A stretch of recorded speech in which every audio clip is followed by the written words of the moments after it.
The following programs were originally aired live, long before the advent of high fidelity. They were also duplicated using a variety of primitive technologies. This, in addition to some of their nearly century-old status, has led to variations in audio quality as well as some episodes being incomplete. I hope, however, that these imperfections will not take away from your pleasure in listening to these, some of the all-time favorite shows.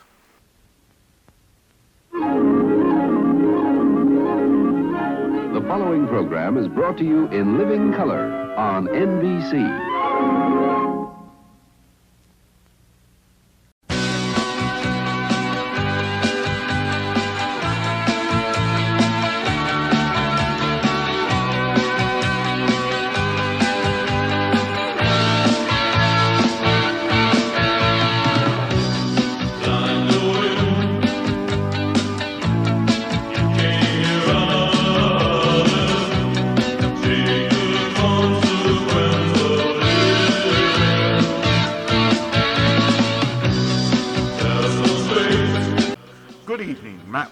Welcoming you to another week of nightly old-time radio shows, and there is quite a stream lined up for you tonight.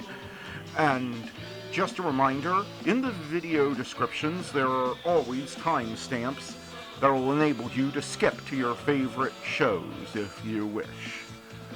But before we get on with said shows, it is July the 14th, 2025, and here is what happened on this day in history. In 1789 AD, Bastille Day, the French Revolution begins with the storming of the Bastille prison in Paris, now celebrated as France's National Day.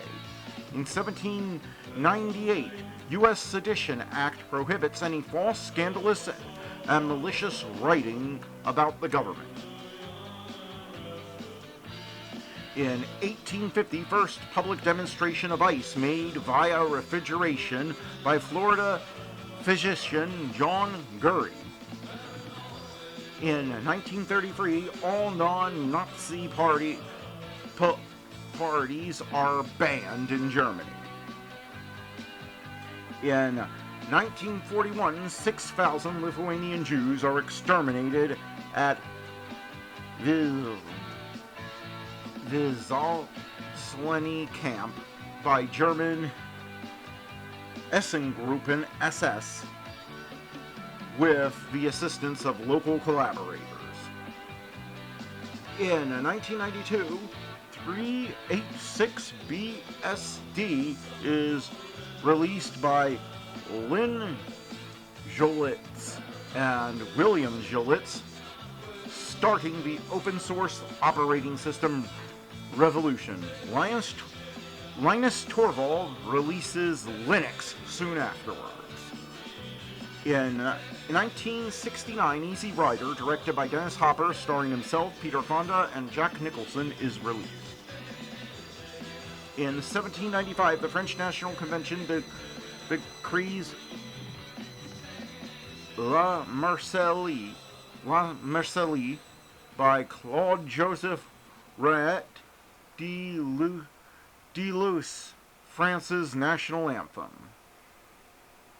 In 1964, 51st Tour de France, Jacques Aquitaine of France wins fourth consecutive tour and is the first to claim 5 titles.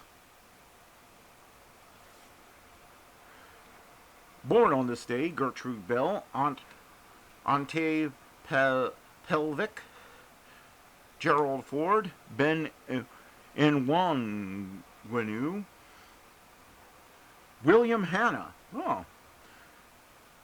Igmar Bergman, Harry Dean Stanton, Jane Lynch, Phoebe Waller-Bridge, Woody Guthrie, Dan Reynolds, Conor McGregor. Dying on this day, Jean William Friso, Billy the Kid, Paul Kruger, Adlai Stevenson II, Cicely Saunders. And that was This Day in History. Now let's get on with the show. Calling all cars, calling all cars. Be on the lookout for excitement with our next show. Calling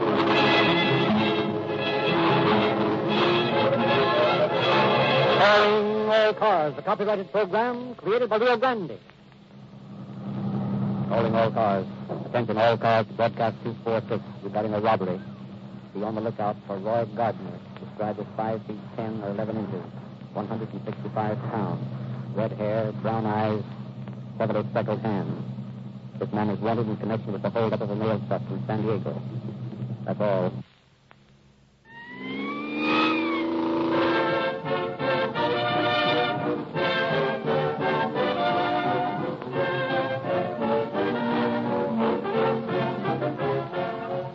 Practical endorsement of Rio Grande Crack by the men who drive their police cars, fire engines, and ambulances is the highest recommendation ever given a gasoline in endorsement. Eagerly sought by many, voluntarily given to one, Rio Grande Crack. For the numerous brands to choose from, a predominant number of your city, county, California, state, and federal government heads gave this better gasoline the call until today. More vitally important emergency automotive equipment is powered by Rio Grande Crack wherever it is sold than any other brand. Equally significant is the continued loyalty of tens of thousands of individual motorists like yourself to this maximum power, quicker on the takeoff, more miles in a tank full gasoline. Rio Grande appreciates your patronage, commends your good judgment, and says to those who have yet to experience real honest-to-goodness police car performance, begin getting yours tomorrow by dropping around at the nearest red and white station and filling up with Rio Grande Crack, the most favored public-serving gasoline in the West.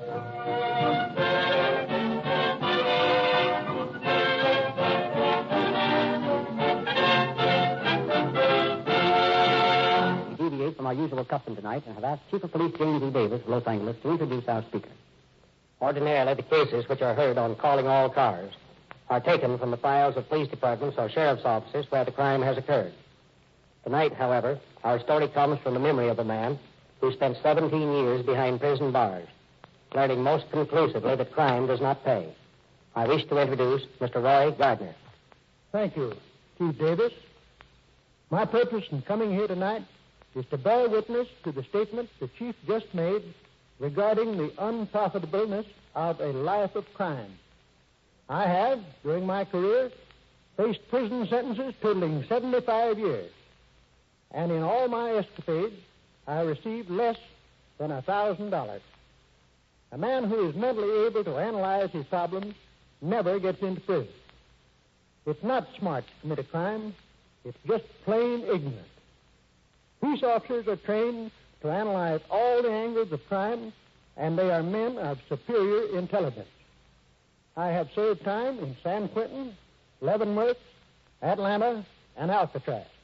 And I know what I'm talking about when I say that the most trying time of a man's life is when he is attempting to beat the law. I spent 17 years learning that crime does not pay.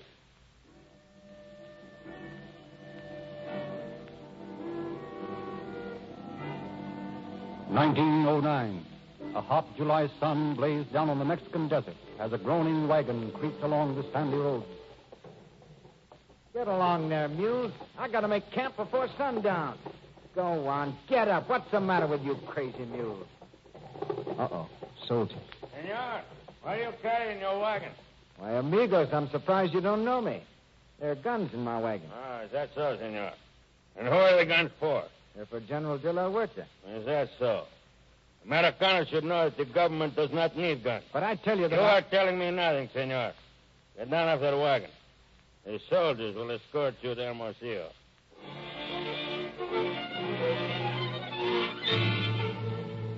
Roy Gardner was taken to the regional headquarters of Hermosillo, tried, convicted, and sentenced to death. He was thrown into a stagnant, rat-infested cell with 3 other Americans. This will be your home, senor, for the next week. Yeah? And then what? And, my friend, we will shoot you. And the 3 dogs who are your cellmates, too. Hot. Sit down and cool off, hothead. Who are you? I'm Doc Campbell. That's Jim Bruce in the top bunk asleep. That other fellas are all right. You can see them when your eyes get a little more accustomed to the gloomy condition of our living room. What are you fellows doing here? We tried to run a few guns. Yeah, me too. But I get out in a week. Is that so? Oh, that's good. It's bad. I get shot. Congratulations. So do we. Well, why don't you get out of this mud pie jail? What's the use? We haven't anywhere to go. Besides, it's hot outside. Hey, what are you fumbling with that door for? Have you taken a look at this door lately? Lots of times. Look, this wood is old and crumbling. Well, we can cut our way out of here in no time. What about the guards? I can handle them. Are you with me? Sure. What about the other two? They'll come all right. But what are you going to use to cut the wood?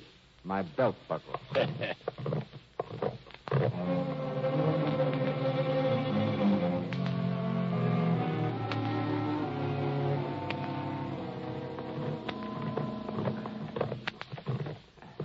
How's it coming, Gardner? Just about through. Now, listen. When the guard gets close, we smash it the rest of the way. See? Yeah. After that, it's up to us. You ready? Yeah. Ready? We're ready. Okay, here he comes. That's got him. Come on. There's another guard around the corner. You better grab that guy's rifle and cartridges. We'll need them. Yeah. Hold it. I think that guy's asleep. That did it. Here, let me divide these guns.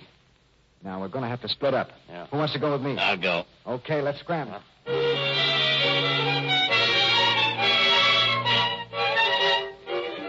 Thus, for the first and last time, Roy Gardner had a partner in his just with death. A full week later, he staggered across the border at Naco, Arizona, delirious, emaciated, crazed with thirst. Our scene shifts now to Christmas Eve in 1910 on crowded Market Street in San Francisco. Let me see some of those diamonds that you got in that tray there, the unmounted ones. It would be a pleasure. About what size stone were you looking for? It doesn't matter. I'll take them all. No, you don't. Put those diamonds down. Stop that man. Stop, thief. Stop.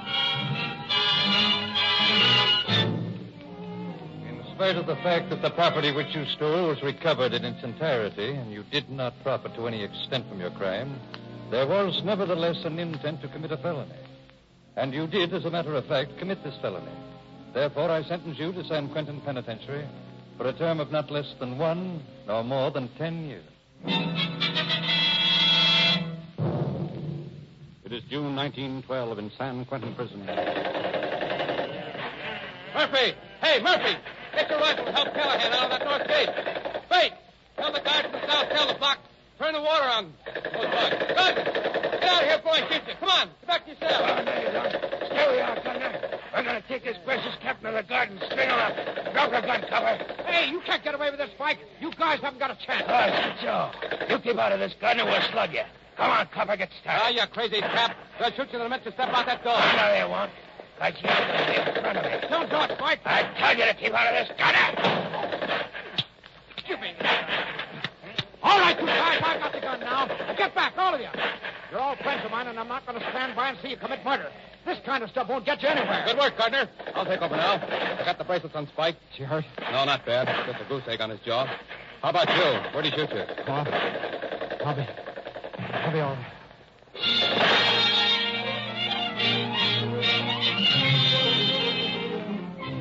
For that strange quirk of heroism, Gardner was granted a parole with only half his term served. So from 1915 to 1920, Roy Gardner was a model citizen. Meantime, he had married, become a father, and had settled down to routine of business. Then he decided to take a vacation. 18 years have passed since then, and Roy Gardner never came home again. He does not know himself how the debacle started. He does recall wandering about Tijuana in an alcoholic daze. He awoke in San Diego 24 hours later with a throbbing head and an empty pocketbook and a sudden consuming rage. In that swift transition, Roy Gardner, successful businessman, became Gardner the Bandit.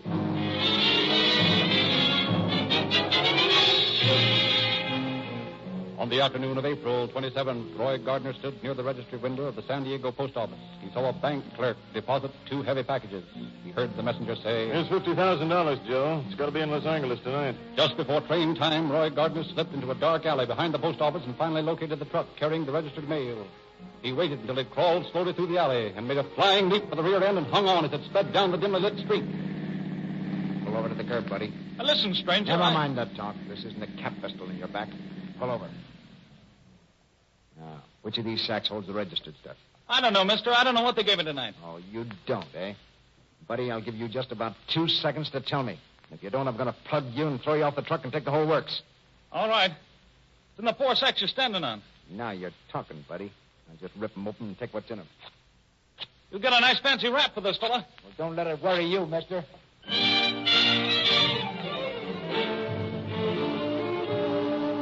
Back in his cheap hotel room, Gardner found his haul had netted him $67,000. With the money, he fled northward to Del Mar, found an isolated field near the town, and buried the money. Meanwhile, back in San Diego, the keeper of the hotel was looking over mug pictures in the San Diego police station. Yeah, that's the man right there. That's the fellow who stayed at my place 2 days, and then he didn't show up anymore. And he left the day the mail truck was held up. And there's his suitcase right there. It's got his name on it, R. Gardner. And here are the mail sacks I found in his room after he left. That's the man, all right. One thing Gardner did not know when he held up the truck was that the numbers of all the bills in that shipment were registered and known to authorities. Consequently, he was easily traced to his nearby hideout, captured, and brought before the United States District Judge. Roy Gardner, you have been charged with the crime of robbing the United States mail. The evidence has been presented. It points indubitably to your guilt. In view of this evidence, you have pleaded guilty. And in consideration of your prison record, I hereby sentence you to serve a period of 25 years in McNeil Island Federal Penitentiary.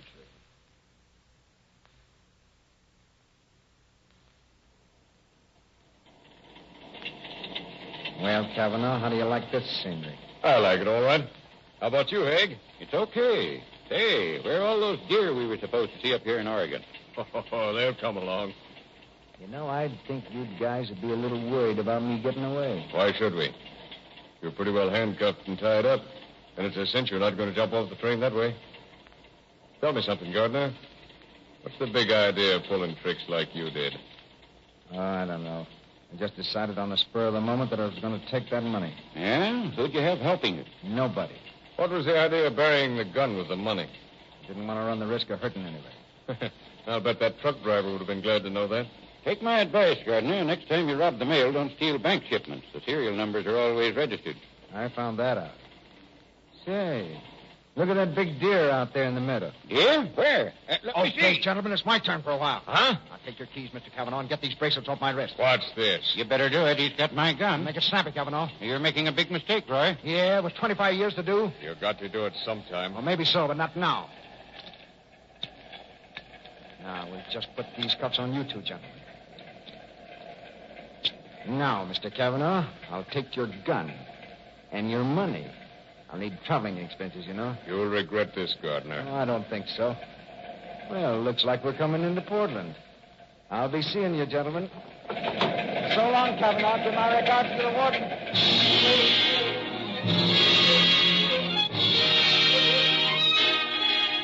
In the days that followed, Gardner moved like a man in a nameless marathon, plodding, gasping, his ears throbbing to the tread of pursuing feet. He stole a motorboat at Rainier and shot down the Columbia to Astoria, where the sea swallows the river's rush. He took a train to Tacoma, Seattle, and Bellingham. He stole a car and fled across the Canadian border.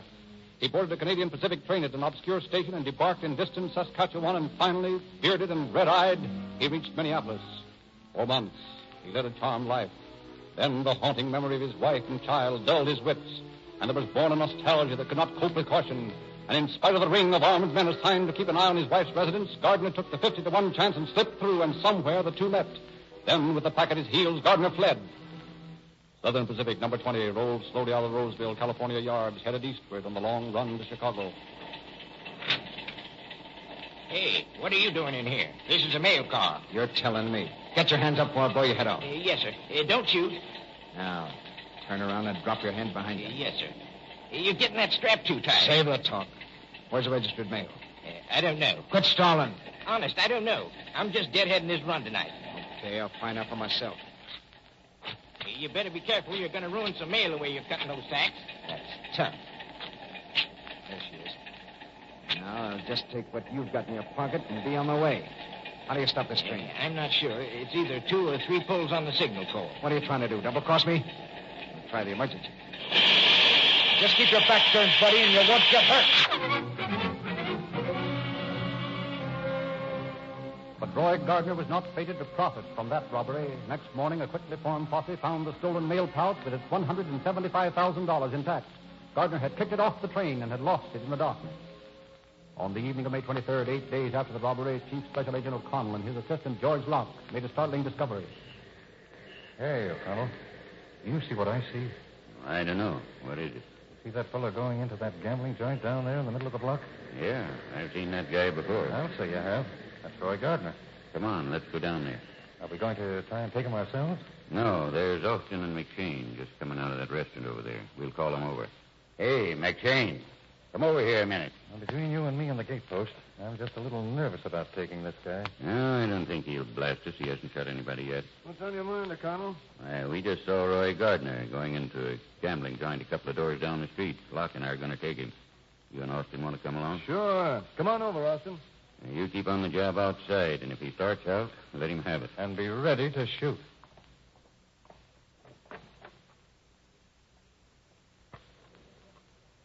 Nice work, boys. A couple more hands like that, and I'll be sitting pretty. Don't move, Gardner. Hey, what's coming off here? They're raising your ante. We're going to call you. Get on your feet and don't make any false moves. You're going to get hurt. Okay, partner. You don't have to jam that gun in my neck so hard.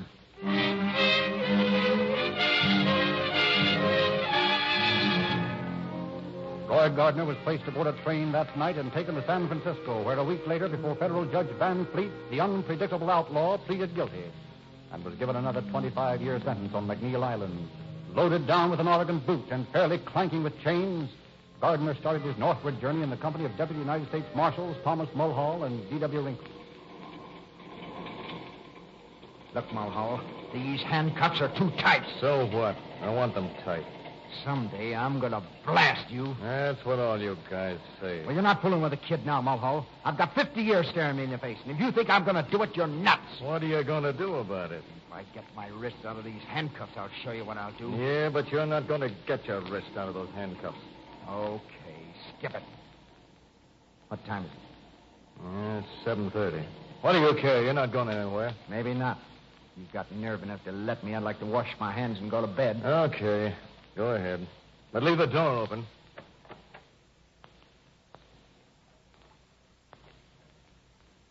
Okay, smart guy, get your mitts up. Where'd you get that gun? Wouldn't you like to know? You won't get away with this. That's what they all say. Get over there and get these handcuffs off. And you, Wrinkle, keep your mouth shut and don't you make any funny moves.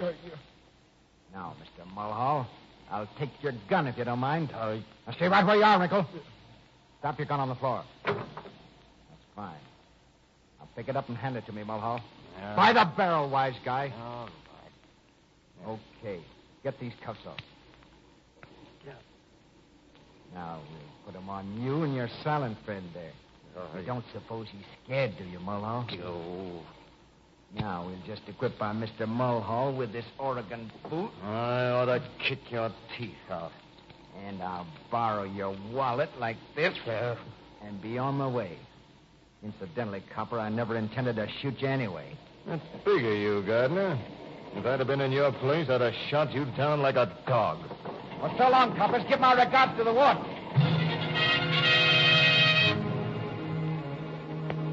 In San Francisco, investigation was immediately launched to learn how Gardner had smuggled the gun aboard the train. It was found that he had been searched 3 times, and to this day, no one knows how he accomplished that sleight of hand trick. The news of his escape was flashed over telegraph wires, and the entire Pacific Northwest was turned overnight into a vast hunting ground. Gardner's movements for the next 48 hours were the hysterical antics of an animal in a trap. Finally, taking a gamble through sheer desperation, he swung aboard an outgoing freight train near Castle Rock. At last, reached Centralia, Washington, made his way to a small hotel, registered as Dale Patton.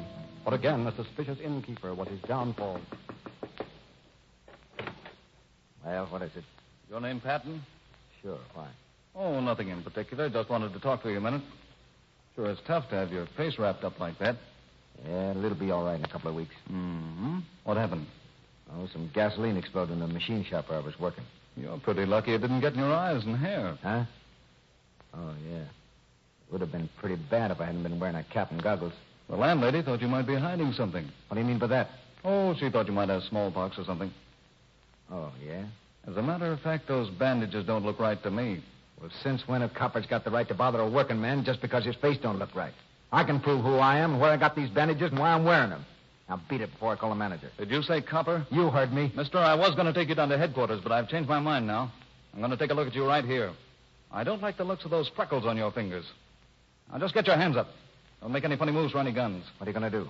I'm going to take those trick bandages off your face. Like this. Hey, take it easy. And this. And this. That's just what I expected. Let me see your arm. A spread eagle tattoo mark, huh? Come on, Gardner. I'm taking you in. Okay, cop. I'm it.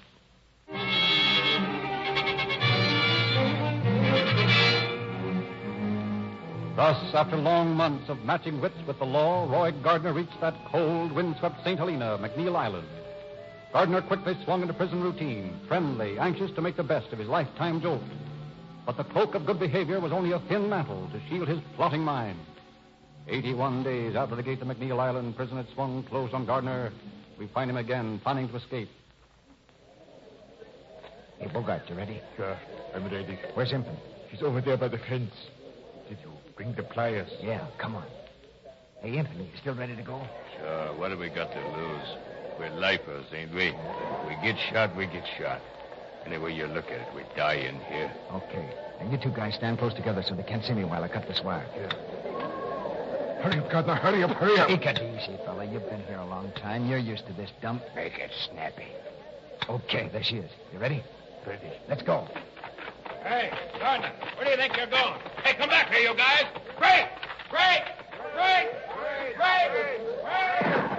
How you coming, boys? Okay. I won't do much shooting until we get the other guys rounded up. Oh, they got me. Keep going, Gardner. They're getting close. You still want to break? Sure, go on. I got you. Yeah, keep going. Okay.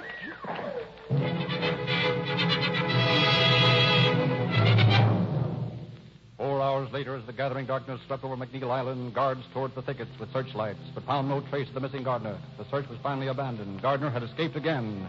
Under a pall of lowering smoke from a fire started to rout him out of hiding, Gardner had crept back through the hole in the fence and for 6 interminable days lay hidden in the loft of the prison barn.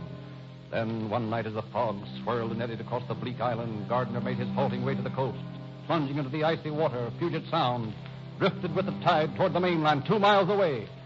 Then one morning in the office of the San Francisco Bulletin, the managing editor received a letter. Hey, Bill, come here a minute. Okay, just a minute. Don't give me any of that just a minute stuff. Get over here. All right. Keep your shirt on. After all, we had to get that story out on that movie dame that just hit town. The devil with that. Take a listen to this letter I just got. It's from Roy Gardner. Oh, now look, boss. You're old enough not to fall for such things as that. Shut up and listen. Give me a cigarette. I said shut up. You think it'd kill you to do without one of those things for 10 minutes? Now, here's Gardner's letter. I got shot in each leg before I got to the thicket. I was pretty dizzy and weak from loss of blood, so I crawled under a thick bush behind the fence and covered myself up with leaves. Just a babe in the woods, huh? I stayed there till long after midnight. I could hear the guards beating the brush all around me. When they moved away to another part of the island, I crossed the field to the prison farm barn. I dragged myself up into the haystack and stayed there the rest of the night.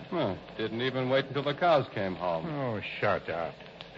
I was desperate to get off McNeil, and I figured I would have to swim across to Fox Island.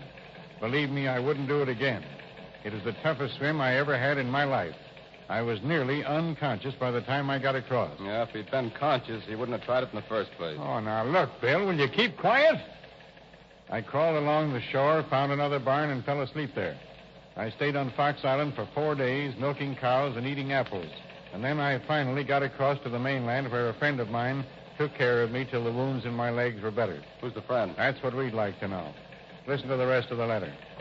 I want you to tell my wife not to worry about me and to tell her that I'm through with crime. I also want to tell the world that I'll make good if they'll only give me a chance. Yeah, I'll bet. A good husky haul out of a mail car. Well, he's enclosed a letter here to the president asking for a chance to go straight.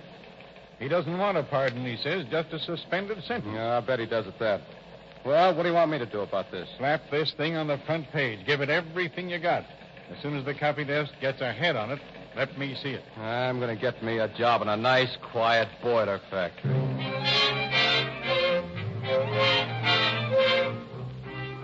Roy Gardner came out of his hole in November. He turned up in Maricopa, Arizona, a disheveled, haunted figure who had grown a beard and dyed his hair in a frantic effort to disguise himself.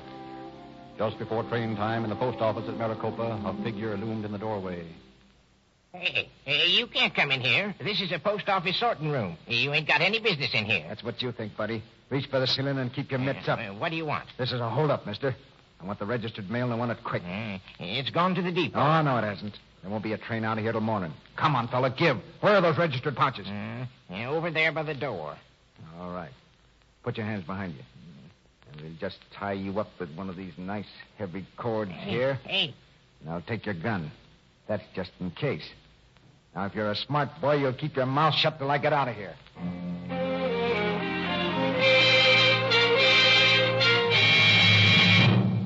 Gardner scuttled out of Maricopa before a posse could be organized, crossed the Gila River, and sought a haven, a little hotel in Phoenix. Perhaps the momentary security dulled the sharpness of his wits. Perhaps he lost sight of the irrefutable law of averages, for he decided to perpetrate another crime in Phoenix. The plan took shape in his mind on the afternoon of November 15th when he overheard a conversation in a baggage car. Where's that shipment you got to Los Angeles? Keep your shirt on, Dutch. It's right here in these little sacks. Oh? 15,000 in cash. All right, that is good. Hurry it along. The train leaves in just a few minutes. Okay. Here they come. Catch 'em.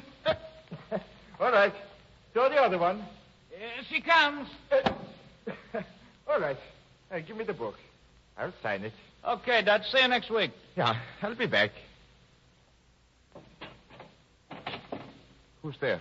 All right, monkey, get your hands up. Who you call monkey? I'm talking to you, squarehead. Get your hands up. No, I will not do it. Where's your gun? It is in my locker. What's the matter with you? Do you want to get shot? No, but I will not be held up. Yeah, that's what you think. Now get back there. No. I said get back there. No. You do not hold me up. That's what you said, pal. Go on, get back over there. Don't push. You're the bullheadedest guy I ever saw in my life. I said don't push. I am not cattle. No? Well, how do you like this? Now you have done it. Now I teach you a lesson. I teach you what happens to guys who monkey with the mail. Oh, yeah. You take a swing at me, you squarehead. I'll get you back. Yeah. Your friend out. Hey, I'm not scared of you. Get in here. Hey, come quick. Bring a rope. I have got a bandit. Huh?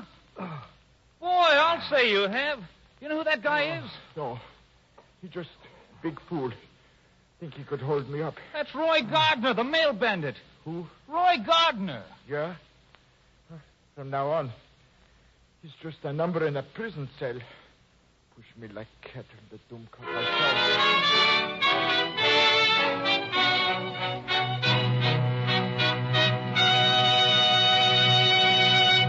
In just a moment, Chief Davis will give us concluding facts regarding our program. But first, just a reminder. The right and left bow of the most efficient motoring are those two Rio Grande products, Rio Grande Craft, the superior gasoline of police car performance, and Realube, the motor oil that can't break down at any heat, at any speed. The newest and finest motor oil sold in the West. And now, Chief Davis. In spite of efforts to save him, the evidence against Gardner was so conclusive that he again pleaded guilty and received the third 25-year term. Chained and watched like a mad dog, Gardner was taken to Fort Leavenworth. Late in June of this year, Roy Gardner was released after 17 years in prison. An outstanding example of the losing nature of a life of crime. Thank you, Chief Davis.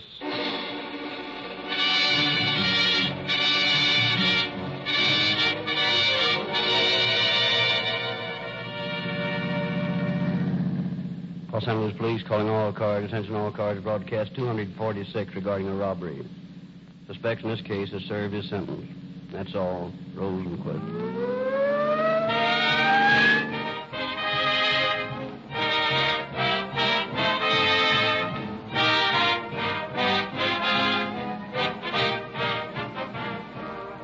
The role of Roy Gardner in tonight's broadcast was played by Mel Ruick. This is your narrator, Frederick Lindsley, bidding you good night for Rio Grande.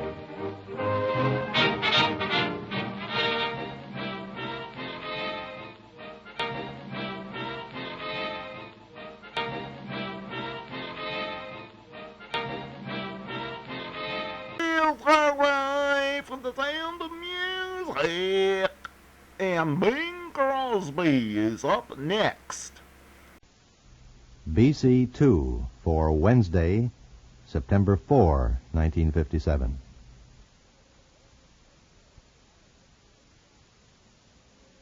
The Ford Roadshow, starring Bing Crosby. You're ahead of Ford all the way. Brought to you by Ford, the lowest priced car of the low price 3. Folks, here's a song which I think tells the predicament which has plagued all of us at some time or another, I guess.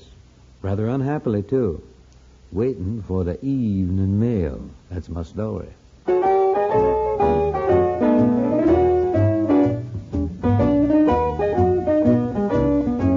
I'm sitting on the inside, looking at the outside, waiting for the evening mail. 4 walls and a ceiling, Lordy, what a feeling.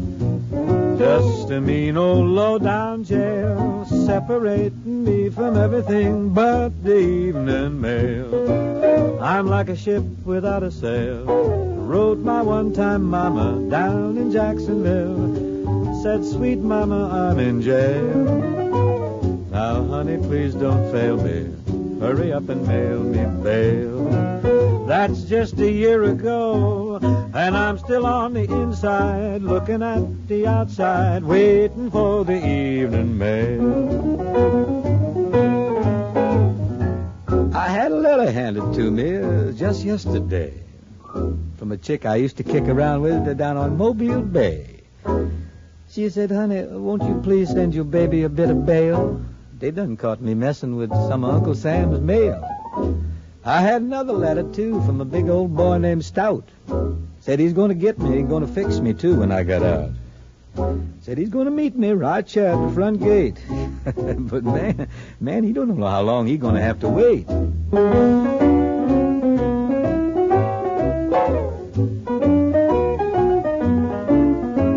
I'm sitting on the inside, looking at the outside, waiting for the evening mail.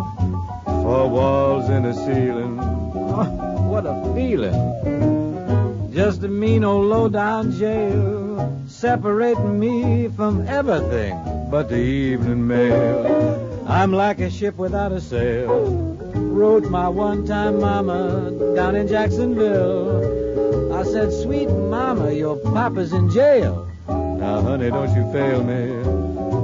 Hurry up and mail me some bail. That's just a year ago, and I'm still on the inside, looking at the outside, waiting for the evening mail. Send me a file and some corn pone, waiting for the evening mail. Hey, Bing, do you believe in dreams? Oh, I adore them, Ken. Some of my best friends are dreams. Well, get this crazy dream I had last night. I dreamed I was watching a parade of 57 Fords, the lowest-priced cars in the low-priced field. And they were all wearing $1 million price tags. Well, that's simply thought transference, Ken. Yeah? Sure. Let's not kid ourselves. Ford does look like $1 million, and it figures, too. When a car's built as well as Ford, you expect to pay in the big money. But, Bing, you can. How come you prefer Fords? Well, a penny saved is a penny earned, my friend, and Ford's body is built to stay built. It's built the way cars costing hundreds more are built. Oh, that's for sure. Only Ford, in its field, has 5 steel cross supports in the roof, for example. And Ford's body is mounted with 18 live rubber body mounts. And rides, oh, so comfortably. Yeah. But everybody should see his Ford dealer. Why not see your Ford dealer, friends? You'll find Fords not only cost less to buy, but less to run and less to trade, too. Aloha, au revoir, luego. The Ford Road Show, starring Bing Crosby with Buddy Cole's music, has been brought to you by Ford. You're ahead in a Ford all the way. Listen for the other Ford Road Shows with the Morning World News, Rosemary Clooney, and Edward R. Murrow. This is the CBS Radio Network.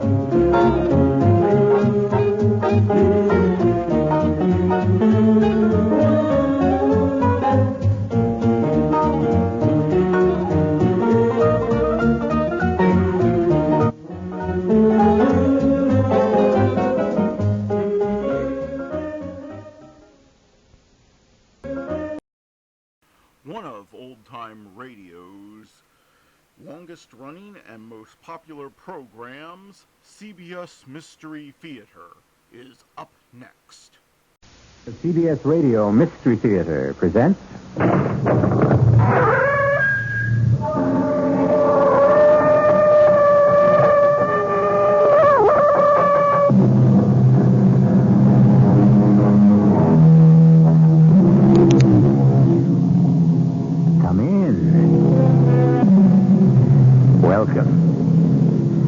I'm E.G. Marshall.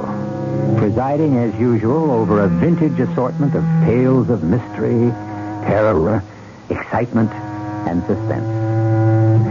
Someday we shall simply have to rid ourselves of all the well-worn cliches that obscure our speech and corrode our thinking. And for our present purposes, we should start with the one that says, ignorance is bliss. The fact of the matter is that the truly ignorant are seldom blissful. Indeed, they are usually unhappy, suspicious, stubborn, and frustrated. True, a little bit of wisdom may be dangerous, but a great deal of ignorance is usually fatal, as we shall demonstrate. That garden. I've never seen such flowers. Beautiful, aren't they? Yes, how do you grow them? Oh, that's my secret, darling. How should there be a secret between husband and wife? Well... The whole neighborhood's talking. How do you grow such flowers? You wouldn't want to know. Tell me. No. I insist. Very well. It's how you water them. Oh? Well, how do you water them? With blood.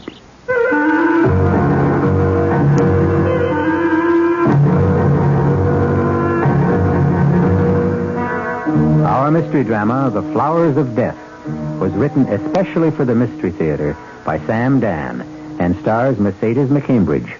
I'll be back shortly with Act One.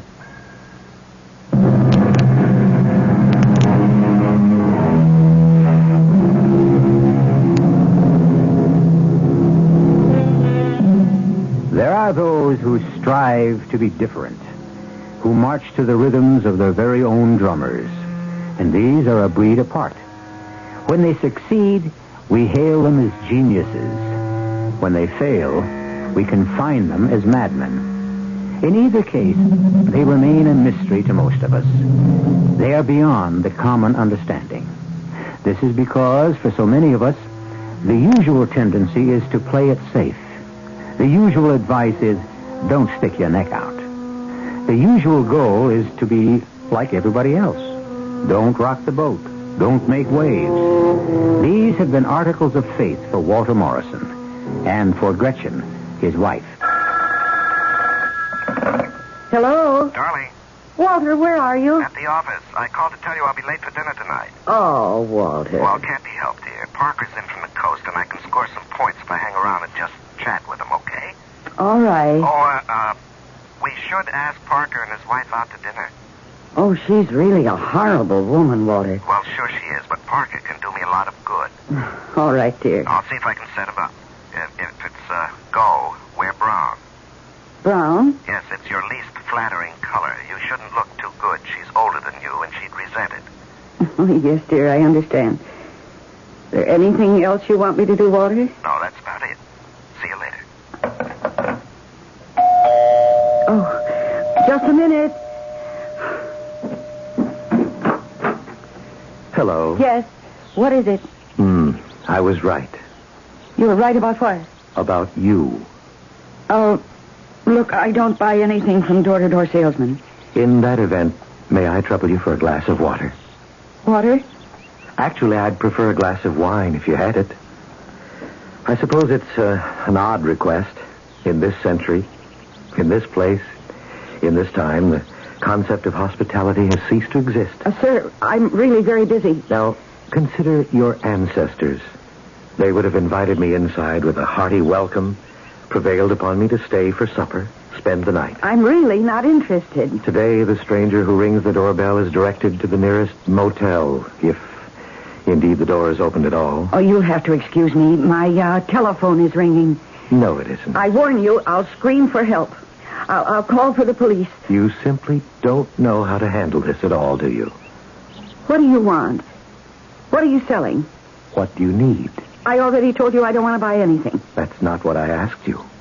I asked you what you needed. I don't need anything. Now, please just let me close the door. Is that really true, that you don't need anything? Yes.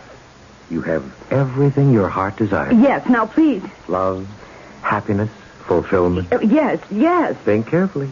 Don't answer quickly. I told you I don't want anything you're selling. I'm not selling anything. Well, then why did you ring As I was walking by, I saw you at your window. You reminded me of someone. Someone I knew a long time ago. I'm really not interested. You should be. I mean you no harm. Then what? I saw your face. It reminded me of someone I loved once. But I can't remember her name. Oh, please, I'm frightened. Don't be afraid. You remind me of her. But who was she? There were so many. I must tell you, I loved deeply and with all my heart, but not for long. Never for long. Who are you? God. You're what? I should say, a God.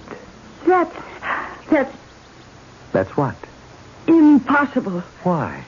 Because everyone knows. What everyone knows is usually nonsense.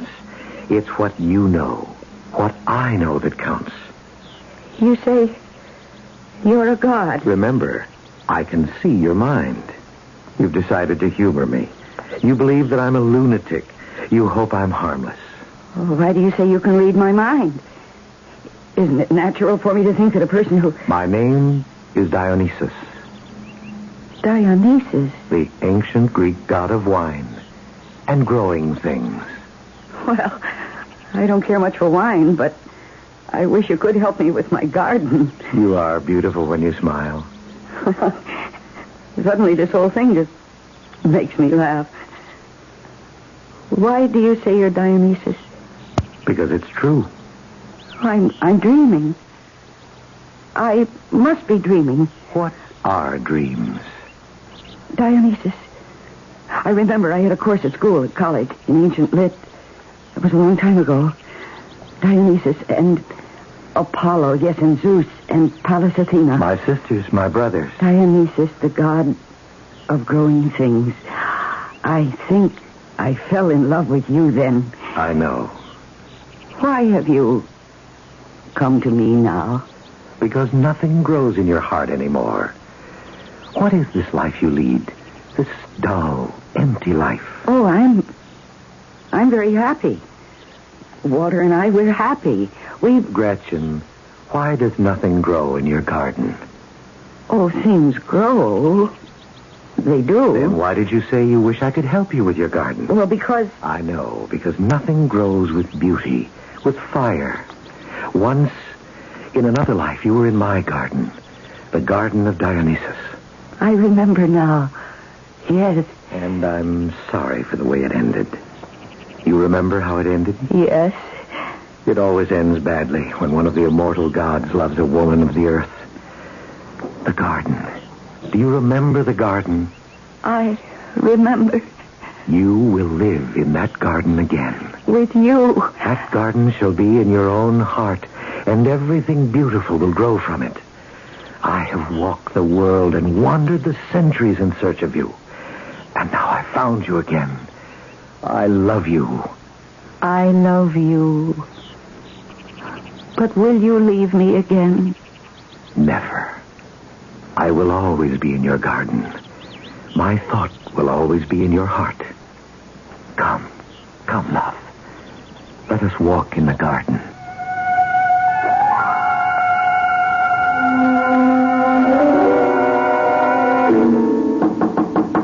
Come in. Ah, Walter. Have a chair, my boy. Well, thank you, sir. Read the report, Walter? First-rate job. I appreciate that, sir. Well, now, Walter, Caraway's resigned. Yes, so I've been told, Mr. Baylor. And you don't have to be told. The assistant general sales manager's job's wide open. Well, I don't have to be told that at all, sir. It's the jump, Walter. The big one. Yes, I've been aiming for it these past 10 years. Well, we just don't promote a man around here. We promote a team. A team? A man and his wife. Oh, I understand that. Glad you do. Man has to have the right kind of wife. Yes, well, Gretchen is absolutely perfect, sir. Good. I'd like to meet her. Well, sir, may I invite you to our house for dinner? Well, thank you, Walter. I accept. What did you say her name was? Gretchen. Sounds like a frivolous name. Well, her real name is Margaret, sir, but you see, Gretchen is a kind of nickname. I prefer Margaret. Well, Mr. Baylor, I'm sure we can You call see, her. my boy, it's just after that very unfortunate experience with Carraway's wife. Here we have a man who's assistant general manager of this company. And his wife is practically a hippie. Gets her name in the news with all kinds of unsavory and disreputable people. Yes, I understand, sir. You might say I'm snake-bitten. We, the company, we simply cannot afford to take... Naturally, Mr. Baylor. I can assure you that that my wife is everything the wife of an executive of this corporation should be. I'm sure of it, my boy. When would it be convenient for you to dine with us, Mr. Baylor? Are you free Friday night? Yes, of course. Good. Friday night for dinner. Thank you, sir. And Walter, I think I can offer you my congratulations. Oh, my love, don't leave me. Stay. Margaret, are you all right? My love, you're not going. Oh, not yet. Margaret. Not yet. Margaret. What? Honey. Oh, I was dreaming. Well, this is, unlike you to just nap on a couch in the living room. Are you all right? Yes. It was only a dream. Oh, but I don't have dinner ready. I must have fallen asleep. Well, that's all right. I'll take you out. We'll celebrate. Celebrate what? It's happened. Assistant General Sales Manager. Oh, Walter. Remember that's what we aimed at 10 years ago? Well, today we hit the target. Is it official? Just about. Only one tiny detail. And that is? You. Me? What have you got to do with it? Everything. Oh, I don't understand. Now listen, Margaret. Why do you think Carraway resigned? What did you call me? Margaret. Oh, my name is Gretchen. Well, yes, perhaps, but Gretchen comes from Margaret. Oh, I don't like Margaret. That's why I call myself Gretchen. Well, Margaret suits you better, dear. It's more mature, more dignified. I don't think so. Oh, Mr. Baylor does. Well, why should my name be any of Mr. Baylor's business? Darling, before we get sidetracked, I asked if you knew why Carraway resigned. What does Mr. Baylor have against my name? Carraway didn't jump, darling. He was pushed. His wife didn't fit in. What does that mean? Evidently, a man's wife has to fit a certain image in this corporation. Well, I was never involved in any of your business things before. Yes, I know, but now it'll be different. Why did you say Mrs. Carraway didn't fit in? Well, she wasn't too careful about what she said. Why? What did she say? Well, you met her. She's the type who says a lot of kooky, oddball things. All I know is that she said to me she couldn't take this rat race seriously. Well, a corporation is supposed to be your life. You just can't say things like that in front of people like Mr. Baylor. Well, do I have to meet Mr. Baylor? Darling, what's gotten into you? Walter, is the company your life? Well, of course it is. It's always been. It's my career. It's our living. Now, that should answer that question. Now, you're going to meet Mr. Baylor here Friday night. He's coming to dinner. Did you have to invite him? He wanted to look you over here in your own setting. Why? Well, to determine whether you'd be an asset to the company. I see. Darling, what has gotten into you? Why all these questions? I'm sorry. I had this dream. About what? I can't seem to remember. All right, forget it. Come on, now. Let's go out to dinner right now. Okay. And Walter, you're Mr. Baylor, I promise you, he'll be proud of me. Darling, I know that. Now, where would you like to eat? Oh, anywhere. Now, just remember, we can now afford the very best. Walter, look. Look. What is that? The garden. What about the garden? Look at the flowers. Well, where did you get those flowers? They weren't here this morning. Look at those colors. Did you ever see such colors? Yes, red, such brilliant red. Roses and carnations and... I've never seen such beautiful flowers. The garden. Our garden. His and mine. What did you say? It wasn't a dream. It wasn't a dream. Well, where are we? We have a quiet, rather shy and self-effacing middle-class suburban housewife just this side of 40. A stranger rings her bell, announces he is an ancient Greek god, Dionysus, and that he wants to be her lover once again. Notice that again. Well, it has to be a dream, you say, sure. But how about the sudden blooming of that lush, brilliant, beautiful garden? How about it? Further growth must await my return in just a few minutes with Act Two.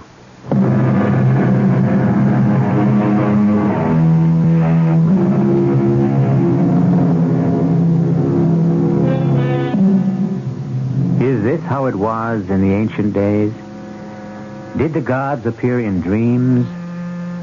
All the loves we read about between the immortals and their human subjects, were these all dreams? Visions? Well, we don't know.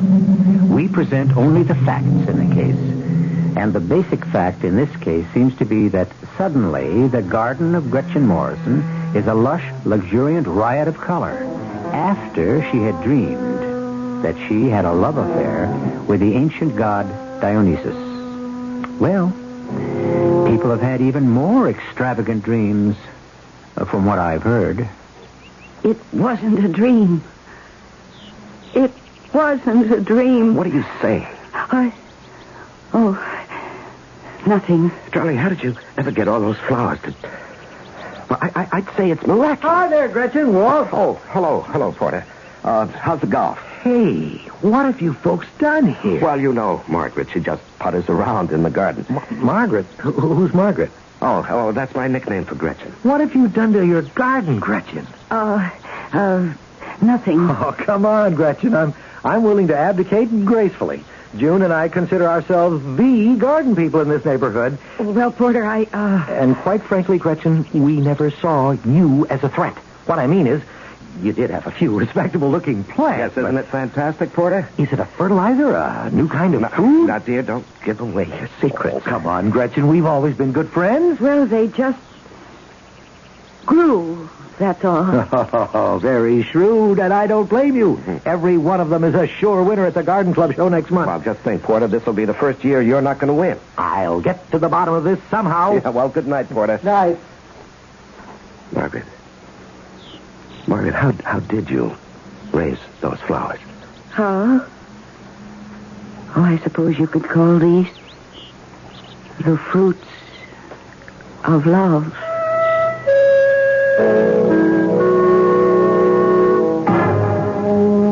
Margaret! Margaret! Oh, there you are. Didn't you hear me call you? You were calling Margaret. Now, look, dear, it's only for Mr. Baylor's sake. My name is Gretchen. Well, all right. Well, just go along with it for tomorrow night. Now, what are you doing out here? I'm sitting among my flowers. Well, shouldn't we be inside with dinner? I was just listening. Listening to what? To what they were saying. To what? Who's saying? My flowers. Your flowers? They can't say anything. Oh, that isn't true, Walter. They're speaking now. Well, I don't hear anything. You don't hear flowers. You see them. Each color has a meaning. Now, Gretchen. That rose bush just in front of you. It isn't the same shade of red all the time. From instant to instant, it darkens and then lightens as the flowers feel and think. Margaret, quit this nonsense. Walter, it isn't nonsense. Yes, it is. Now, dear, I know you're under a strain. But I'm not. Yes, you are. And I was thinking about it. Now, tomorrow night is the most important night in our lives. It is? Why? Why? Oh, my God. Which one? Please listen. Now, you and I, we've worked for this. We have 10 years invested in tomorrow night. Oh, please, Walter, you mustn't excite yourself like that. Tomorrow night, we cross the Great Divide. The what? That line that separates the successes from the also-rans. Tomorrow night, a door will open for us, and we step into the executive suite. Oh? Yes, oh. And that door will be opened by Frederick Tower Baylor, or it won't be open. Darling, It all depends on you. Now, here's what you have to do. I got this list from Mr. Baylor's secretary this afternoon. Walter, dear, I was in the midst... In the midst of what? I was talking to these flowers, and now I think your anger has frightened them. Margaret? I mean, Gretchen... Yes? Gretchen, you don't feel well. Oh, no, I feel wonderful. I've never seen you so... So what? Well, you're usually so sensible. I've never been as sensible as I am at this very moment. All my senses are alive and free. Do you think... Should you see a doctor? Why? Because you're not well. That isn't true. Gretchen, what's wrong? Nothing is wrong. Even if I were ill, which I'm not, what would a doctor do? Prescribe a pill? And what would the pill be made of? From the essences of the very plants and flowers and growing things right here in my very own garden. So you see, all I need to do is just stay here. Now, will you look at this list?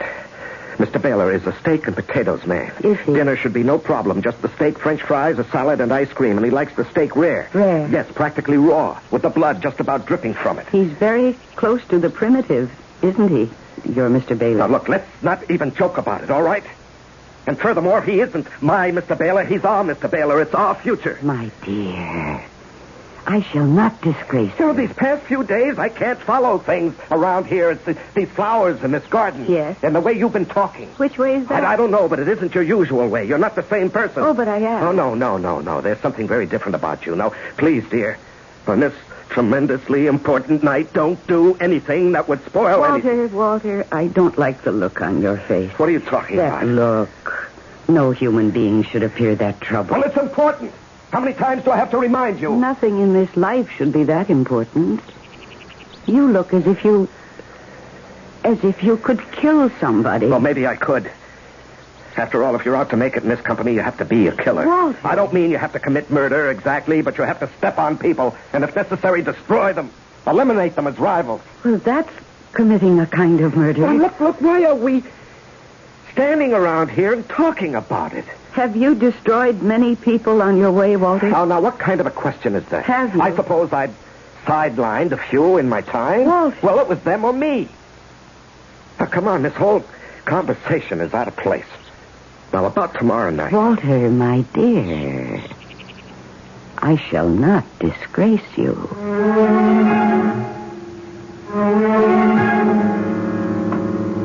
Margaret, we're here. Well, Walter, it's a nice-looking place you have here. Yes, indeed. The little woman is certainly a lady of good taste. Oh, thank you. Well, good evening. Dear, I would like to present Mr. Baylor, who is Executive Vice President. How do you do, Mr. Baylor? Hello. Do you like my gown? It was worn by the ancient Greek women, especially on festive occasions. But did you prepare a pitcher of martinis, darling? No, my dear. We shall have wine later. Wine? Oh, yes. Wine made with honey. The ancients called it mead. Delicious. Well, yes, but darling... And we shall have a most wonderful supper. A meal that would be enjoyed by the gods themselves. Goat's milk and cheese, bread and fruits, and dates and nuts. But, darling, I told you that Mr. Baylor... But that will come later. First, I have prepared a bath for Mr. Baylor. You what? Dear. Well, you bathe, don't you, Mr. Baylor? Well, One must separate himself from the cares of the day before one can enjoy the delights of the evening. And so you must wash away. I don't believe this. Dear, I now, really Mr. think... Baylor, we'll use the main bath, and Walter, dear, yours is waiting for you in the guest room. And now, if you'll excuse me for just a moment, I shall make sure your bath water is properly scented. The pitcher of goat's milk is there, on the sideboard. It's ice cold and delicious. Walter, sir, I really don't know what to say. Is this your idea of a joke? Now, Mr. Baylor, please believe me. Because if it is, I'm not amused. Mr. Baylor, I really don't know what to say. That ridiculous costume and goat's milk and cheese. Well, there must be some mistake. I'll straighten it out. Well, this is exactly what I have to guard against. I thought Caraway was married to a cook, but yours... Well, I'm sorry, sir. Well, you should be. Mr. Baylor, where are you going? Where do you think I'm going? Home. But don't you say she's been ill? Yes, that's it. She hasn't been feeling well lately, sir. Really? You'd never know it to look at her. Good night. Now, Mr. Baylor... Well, whatever became of Mr. Baylor? Whatever became of Mr. Baylor? Do you mean you have to ask? Where did he go? His bath is ready. Yes, I'm sure it is. Have some milk. Here, drink it. You'll feel much better. Walter! Walter, why did you do that? Margaret, do you know what you did to me? I don't like that name. You know what you did to me? You destroyed me. Now, please tell me why. Why? Why did you destroy me? But I didn't. Tell me why. We've been married 15 years. I thought we loved each other. I don't know of any reason you would have to hate me. Now, why? Why did you suddenly destroy me?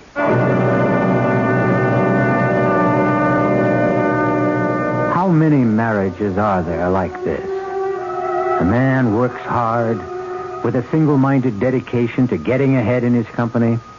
His wife sits at home, gardens, does some club work, but mainly and mostly she waits for him. The big thing in their lives is the job, the career, the company.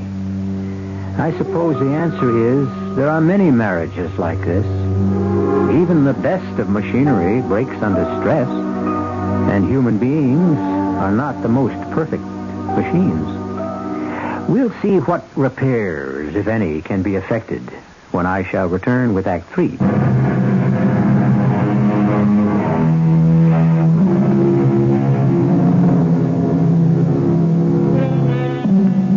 There's a man who shares your bed, your board, just as you share his. You share a bank account, automobiles, a house, a boat, a place in the community. And then one day it becomes clear to you that you don't share each other. That is, you share things, but you really don't know each other. As a matter of fact, you're strangers. You've been married for 15 years, and you're strangers. I don't want to discuss what happened here this evening. But what did happen? You deliberately ruined whatever chance I had to become assistant general sales manager. Well, if you have the ability, how could I have ruined your chance? Because in this company, ability isn't everything. Well, then in that case, quit and take a job in an outfit where it is. Well, you just don't understand. And I don't have time to explain it, but you're ill. No, I've never felt better. What you did tonight, was that the action of a rational woman? I think so. Would you do something for me? See a doctor. Why? Oh, Margaret. See, that's what's wrong with me. You call me Margaret. Well, that's just for Mr. Baylor's benefit. Well, he isn't here now. And why should I give up my identity for the sake of your boss? Isn't it bad enough that you gave up yours? Margaret, what's gotten into you all of a sudden? Now, you never spoke this way before. You were always so reasonable, so cooperative. Now, what is it? Oh, poor Walter. Don't take that tone with me. Now, Mark, Gretchen, listen. Will you help me? I'm trying to help you. Come on, let's walk in the garden. Oh, let's enjoy the beautiful growing things. Gretchen, I want you to see a doctor. No. Please, do it for me. There is something wrong with you. Are you aware of the things you said to Mr. Baylor? Darling, we live according to certain rules. I know. And I don't like those rules anymore. Gretchen, you're different. And I'm scared. Now, just see a doctor, huh? But I told you, Walter, there's nothing wrong with me. Well, just let me hear the doctor say so. And I promise you, I'll abide by his decision.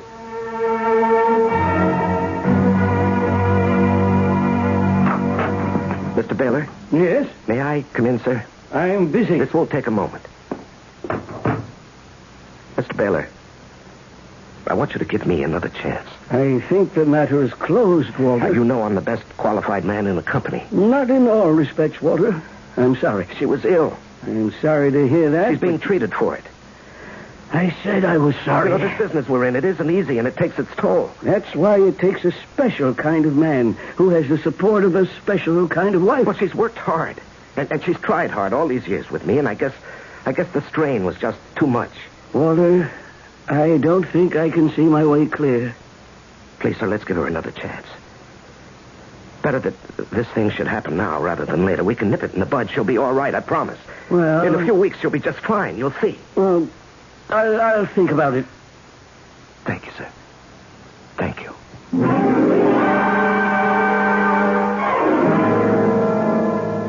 And he said his name was Dionysus? Yes, Dr. Marks. And don't tell me he didn't appear. If you say he was there for you. Why should the name Dionysus occur to you? Where did you ever hear it before? I suppose in college in the study of mythology. And that was years ago.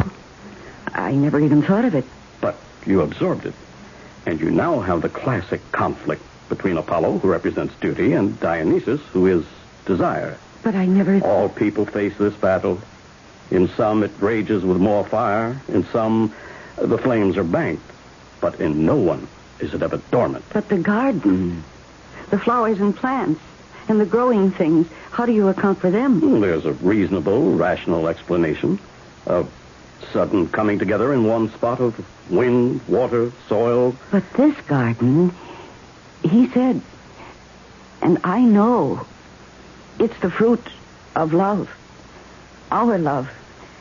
I sit there among the blossoms, and I know he's with me. He's talking to me. My dear Gretchen, you'll learn better in the winter. What about the winter?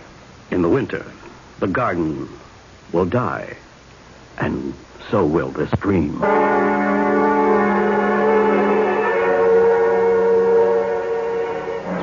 Yes. Yes, my love. Yes, I hear you. Yes, I see you. Gretchen. What?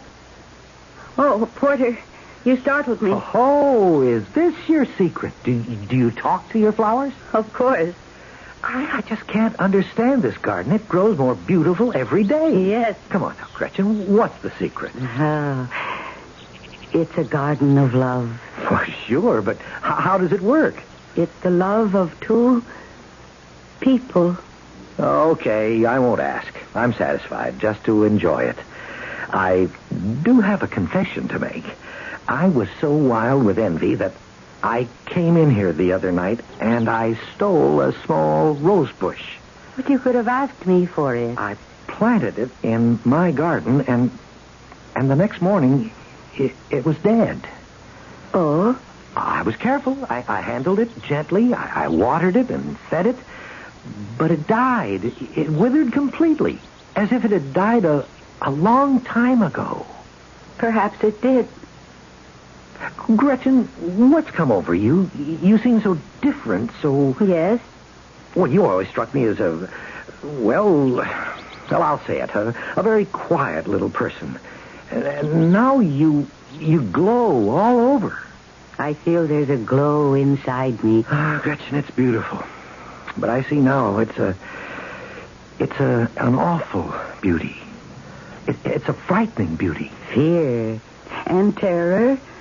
It's all part of beauty. Those crimson flowers, that red. It's like the red of blood.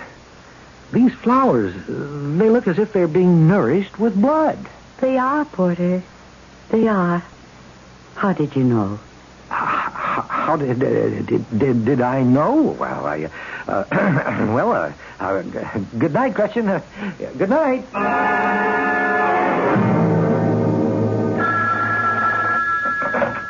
Hello? Gretchen, it's 4 o'clock. I called to check. On what, Walter? To make sure you were at the doctor's. Oh. Well, you have an appointment. Did you forget? No. Then what are you doing at home? I don't care to go. What are you saying? Well, why should I go? I'm not the one who's sick. Mr. Baylor is giving us another chance. Oh, Mr. Baylor, what an unfortunate man. He should spend more time with growing things. Bring him home with you tonight. I'm on my way right now, this minute. Now, don't you go anywhere. Why, Walter, where would I go? Drink this, Walter. You'll feel better. Darling, I spoke to Dr. Morris. There is something wrong with you. Now, why don't you help yourself? There's nothing wrong, dear. How can you say there's nothing? I feel alive, Walter. All of me, every part of me. Come to the garden with me, Walter. You live, you love, like a god. Yeah, something's come over you. Don't ask me what, but a week ago, something happened. Yes. Something happened. You changed.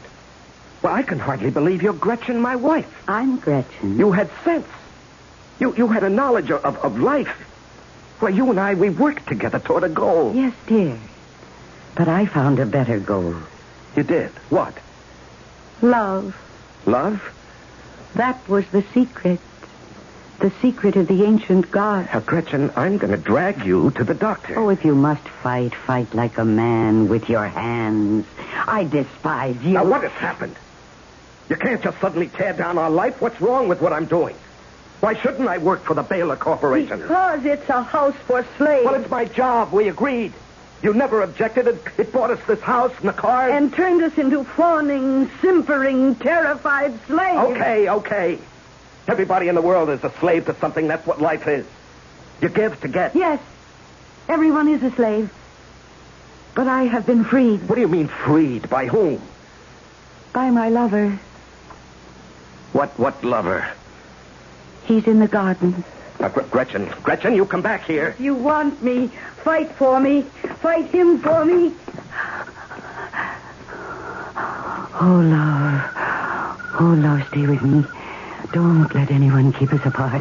Gretchen, who are you talking to? My lover. Don't you see him? You mean there's another guy? Someone else? Someone else who gives me what I need. Who? He's a god. Who is he? I told you. I'll choke it out of you. He's a god. Who is the guy? Walter, you're joking me. Who's the guy? You're joking. Walter. Walter. Who? Please. Bury me here. In my garden. Gretchen. Oh, please. It's dark. And no one will know. Oh, please.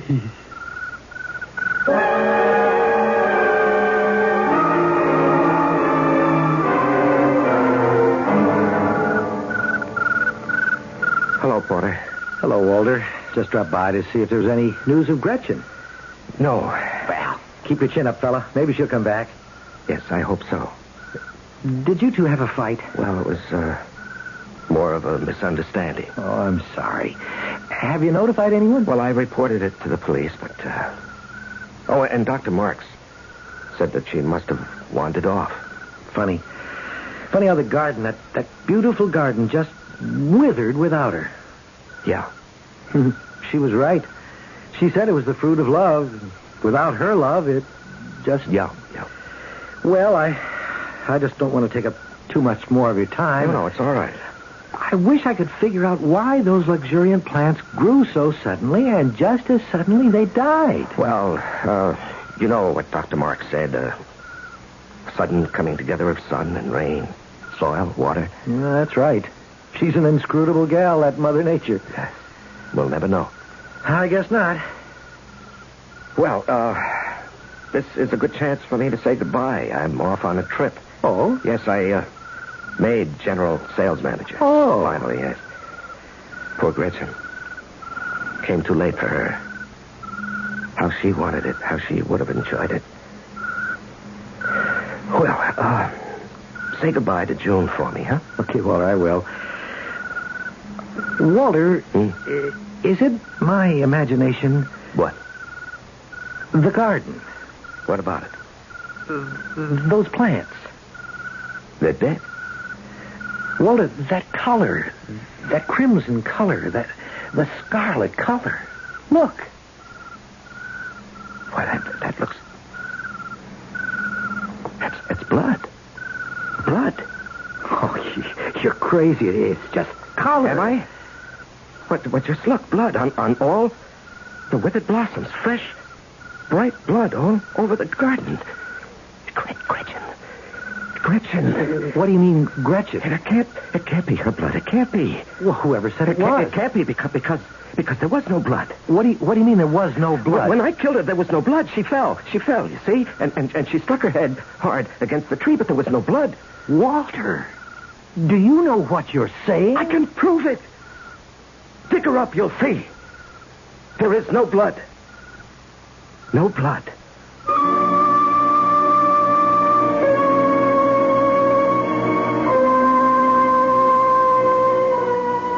Well, there was some in the garden, in the beautiful garden of Gretchen and Dionysus. And the garden is no unusual garden, for all flowers have something in them of the one who plants them and watches and waters and nurses and loves them. I'll be back shortly.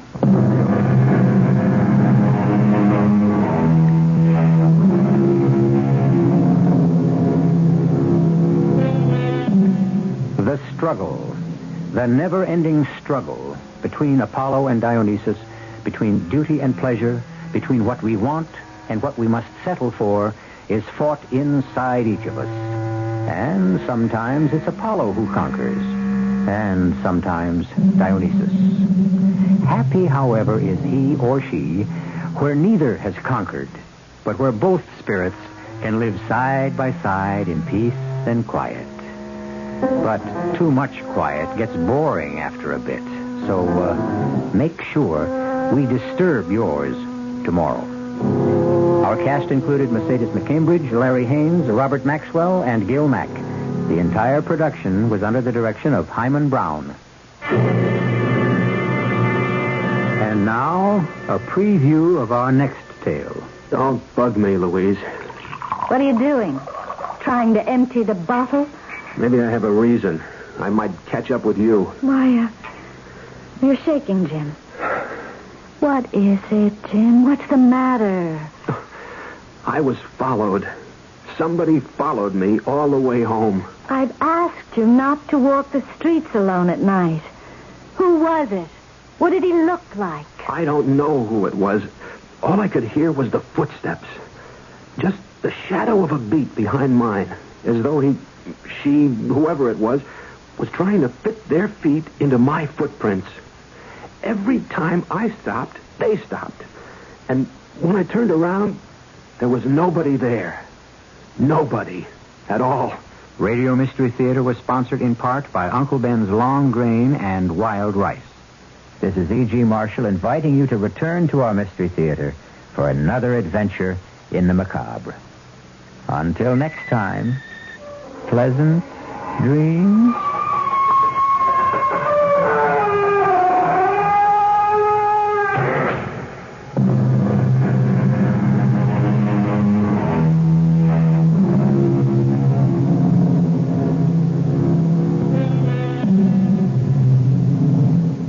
This is WEEI Boston. Up next in our prolific parade of programming, it is Eddie Cantor.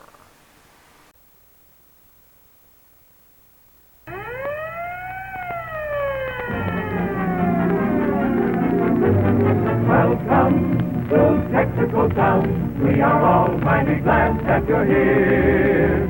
Welcome to Texaco Town. We are here just to bring you good cheer. Good evening. The 45,000 Texaco dealers from coast to coast who serve you so courteously and efficiently with Fire Chief, the emergency-grade gasoline, Texaco motor oil, and Marfax, the scientific chassis lubricant, present Pinky Tomlin, Igor Gorin, Jack Renard, Eddie Stanley, and Helen Troy, better known to you as Say More, in an all-stars summer review.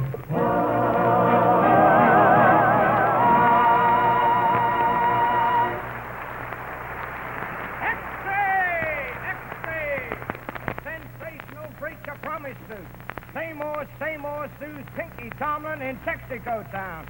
Extra! Hey, buddy. Yeah? Where's the courthouse? Right in front of you. Just open that door. Hello, Jimmy. Hello, Eddie Stanley. Well, Eddie, looks like we're the first ones here. Well, Jimmy, Pinky will be along any minute. I just got him out of jail. Hey, how did you get him out? I got a writ from the judge in San Joe. San Joe's? Now, wait a minute, Eddie. It's San Jose. In California, the J is pronounced like an 8. The J is pronounced like an 8? Yeah. What are you laughing at? I was just thinking about poor Pinky. He spent all last week in hell. Hey. Listen, with you as his lawyer, he'll be lucky if he doesn't spend the rest of his life there. Yeah, I've been a mighty successful lawyer, Jimmy. Why, my first 4 cases were murder trials, and only one of my clients got life. What happened to the other 3? They were hung. Nice average, Eddie. Don't worry, Jimmy. The case of Say More versus Pinky Tomlin is a sure victory for me. This is one case I can't lose. You sound pretty confident. I should be. I'm the lawyer for both sides. Fine thing. Stanley, the job fits you perfectly. Everybody knows you're two-faced. Yeah, don't you talk about faces. You know, it's a puss like yours that's been holding back television. Oh, is that so? Is that so? Listen, Stanley, your face looks exactly like an egg that Jack Renard sat on. What is this, Jimmy? A contest to see who has the ugliest face? Yes, and it isn't even close. Well, the contest is over. Here comes the winner. Seymour, Seymour.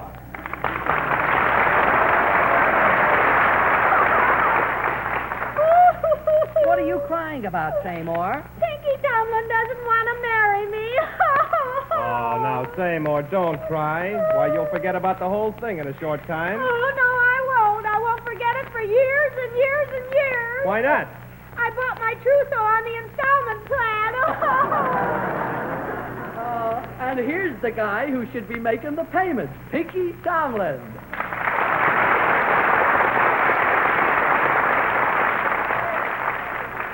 Howdy, folks. Oh, Pinky. Say, that week in jail didn't do you any harm. Why, you look great. You didn't grow any while you were in jail, did you, Pinky? You look taller to me. Well, why shouldn't I? Just finished a little stretch. Oh. Oh, a wise guy, huh? Making jokes. Listen, before this trial starts, you better get yourself the biggest lawyer in town. What about you? I don't need a big lawyer. You said it. You've already got the biggest mouthpiece.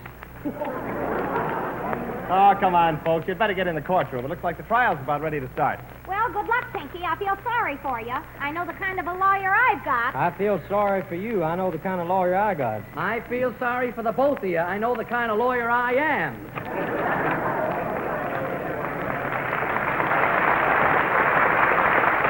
Everybody in the court, please rise. His Honor, Judge Peril.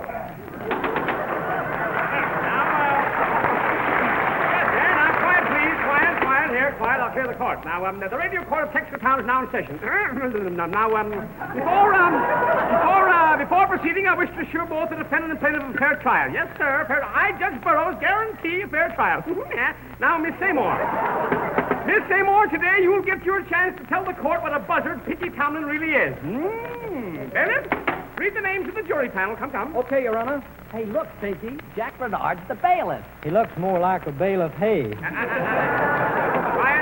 Here. Quiet. Will the prospective jurors rise and give their names? Joe Seymour. Tom Seymour. Frank Seymour. Mike Seymour. William Seymour. And Horowitz. Horowitz? How did you get in there? I'm a stowaway. Quiet. Now, will the jurors please state their ages? 25. 37. 29. 42. 56. 61. Bingo!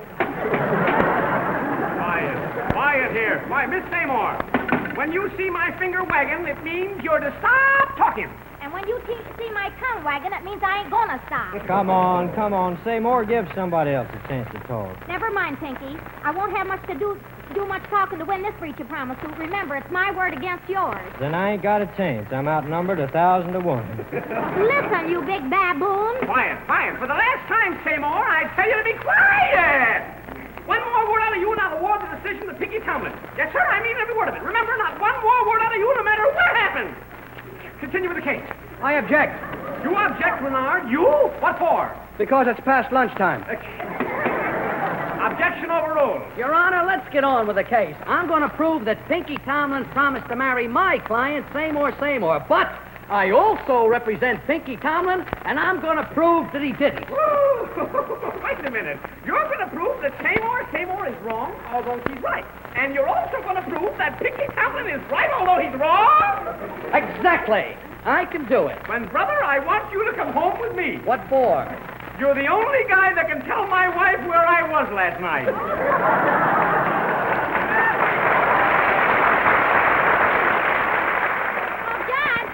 Quiet, Miss Seymour. But, Judge. Quiet, silence! I told you not to say one word, no matter what happens. I demand that she be heard. What are you making such a fuss about, Stanley? I want the judge to know that I don't like the way the court is being run.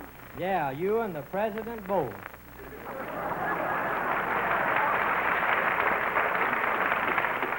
Quiet, Republicans, quiet. All right, this is highly irregular. We'll take a brief recess.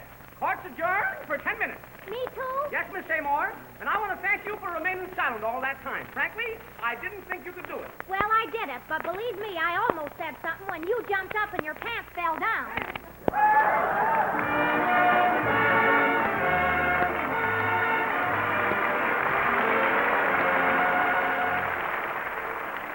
A medley story of three famous Irving Berlin waltzes, sung by the distinguished young baritone Igor Gorin.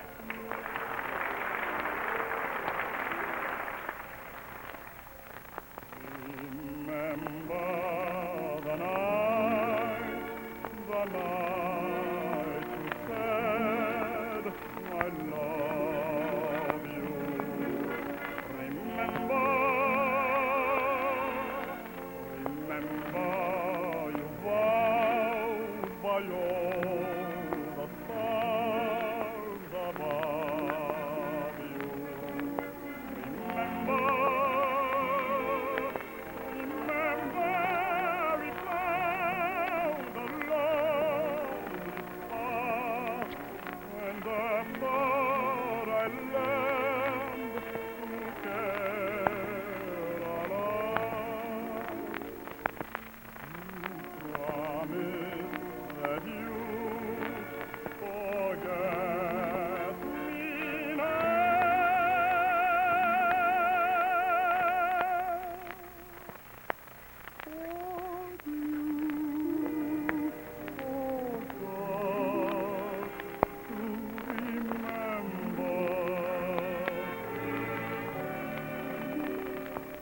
I'll be loving you always, with a love that's true always. When the things you planned need a helping hand, I will understand always.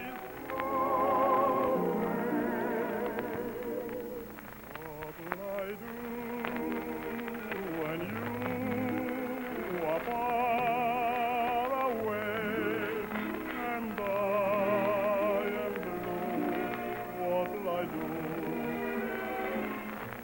What will I do when I am wandering loose, missing you? What will I do? What will I do with just a photograph to tell my troubles soon?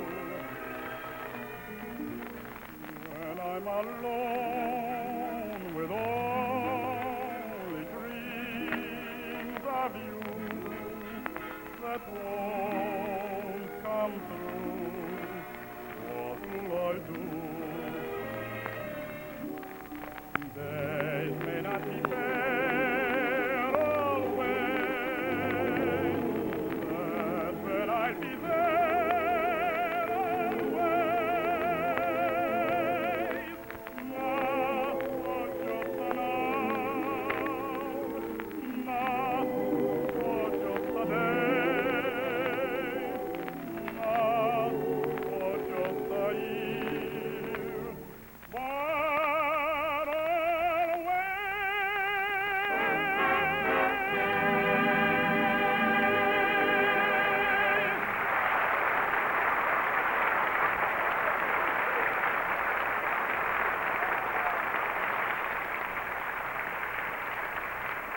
All right, everybody.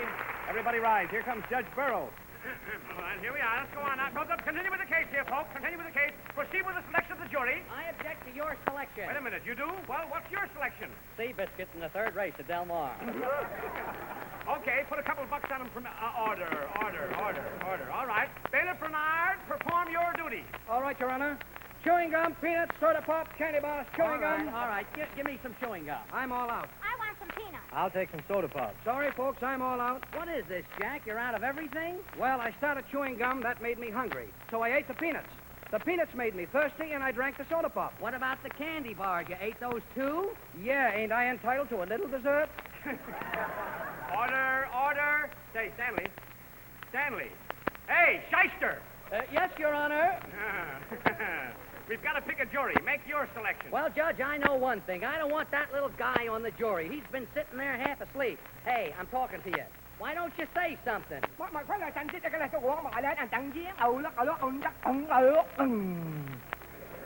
Well, doggone, can you beat that? A Chinese say more, say more. What's your name, mister? One hip hip chung sing long fooey. What? One hip hip hip chung sing long fooey. What's the fooey for? Because I do not like my name. Well, what are you doing here anyway? Yeah, I come to help my Japanese friend, say more, say more. But Seymour isn't Japanese. Oh, yes, she Tokyo girl. Tokyo girl? Oh, yes. Everybody says she Tokyo head off. Do me a favor and go back to Tokyo, will you? Oh, no. Me Chinese. All right, so you're Chinese, but you can't serve on this jury. Me not here to serve on jury. Then what are you doing in this courtroom? I come to get the judge's laundry. He having trouble with old laundry place. What do you mean? Judge tell me he go to Del Mar lace flat and lose his shot.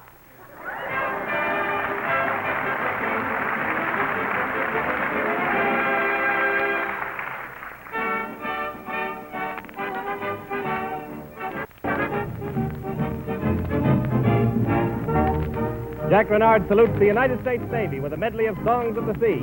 Music by Renard.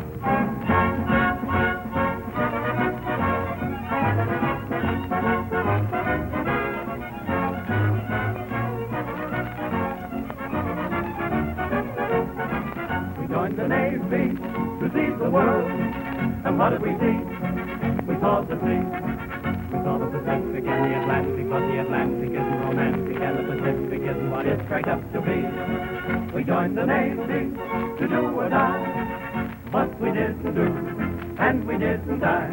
We were much too busy looking at the ocean and the sky, and what did we see? We saw the sea.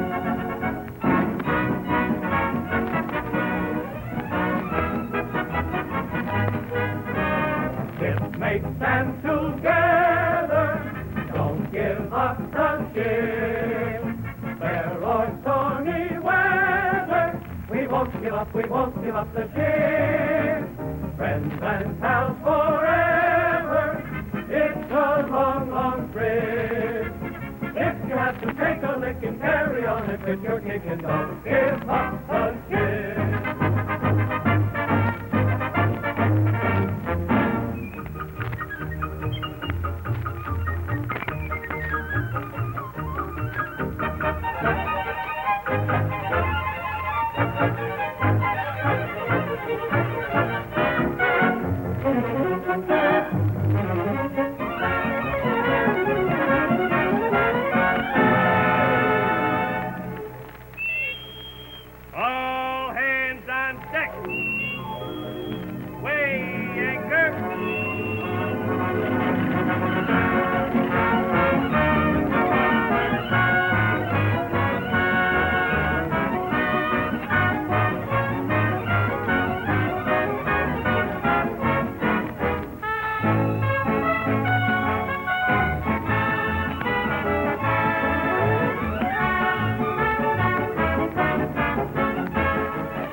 The floating fortresses of Uncle Sam's Navy are among the finest battleships in the world.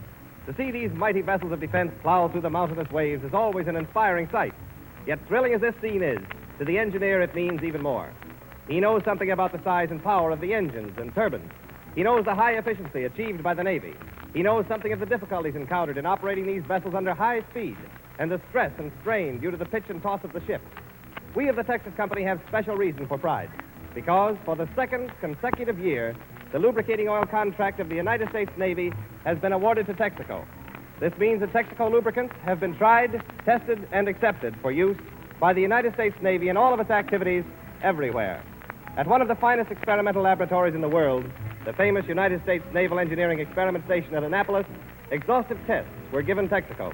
Here, under actual operating conditions, lubricants must either prove themselves or be rejected. Texaco lubricants did prove themselves, did come through again to win high lubricating honors. Naturally, we believe no finer tribute can be paid high-quality Texaco products. And it should be welcome news, especially to all of you motorists, because the new Texaco motor oil, available at all Texaco dealers from coast to coast, is made in the same refineries with the same care as the Texaco lubricants, which have again won the Navy contract. Next time, try a Texaco dealer.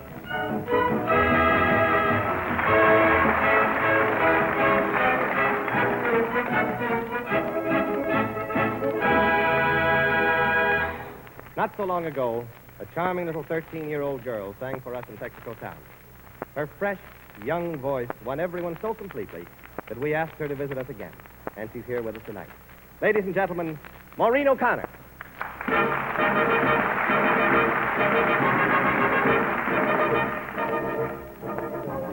Oh, there's a lull in my life. It's just a void and empty space. When you are not in my embrace, the stars are still on high, but they don't twinkle anymore. Why does it seem they lost their gleam? Somehow the lovely flowers have no fragrance anymore. Where is their bloom? Their sweet perfume. Darling, that just shows what your goodbye can do. Until you return, there's nothing I can do. Oh, there's a lull in my life. It's just a void and empty space. When you are not in my embrace.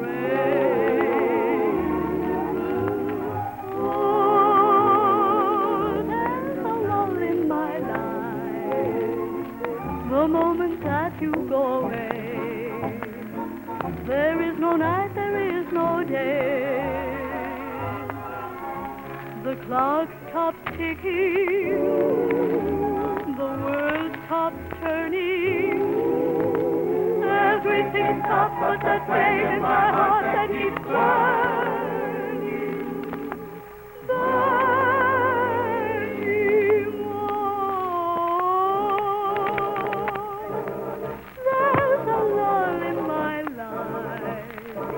No matter how I may pretend, I know that you alone can end the ache in my heart, the heart of my heart, the light in my life,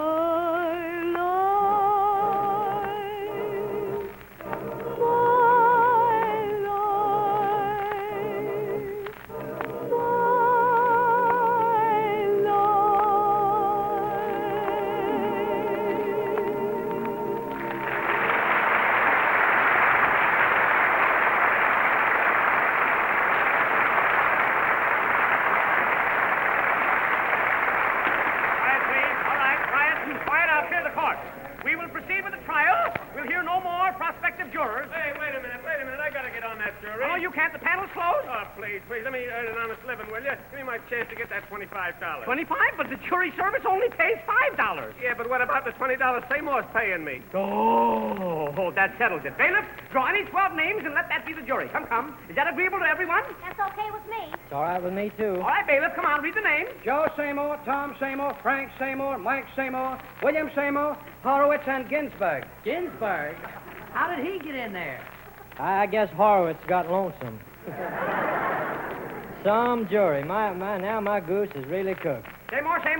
Come on, take the witness stand. Okay, Toots. Toots? Repeat the oath. Do you solemnly swear to tell the truth, the whole truth, and nothing but the truth? You said it, Fatso. You promise not to lie? Of course she won't. What do you think I'm here for? Wait a minute, Stanley. Wait a minute. You're my lawyer, too. How can you think about both of us at the same time? Oh, that's easy. I'm half with Seymour and half with you. Well, doggone. I wanted a lawyer and wound up with a half-wit. Order. Now, Miss Seymour, when did it first dawn on you that Pinky was in love with you? Well, I'd sit on his lap and he'd give me guitar lessons. Well, what's wrong with that? Nothing, except the first 3 weeks he forgot to bring his guitar.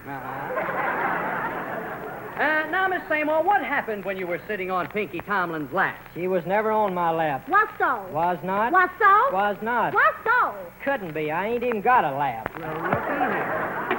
Quiet, just a moment, Mr. Tomlin. You'll have a chance to testify when Seymour stops talking. Well, who knows if I'll live that long. Order. Proceed with the cross-examination. Very well. Now, Miss Seymour, did the defendant Pinky Tomlin ever tell you that he loved you? Did he? The first time he come to my house for dinner, he looked across the table at me and says, "Boy, that's marvelous. How soft, how white, how fluffy." Tomlin, did you look across the table and say, marvelous, soft, white, and fluffy? Yes, sir, I did, but I was looking at the mashed potatoes. The mashed. You mean to tell this court that you don't love Seymour? Not like mashed potatoes.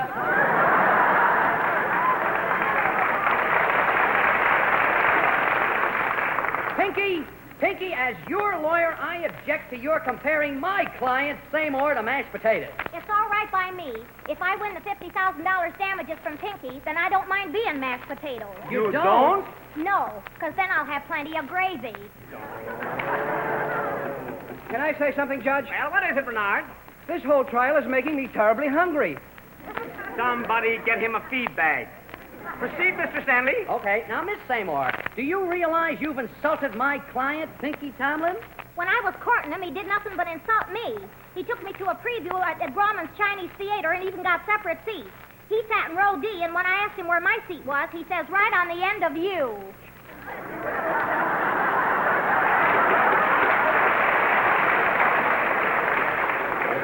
I never took you to the Chinese Theater. You did so, because I saved you from drowning in front of the theater. You saved Pinky Tomlin from drowning in front of the Chinese Theater? Yeah, it was raining, and he fell into one of Garbo's footprints. Your Honor, this lady is telling a pack of fibs. Never mind, Tomlin, never mind. We've got our own method of proving the truth around here. Bailiff, bring in the lie detector. Here it is, Your Honor. All right, come on, hook it up to Miss Seymour's arm. Now, young lady, now we got you. No matter what you say, the truth will come out. Yes, sir. That machine reads your mind and records the truth on ticker tape. Is that clear? Yeah. All right, come on, proceed with the cross-examination, Mr. Stanley, and read the truth report as it comes out of the machine. Now we're getting somewhere.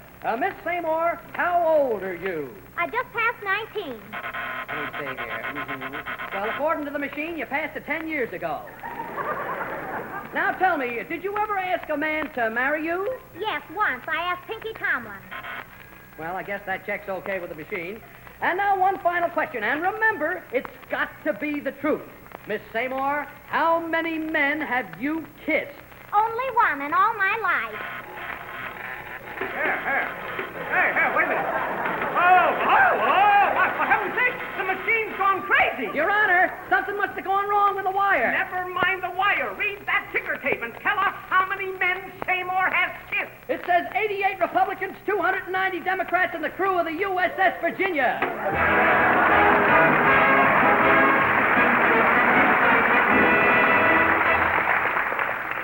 Judge, Your Honor, may I say something to the plaintiff? Pinky, take the stand. Listen, Miss Seymour. You've been shooting off your mouth, but you're not scaring me. You just think you're smart. If you keep on acting this way, you just wait and see. You'll be right where you were to start.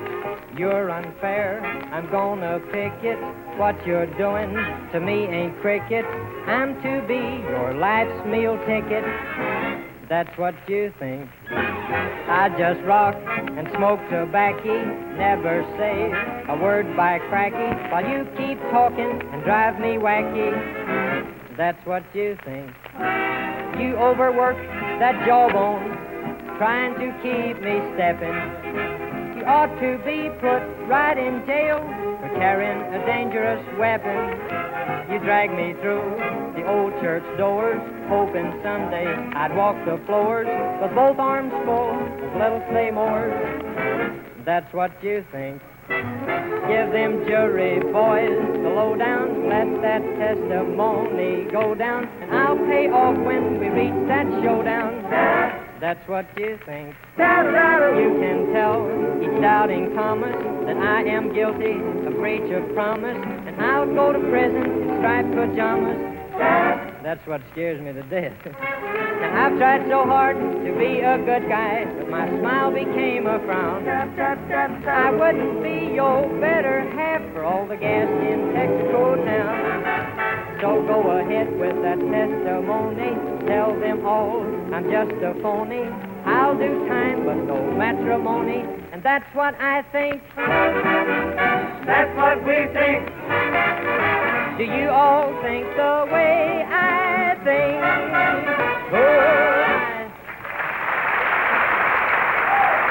Friends, these programs are presented by your neighborhood Texaco dealer. Drive into his station.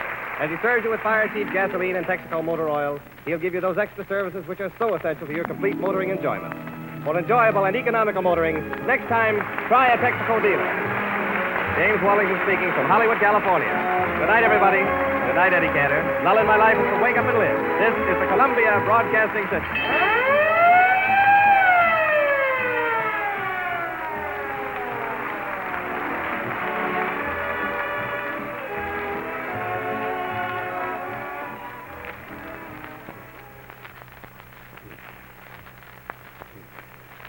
Nine p.m. BULOVA, Bulova Watch Time.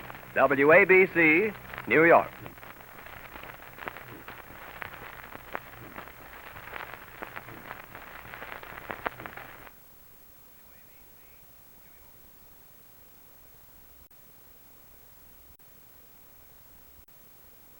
Take to the seas for adventure next with Horatio Hornblower.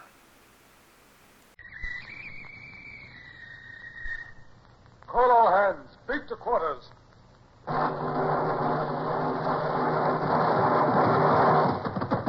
Unload the guns. Stand by the starboard battery. One broadside into it, if you please, Captain Bush. Pointers on target. Linstocks ready. Aye, aye, sir. Ready. Fire!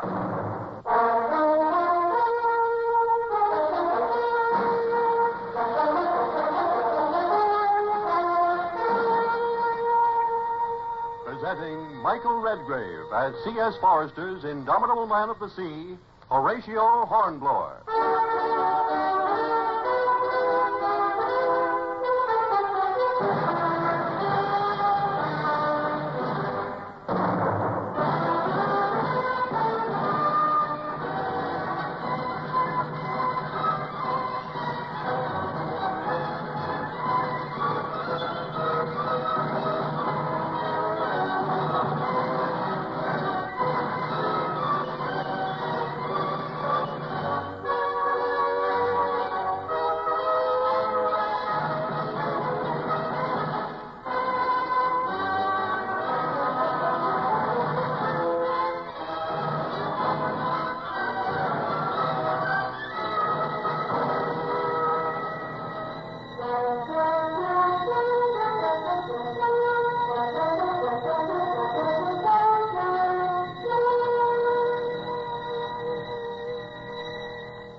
I'm old nowadays, and stiff and gouty in retirement.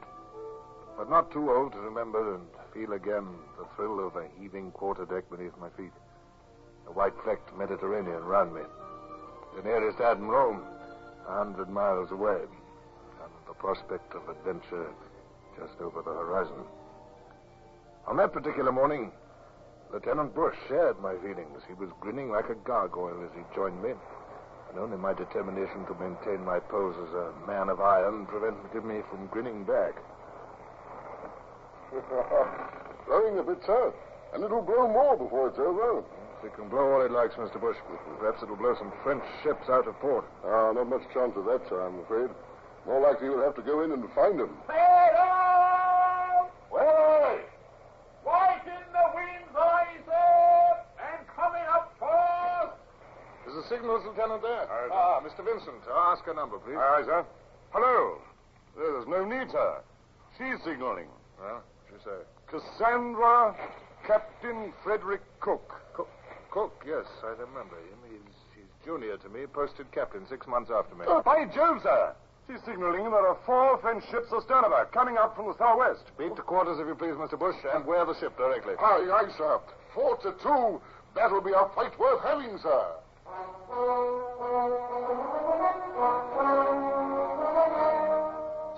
But I knew that Bush, that old war horse, was to be disappointed. It was not my task to fight against heavy odds until I made sure that the situation demanded it. Other British ships might be in pursuit. Rushing into battle without thought might be as bad as rushing out of it. Further signaling elicited the information that the French ships were 6 miles astern of Cassandra, bearing northeast. And another message stated that no other British ships were at hand. This confirmed my suspicion that these 4 enemy vessels had broken out of Toulon harbor. But whither were they bound? Bush had his own theory. I think they must be on a raiding expedition, sir. I doubt it. Frigates would be cheaper and more effective for raiding. Oh. My guess is that they're laden with stores for Barcelona. If I know Bonaparte, he's heard that there are 3 British ships in these waters, and he's hoping that 4 Frenchmen can get through with stores and crush the British squadron on the way. Well, we're all ready to show them how wrong Boney is, sir. I'm sorry to disappoint you, Bush, but that's just what I'm not going to do. The flagship and the Caligula are nowhere near us. If we get knocked out, the French ships may get through before our squadron can reach them. We must keep between them and their objective, and out of sight. Surprise will be half the battle. Mr. Vincent, I'll send this message. Ready, sir? Sutherland to Cassandra. Set all sail to westward. Seek ships Pluto and Caligula. Bring them down to Barcelona. Aye, sir. Mr. Savage, take a glass and climb to the mizzen topmast cross trees. Let us know what you can see of the enemy. Aye, sir. What do you see, Mr. Savage? 4 sails, sir. About half a mile between each. Rolling along in lovely French fashion, sir. Well, stay there and watch them, huh? I want to hear instantly if they alter course or gain on us, or if we gain on them. Can you hear me? Aye, sir. Nothing to do but wait now, Mr. Bush. No, sir. No. Still, there's bound to be a battle of some sort tomorrow, sir. If we don't lose them, sir. If we lose them, Bush, we lose my honor and reputation also. I'm not worried about either. No, sir. Of course not, sir.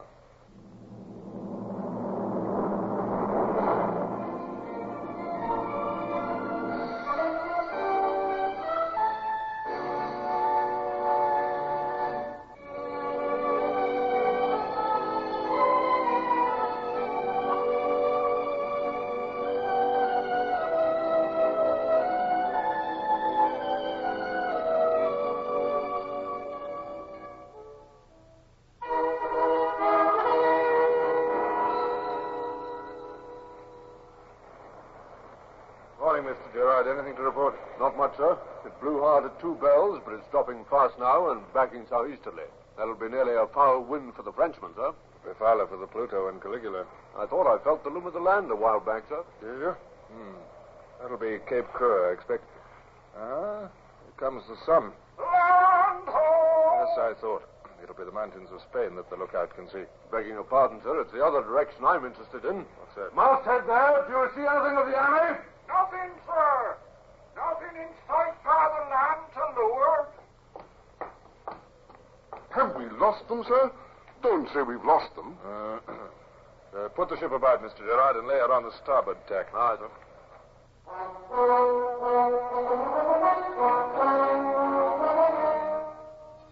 Whatever anxiety I felt, I was confident that no trace of it showed in my manner. But I was very anxious. The French might have altered course in the night and be lost now in the middle of the western Mediterranean. But I thought it unlikely. It was more probable that my officers had made insufficient allowance for the unhandiness of the French crews. Many French captains made a practice of heaving to at night, in which case we could easily have gained 20 miles on them. By retracing my course, I was confident that I should sight them again. At least, I tried to be confident. And I think my officers thought me so. I think the captain's a bit worried, Mr. Bush. He doesn't show it, of course, but if we have lost those frogs... Unfair thinking about Mr. Gerard. Admiral Leighton would break him for it. But I've never known his judgment to be wrong yet. No, sir. But anyone can make a mistake. I hope we haven't lost them anyway. I was looking forward to a real scrap today. We may get it yet. You think the captain's worried? Look at him taking his bath under the deck pump there. He's no more concerned than if he were in Portsmouth Harbor. Shaving, too. That's his way, sir. But I'll bet that pump is no colder than the chill round his heart this morning. You're a pessimist, Mr. Gerard. In any case, there's enough to worry the captain. If we've lost the French, there's trouble. And if we haven't, it means a fight. Now, a fight is just fun for us. But it's a heavy responsibility for a captain. The safety of ship and men are his responsibility. Mr. Bush, I shall go below. Call me if anything transpires. Aye, sir. The wind's still working round southerly, sir. I should think... Get clear! Sail inside! Sail inside? 2 sails! 3! No, 4! It's the enemy, sir! Carter, by George, you all right after all? Mr. Gerard, when I want comments from my officers, there's last word. Silence those fools on the lower deck. Wear ship, if you please, and lay out on the other tack.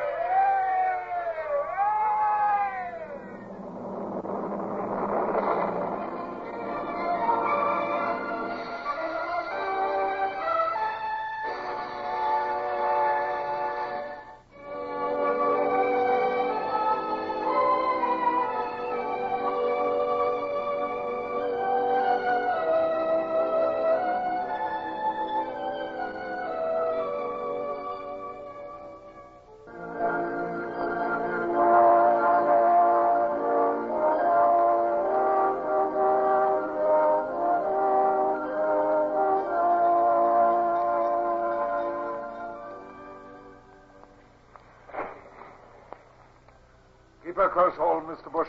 We're clearly visible to the enemy now, so we can no longer count on surprise. Aye, sir.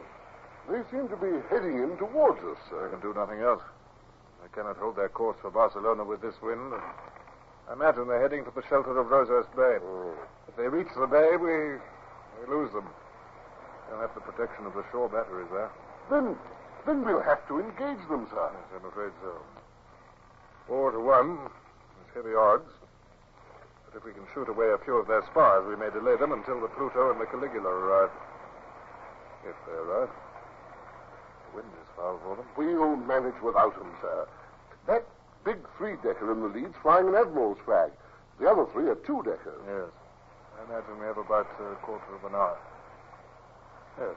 We'll see that the men get a bite to eat in that time. Aye, sir.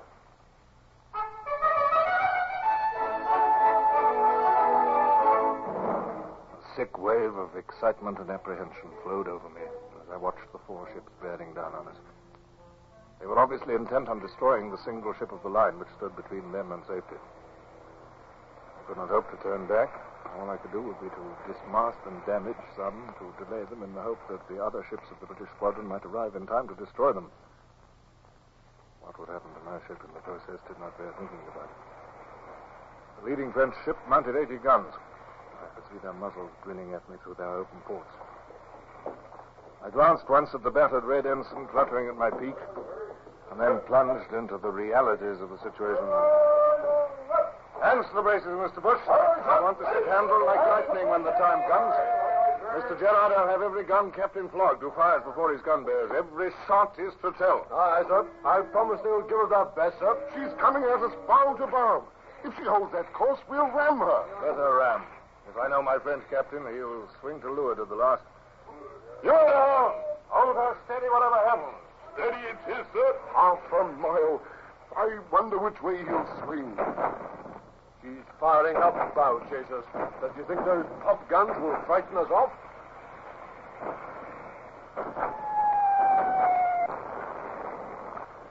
Up away, Floggy. We don't mind a few holes in our canvas. A quarter of a mile. Which way will he go? Which way? He's holding on longer than I thought. Do you think he means to ram us, sir? Not unless he wants to sink both ships. Helm there. Move that wheel at your peril. He is going to leeward. There he goes. Only a few hundred yards to spare. Hold your fire. Stand fast, everyone. His guns are beginning to burn. Now, helmsman, helm a weather. Slow. Cross our stern. Braces! Head to ship!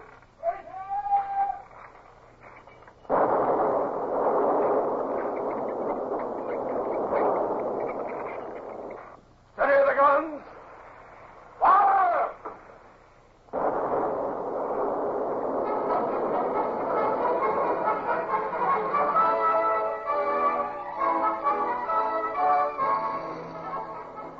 Those long hours of gun drill bore fruit now. Sponges were thrust into the reeking gun muzzle. The moment they were withdrawn, the powder and the rammer and the shot were ready for insertion. Almost simultaneously, the gun trucks rumbled as the crews flung themselves on the tack and ran the guns up. It was hard to think in the fearful din. The Marines were lined along the side, firing at the enemy with muskets. It was obvious that the French crews were suffering from their months in harbor. Their firing was ragged, and we were firing 3 broadsides to their 2.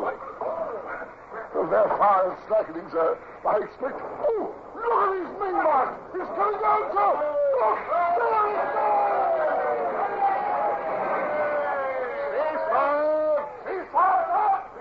We're drawing away from her. We can't afford to waste shot, Mr. Bush. The 3-decker's had enough, sir. She don't seem to be coming back. Now, Mr. Bush, come here. Yes, sir? We have a grave decision to make. A decision? What decision, sir?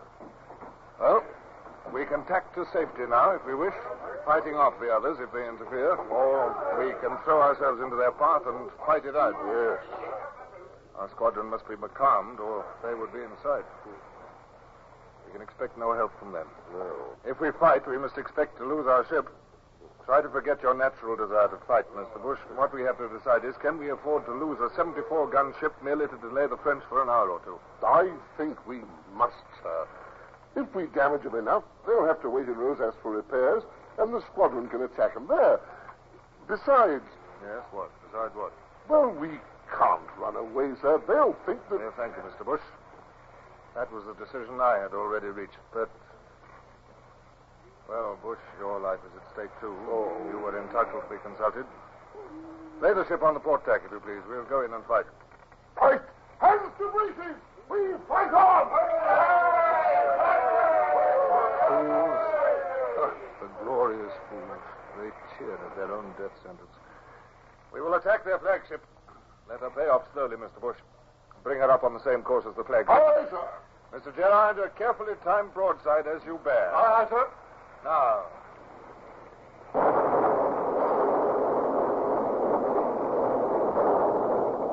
Edge closer in on her. Give her everything you've got, men. Stand commander! All marks coming down! Look out there!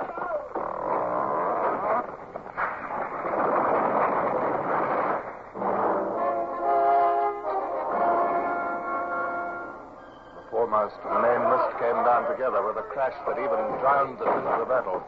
The wreckage tumbled across the starboard side, and Hooker ran forward with a group of men from disabled guns to hack it clear. I seized an axe and joined the party. Shots from the 4th French ship were smashing into us on that side, and smoke was pouring up from the canvas where the flames of the guns had set it alight. The whole deck was littered with dead and dying men. The wheel was gone. The masts and bulwarks were beaten flat. But still our guns, which could be worked, were firing. The enemy ships looming through the smoke on either side were in little better case. The wreckage at which I was stashing suddenly broke away and plunged into the sea. And I staggered back to the quarterdeck, amazed at the miracle by which I was still alive and unhurt. She's swinging round. The flagship's coming alongside. Orders! All hands to the bell boarders. Crystal, Hooker, boom them up there.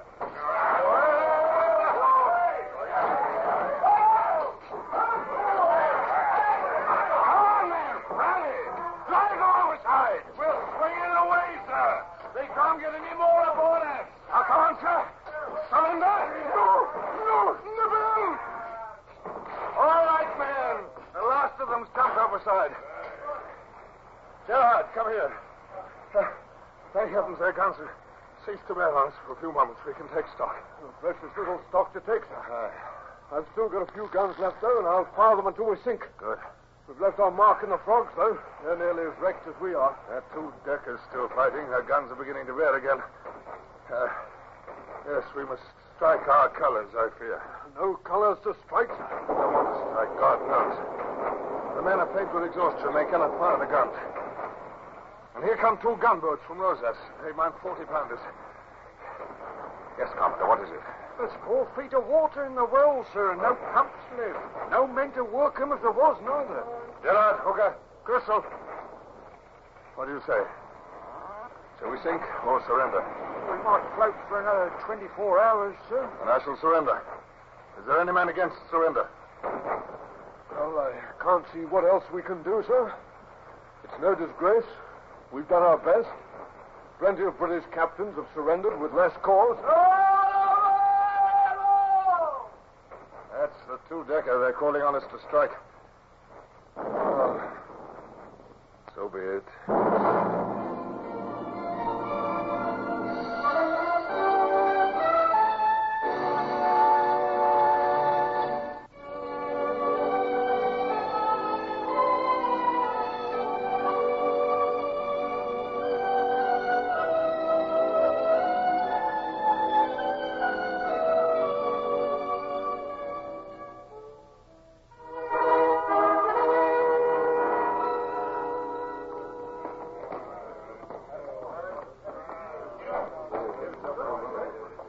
Sears!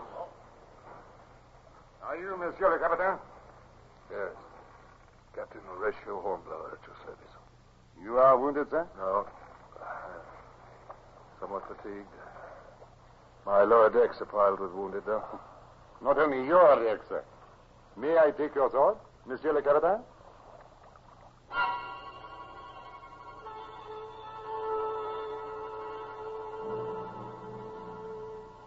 Even today, I cannot recall all the wretched details.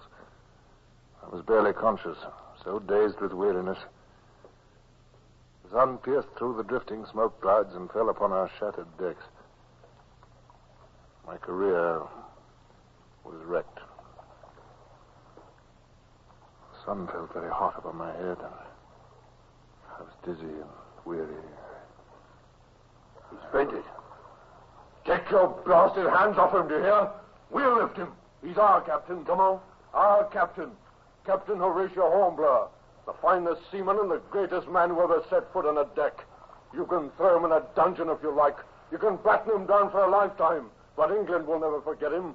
As long as the flag of England flies, the spirit of Captain Hornblower will live. Slip your other arm round his shoulders, Mr. Crystal. Right, sir. We're ready.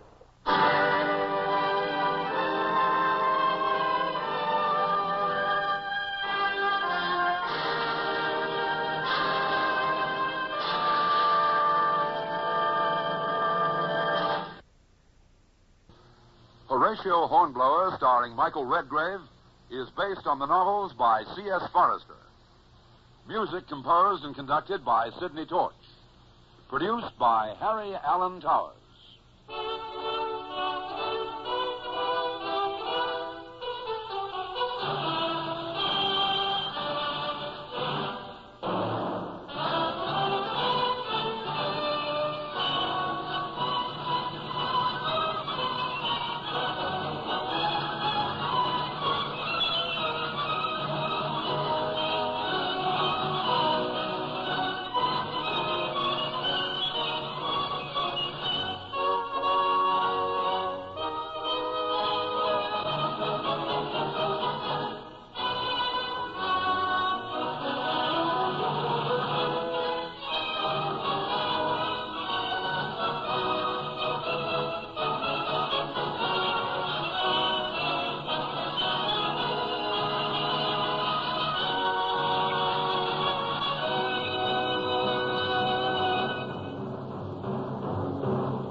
It's elementary that Sherlock Holmes is up next on nightly old-time radio shows.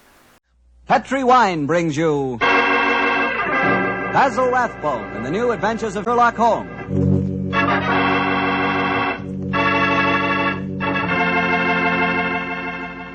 The Petrie family that took time to bring you good wine, invite you to listen to Dr. Watson tell us another exciting adventure he shared with his old friend, that master detective, Sherlock Holmes.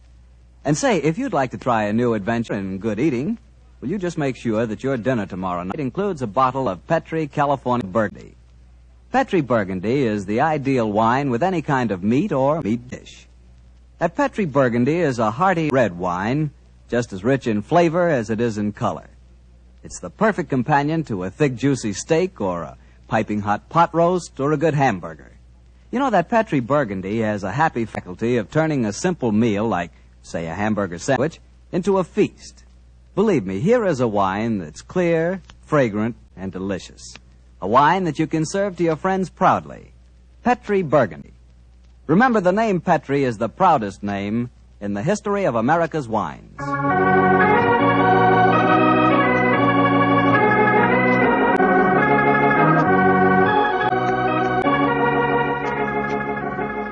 And now let's join our good friend, Dr. Watson. I'm out here on the patio, Mr. Bartell. Well, I see you're making the most of a wonderful evening, Doctor. Oh, yes, my boy. It's pleasant to sit out here on a summer's night with a good friend and a pipe, a bottle of wine. Help yourself to a glass and sit down. Well, thank you, sir. All ready with tonight's new Sherlock Holmes adventure, Doctor? Yes, and a strange story it is.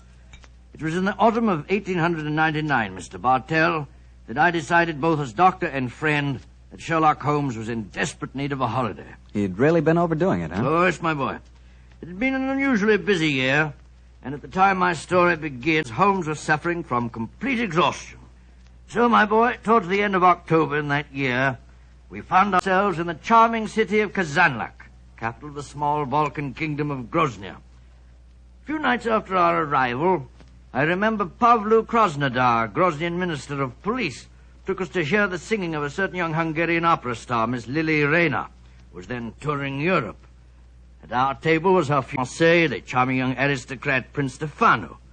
And it was very easy to see as he sat there listening to the song that the boy was head over heels in love.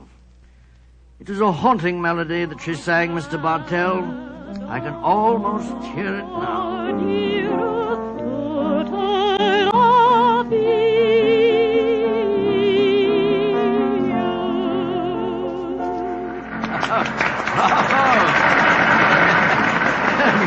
You're a very lucky man, Prince Stefano.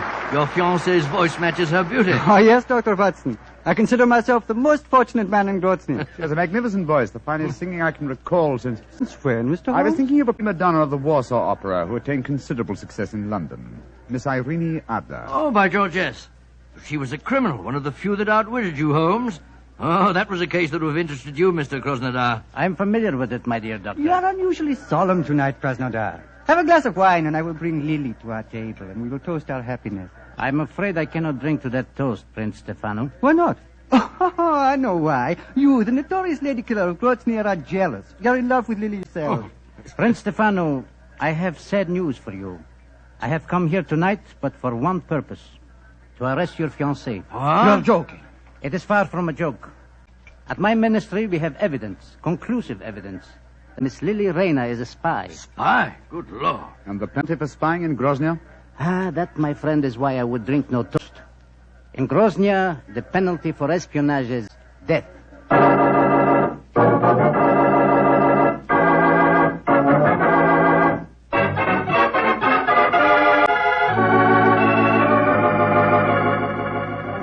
Yes, I know, but Holmes, you must do something to save that girl. You can't just turn in for the night without trying to help her in some way. They might shoot her in the morning. Krasnodar's no fool. Since he's made the arrest, obviously he has a watertight case against the girl. I suppose so. One last pipe. You know, Holmes, I couldn't understand her fiancé's behavior. He didn't do a thing. Just stood there and let Krasnodar arrest the girl. What could he have done? Krasnodar is commissioner of police. There was no point in arguing with him until the evidence had been examined. I imagine the prince will try and pull some political strings. After all, Grozny... Come in. Oh, who's this now? Oh, you wish to speak to me? Mr. Sherlock Holmes, I've come to talk to you about my baby. My name is Martha Gregget. Your baby? Oh, Mr. Holmes doesn't... Oh, my baby, she is 20 years old, and she is flaxen-haired and beautiful. Oh, that's an entirely different matter. We'll be delighted to help you. Delighted. Sit down, won't you? On whose behalf have you come to me? Poor Lily Rayner. Lily Rayner? Well, that's the girl who's arrested tonight. I am only her dresser. And yet I'm Martha Greggett. I'm her mother and father. I have toured Europe with her ever since she left Vienna. She sent you to me tonight, I suppose. Yes, Mr. Holmes. She said you would understand. What does she mean by that, I wonder? She said that Mr. Holmes would take care that a talent like hers should not perish just because she had broken a few laws. In other words, she wishes me to establish her innocence in the same breath as she confesses her guilt. I'm afraid I don't take that sort of plant. Good night to you.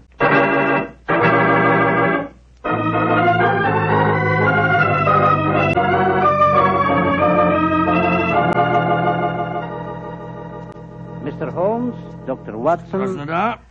I am glad that you came to my office this morning. I can show you the proof of Miss Lily Rayner's guilt. As distinguished foreigners, I should like you to know that though the penalty for political crimes is swift and severe, we are most careful that the incriminating evidence is beyond question. You see these letters? Yeah. We found them sewed into the bodies of her gown. Oh, good gracious me. They're a series of highly dangerous letters from Joseph, the leader of the Revolutionary Party with whom he is obviously hand in glove. Here, you may examine them if you wish. Right. Say, it looks like Greek to me. My knowledge of the Grosnian language is far from perfect, but these letters certainly seem to incriminate their owner beyond doubt. You will observe that the letters have followed her to each of the cities in which she has been singing. All of them ask questions as to the military garrisons and the chances of a successful revolution. She has been a dangerous spy. Yes, I can see that, sir. But even so, isn't the death penalty excessively severe, particularly for a woman? Dr. Watson, the Balkan states are a hotbed of European intrigue. Our penalties must be severe, and we cannot make concessions to the sex of a culprit. This man Joseph, the writer of these letters, have you been able to find any trace of him? None. If only we could. But we have never even seen the man. However, we are fortunate to trap his assistant and apparently the lady of his choice. Lady of his choice? But she was engaged to Prince Stefano. Undoubtedly a blind. In her home, we found an unsigned love letter in English. It was in the same handwriting as these letters from Joseph. Are you satisfied, Watson? Well, I suppose. Obviously, she's guilty. Well, there's no place for me in this affair, particularly when you consider that she made a virtual confession in sending her dresser to me last night. I suppose you're right, but just the same. If you were to trap this man Joseph, I should think you'd be wiser to hold the girl as a hostage. It might bring him on the scene if he's afraid she'll talk. If you hang her, you'll never find him. Dr. Watson, in my country we found that prompt justice gets the best results. And for your edification, we do not hang in Grozny. No? The death penalty is exacted at the hands of a firing squad. And when is the execution to take place? You have timed your visit well, my friends. Please to step onto the balcony. Oh, dear.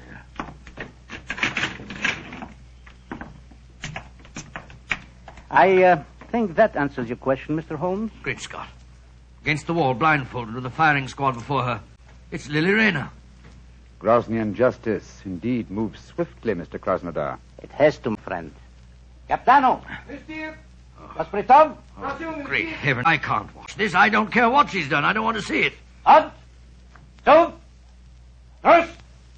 Up! Up! She's crumbled to the ground. Poor little thing. What an artist. Hard to see a woman executed even if she is a spy. May all traitors to Grozny die as swiftly. But what a loss. Her beautiful voice. Yes, her beautiful voice. Shall we go in, gentlemen?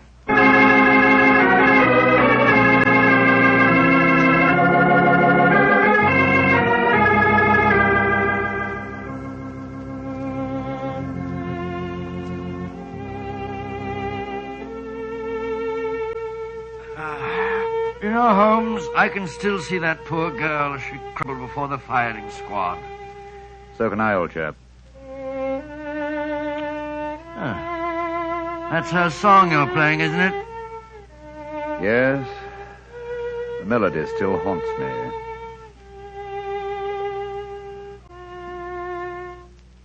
You blame me, don't you? Blame you for what? For not preventing her death. Oh, of course I don't blame you, Holmes.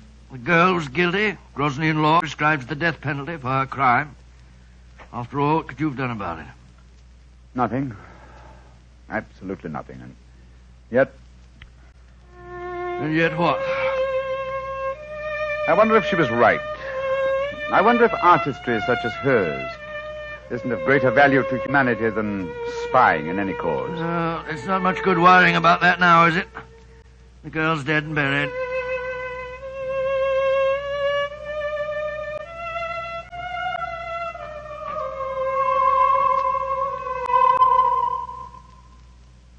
Watson. What's the matter, Holmes? Did you hear that? I hear what?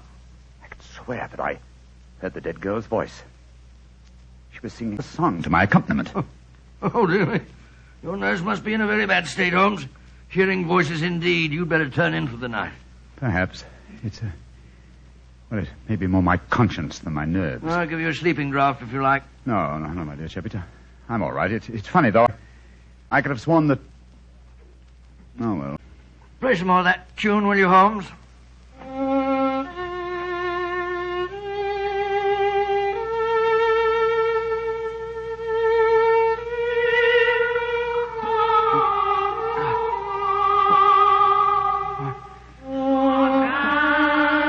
Great heavens!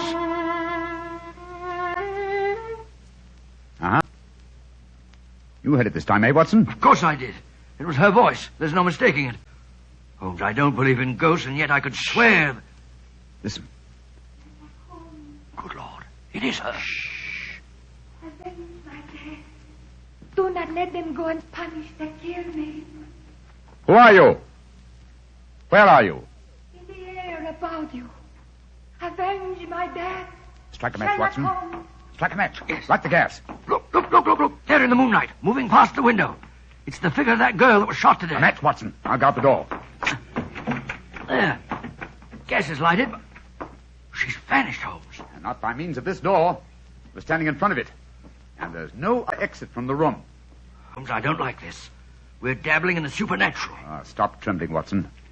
Whatever the explanation for this may be, one thing at least I find quite fascinating. And what's that? It's the first time in my career that I've ever had a ghost for a client.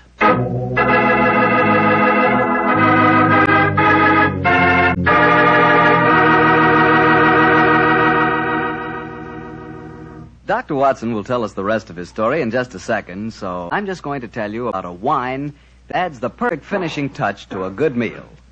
Petri California Muscatel. With its sunshiny golden color and its full aroma, you just know Petri Muscatel is going to taste good. And it really does. The flavor of big, plump Muscat grapes picked when they're full to bursting with luscious juice. For the wine that everybody likes, serve Petri Muscatel. You know it's good if it's Petri. Well, Dr. Watson, so you had a ghostly visitor calling on you at the hotel that night, huh? Yes, my boy, and I confess I was so badly shaken by the experience that I hardly slept a wink all night. Well, the next morning, after an early breakfast, Holmes and I located the proprietor of our hotel and began to question him as to the history of the building. I've admired the architecture of this building ever since we came here. A house of this period would undoubtedly have been built with secret passages and staircases. I confess that I know of one secret staircase there. There may well be others. Indeed, and where is the one you know of? Do you wish to explore it, gentlemen? Oh, very much. My friend and I are most interested in such things. Follow me, please. These stairs lead to our wine cellars. Thousands of feet have tramped up and down these steps.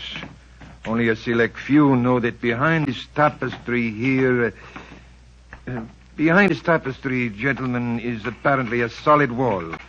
But the wall is not solid. You have a match, perhaps. Oh, yes, of course. Here you are. We keep a candle here in this niche for just such an occasion as this. So, please hold back tapestry, sir. Oh, I've got it. Thank you. Now, let me see. 1, 2, 3, 4. The fourth brick up from the stair. I press it so, and... Look, Holmes. Great Scott, a section of the wall swinging up. It's closing a stairway behind it. Ingenious. There, gentlemen. Allow me to give you the candle. But aren't you going to lead the way? No, sir. I'm not going to lead the way, thank you. I I've owned this hotel for 32 years, and yet I have never explored this stairway. Why, sir? Is it reputed to be haunted? Yes, it is supposed to be haunted. The candle, gentlemen. Thank you. Yes, I'm much obliged to you. Come on, Watson. I shall wait here. I don't think I care for this, Holmes. Frightfully dark in here. Damp and mouldy, too. Look, Watson. Look here. Where? This landing. Landing? Nothing but dust and cobwebs. Closer, old chap. There's the faint imprint of a woman's heel here. Oh, by George, yes. Shoes that have gone both up and down these stairs in the last 24 hours. Exactly. And there's a reverse print over here. This, my dear chap, I think accounts for the appearance and disappearance of our visitor last night. Yes, but Holmes, it was the singer, Lily Rayner. Yet we saw her shot yesterday morning. Rubbish, Watson, rubbish. What have we to do with walking corpses? Come on, old fellow. Let's see where this stairway leads us to. I know, but then what did we see if we didn't see a ghost last night? That, my dear chap, is what we have to find out. Wait a minute. Staircase ends here. That's strange. Yes, against a blank wall. That doesn't make sense. And yet the entrance to this stairway was an apparent blank wall, too, remember? Let's see if the same formula will do the same trick here. What was it? Oh, yes. 1, 2, 3, 4. 4 bricks up from the step. I press so and... Open sesame! The wall swinging back again. What do we see? Another tapestry. A tapestry that seems very familiar. Well, I should say so. This hidden door leads into your very own bedroom. Exactly, my dear chap. Now we know beyond doubt how the apparent ghost made her appearance last night. Don't you suppose it must have been someone impersonating the dead girl? That, my dear fellow, is a question that can only be answered by calling on her fiancé, Prince Stefano. Let's go over and see him at once, shall we?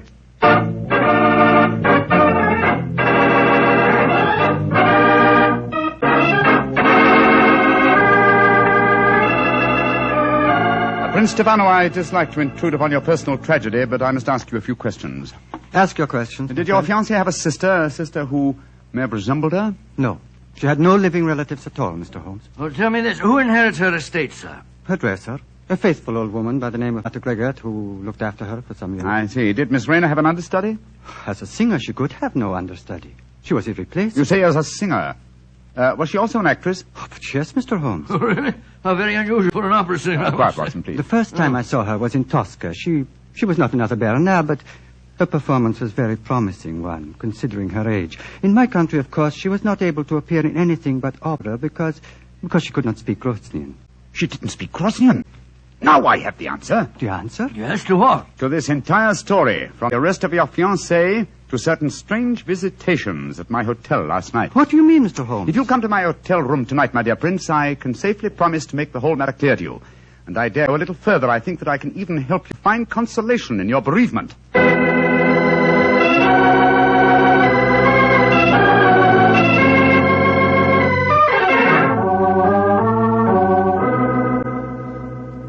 Ladies and gentlemen, I can see that you wonder why Dr. Watson and I have asked you to come here to our hotel tonight. As Minister of Police, I should be stupid if I did not realize that since your other two guests are the Prince Stefano and Martha Gregor, the dead girl's dresser, that this meeting has some bearing on the execution of Miss Lily Rayner. I should prefer to say her murder. Ladies and gentlemen, if you please, I should like to make my own position in this matter quite clear. 2 nights ago, you, Martha, came to me on behalf of Miss Rayner to solicit my aid. I, convinced that she was guilty, refused that aid. Yesterday morning, she died before a firing squad. Last night, her ghost appeared to me here in this room and asked me to avenge her death. Her ghost? What nonsense are you talking? It would be no surprise to me if her poor murdered soul came back from the grave to ask for justice, sir. I saw her, my good woman, almost as clearly as I see you all now. I agree with Krasnodar. To talk of ghosts is beyond belief. Please let finish. When I had this visitation last night, I decided to investigate the case thoroughly. I did so today, and I can assure you that Miss Rayner paid for a crime she did not commit. What grounds do you have for saying that, Mr. Holmes? The letters that were supposedly written to her were in the Grosnian language, and yet today Prince Stefano informed me that she could not appear in the theater here because she did not speak the language. But those letters were sewed into her bodice hole. That's true, my dear fellow. And who was the only person who had the opportunity to do that? The same person who came to me 2 nights ago and succeeded in convincing me that Miss Rayner was guilty, her own dresser and supposed friend. Are you suggesting that I'm suggesting that you inherited her estate on her death. and that you would have lost that inheritance if she had married and had a family of her own. What do you have to say in answer to that, Martha? That I am among madmen. This talk of ghosts proves it. Very well, then. Let the ghosts support my theories. Hand me the violin, will you, Watson, old fellow? Oh, yes, of course. Thank you. Now, turn down the gas light. Right you are. That's it. And listen.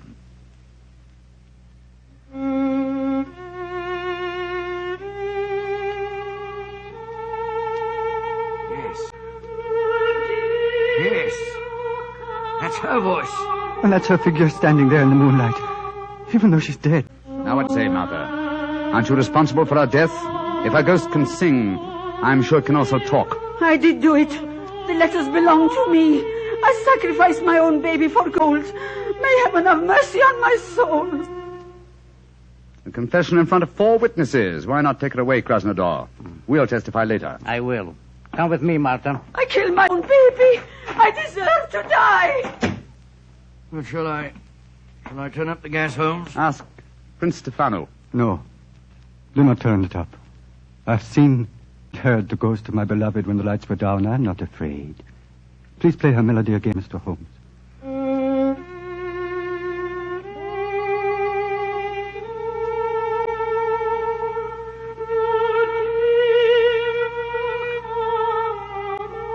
Aren't you afraid, Prince Stefano? Why should I be afraid? Lily, my beloved, your spirit I know can be no evil one. I love it. I love you living. The pleasure of love lasts but an instant. Love's regrets last for a lifetime. This is now my lifetime, brightened by your gracious ghost. I'm sure this is a very touching scene, but it's getting dreadfully maudlin. All right, Miss Rayner. You may come from behind the tapestry now. Watson, old chap, turn up the gaslight. There's a good fellow. Right you are, Holmes. Prince Stefano, permit me to reintroduce you to your far from ghostly fiancée, Miss Lily Rayner. Lily, my beloved, you're not dead. No, I am not dead. Though I cannot see how Sherlock Holmes fathomed my secret. And there, my dear young lady, you're in exactly the same boat as I am. Surely the answer is obvious. You gave me the key yourself, Prince Stefano. I did, but how, Mr. Holmes? When you informed me that Miss Rayner had once played the title role in Tosca. Tosca? What's that got to do with anything, Consider Holmes? the plot, Watson. A minister of police who is very susceptible to a lady's charms arranges a false execution. Knowing Mr. Krasnodar's weakness, Miss Rayner, you prevailed upon him to do likewise. Huh. Well, then the whole execution was a piece of pantomime. The rifles must have contained blanks. That's right, old fellow. And what should have heightened my suspicion, Miss Rayner, was the fact that at the moment of your apparent death, Mr. Krasnodar quoted a line from Tosca. He said, "What an artist." I was not perceptive enough at the time to evaluate the remark correctly, I'm afraid. When the simulated execution took place, you were free, but assumed dead. But why should I indulge in such a trick, Mr. Holmes? You reasoned that had you come to me directly, I might easily have turned you over as a fugitive from justice. And when you decided to dramatize the situation and appear last night as an apparent ghost, you knew it would, well, at the very least, stimulate my curiosity. It would cause me to investigate the matter and possibly to learn the truth and clear you from suspicion. Well, yes, but Holmes, if she's innocent, how about the love letter in English, which was in the handwriting of Josip, the revolutionary leader? Well, I can see only one explanation for that. You, Prince Stefano, are that mysterious revolutionary Josip. Stefano? Oh, no, that is not possible. Mr. Holmes, you're a visitor in my country. I do not suppose you will be staying here much longer. Stefano, all these months you deceived me. Silence, Lily. Gentlemen, I hope for your own sake you will not be staying here much longer. Oh. I've been threatened by far more imposing adversaries than you, Prince Stefano. I suggest that you leave my room. It's none of my business dabbling in Groznian political affairs. Your secret is safe. In any case, I came to Grozny for a holiday. Goodbye. Goodbye, Mr. Holmes. On my soul, Holmes, if we were in London, you wouldn't behave in this offhand way. But we're in Grozny, old chap, aren't we? Hand me the violin, will you? All right, here you are. Thanks. You know, Watson, I've only had professional dealings with 2 singers in my life. The first was Irene Adler, and she fooled me, oh, so cleverly. And this singer tried to fool you and failed dismally. Seems to me the score's about even. No, old chap, no. This one was an amateur. Irene Adler will always be the woman. Ah, well, I think that's enough excitement for one day, don't you? After all, I am supposed to be taking a holiday.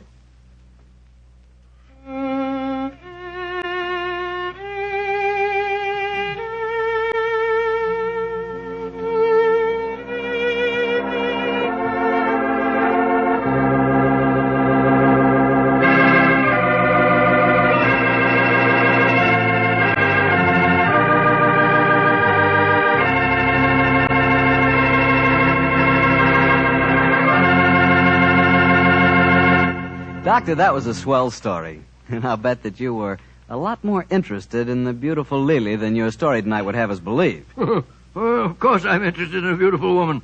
But then what man isn't? Check. But don't worry about me, Mr. Bartell. You know, being a family man, I just naturally associate a beautiful woman and home. And that makes me think of hospitality. Well, what do you mean by that? Well, according to you, I'm interested in home life. You're primarily interested in wine. Put us together, and we're interested in... Wine in the home. Isn't that an important part of hospitality? That I admit. But remember, my interest in wine is entirely an interest in good wine. In Petri wine, to be exact. Because I know all about Petri wine. I know that the Petri family has been making wine for generations. With the Petri family, the growing of perfect sun-ripened grapes and the art of turning those grapes into fragrant, delicious wine is a heritage. It's a heritage handed down from father to son, from father to son. The skills of those generations of winemaking are evident in every drop of Petri wine. The name Petri on a bottle of wine is more than a trademark.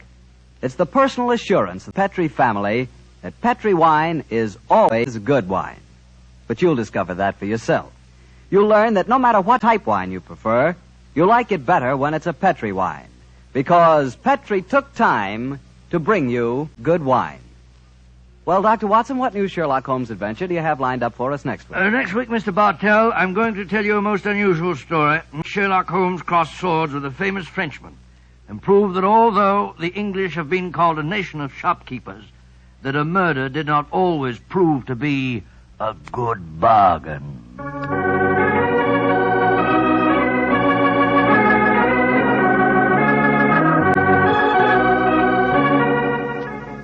Tonight's Sherlock Holmes adventure was written by Dennis Bean and Anthony Boucher and was suggested by an incident in the Sir Arthur Conan Doyle story, The Sussex Vampire. Music is by Dean Fossler.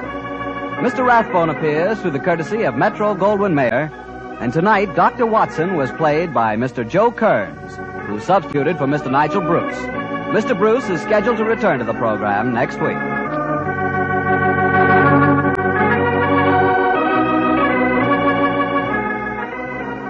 The Petri Wine Company of San Francisco, California, invites you to tune in again next week, same time, same station. Sherlock Holmes comes to you from our Hollywood studios.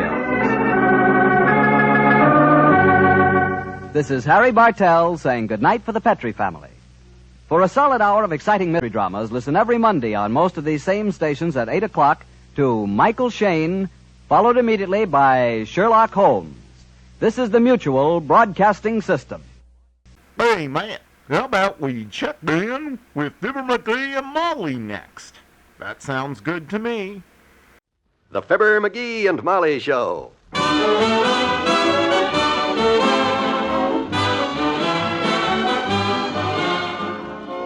Every weekday at this time, NBC brings you Fibber, Magee, and Molly transcribed. The show was written by Phil Leslie and Ralph Goodman and directed by Max Hutto.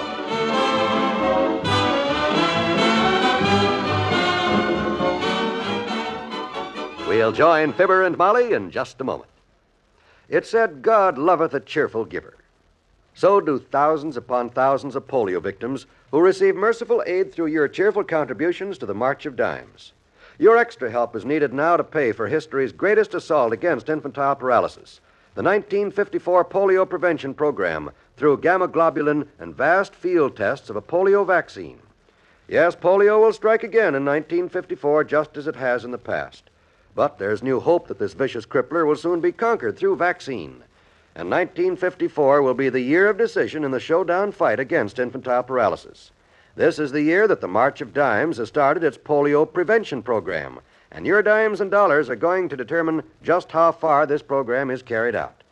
Your dimes and dollars are going to help pay for more gamma globulin and the mass tests of the trial vaccine. The responsibility rests with you. Join the March of Dimes and give extra. Give extra for victory over polio. You'll be glad you did.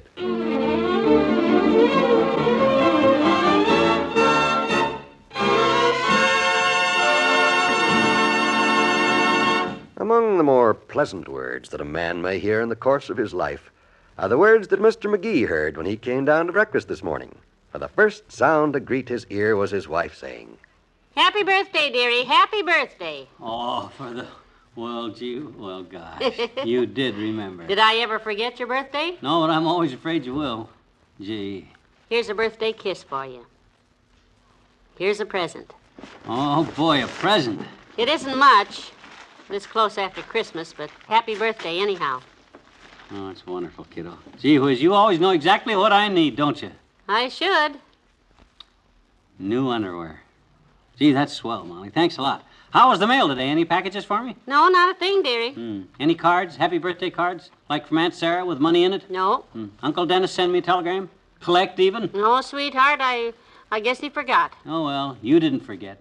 What's in the paper? Anything about Citizen X today? Oh, yes. It says the contest is going to end on Monday. That's the last day for anyone to identify Citizen X. Yeah, Monday, huh? Here it is. Says Wistful Vistans will have all day Monday in which to identify this elusive character and win a grand prize of $1,000. Wow, $1,000? Mm-hmm. And if nobody finds Citizen X by Monday night, they're going to give the money to charity. Boy, oh boy, I got a wonderful charity for him. The Fibber Magee Home for the Aged Fibber Magee, who just got a year ageder today. You're still my boy, though. You don't suppose there was another mail delivery, do you? I mean, sometimes birthday cards or presents get delayed, you know. I'll go take a look. I doubt it, dearie, but maybe you can go see. My gosh, look who's sitting out here on our front steps. Hello, folks. Hello, Mr. Wimple. Hi, Wimp. How long have you been sitting out there in the cold? Oh, about a half an hour. My goodness, why didn't you ring the bell? I wasn't sure whether I should, Mrs. Magee. You see, I pedaled over here on my bicycle, and the sign over your doorbell says, no peddlers, so I didn't know that if don't mean bicycle peddlers. That means salesmen, them kind of peddlers. I didn't know you could ride a bicycle, Mr. Wimple. Neither did I, till I had my driver's license revoked. Yeah? Judge took away your license? No. Sweetie Face, my big old wife, did. Oh, revoked your license, eh? Why, you have an accident? Yes. It wasn't my fault, actually, but, oh, was she angry when I came home with that scratched fender. You mean she took away your driver's license for that? Just because you came home with a scratched fender? Is that all? Yes. That was all I could pry out from under the streetcar. Just a fender. The rest of it was a mess. I really shouldn't have parked it on that hill, I guess. It seems like you shouldn't have. Oh, the reason I stopped by, I have a little package here in my pocket.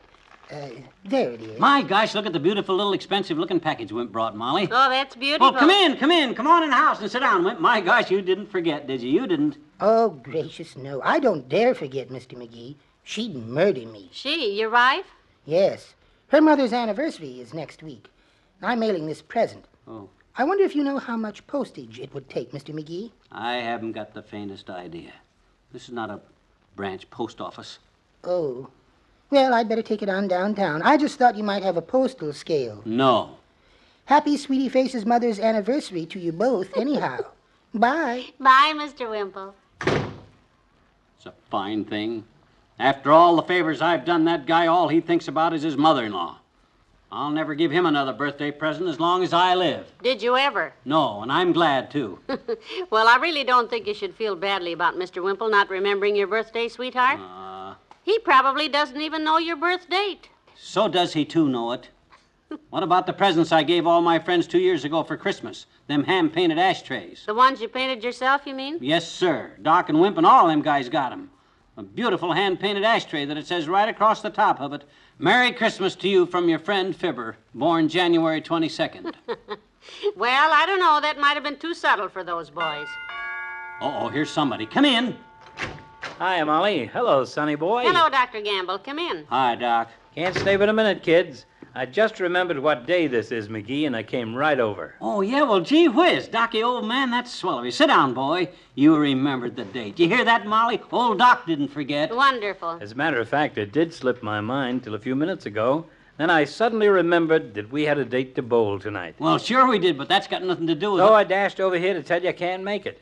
I'm taking Miss Callahan to a movie tonight. Oh, fine. I knew you'd understand, my boy. Well, I gotta run now. So long. Him, too. Oh, well, he's in love. You know how it is. Oh, it's okay. So what?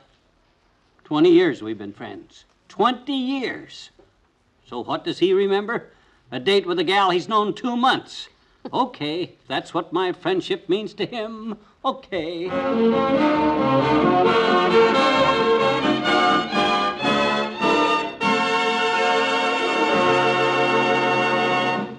Back to Wistful Vista in a minute. Our country was founded by men who had faith in God and who were willing to endure hardship and sacrifice for the sake of that faith. In these uneasy times, we need the comfort and inspiration of religious faith more than ever.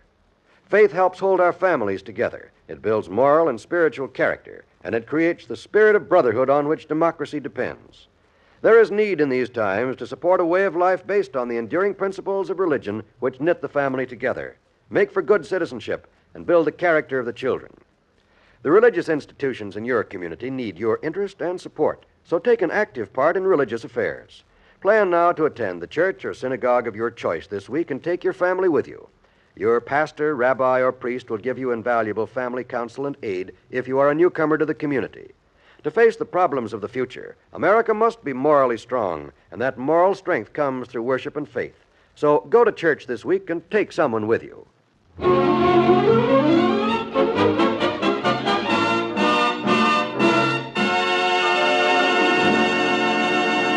What time is it, kiddo? You know what time? 7:45. Why? Oh, nothing. My birthday's almost over, ain't it?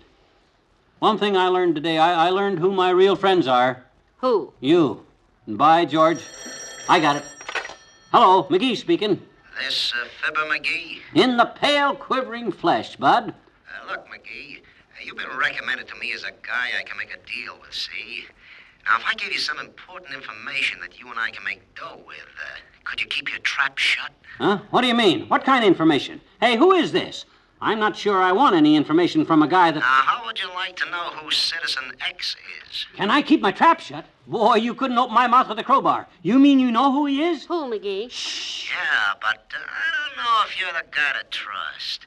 We could split the reward, but if this information ever leaked out... Oh, not for me. Tight-lips Magee, they call me. Nobody can get me to open my mouth. When I was a kid, my mother had to brush my teeth through my ear. You see, that was the kind of time... Shut up and listen. Okay. I'm going to take a chance on you. Meet me in the alley back of Kramer's drugstore in 15 minutes. And bring your old lady along. My old lady? What? He said to bring my old lady. Shh. We can use her for a lookout. Tell her nothing, see? Yeah, I'll tell her nothing. For heaven's sake. Post her at the entrance to the alley, and she can watch for cops.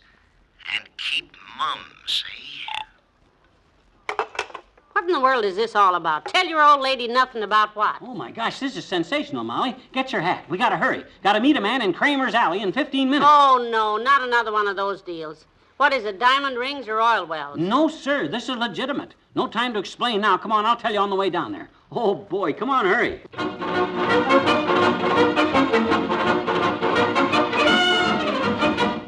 Okay, kiddo, here's the alley. Now, you wait here. No, dearie, I'm coming with you in case of trouble. Yeah, but he said... I don't care what he said.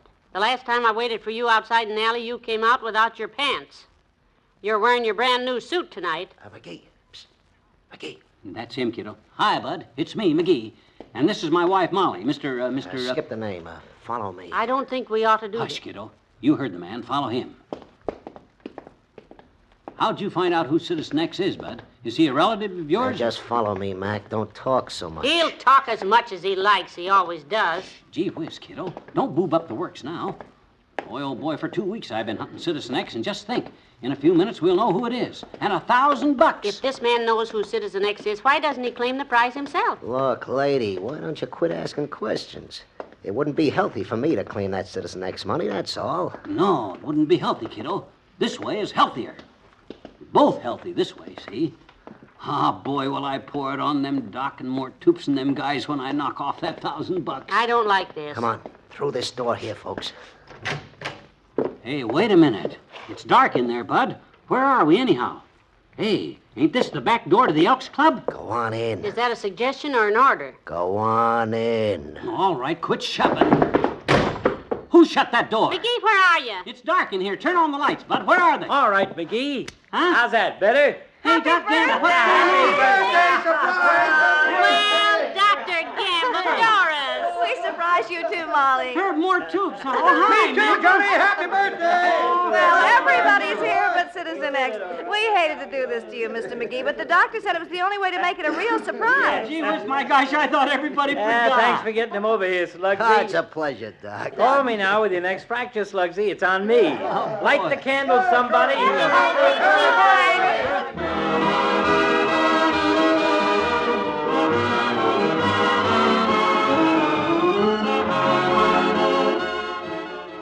Fibber and Molly will be right back. For more than 26 years, more listeners have enjoyed more radio programs on NBC than on any other radio network. Listen this weekend for top drama, mystery, comedy, news, and music on this station. You'll hear the NBC Symphony Orchestra in another superb concert of outstanding music direct from the stage of New York's Carnegie Hall. You'll hear wonderful drama on many great new radio shows tomorrow and Sunday. Be sure to check your local paper for the time of broadcast on this station. And remember that Monday means music on NBC. When you tune here each Monday evening, you'll be entertained by the Railroad Hour, the Voice of Firestone, and the Telephone Hour. Each of these stellar programs presents music long in favor. Gordon MacRae presides over the operettas presented on the Railroad Hour. On the Voice of Firestone, you'll hear the music of Howard Barlow and the Firestone Symphony Orchestra, while Donald Voorhees conducts the Bell Symphonic Orchestra on the Telephone Hour. Be sure to hear them all next Monday evening on the NBC Radio Network.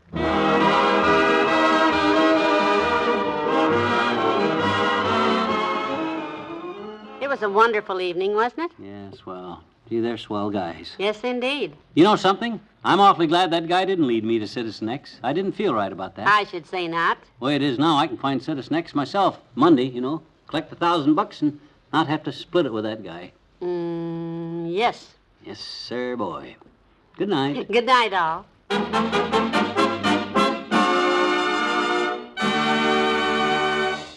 NBC has brought you the Fibber, Magee, and Molly program, transcribed with Bill Thompson as the old-timer and Wallace Wimple, Arthur Q. Bryan as Dr. Gamble, Mary Jane Croft as Doris Callahan, and Lou Krugman as the mug in the alley.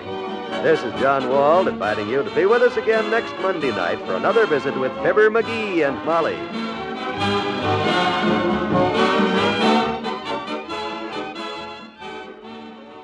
Tomorrow, enjoy Your Road Show with Bill Cullen on the NBC Radio Network.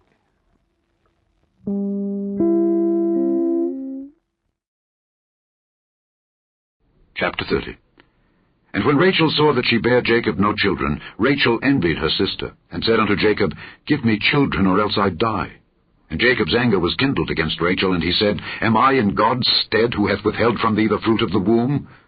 And she said, Behold my maid Bilhah, go in unto her, and she shall bear upon my knees, that I may also have children by her. And she gave him Bilhah her handmaid to wife, and Jacob went in unto her. And Bilhah conceived, and bare Jacob a son. And Rachel said, God hath judged me, and hath also heard my voice, and hath given me a son. Therefore called she his name Dan. And Bilhah Rachel's maid conceived again, and bare Jacob a second son. And Rachel said, With great wrestlings have I wrestled with my sister, and I have prevailed. And she called his name Naphtali. When Leah saw that she had left bearing, she took Zilpah her maid, and gave her Jacob to wife. And Zilpah, Leah's maid, bare Jacob a son. And Leah said, A troop cometh. And she called his name Gad. And Zilpah, Leah's maid, bare Jacob a second son. And Leah said, Happy am I, for the daughters will call me blessed. And she called his name Asher. And Reuben went in the days of wheat harvest, and found mandrakes in the field, and brought them unto his mother Leah. Then Rachel said to Leah, Give me, I pray thee, of thy son's mandrakes. And she said unto her, Is it a small matter that thou hast taken my husband? And wouldest thou take away my son's mandrakes also? And Rachel said, Therefore he shall lie with thee tonight for thy son's mandrakes.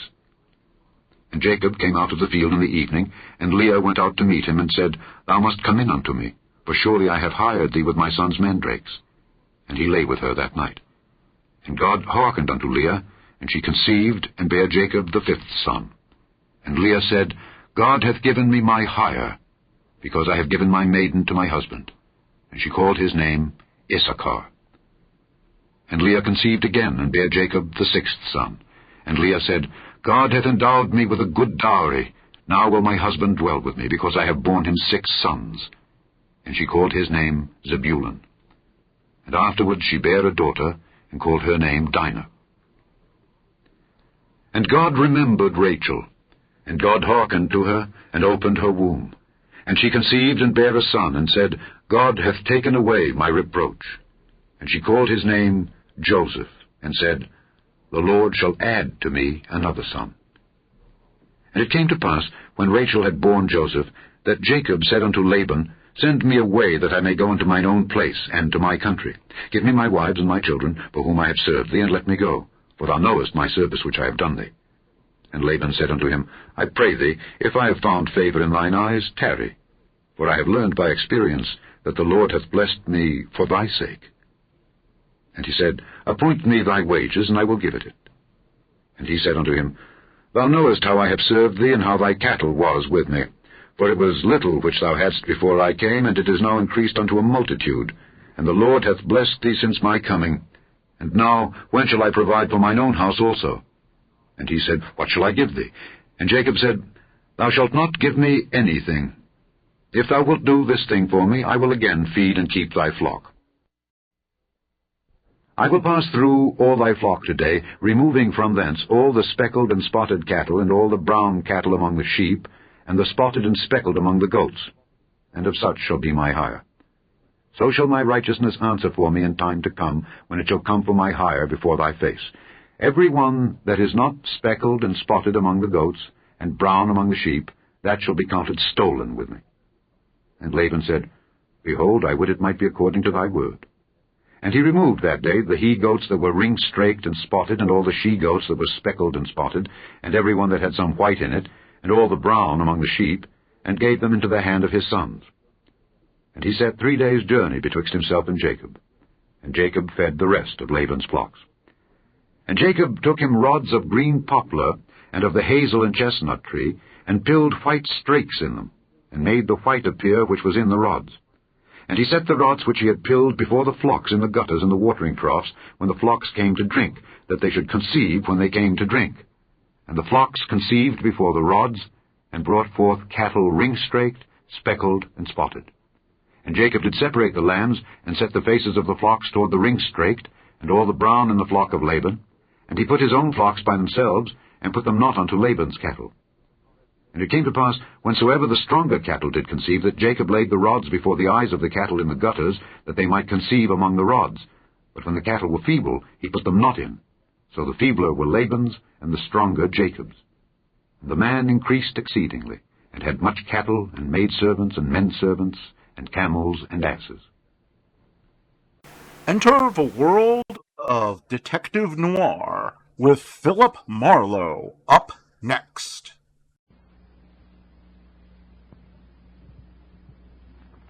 Get this and get it straight. Crime is a sucker's road. And those who travel it wind up in the gut of the prison of the grave. There's no other end. But they never learn.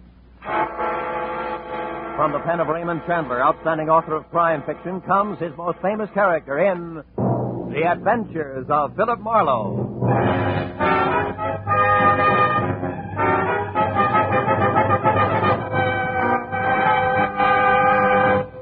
Now, with Gerald Moore, starred as Philip Marlowe, we bring you tonight's transcribed story, The Quiet Magpie.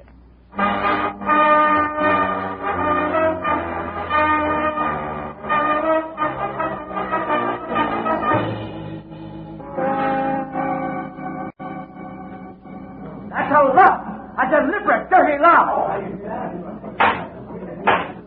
Counsel, will you restrain the defendant, Mr. Calloway, from making another such outburst? Proceed, Mr. Deacon. Thank you, Your Honor. As I was saying, ladies and gentlemen, in further proof that Vincent Calloway murdered his father, Homer Calloway, in cold blood, the state has established that a violent hatred existed between them.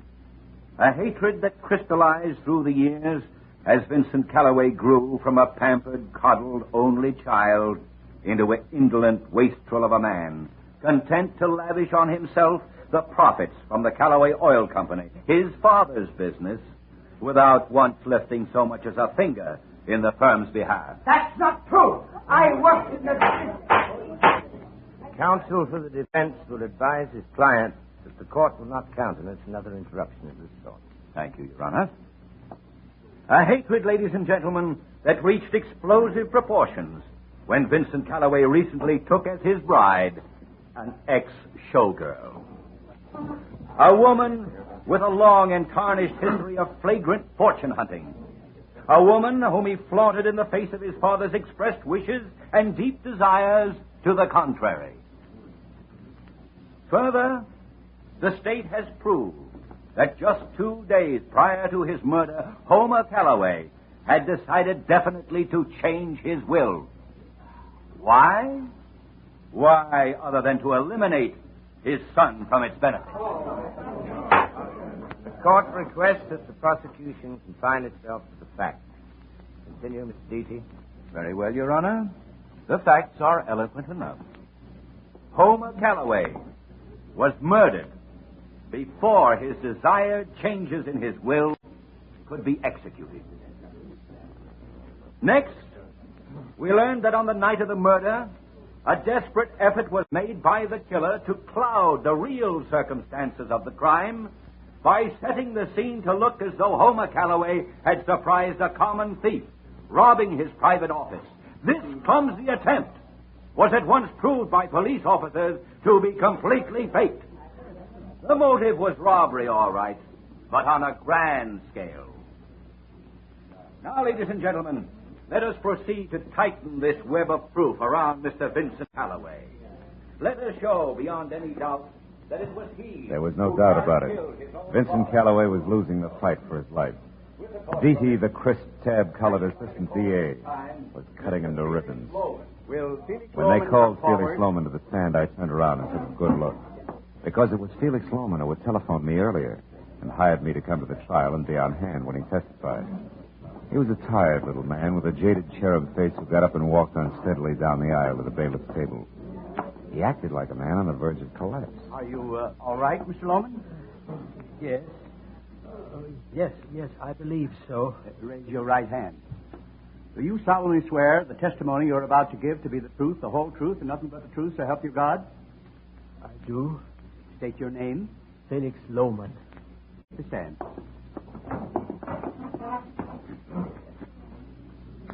Now, Mr. Loman, will you please tell this court what your association with the late Homer Calloway was? Why, yes, sir. I was Homer's best friend for many years. I was his personal advisor and confidant until I... Mr. Loman, the man's ill. Get a doctor. No, that won't be necessary, sir. It's nothing. Really, I have a friend here. Mr. Marlowe. Philip Marlowe. He'll help me. Is there Mr. Marlowe here?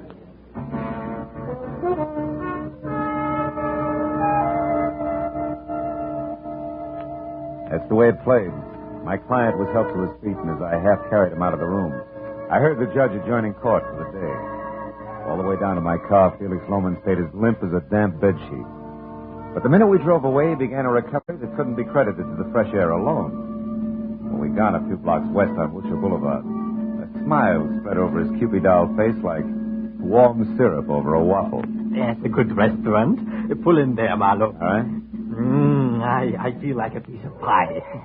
Now, look, Mr. Loman, not 10 minutes ago you were dropping dead in a courtroom. Now you feel like a piece of pie. What is this? Come on, let's go inside where we can talk. All right. My performance at the trial was a fake, a delaying action, Marlowe. A bit for time. Oh? And believe me, we need all the time we can get. To do what? To save young Vincent Calloway's life. How about this book? Oh, yeah, sure. So you think he's innocent, is that it? Why? I've known Vince since he was just a boy. He's no killer. Couldn't be. It's completely alien to his nature. Well, from what I heard in that hard-boiled court today, you'll need a little something more tangible than that, Mr. Loman. I've got something. Care to see the dinner menu, gentlemen? No, just a big piece of cherry pie and a glass of milk for me. Just coffee, thanks. Now, Mr. Loman, tell me. According to the DA, Vincent had plenty of motive. Oh, he hated his father, all right. We all did, one time or another, Marlowe. And got hated right back, too. Homer was that kind. Dry, hard, lonely, lived on work and nothing else. But the rest of that motive stuff... You mean about the will? Exactly. Vince expected several years ago to be cut out of his father's will. He was resigned to it. So that's out as a motive for Vince. Well, aren't you forgetting that was before Vince married a very expensive little plaything? Here, maybe she changed his economic philosophy. Now you're getting warm, Marlowe. But you're still a little off. How do you mean? The girl's name is Joyce. Yeah. I'm sure she couldn't change Vince that much, not drive him to murder. But I'm also sure that Joyce herself would try anything. Well, that's where you come in, Marlowe. Something fishy, my boy. Extremely fishy. Yeah, well... Oh.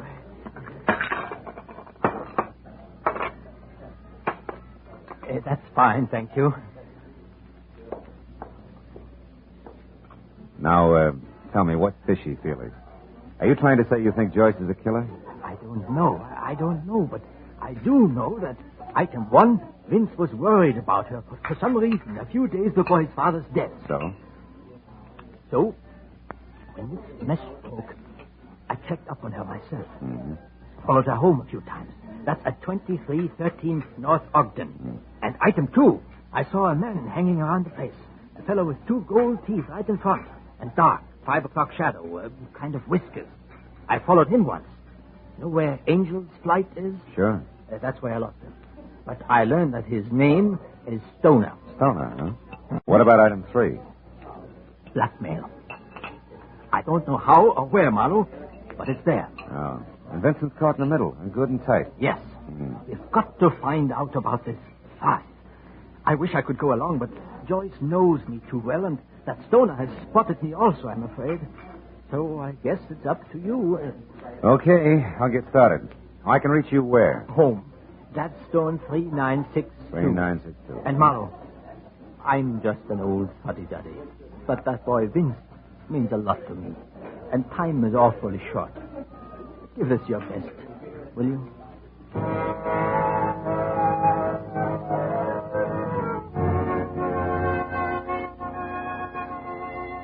I left little Felix Loman ordering a big piece of cherry pie and went outside. It was almost dark. I decided to try Joyce Calloway on the North Ogden Drive sector first. I finally located number 2313, which was neatly hidden in a series of obtuse redwood angles surrounding the rose-tinted glass front door to a extravagant duplex. I was about to push the buzzer when the door closed at the side of the house. So instead, I stepped back into a dense clump of handy landscaping and waited. It was a man, and enough light filtered along the walk from the street lamp to show his heavy dark beard even after a fresh shave. The light also glittered off a pair of gold teeth front and center that he whistled through as he passed. Whatever had happened inside obviously hadn't worried Mr. Stoner much, but it began to worry me. I decided to take my chances on picking him up later. After he'd gone, I went up to the door again, and the girl who walked through the entrance hall and toward me looked as soft and as glossy as a well-brushed kitten. Maybe it was her yellow shoulder-length hair or the flowing folds of the black velvet hostess gown. In either case, it was even better with the rose-colored glass door out of the way and the unmistakable scent of taboo in its place. Yes? What do you want? You're Joyce Calloway? That's right. I'm Marlowe, Mrs. Calloway, Phil Marlowe. I'd like to come in and talk to you a minute about your husband. Vince? What about him? Well, it'll keep long enough for us to go inside, huh? Well, all right. Come on in. All right.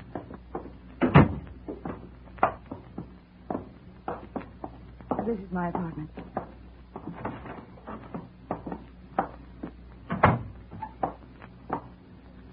Now, what is it?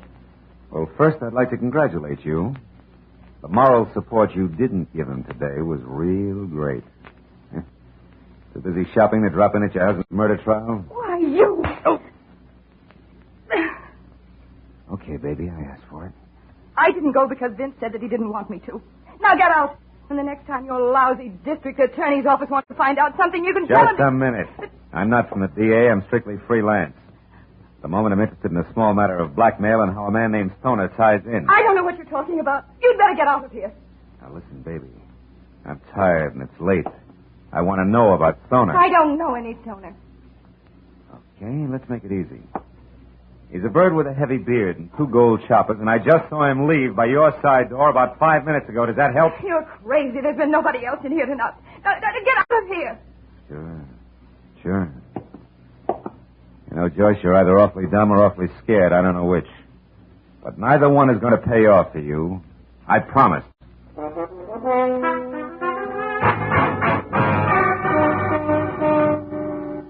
Starting at Angel's Flight and working west, it took 3 solid hours of scraping through the scum on Bunker Hill before I got a lead on a guy named Stoner. And another hour went by before I actually found the sway-back 3-story rooming house he called home.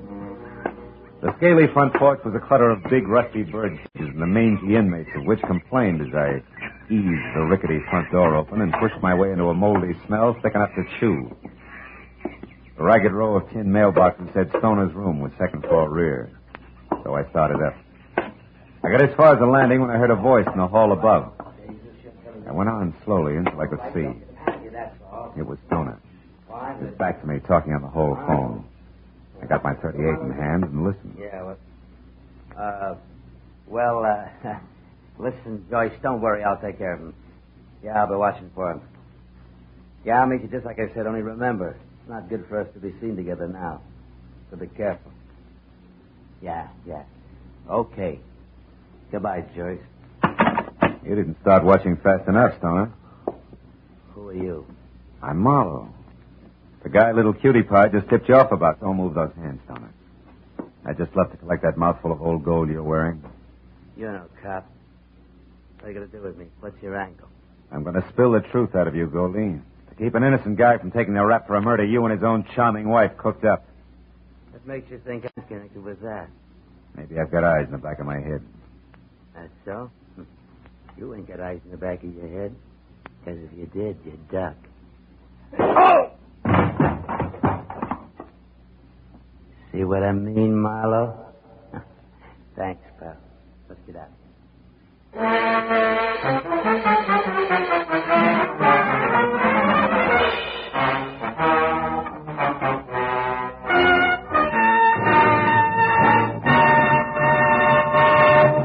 In just a moment, the second act of Philip Marlowe. But first, although the intention of the entire world is now focused on the critical situation in the Far East, there are still tragic remnants of another war in Europe. There are still hungry people, children who need clothes. There is still sickness and the ever-present misery and poverty. Now as before, it is your job to help these people. Help them through your generosity, through care. One $10 care package can feed and clothe an entire family in France, in Italy, in Germany. Send hope to these destitute peoples of Europe by showing you care through care. Now with our star, Gerald Moore, the second act of Philip Marlowe, and tonight's story, The Quiet Magpie.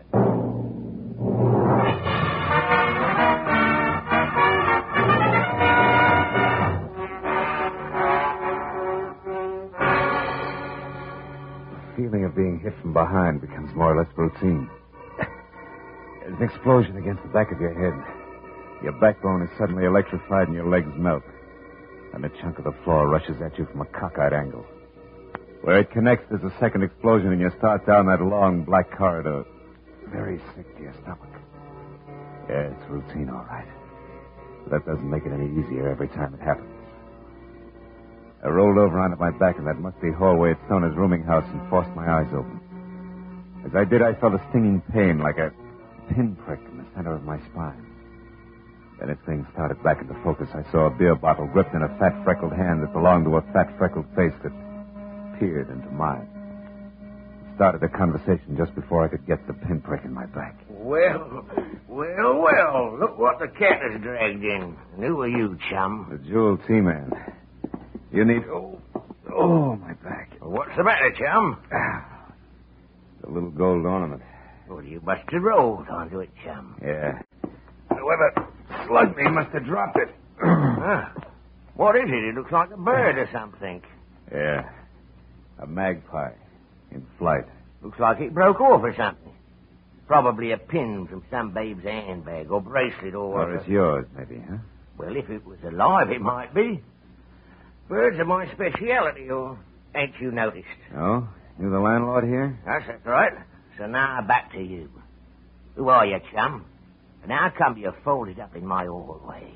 Well, it's a long story, and I won't keep you from your birds with it. Hey, wait a minute. Now, don't let the Audubon pitch throw you, chum. I've got a couple of hobbies.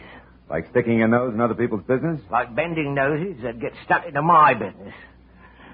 So clear out, chum, and stay out, or you'll see what I mean.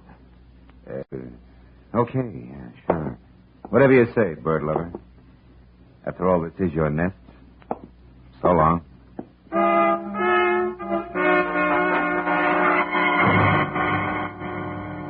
I figured it would play smoother if I left my tail between my legs and waited for him to return to his birds and beer. So outside, I let 10 precious minutes go by before I made my move. Then it was around to the back up a lopsided, rusted fire escape and in through an open window to Stoner's room. There I hoped something would tell me where he was going to meet Joyce Calloway. But after wasting another 10 minutes, it turned up nothing more than the two words Gate L scribbled on the back of an old envelope, which could have meant airport, train station, or bus depot if they meant anything. I went for the hall phone I'd overheard Stoner use and put through a call to my client, Felix Lohman, to bring him up to date. Marlowe, this is splendid. Why, from what you say, Vincent Calloway is practically a free man. Now, so I understand. Stoner and Joyce Calloway were going to blackmail Vincent, kill Vincent's father, so that Vincent would inherit a fortune, and thus be a more profitable target for blackmail.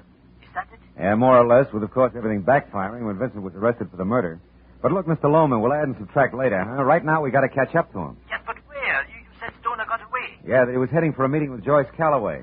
See, I got one thing to go on. I found the words Gate L scribbled on an envelope. Do you have any idea if it would mean a train depot or a bus? Gate L? Yeah. Marlowe, is that what you said, Gate L? Yeah. Does it mean anything to you? Of course, Gate L, Marlowe. This is at the oil refinery, the side entrance on Lafayette Street. Holy smoke. Say, Lohman, what's the address of that place? It's East L.A., isn't it? Yes, 1100 South Cooper between Kendall and Lafayette Streets. Covers the square block. Uh-huh. Now, look, Lohman, do you have a gun there in your place, I mean? A gun? Yeah. Why, yes, I do, Marlowe. Well, good. Get it and go over to the refinery right away. I may need someone who knows the inside, the names and numbers of all doors, windows, and pipes. You got that? Yes, but why not the police? Because they come with bells on. We can't take a chance. All right, just as you say. I'll be waiting for you. Good. I'm closer than you are there at Angel Flight. Goodbye, Marlowe. A million thanks for what you've done already. Why, without you... Yeah, we'll talk about it later, Mr. Lohman. Goodbye. And for me, hello. Oh, fine. Now, don't move an inch, chum. You'll get this beer served, bottle and all. Now, Nosey, what made you come back? Buried treasure. You see, it's up here, I know. One of your little birds Now, told me. shut up. Remember, smart bloke, you're an housebreaker. And anything I do to you is okay with the law. Now, what's with you and Stoner? Why, do you keep a diary? No, a neat bank balance. And all of it comes from cutting in on the right thing at the right time. So once more, chum, what's with you and Stoner? Well, you see, we went to the same prep school, and I promised the headmaster I'd always keep an eye on... Okay, Snooper, you asked for it. The light gun.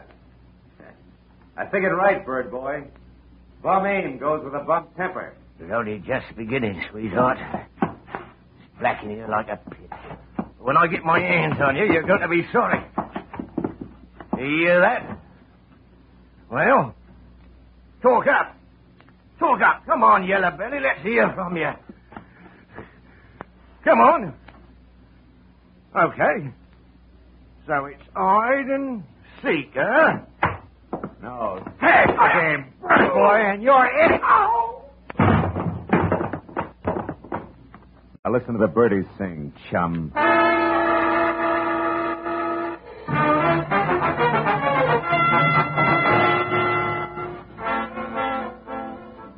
It was a 20-minute drive from Angel's Flight to the Callaway Oil Refinery in East L.A. and all the way through the wide, deserted streets that the city's heavy industries called home.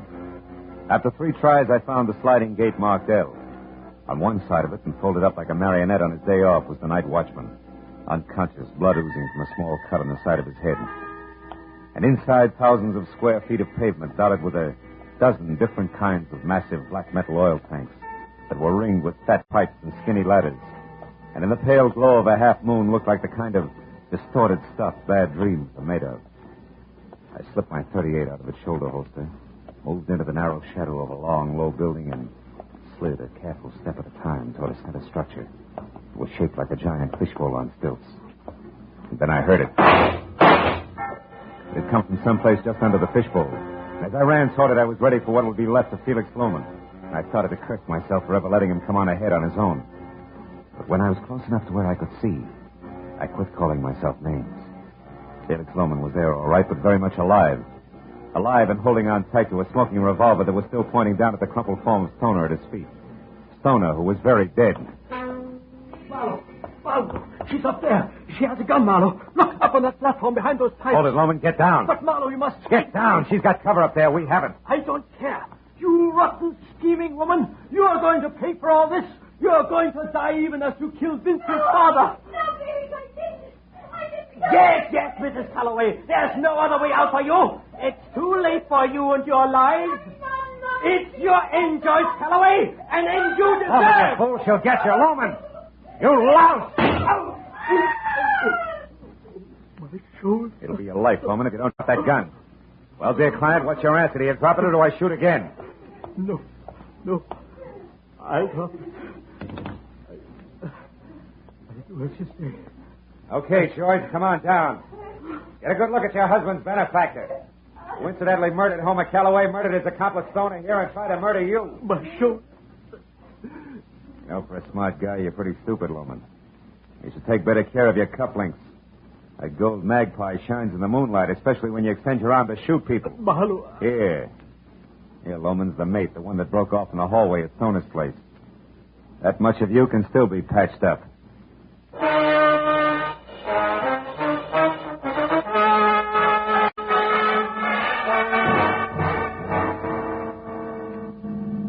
All right, Mr. Marlowe. Now that Vincent's lawyer has heard it and the police have written it down, the press have printed it, how about me? I don't follow it. For instance? Well, Felix Loman killed Homer because Homer no longer had any use for him. But with Homer out of the way... And Vincent in his place, Felix would be sick. Your husband he could fool. Yes, but the way the whole thing boomeranged... Oh, that was just bad luck. You see, he staged a robbery at Homer's office just to throw the law off. Well, it didn't. But more than that, it almost nailed Vincent. Still with me?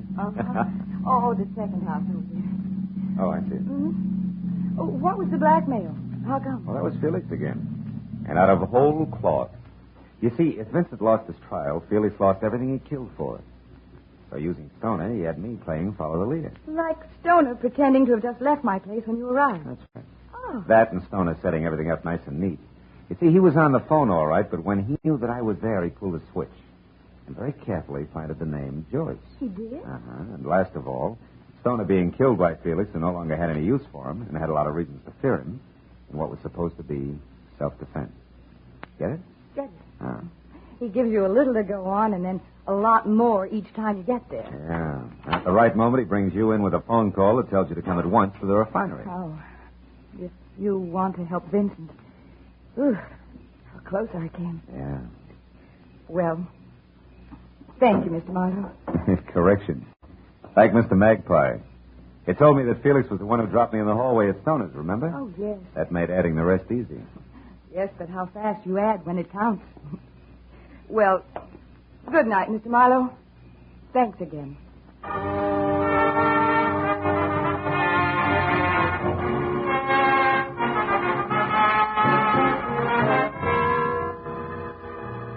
By the time I pulled up in front of my apartment on Franklin, the black in the sky had started to melt into a slate gray. And my eyes ached for the long sleep that... They had coming. Well, I sat there for a minute. I lit a cigarette and I thought about birds. Did you ever stop to think how some people remind you of birds? For instance, the landlord. If ever I saw a vulture in pants, he was it. And my client, Loman, a hawk with horn rims. And Joyce. A pouter pigeon. And then there's Marlowe. I wonder what kind of a bird I am. A dead pigeon.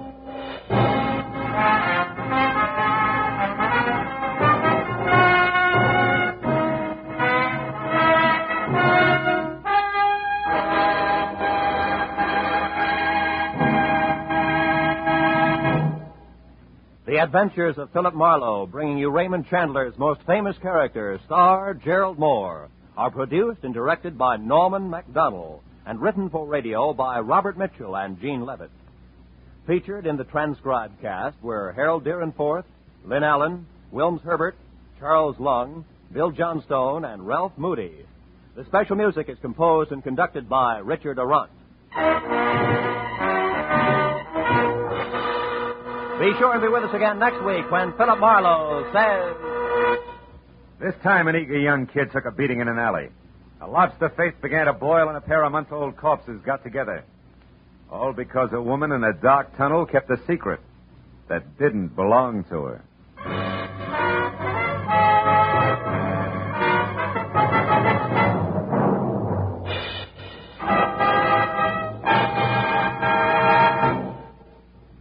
Most of us approve of saving for a rainy day, but these days it's hard to have enough left over to save. It's easy to put off the saving until tomorrow, and that tomorrow never seems to come. The best way to make yourself save a little every payday is to join the payroll savings plan where you work or the bond-a-month plan where you bank. Money invested in United States savings bonds today will make possible many dreams for tomorrow. So arrange to save with United States savings bonds. Remember, automatic saving is sure saving. Every Friday night, CBS brings you stories taken from the files of parole boards of the 48 states with only the names changed. These stories give in detail the events of a criminal's life up to the time he is up for parole. Then, before you hear the board's decision, you can make up your mind. Is this man ready to be set free? It's been hailed by press and public alike as an outstanding anti-crime show, and you can hear it now by staying tuned, because Up for Parole follows immediately on most of these same CBS stations. This is Roy Rowan speaking.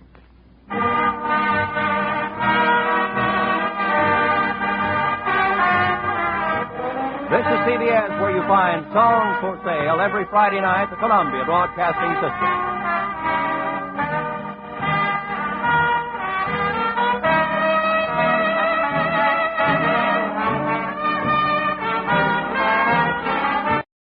Now it is time to go back to Dodge City with Gunsmoke.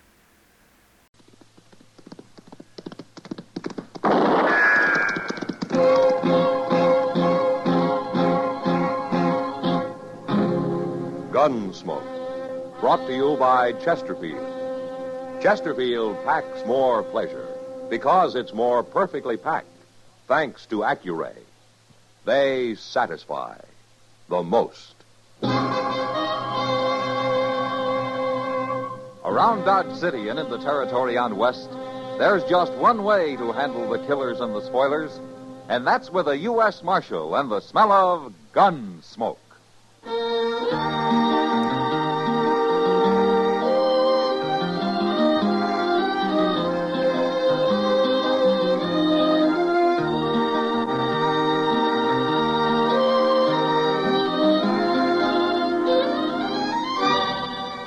Gunsmoke, starring William Conrad. The transcribed story of the violence that moved west with young America. And the story of a man who moved with it. I'm that man, Matt Dillon, United States Marshal.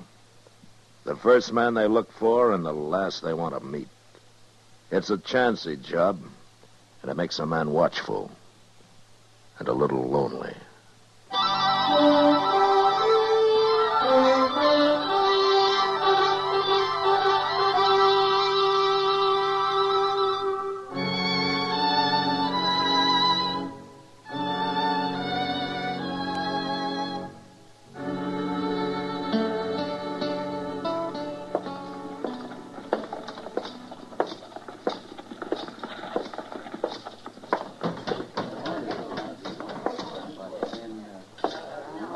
Marshal Dillon. Hello, Bowers. How's the cattle business? I shipped 1,000 head out into Santa Fe this morning.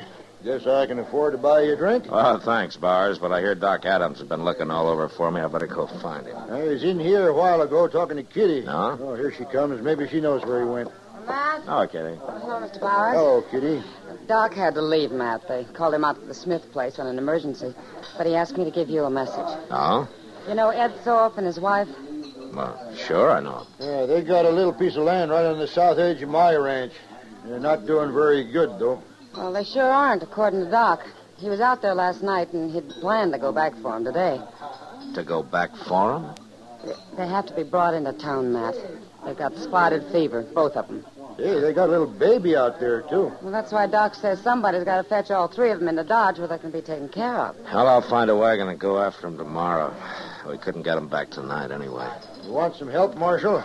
I got a pack of cowboys that ain't earning their feed. Well, thanks, Bars, but Chester and I can manage. You might need some help. Oh, what do you mean? Ed Thorpe. Sick as he may be, he'll get a gun and fight before he lets you carry him off that place. I know him. Then he can stay there, but I'm going to bring his wife and child in. All right.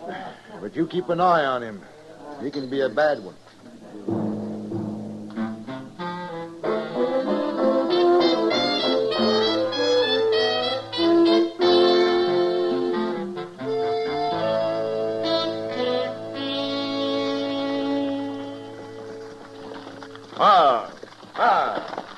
This ain't Ed Thorpe's place, Mr. Dillon. Yeah, I know, Chester, but I want to meet these people. They must be new. Come on. How do you know they're new? You ain't been out this way in over a year. Well, all the more reason to meet them. Now, let's walk around back. I thought I saw somebody there. Nothing but a sod hut and blow dirt. You must be living on nothing. Well, it doesn't look like it, Chester. Huh? Why, he's butchering a calf. Now, where'd he get that? Well, he sure didn't raise it on those weeds his woman's trying to hoe. Hello. What are you men doing here? I'm Marshal Dillon from Dodge. This Chester Proudfoot. How do you do? Something wrong, Marshal? No. Except your hat's going to get all bloody where you laid it on this calf. Leave it be. Here. You get sunstroke without a hat. All right. So I was trying to cover up Emmett Bauer's brand. We're starving out here, Marshal. I had to kill that calf. You ain't going to arrest my husband, are you, Marshal? No, ma'am. Not unless Emmett Bowers complains. Well, Joe had to do it, Marshal. We just can't go on without something to eat. Look where I've been hoeing over there. I couldn't plant enough for hardly anything to come up. We can't afford no more seed. Our credits run out in Dodge. Well, that ground doesn't even look like it's been plowed. I done the best I could. It ain't easy. No, ma'am. Not for a woman. We're on our way over to Ed Thorpe's. I guess you know that they got spotted fever. I was there this morning. Ed Thorpe's dead. Died in the night, I guess. You didn't tell me that, Joe. You mean you left Miss Thorpe and the baby alone over there? I ain't gonna chance catching no fever. But, Joe, the baby. My woman's always worrying about babies. It's only 'cause she can't have none, I guess. She's like one of them there dry gourds. Don't, Joe. You're putting shame on me. Chester. Yes, sir? Let's get out of here. Oh, Miss Nader, Yes, Marshal? next time you're in Dodge, come see me, huh? I'll get you some seed to plant.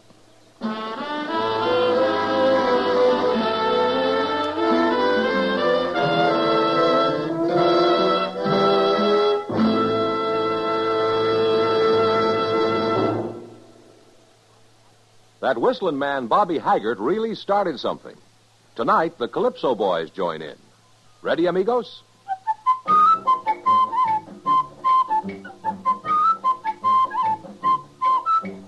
Packs more pleasure, packs more pleasure.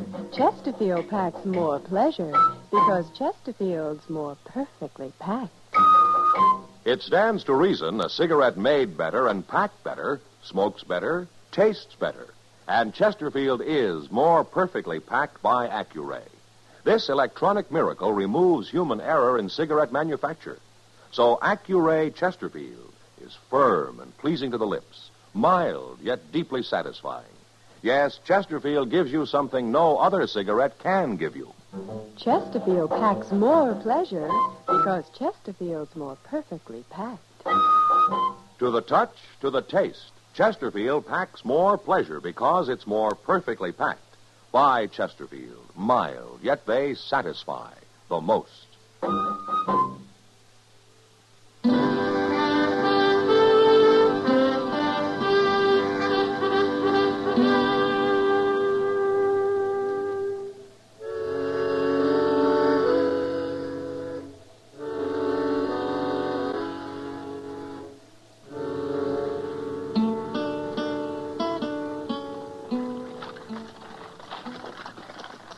goodness, Mr. Dillon, I thought we wouldn't never make Dodge tonight. How's the baby, Chester?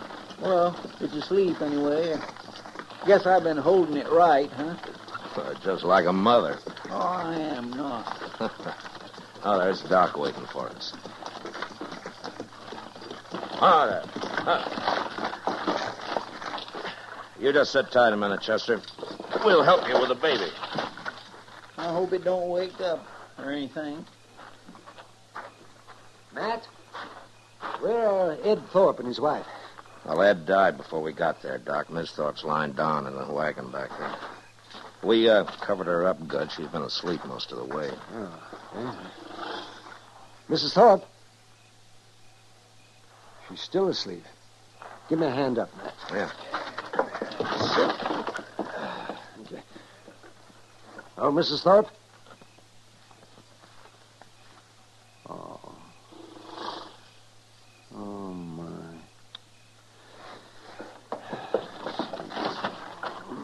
What's the matter, Doc? She's not asleep, Matt. She's dead. No. Died on the way in, I guess. Now we got a baby to take care of.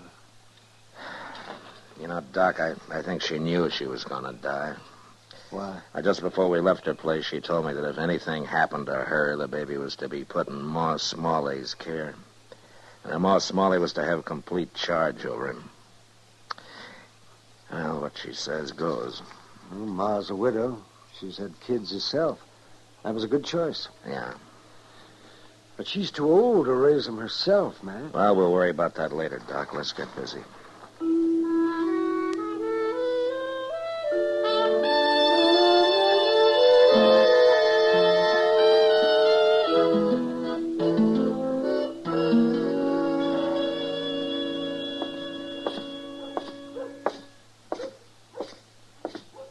Hello, Ma. Howdy. How have you been, Miss Nadler? Pretty good, Marshal. Marshal, Mrs. Nadler wants to adopt the Thorpe baby. Oh? Well, Miss Thorpe left the baby in your charge, Ma. It's all up to you. Well, I've had him over a week, Marshal, and I'm going to keep him a while longer so he'll be near Doc just in case. But Mrs. Nadler here seems like a mighty fine woman to me. And I'd let her take that baby, only I'm worried about one thing. I told her, Marshal, and the truth, and she's afraid maybe Joe and I can't make a go of it out there.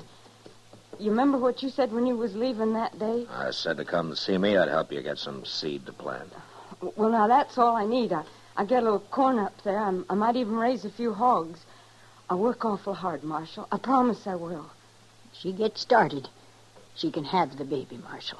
Miss Nadler, why don't you come by my office before you leave town? I'm going to the store here and have a talk with Mr. Jonas now. Oh, Marshal, I do thank you. Come on back to the house, Mrs. Nadler. All right. You can look at him.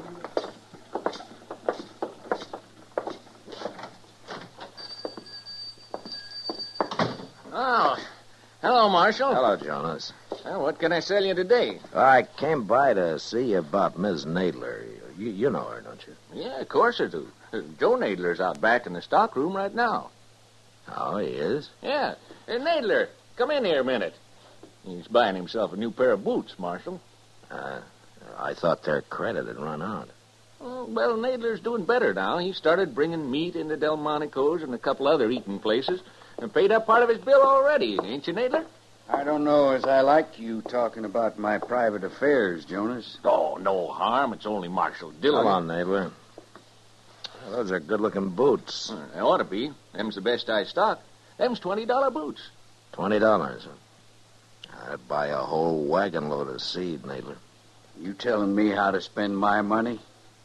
Does your wife know you've been doing better lately? Family matters ain't no concern of the law. Yours are. And if it wasn't for your wife, I wouldn't bother just warning you. But because of her, I'm telling you to take off those boots and buy some seed and whatever else you need to grow corn with. Now, you look here, You Marshal. shut up! Now, I'm giving you a chance, Nadler, and 3 days from now, I'm riding out to see what you've done with it. It's up to you whether or not you'll be riding back with me.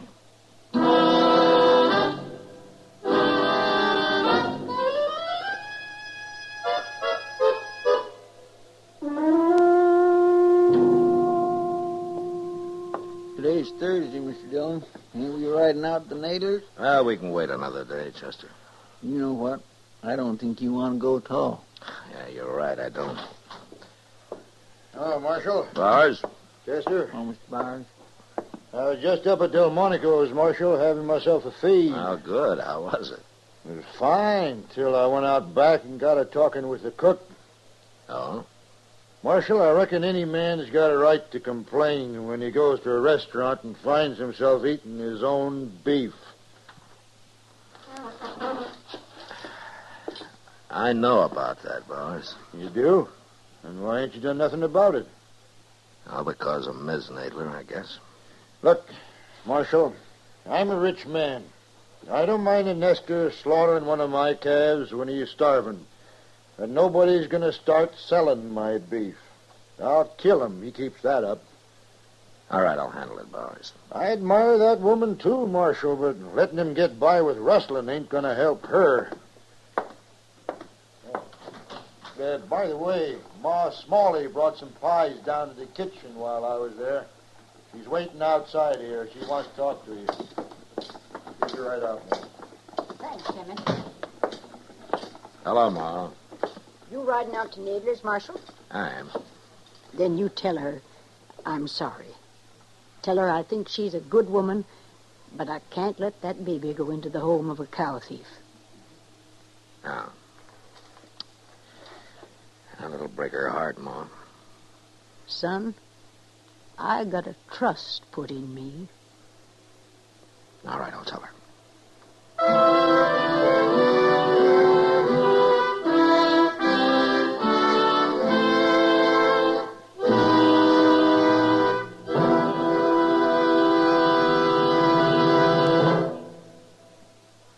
Say, where are you listening to Gunsmoke? In your car? Getting ready for dinner? Oh, I see. Just relaxing in your favorite easy chair. Well, I'd say you're in a good spot right now to really enjoy a Chesterfield. You see, Chesterfield packs more pleasure because it's more perfectly packed. It stands to reason. A cigarette made better and packed better smokes better, tastes better. And Chesterfield is more perfectly packed by Accuray. This electronic miracle removes human error in cigarette manufacture. So Accuray Chesterfield is firm and pleasing to the lips, mild, yet deeply satisfying. Yes, Chesterfield gives you something no other cigarette can give you. Chesterfield packs more pleasure because Chesterfield's more perfectly packed. To the touch, to the taste. Chesterfield packs more pleasure because it's more perfectly packed. Buy Chesterfield. Mild, yet they satisfy the most.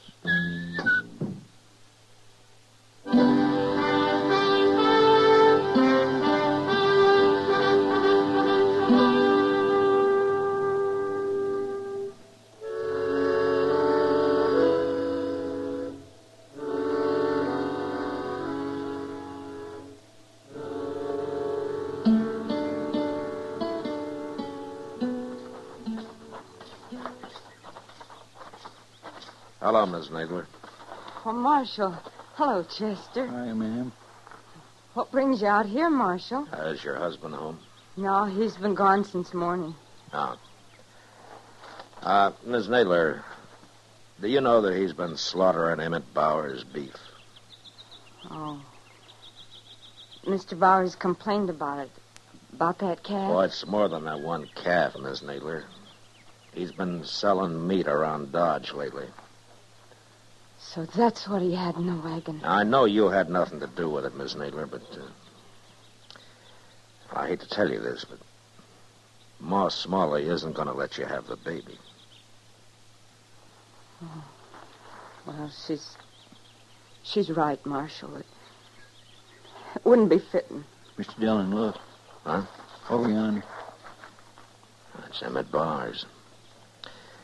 I'll be back, Miss Nadler. I'm going to go talk to him. Them other two must be riders of his, huh? Yeah.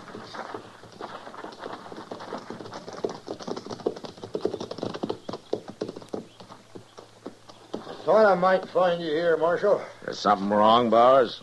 One of my men's been murdered. We found him out yonder about 5 miles. He'd been left for dead, but he talked a little. Well, what happened? He's gone now, Marshal, so you'll have to take our word for what he told us. All right. You run across Joe Nadler, slaughtering another steer. Nadler shot him? That's right. Anything else? Only that Nadler got on his horse and headed for Dodge. I guess he figures he'll get caught, and he might as well get drunk one more time. He'll get caught. I promise you that, Bowers.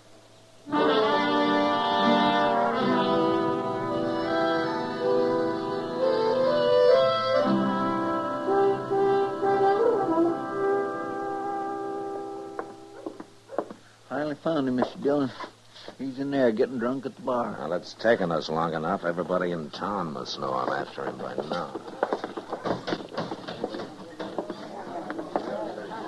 There, see him? Yeah, I see him.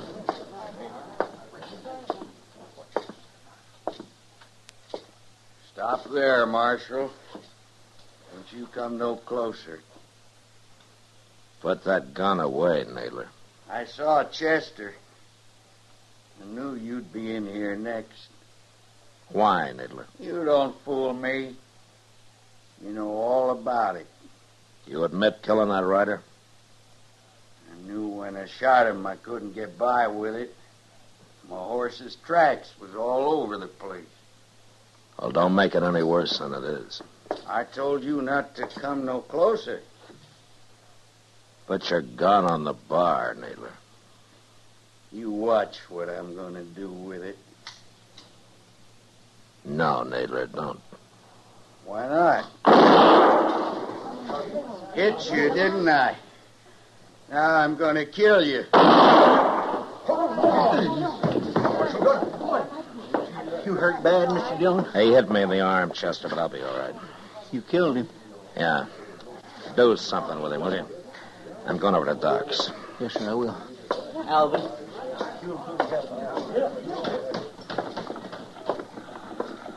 Marshal Dillon? What? Oh, Ma Smalley. Why, you've been hurt. Oh, it's not bad, Ma. What about Joe Nadler?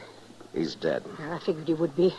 I heard you was looking for him. That's why I followed you down here. Look, my arm's bleeding some, Ma. I better get over to Doc's. Well, you hear me out first, Marshal. Yeah, of course, Ma. Go ahead. You'll be the one to tell Mrs. Nadler about him, won't you?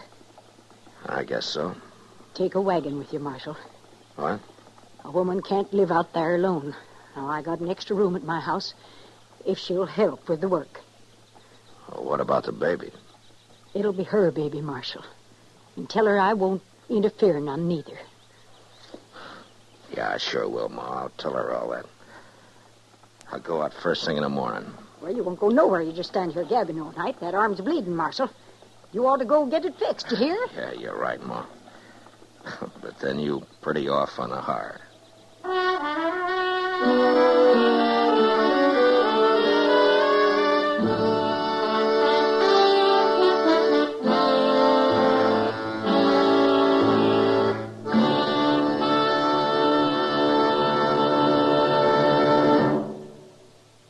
In a moment, our star, William Conrad. Chesterfield packs more pleasure because Chesterfield's more perfectly packed. A cigarette made better and packed better, smokes better, tastes better. And Chesterfield is more perfectly packed by Accuray. This electronic miracle removes human error in cigarette manufacture. So Accuray Chesterfield is firm and pleasing to the lips. Chesterfield, mild, yet they satisfy the most. You know, the buffalo hunters killed off the entire High Plains herd in a few short years, leaving the Indians to starve. And next week, this hunger sets off an Indian massacre. And that was the West. Good night. Gunsmoke, produced and directed by Norman MacDonald, stars William Conrad as Matt Dillon, U.S. Marshal. Our story was specially written for Gunsmoke by John Meston, with music composed and conducted by Rex Corey. Sound patterns by Tom Hanley and Bill James. Featured in the cast were Vic Perrin, John Daner, Jeanette Nolan, Virginia Christine, and Frank Cady. Parley Bear is Chester, Howard McNear is Doc, and Georgia Ellis is Kitty. Help today and hope tomorrow is the slogan of the 7th Annual United Cerebral Palsy Drive. Support United Cerebral Palsy.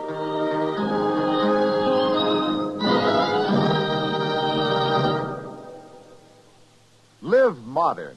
Smoke L&M. Live modern. Change to L&M.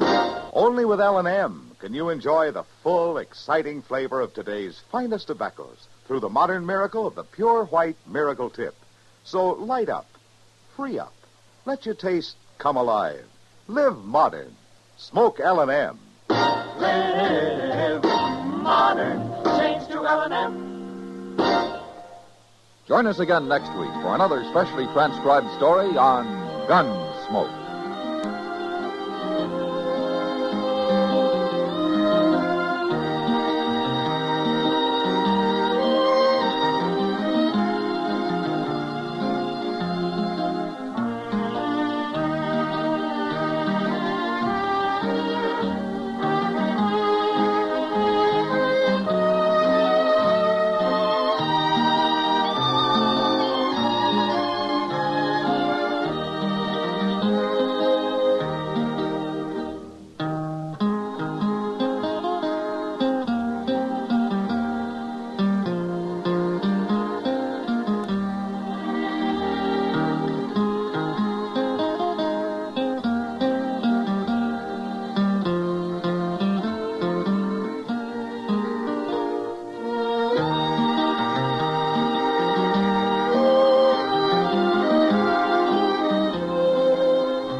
Our next guest will give you the laughs. Just don't ask him to lend you money.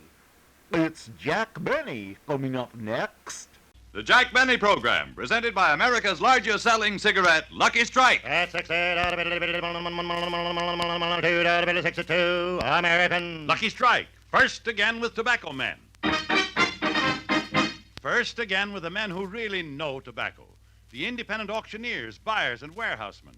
And more of these independent tobacco experts smoke Lucky Strike regularly than the next two leading brands combined. Remember, these are the men who can see the makers of Lucky Strike consistently select and buy that fine, that light, that naturally mild tobacco. And for their own personal smoking enjoyment, these tobacco experts choose Lucky Strike. To you as a smoker, that fact is extremely important because you and the experts look to a cigarette for the very same reason, enjoyment. Real deep down smoking enjoyment. So let this personal smoking preference of the experts lead you to Lucky Strike. Light up a Lucky and puff by puff, you'll see. LSMFT. LSMFT. Lucky Strike means fine tobacco, and this fine Lucky Strike tobacco means a world of smoking enjoyment for you. Yes? You'll like Lucky Strike.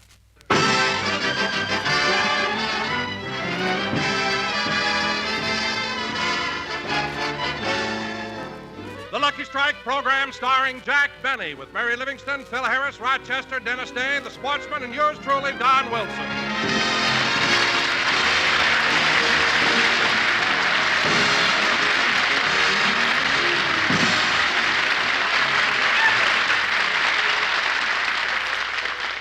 Ladies and gentlemen, as most of you know, Jack Benny spent his summer making personal appearances in Europe. On July 19th, he opened at the Palladium Theater in London. So now we take you back to Jack's opening night. He's just finished his first London stage appearance, and the audience is leaving the theater.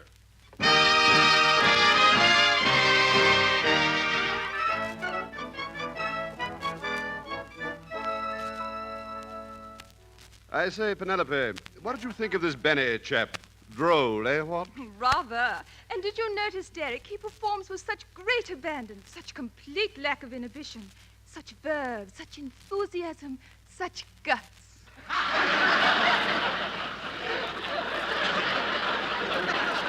Oh, yes, indeed. And how did you like his orchestra conductor, that Phil Harris fellow? Oh, he's a jolly one. What stage presence. Don't you think he carries himself well? I wouldn't know. Every time I've seen him, someone else was carrying him. Oh, look, there's Cyril. I say, Cyril, what do you think of Jack Benny?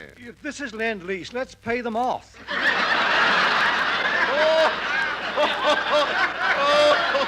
I say. Oh, that was good. After finishing his engagement at the Palladium in London, Jack Benny and his troupe left England and went to France, where they appeared at the Olympia Theater in Paris. Allons, tell me, Pierre, what do you think of Monsieur Benny? I could tell you in one word, but I would rather use more. Perhaps I am prejudiced. You see, for the past 9 years, I have been Monsieur Benny's violin teacher in America. Then what are you doing here in France? I have come home to die.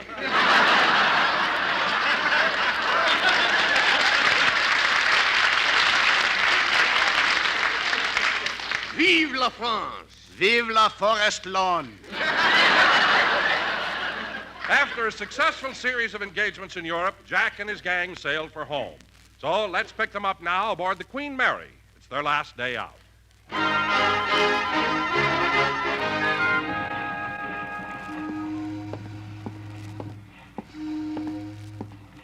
Let's walk around the deck again, dear. It's such a beautiful day. Very well, darling. Oh, the water's so calm and the air so... Uh-oh, here he comes again. Let's get down to our stateroom. Sailing, sailing, a-diddly-dum-da-dum, da-diddle.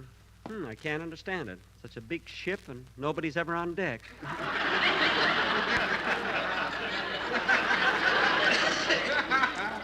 Oh, well. Guys.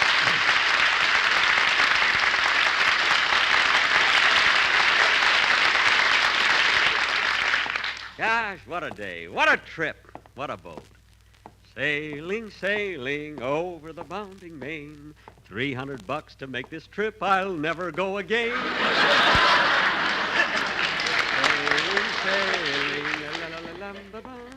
Sailing, holy smoke.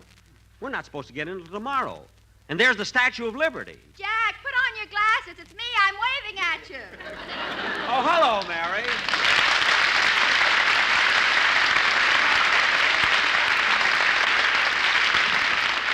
Mary, I haven't seen you all day. Where have you been, with Phil? No, I haven't seen Phil since lunch. I've been just walking around the deck. And, Jack, you'll never guess who I ran into. Who? Edgar Bergen. He's on his way back from Sweden. Gee, I didn't know Bergen was on this boat. How is Edgar? He's fine, but Charlie was leaning over the rail. Gee, that Bergen is a clever ventriloquist.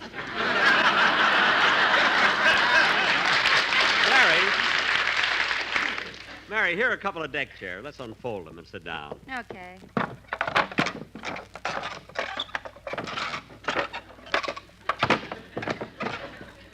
Thanks, Mary. You're welcome.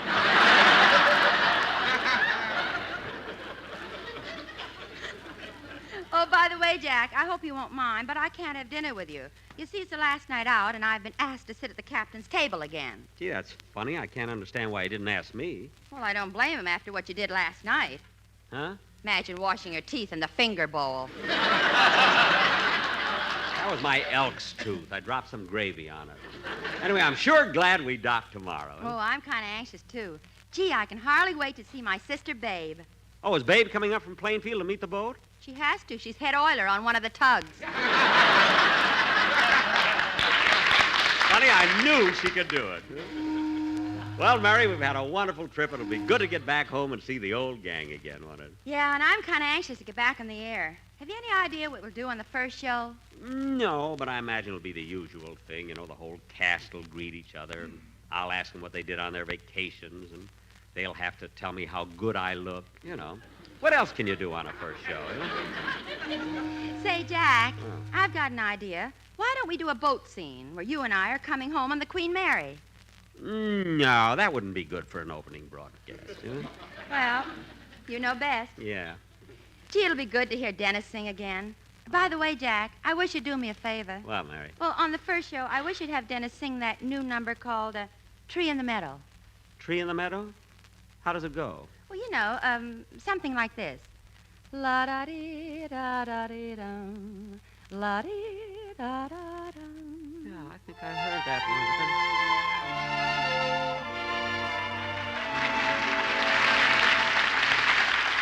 There's a tree in the meadow with a stream drifting by, and carved upon that tree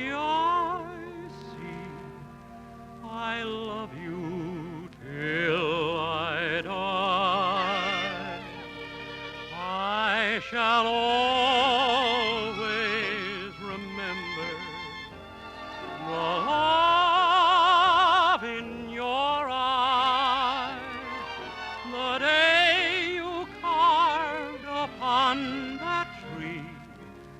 I love you till I die. But further on down Lover's Lane, a silhouette I see.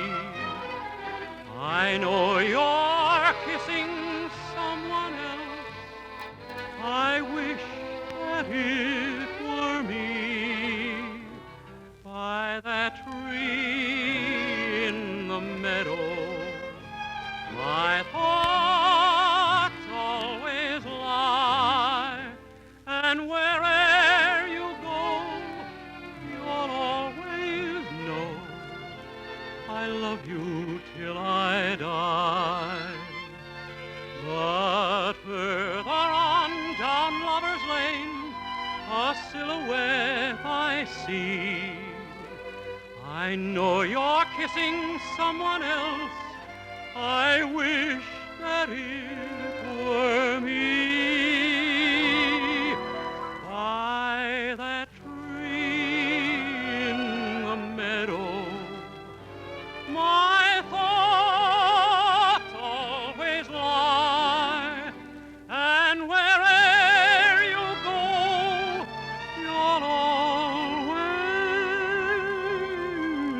know I love you till I die.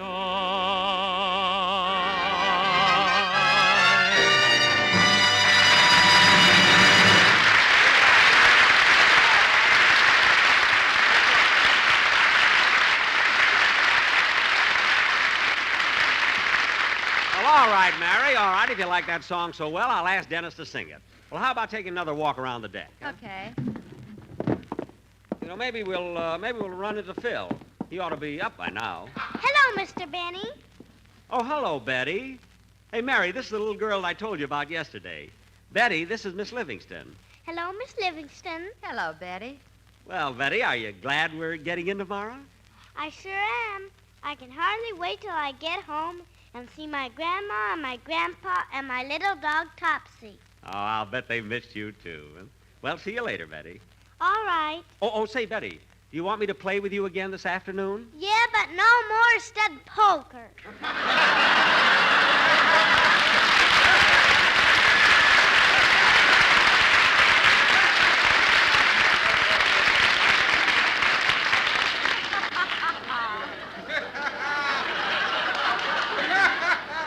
All right, Betty, whatever you like. Come on, Mary. Jack, you didn't. It was all right, Mary. She gave me my money back. Say, Mary, after you have dinner... Oh, Jack, there's Phil over there in that deck chair. Oh, so he finally got out of bed. Let's go over... Oh, for heaven's sake. He's still studying that book on how to speak French since we've been to Paris. Let's sneak over and see how he's doing. Merci beaucoup, c'est très joli.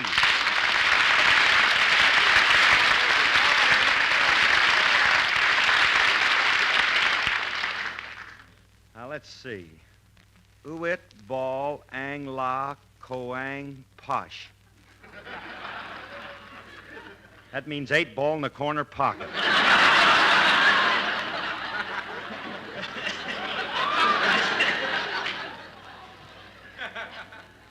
Wonder how you say kiss off the 12. Hey, here's something that'll come in handy when I get mad at Alice. Votre mère porte guerre souliers. Your mother wears army shoes.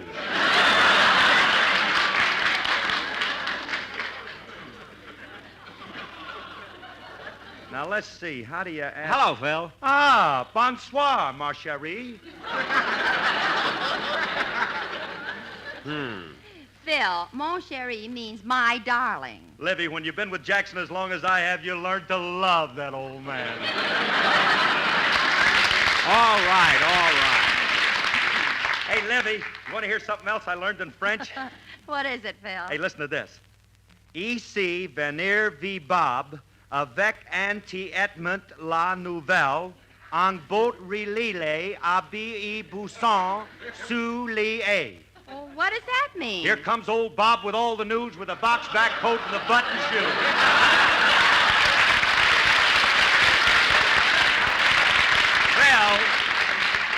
Phil, before you study French, you ought to learn a few more words in English. Listen, Dad. Yeah? Calm down a little bit. You're just jealous because I was such a big hit in London. You? Certainly. When we were at the Palladium, who did the audience want to hear sing? Me. Who did the audience applaud the longest? Me. Who did the crowds ask for autographs? Me. And who signed them for you? Me. Yeah. And listen, smart guy, since you brought that up, when I wasn't on the stage, who did the audience keep yelling for? Danny Kaye. Yes, and he's my friend. So there.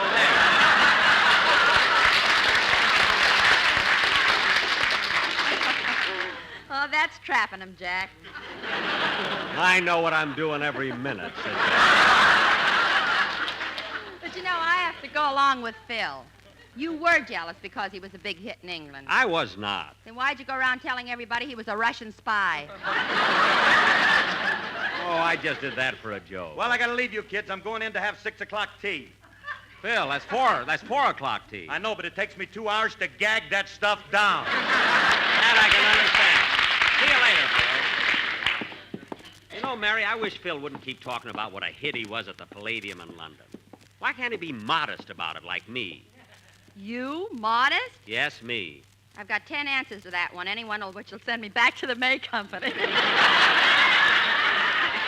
You miss a few more lines and you'll go back to the May Company. Now, come on, Mary. Mary, let's take one more walk around the deck, will you? Well, I'm kind of tired, Jack. I think I'll go down to my stateroom and take a little nap before dinner. Okay, Mary. I'm going to sit out here for about an hour. I'll see you later. Yeah, da-dum-bum, beedle-um. Gee, we'll be in New York tomorrow. And I think of all the places I've been the last 3 months. England, France, Scotland, Holland, Germany. Oh, boy, when we did our show for the GIs, they sure went for Mary and Alice Faye and Marilyn Maxwell. I wonder why they liked them better than me and Phil. They sure did, though. Then from Germany, we went to Switzerland. Ah, Switzerland. What a beautiful country. San Moritz, Lucerne, Zurich, Interlaken, Lake Geneva. What scenery. I'll never forget it. And those wonderful snow-covered Alps. I can still hear those Swiss mountain climbers singing their native song as the sun came to rest behind the lofty peaks. Ole, ole, ole, ole, doo, lee, ole, doo, lee, LSMFT. Ole, ole, ole, ole, doo, lee, LSMFT, MFT. Oodle-leedle-oodle-lay. First choice. Leedle-oodle-lay. First choice. They're first again with tobacco men. Oodle-leedle-oodle-lay. First choice. Leedle-oodle-lay. First choice. We know you like Lucky Strike. Oodle-yay-hoo. Oodle-yay-hoo. So round, so firm, so fully packed. So round, so firm, so fully packed. So free and easy on the draw. So free and easy on the draw. Quality of product is essential to continuing success.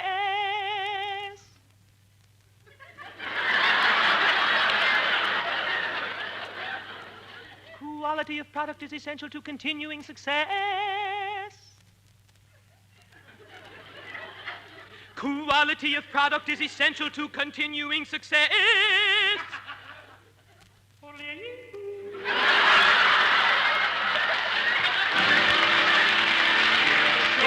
you like Lucky Strike.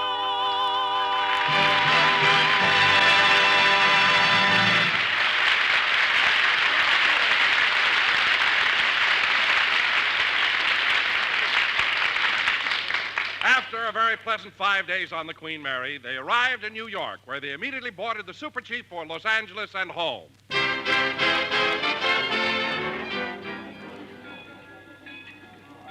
Los Angeles Union Station. Los Angeles. Watch your step as you leave the train. Well, come on, Jack. Here we are. Train arriving on track 5 from Anaheim, Azusa, and Cucamonga. Mary, we'll get a cab, and I'll drop you off first, Jack, and then... Oh, Jack! Jack, it's Don Wilson.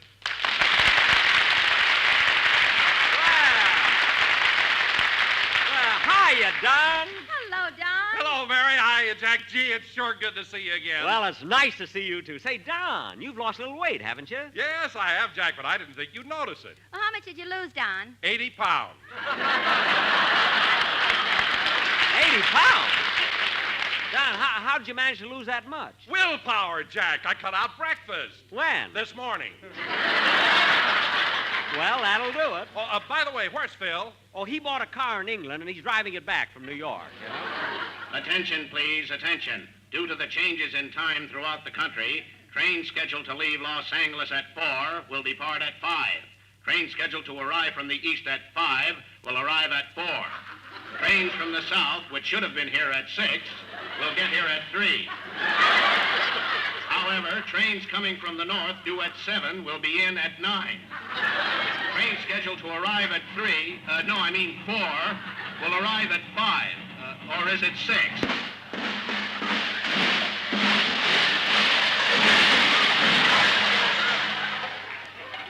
I knew that would happen.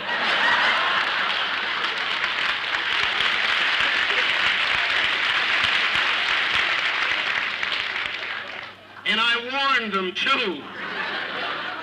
Or was it 4? Don, Mary wants to get home, so I'll drop her off and see you later. Well, now, wait a minute, Jack. You haven't told me anything about your trip. Now, I know you were in England and France and Germany, but where else did you go? Well, I went to Holland and Switzerland, and, oh, Don, I've got to tell you about Switzerland. Those mountain climbers and those lofty alpine peaks where they used Attention, please, attention.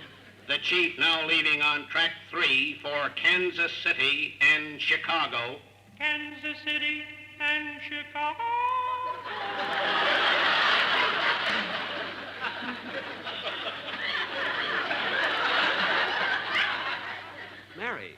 Mary, did you hear that? Yes, there's a train leaving for the east. I don't mean that. I thought I heard an echo that... Oh, never mind. Don, I'll tell you about Switzerland later. Come on, Mary. Okay, Jack, so long. So long, Don. Attention, please.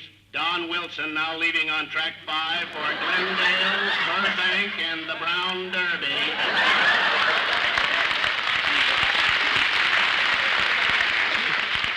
Come on, Mary. We'll get a taxi and I'll drop you off. Huh? Jack, you sure they'll deliver my luggage to the house? Don't worry about it. I told you I checked it through. Now, hey, Mary, look, there's Dennis. I knew he'd come down to meet us. I bet he really missed me. Dennis! Dennis! Oh, hello, Mr. Benny. Hello, Mary. Hello, Dennis.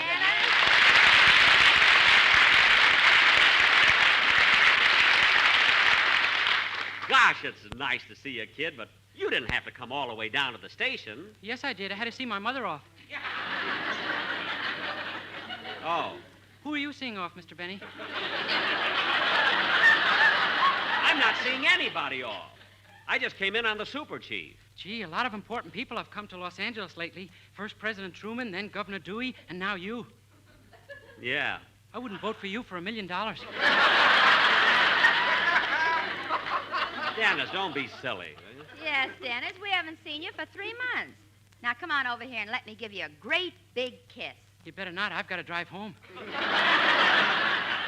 Oh, for heaven's sake. Attention, please. All passengers leaving for San Francisco, please have your ticket validated. Ticket validated. Mary, there it goes again. That echo. What echo? I didn't hear anything. What's the matter with you? There was an echo. Listen, I'll prove it to you. Hello?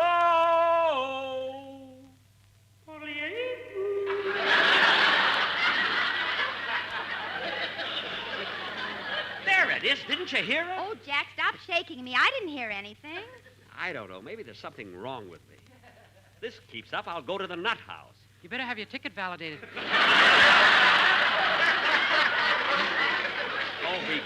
Come on, Mary, let's get out of here. So long, Dennis. I'll wait till Mr. Benny gets out of the station. Then I'll see for myself. Hello? Hello? My mother's right. He's nuts.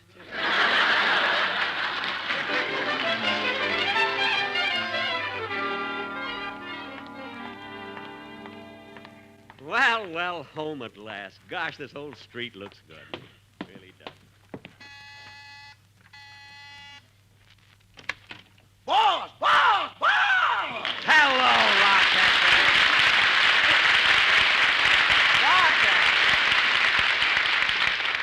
Welcome home, Mr. Benny. Welcome home. Rochester, put me down. You don't have to carry me over the threshold. I can walk in. Boss, it's sure good to have you home. And I'm mighty proud of you, too. You are? Yes, sir. I read about what a big sensation you were at the Palladium Theater in London, how they laughed and applauded and wouldn't let you off the stage, and when you played your violin, how they begged for encore after encore. You read that, Rochester? Where? In that letter you sent me.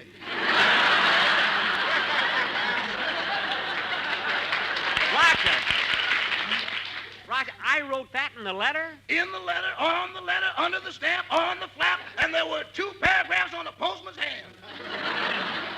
2? Or was it 4? Oh, well, I guess I got a little over-enthusiastic. By the way, Rochester, I wrote and told all my friends that I was coming home. Have there been any calls? Well, there was only one phone call from Miss Barbara Stanley. Oh, Barbara Stanley, huh?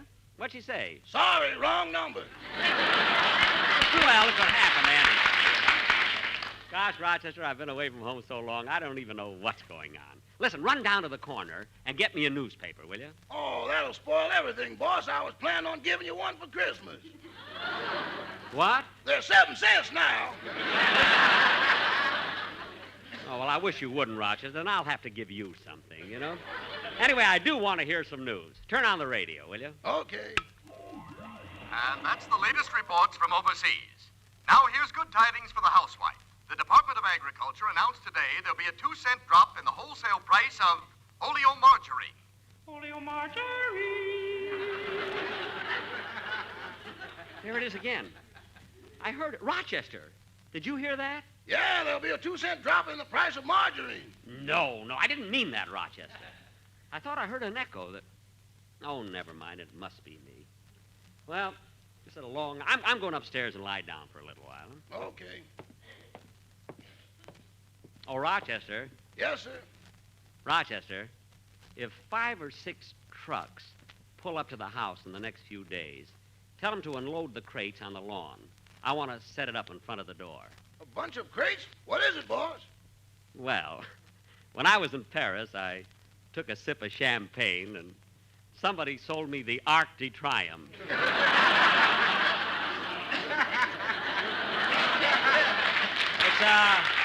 It's a sort of a souvenir, you know? Okay, boss. I'll put it right alongside the Taj Mahal. Good. I'll see you later, Rochester.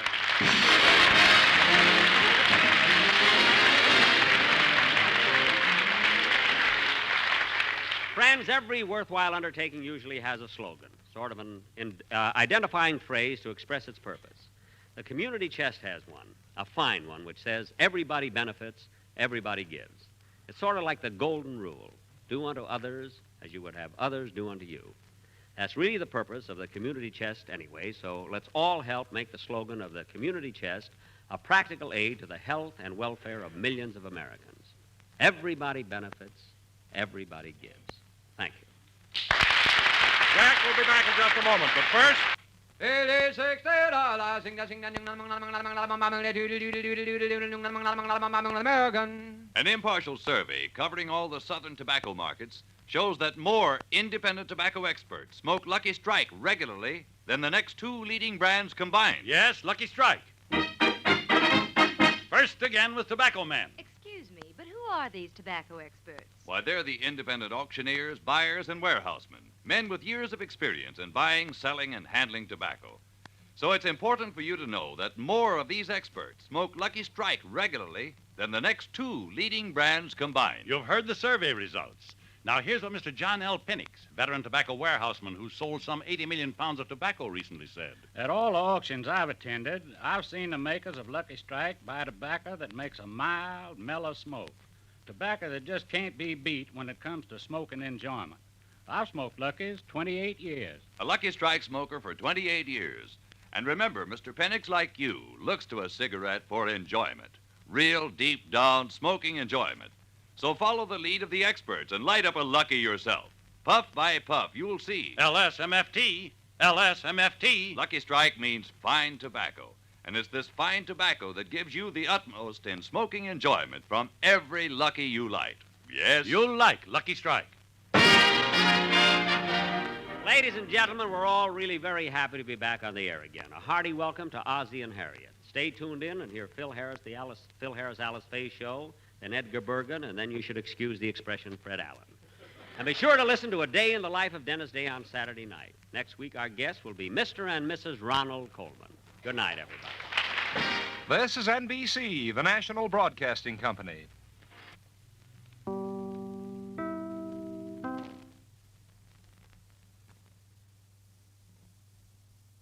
Join the adventure with Frank Rice up next on Nightly Old Time Radio Shows. The Adventures of Frank Rice, starring Paul Dubov.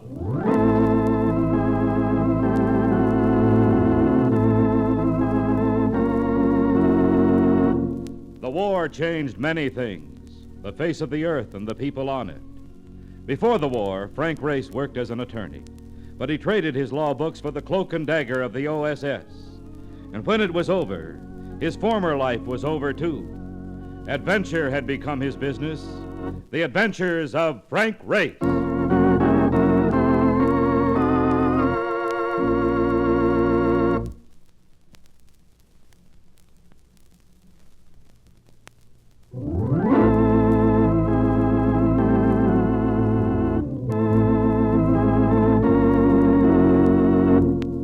And now we join Frank Rice for The Adventure of the Mormon Country.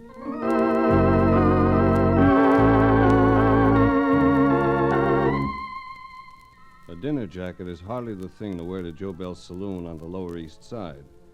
But I was wearing mine, clinging to the hope that the call from Bruce Benton of Trans-Pacific Life Insurance was nothing more than the gag of a warped mind. If it was, I had a date with a lady that I'd be able to keep later. But it wasn't a gag. Benton was there in an isolated booth as Mark Donovan and I walked in.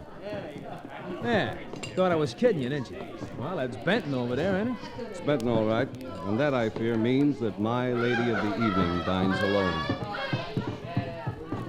Hello, Race. Hello, Bruce. I told you I'd dig him up, Mr. Benton. Thanks, Donovan. It's all right. Sit down, boys. What's up, Bruce? This saloon is hardly the type of place for an insurance company vice president to be keeping late office hours. Something came up. Something I'd rather handle in an unorthodox manner. I called you to the office or picked one of the usual meeting places. Well, that wouldn't be quiet, would it? A foundry would be more quiet than this joint. Quiet was the poor choice of words. Let's say secret. What's the job? First, I want you to be a go-between in the payment of $50,000. It's ransom money, Race. Somebody in your family been kidnapped? No. Victim is Walter Kruger, one of our policyholders. Hey, wait a minute, I know that guy. Who doesn't? Walter Kruger, better known as Sonny Kruger. Playboy and heir to one of the largest fortunes in the country. But how is it you're being tapped for the ransom, Bruce? We're dealing with a clever gang, Race. They haven't bothered the family. They're dealing on a business basis without risking any emotionalism. I still can't see why you want to pay off. We have Kruger insured for $300,000. With double indemnity, that's $600,000.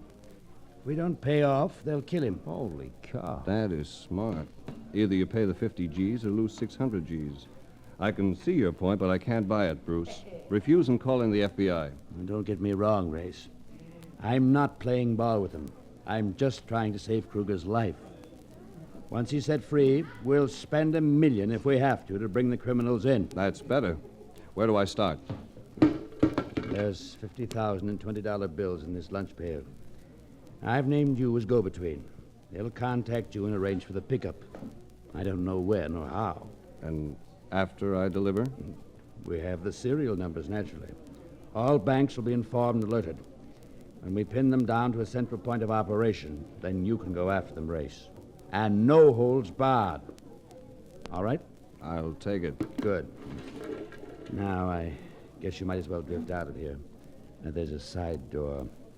I'll have another drink and leave later. Right. Come on, Mark. Let's go. Brother, carrying that kind of dough in this joint ain't a happy idea, Chief. Especially the way you addressed it. We'll be out soon. Then I'm in for a lonely evening at the telephone. And if the lady calls, I'll have to hang up. Yeah. I left the car in front of the joint. Guess we can go through this alley here. Sure, come through. But don't be in a hurry. He stood in the shadow of a doorway where the street light at the end of the alley couldn't pick out his face. But the gun in his hand was very visible. 2 other men were crouched behind the rubbish cans at the far side of the alley. You got a package to deliver. Start unloading. Just drop it on the ground. It's rather valuable. Yeah, I know it's valuable. Don't monkey around. Now, may I have a receipt? Well, I'd give you one, but I don't think you'd like it. Walk to your car slow and get lost. I'll do it, reluctantly. I hope we meet again someday. Think we can jump him? No, it's their play this time. Look, I don't know what you're mumbling, but I don't like it. Now move. Come on, Marcus. We'll send our guest home in a couple of days. Meanwhile, be like the little Fisk boy. It's time to retire before somebody blows your candle out.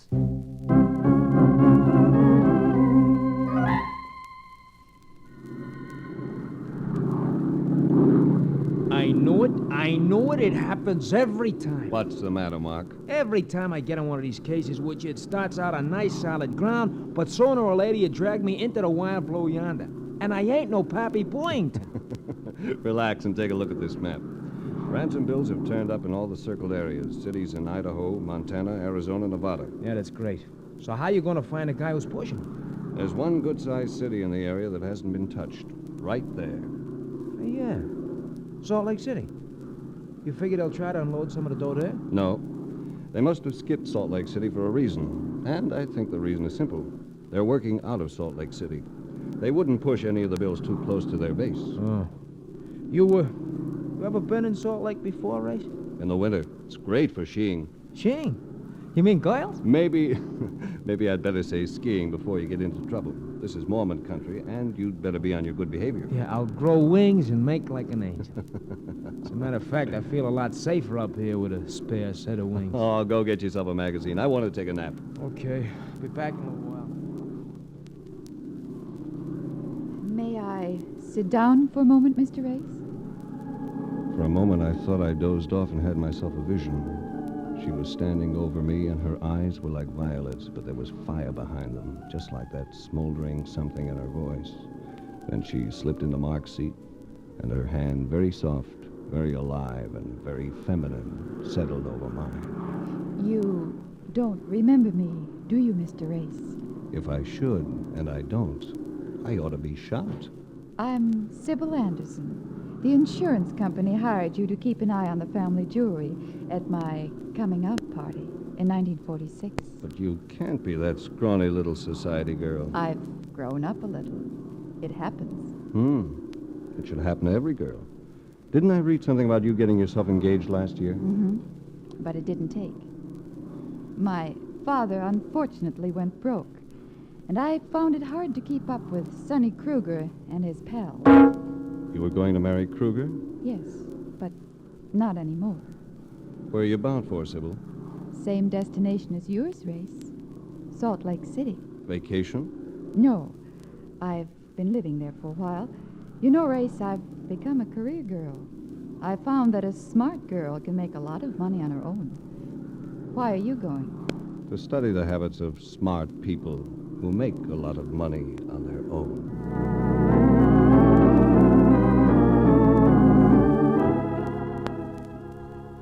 If Sybil Anderson was throwing out a trail deliberately, she couldn't be as bright as she looked. Mark and I took turns following her for a couple of days, but her activity seemed as innocent as those of a campfire girl on the night before a rally. We gave it up finally and headed for the Great Salt Lake to have a swim, or rather, a float. You know, they tell me the water here is so thick a guy bobs around like a cork. Well, what's the fun of swimming if you can't drown? You're a weird one at times. Hurry up and crawl into that suit. Okay. You know, the walls are sure thin in these bathhouses. Well, people with secrets shouldn't live in bathhouses, that's all. Snap it up. Oh, give me a chance, will you? I'm telling you, Porky, it's too dangerous. We're hot. Hey. How long do you think Quiet, you can Mark. stay like? Don't scream at me, Gorman. All right. Let's get dressed and get out of here. What is it, Race? You hear that voice? Which one? Gorman, the man who helped himself to $50,000 in the alley behind Joe Bell's saloon. Back into your clothes quickly. We've got to tail him. I'm beginning to feel like Gypsy Rose Lee playing a double matinee.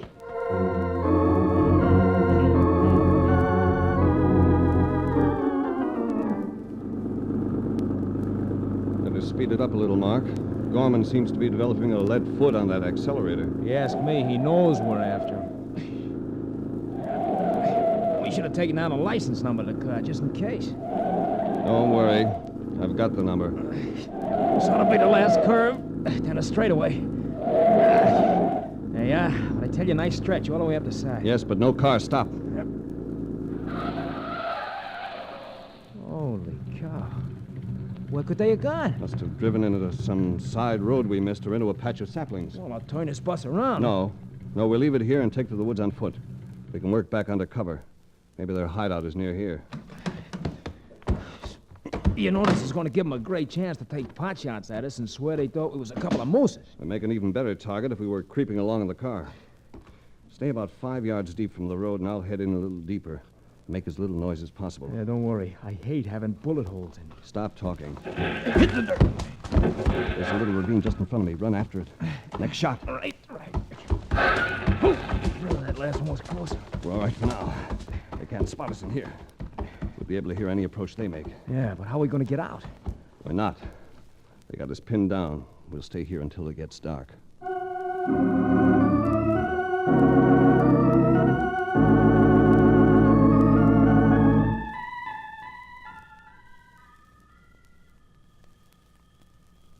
Hey, Race, when are we going to move? My foot's asleep. That Utah moon is a little too bright. There's a cloud formation, though. If it blots things out for a while, we'll go. They probably left hours ago. I would like to bet you they are right now chewing on T-bone steaks while we are hiding from the boogeyman. That's a bet you'd lose. Take a look up that hill. Hey, a couple of flashlights. They're coming down, and there's somebody in front of them. 2 people. Guy and a dame. They're shining their lights right on them. Mark. What's it? The girl, it's Sybil Anderson, and the man is Sonny Kruger. Well, at least he's still alive. Yes, but for how long? They're getting ready for some kind of play. Race, Present, teacher. Don't come any closer. we're going to give you a chance to get out of here alive. Stop playing games with him, Gorman. Listen, Race. If you want Kruger and this dame to stay alive, get lost till we unload all that money. Race, Yes, Sybil? I don't think they'll harm us if you go. But they'll kill us if you don't. You have no right to risk our lives, Race. Go away! Go away! All right, Kruger, don't get hysterical. We'll go. Your car is only 30 feet behind you on the road. I moved it down from where you left it. All right, run for it, Mark. All right. There's a road straight ahead. Yeah, and there's the car. Start her up and go down the roadway. Then we can turn around and come back. Stop on the far side of this curve. Okay. Brother, this hill's a lot steeper going down than what's coming up. All right, slow down. Right. I said slow down. Holy cow. What is it, Mark? She won't stop, Race. They must have sawed the brake rods. Almost tipped over then, Mark. Yeah, you're telling me. Are you going to make this next curve, Race? All right, Mark, we'll have to jump for it. Go ahead. Happy landing.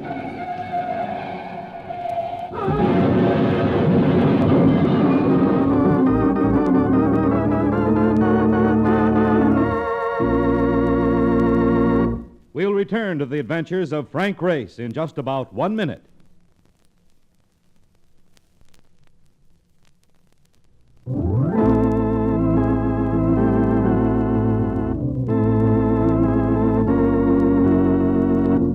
And now, back to the adventures of Frank Race.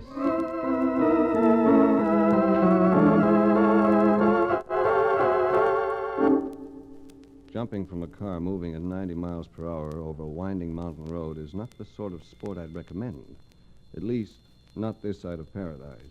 And speaking of paradise, I wasn't sure which side of it I was on when I started to come to. The lady was dressed in white. Feeling better, Mr. Race? Oh. Am I where I think I am? You're in the emergency ward of the Mormon hospital. Mark Donovan, is he all right? Yes. Yes, as a matter of fact, he's waiting outside. How long have I been out? 4 days. But you're all right now, and you can have visitors if you want. I'll take 'em. And a good strong cup of coffee for a chaser. You don't need any stimulant now, but I'll bring you some water. And I'll send Mr. Donovan in.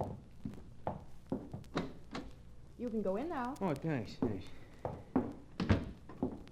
Race, why don't you stop trying to prove that your head's as hard as mine? I'll bet there's a hole in the road where you hid it, Marcus. Yeah, well, I've been busy while you've been gold-breaking here.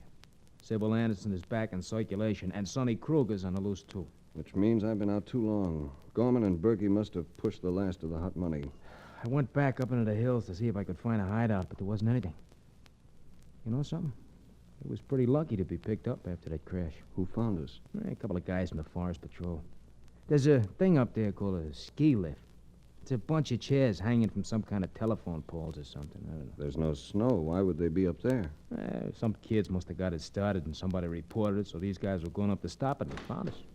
Here's some water, Mr. Race. Thanks. Would you like a glass, Mr. Donovan?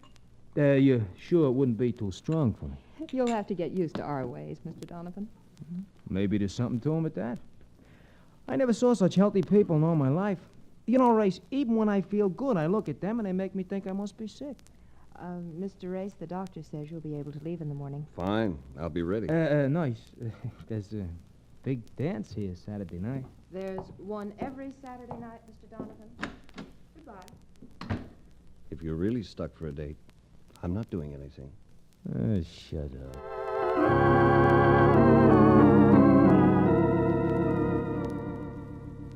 No matter what the town, there's always some place on the outskirts that the local citizens would rather forget. And Salt Lake City was no exception. When I left the hospital, Mark and I drove to the place, a bottle-carrying dive on Route 91 known as the Sinner's Lair. Holy cow, what did you want to come to this joint for, Race? Gorman and Berkey are hardly the type to give up their nightlife, and they'd find Mormon amusements too conservative. Yeah, well, how do you know they haven't blown town? They've set Kruger free. I don't think the money's all gone. Not enough's been picked up. I checked with Benton. Only $21,000 has turned up. You know something? We still haven't gotten a good look at Gorman's face. How are we going to know him? It's a case of ears instead of eyes. Keep yours open and tab that voice if you can. Drift around a little. All right. But suppose he spots us first. He's never seen us too clearly either.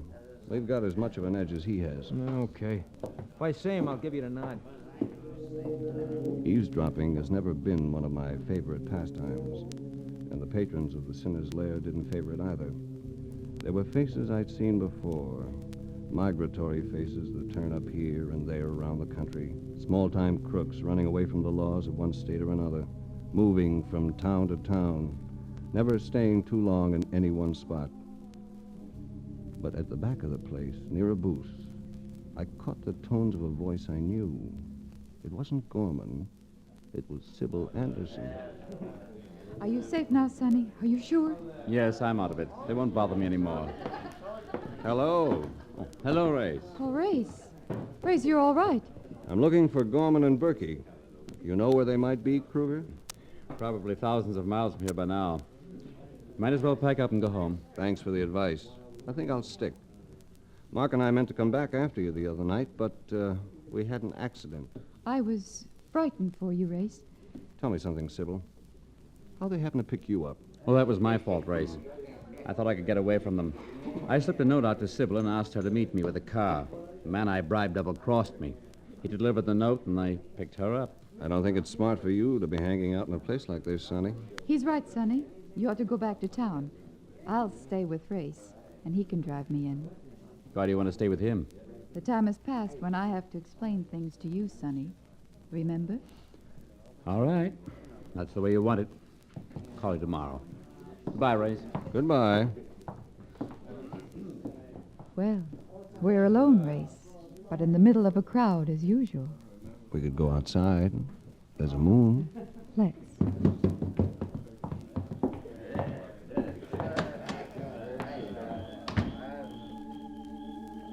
We didn't speak. But when we got outside, I held my arms open for her, and she came to me. She was smaller and softer than she looked, but the fire in her eyes and her voice were even more evident with her eyes closed and her lips smothered. Oh, I wanted to do that when I was 18, Race. The night of my coming out party. I'm glad we waited. You learned a lot. Yes, I have. Including how to make money. Want to tell me about it? What do you mean? Who was behind the kidnapping of Kruger? Why, I don't know. Race, you don't think You've made that a lot of statements you haven't explained. I've been doing a series of articles on Mormon culture. I've been working, Race. That's what I meant. What was that? Shot from the club. Come on. Race, where are you? Here. Gorman and Boykin spotted him. He took a shot at me and scrambled a car. You know what they look like now? I'll never forget. Hit the highway. Maybe we can catch them. Race! Race, be careful!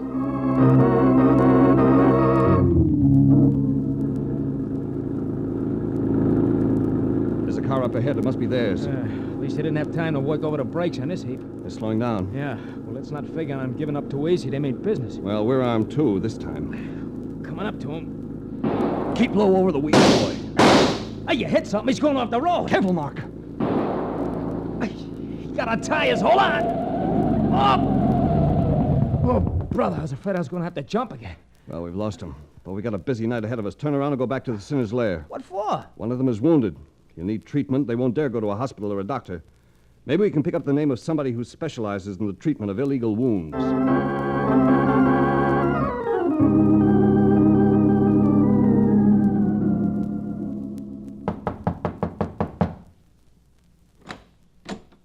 Yes? What do you want? A friend of mine was brought in here suffering from a gunshot wound. I want to see him.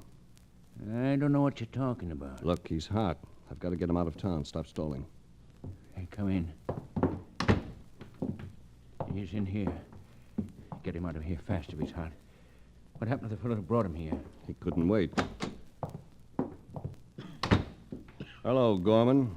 Or is it Berkey? Yeah, you're right the first time, Race. It's Gorman. This is the end of the road, boy. Yeah, I know it. What do you want? Who's the head man? What's in it for me if I spill? I can't promise you anything, you know that. But it might go easier if I could say you were cooperative. All right. I'll gamble. The whole snatch was engineered by... Oh.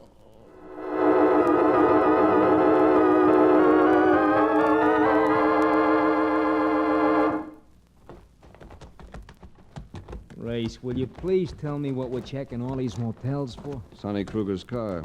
He must be staying at one of them. Isn't registered at any of the hotels. Oh, hey, look, beside that cabin, a yellow convertible. Monogram. That's it. W.K. Walter Kruger. Come on. Oh, what do you want with him? Just want to ask him a question.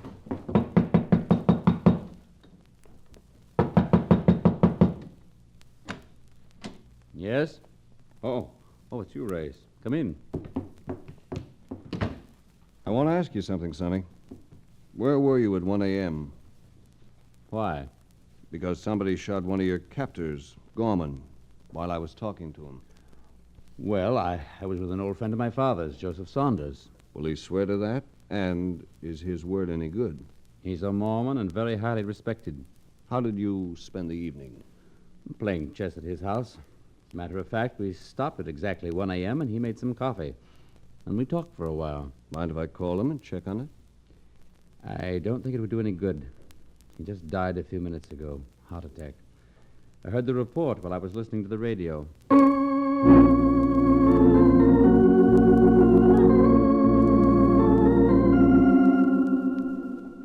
Grace, why are you asking me all these questions? Because you know more than you've been telling me. Was Sonny in some kind of trouble? How would I know? You do know. Sonny doesn't inherit his full fortune until he's 35, and his allowance from his father's will wasn't enough for him.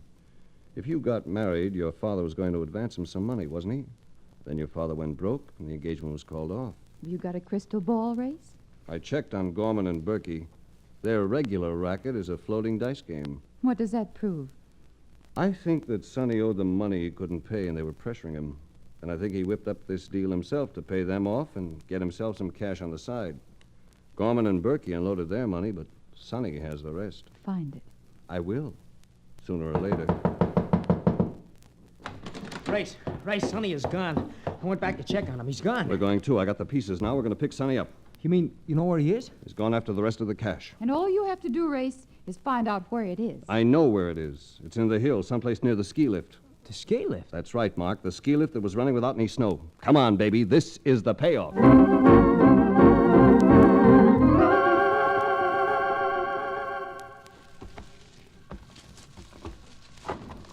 All right, Mark, there's the cabin. He must be in there. Hey, we go into that clearing, he's going to start blasting. We don't have to go in. Sonny, come on out. Come and get me, Race. I can do it from here. It's autumn, boy. If I fire this brush, you're finished. Got a point, Race. Put your hands up and come on.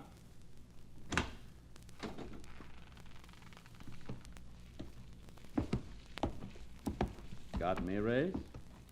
Looks that way. Haven't you forgotten Berkey? He's right behind you with a gun. Reach for it, Ray. Nice going, Mark. Ah, it's nothing, really. Well, that's my last trump, Race. Looks like you win. I should get out of prison just in time to collect my inheritance. You're not getting out, Sonny. You murdered Gorman. But, Race, I told you about my alibi. I think it will hold up. Maybe Berkey shot Gorman. No, Sonny. You did it. You shouldn't have used a dead Mormon for your story. There was a hole in it. How do you mean? You said you stopped your chess game at 1 a.m. and your Mormon host made some coffee. Good Mormons don't drink coffee, Sonny. It's banned. It's considered a stimulant. You should have learned a little bit about the customs of the country. But I tell you... Don't tell me. Tell a Mormon jury, Sonny. I think that imaginary cup of coffee may be expensive. It's going to cost you your life.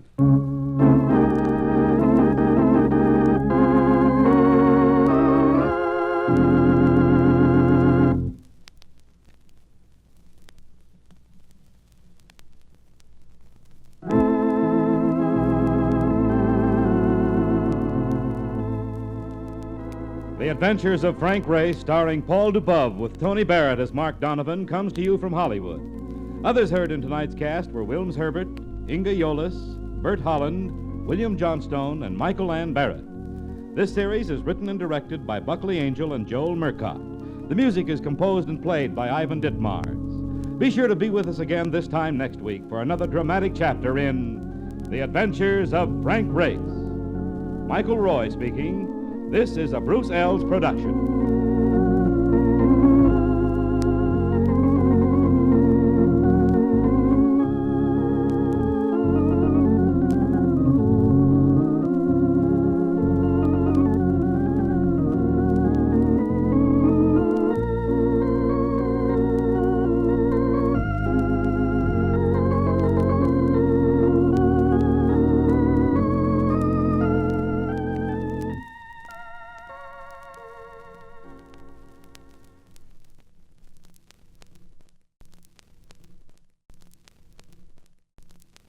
Adventure awaits with the Lord of the Jungle, Tarzan, up next on nightly old-time radio shows.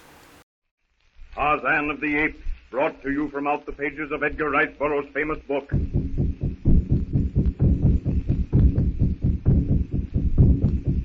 What is it? It looks remarkably like a dead leopard lying on a dead man. Yes, Professor.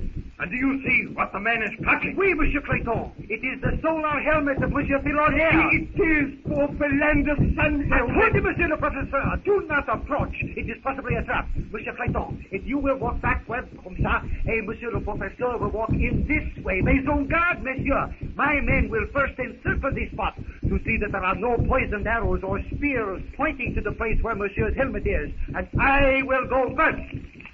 Aha, Monsieur! It is for the first time that we have the Lady Luck with us. What is it? Yes, quickly down road. Is it Philander? But no, it is the witch doctor. One of our shots must have killed him. But what's he doing with Philander's sun helmet? And Philander's binoculars. Witch doctor, he was probably going to make medicine against us by using these things of Monsieur Philander. Well, I can't see much to get enthusiastic over, except we killed a witch doctor. But, Monsieur, it is very important.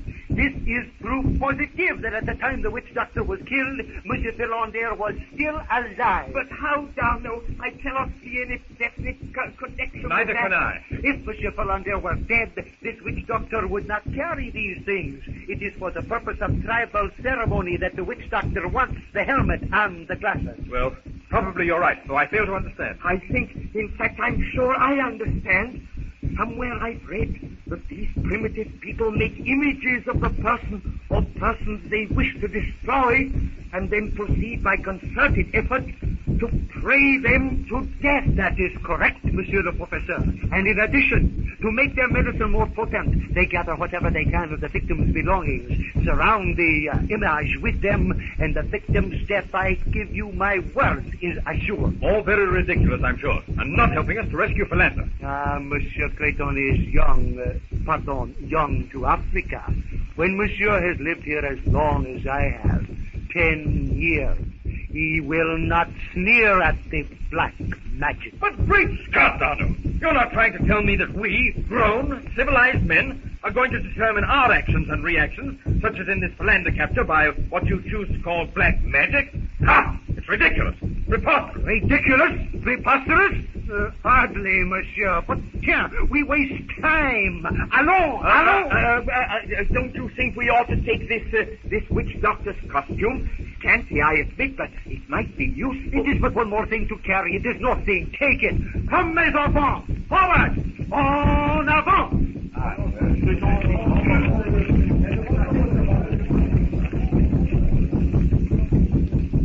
In another part of the jungle, Tarzan, crouching on the low-hanging branch of a tree, watches the file of blacks with their prisoner approaching. Now the first black is just a few feet away. Tarzan braces himself. Now he's throwing the rope. It's a perfect throw. The leading black is caught in the loop. Instantly, Tarzan jerks the rope and begins pulling the terrified, struggling savage into the tree. The other savages stand petrified, talking excitedly. Now Tarzan has the horror-stricken savage in his grasp. He struggles futilely. A fearful wail and the savage becomes limp. Tarzan raises him high and with a mighty thrust heaves his victim upon the heads of the excited savages below him. The blacks, excited before, are now thunderstruck. Who and what is this unseen power? They mumble, wail, and utter weird chants to their gods to protect them. The bravest savages begin circling the tree, peering upward. Tarzan, hidden from view, draws an arrow from his quiver. Slowly, deliberately, he aims at one of the boldest blacks. The bowstring twangs, and the huge savage, shrieking, falls. Again and again, Tarzan's arrows with deadly accuracy find their marks. Bedlam breaks loose, and the remaining savages, wailing with fright, flee in consternation, leaving Philander behind them. Tarzan quickly descends. Now he's above Philander. He bends down. Look over here. What was that? Tarzan listens. A half smile crosses his face as he recognizes the voices of the Tarmangani. With a few swift strokes, he cuts Philander's bonds and, leaping for the lower branches of a tree, is gone. That noise! Quickly, monsieur! Almost sounds as if we caught up with them. By Jove! Look there! Philander! Kill it, Philander! Let me get that gag out of your mouth. Oh, what a relief. Down, the flask. Here it is, monsieur. Oh, now, don't try to talk, Philander. Swallow this. That's right, now. Now, that drink. What a relief. What has happened? Where did he go? Did you see him? What are you talking about? Who go where? The blacks, you mean? No, the jungle man. The man who rescued us from the lion. You saw him? As well as I could, lying there on my back. I saw enough to convince me. Monsieur is nervous, distraught. Perhaps if Monsieur tried to tell from the beginning. Yes, Kenny, calm yourself now. Tell your story from the time that you wandered off. Archimedes, Q. Porter, there's a limit. Wandered off. Indeed, I was dragged off. Oh, then do tell us about it.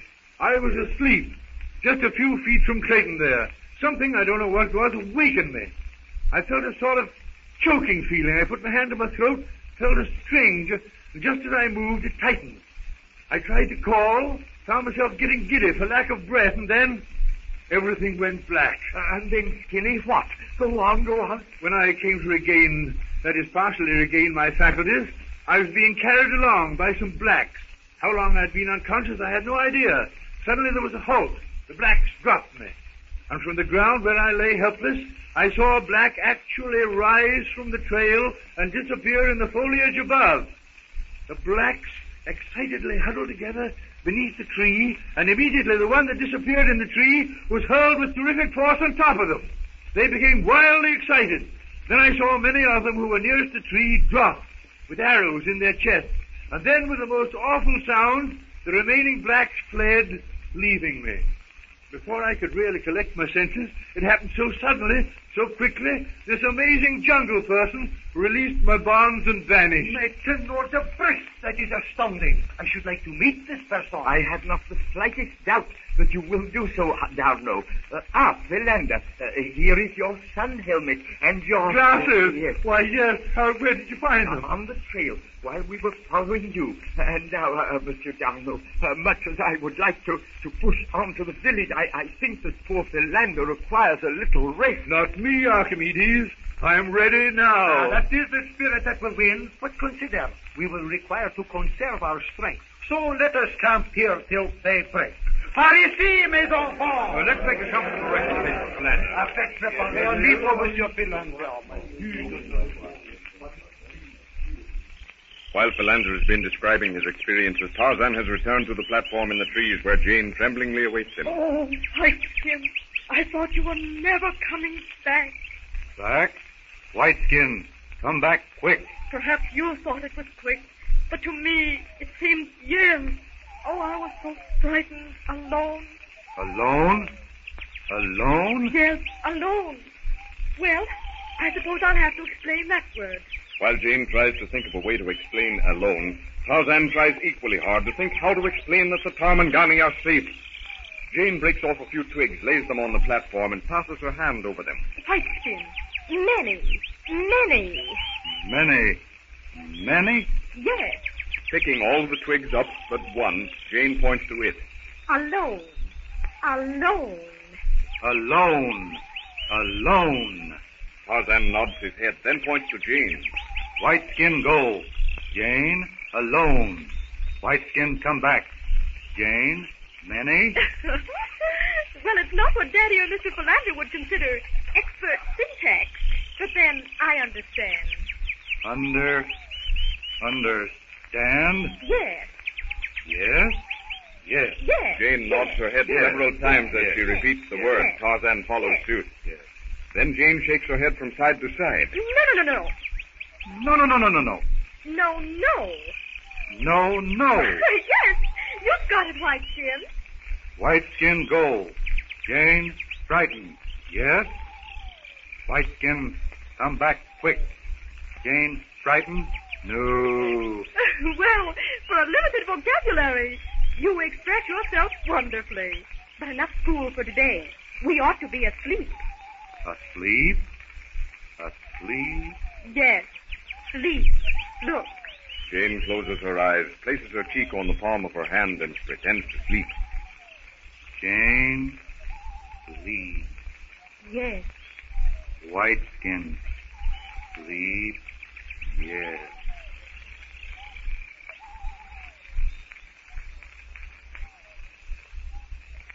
Jane Porter seeks her resting place in the little leafy alcove Tarzan has built for her, while the ape man stretches himself on the platform.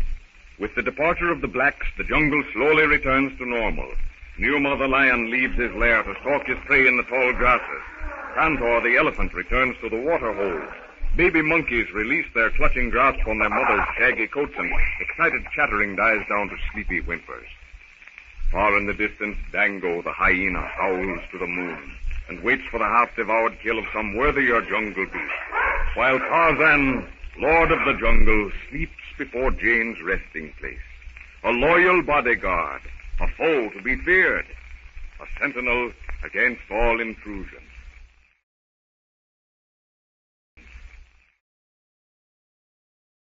Get ready to laugh with our Miss Brooks, which is coming up next on Nightly Old Time Radio Show. Colgate Dental Cream to clean your breath while you clean your teeth and help stop tooth decay. And Luster Cream Shampoo for soft, glamorous, caressable hair bring you Our Miss Brooks, starring Eve Arden.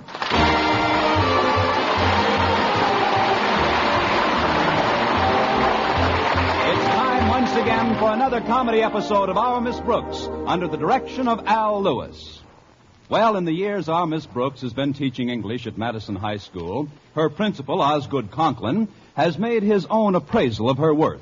Now, whenever a position of responsibility is open at Madison, Miss Brooks is the first name that pops into Mr. Conklin's mind. That's so he can pop it right out again. Oddly enough, though, he did put me in charge of Madison's Christmas drive for second-hand clothing. I discussed my new duties with my landlady over breakfast last Friday. But, Connie, Christmas is only 10 days off. Why did Mr. Conklin wait until now to start his clothing drive? I guess he couldn't make up his mind about one important item, Mrs. Davis. What's that? Whether he should organize the teachers to get clothes for the needy or organize the needy to get clothes for the teachers. But it is a good cause. What are you donating, Connie? I'm giving an old dress of mine, Mrs. Davis. But you're the head of the drive. Is one dress enough? I was going to give 2, Mrs. Davis, but I remembered a Board of Education rule that says a teacher can't appear in public in a slip. Well, I'm going to help out, too, Connie. I've got my donation right on this chair. Oh, that's very nice of you, Mrs. Davis. I couldn't decide whether to give my old bathrobe or my old overcoat to the drive. But I finally made up my mind. Here you are, dear. Say, this bathrobe is in pretty good condition. That's the overcoat. Oh, well, I'd better get ready to leave. Walter Denton's picking me up soon. Oh, before you go, Connie, do you still plan on doing your Christmas shopping this afternoon? Oh, yes, indeed, Mrs. Davis. I've got the $25 I saved up this year right in this envelope. Good. I made out a little Christmas list of my own. I figured that with you being downtown anyway and me having so many things to do around the house, you wouldn't mind making a few simple purchases for me. Oh, I'll be glad to, Mrs. Davis. What do you want me to get? I've got the names and the presents all itemized, Connie, and here's $25 I've saved up. How many presents do you want me to get? Just for the immediate family. My sister Angela, my brother Victor, a couple of cousins. It only comes to 12 gifts altogether. Are you sure you don't mind doing my shopping for me, Connie? Not at all, Mrs. Davis. I just have one problem. What's that? Who'll I get to do mine?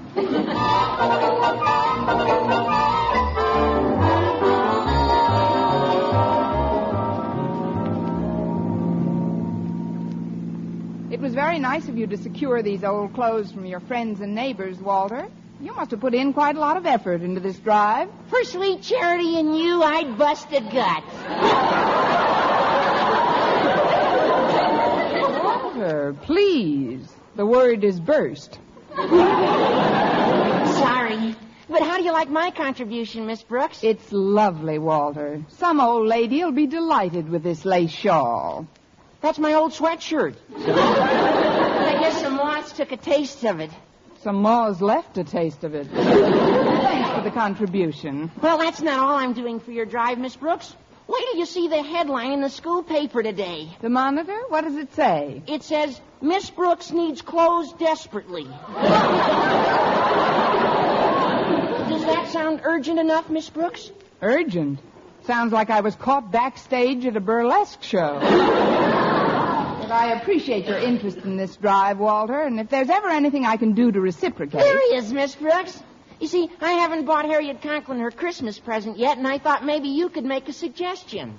Well, what kind of a present do you have in mind? Well, I want something that appears luxurious without being excessively opulent. Something steeped in gentility rather than touched by flamboyance. In a word, it should be a gift that conveys to its recipient all the ardor and sincerity of its meticulous donor. How much do you want to spend? $1.25.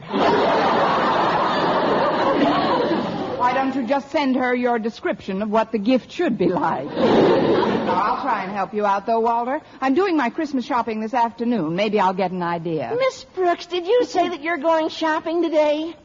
I get the feeling that yes would be a fatal answer here. But yes, Walter, I am. Oh, what a fortunate coincidence. Now, what could be simpler than to leave the selection of Harriet's present up to you? But, Walter, I've got so many You'll things... be passing the store counters anyway, Miss Brooks. And who has a finer taste than you have? Who has a better sense of values? an eye for beauty. Walter, you ought to know me well enough by now to realize that flattery will get you somewhere. I knew you'd do it. Oh, I can't think of anyone I'd rather have select presents for Harriet and my mother. Well, I figured, wait a minute, who raised? Oh, it'll be a cinch, Miss Brooks. Well, my mother is very easily pleased. That's obvious. After all, who knows women and their desires better than you do? And while you're there, you can get my father's present, too. Why, Walter, you're implying that I know men and their desires, too. No men. Oh, Miss Brooks, when it comes to men, no one even comes near you. Don't rub it in.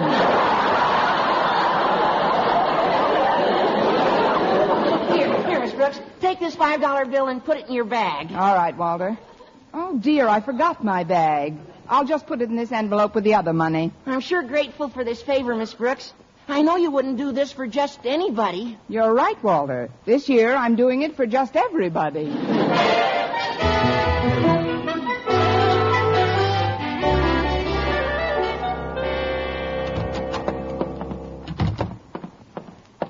Why, hello, Mr. Boynton. What brings you to first-year English? Miss Brooks, I've got something for you. Well, it took you long enough to find it out. You mean those clothes? Yes, I brought some things in for the drive. Something of mine and a suit of Mr. Conklin's. He asked me to bring it in before your first class starts. Oh, we've got minutes yet, Mr. Boynton. Just put them down with the rest of the things. Okay. Say, that's quite a stack you've got there. I know. I've been dieting. I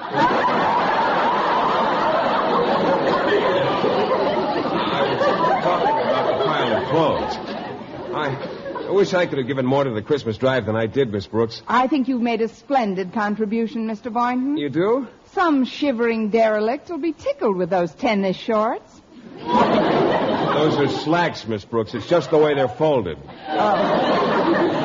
I'd like to have given a suit like this one Mr. Conklin donated.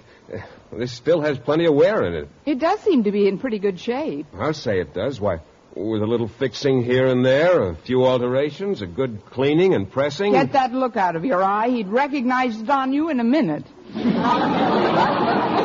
By the way, where's your jacket? Oh, this bundle was pretty heavy, so I left it in the lab. I can work better this way, if you'll forgive my shirt sleeves. Now, can I help you sort these clothes? Oh, no, thanks, Mr. Boynton. They'll do that at the mission. They're sending a truck for the stuff around lunchtime. At least I hope it gets here by then. I don't want to get tied up this afternoon. I have a lot of Christmas shopping to do. Oh, I see. Miss Brooks, could I ask you something? I do. I mean... Why, of course, Mr. Boynton. You say you're going to do your Christmas shopping this afternoon? What in the world gave you that idea? Just said so. Me and my big mouth. Well, I am going to shop, Mr. Boynton, but what I don't... a fortunate coincidence. I've got to clean up my lab today, and, well, if you're going to be downtown anyway, what would be simpler than to leave the selection of my parents' gifts to you? Mr. Boynton, I simply won't have time. But I'm Miss sorry. Brooks, you'll be passing the store counters anyway, and who has finer taste than you have? Who has a better sense of values or an eye for beauty? Well, who indeed? I can't think of anyone who would know better what my parents and my Aunt Mattie and Uncle Fred would like. Aunt Mattie and Uncle Fred? They're Cousin Liza's parents. Oh, she's on the list, too, right after Mike and Danny, my twin nephews. Well, what about your Boy Scout troop? Don't you want me to get presents for them? Will you have time? Sure, I stay open late during the holidays. Look, Mr. Boynton, I'll get as much of your shopping done as I possibly can. Oh, fine. Here's the list, Miss Brooks, and here's $20. Oh, I'll just slip it into this envelope with Mrs. Davis's and Walter's and my money. Walter and Mrs. Davis have money in there, too? Yes, they've also subscribed to the Brooks shopping service. Now, I've got to get over to the home economics room. The kids in there were supposed to collect some stuff for the drive, too. Well, I'll give you a hand, Miss Brooks. I'll take it. Oh. First, I'd better put this envelope in my desk. Oh, dear, it's locked, and I've left the key at home in my bag. Would you mind putting the envelope in your trouser pocket, Mr. Boynton? Well, this is a trifle embarrassing, Miss Brooks, but I'm afraid I've got holes in all my pockets. I'm still a bachelor, you know. I know. I mean, that's easily remedied, Mr. Boynton. Well, of course it is. While we're in the home economics room, you can sew up the pockets. That's not what I had in mind, but it's a start. Meanwhile, I'll just put this envelope in the breast pocket of Mr. Conklin's suit on top of this pile. It'll be safe here for a few minutes. Well, it's safer than carrying it around, I guess. All set. Come on, Mr. Boynton. We're off to get domestic. I hope they've got a nice batch of stuff in there. Mr. Conklin expects to surpass last year's drive.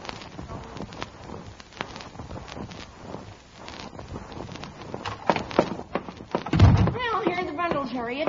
Yeah, but there's no sign of Miss Brooks. I guess the people from the mission got here sooner than she expected. I guess so. Well, come on. Let's haul this stuff out to their truck. But, Walter, don't you think we should consult Miss Brooks before we take it? Why bother her about it? She knows where it's going. Besides, we're saving her the trouble of carrying this stuff out herself. Well, if you think so, Walter. Believe me, when Miss Brooks finds out what we've done for her, she'll thank us till she's blue in the face.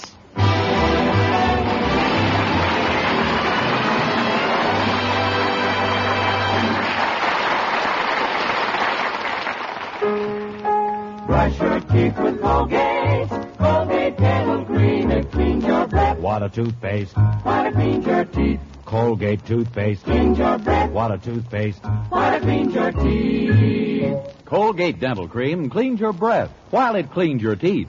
And the Colgate way stops tooth decay best. More than 2 years' research showed the Colgate way of brushing teeth right after eating helps stop more decay for more people than ever before reported in dentifrice history. Yes, the Colgate way stopped tooth decay best. Better than any other home method of oral hygiene. No other dentifrice, ammoniated or not, has proof of such results. And you should know that Colgate's, while not mentioned by name, was the one and only toothpaste used in the research on tooth decay recently reported in Reader's Digest. So always follow the Colgate way to clean your breath while you clean your teeth and stop tooth decay best. Brush your teeth with Colgate. Colgate Dental Cream. It cleans your breath. What a toothpaste. What it cleans your teeth. And the Colgate way stops tooth decay best.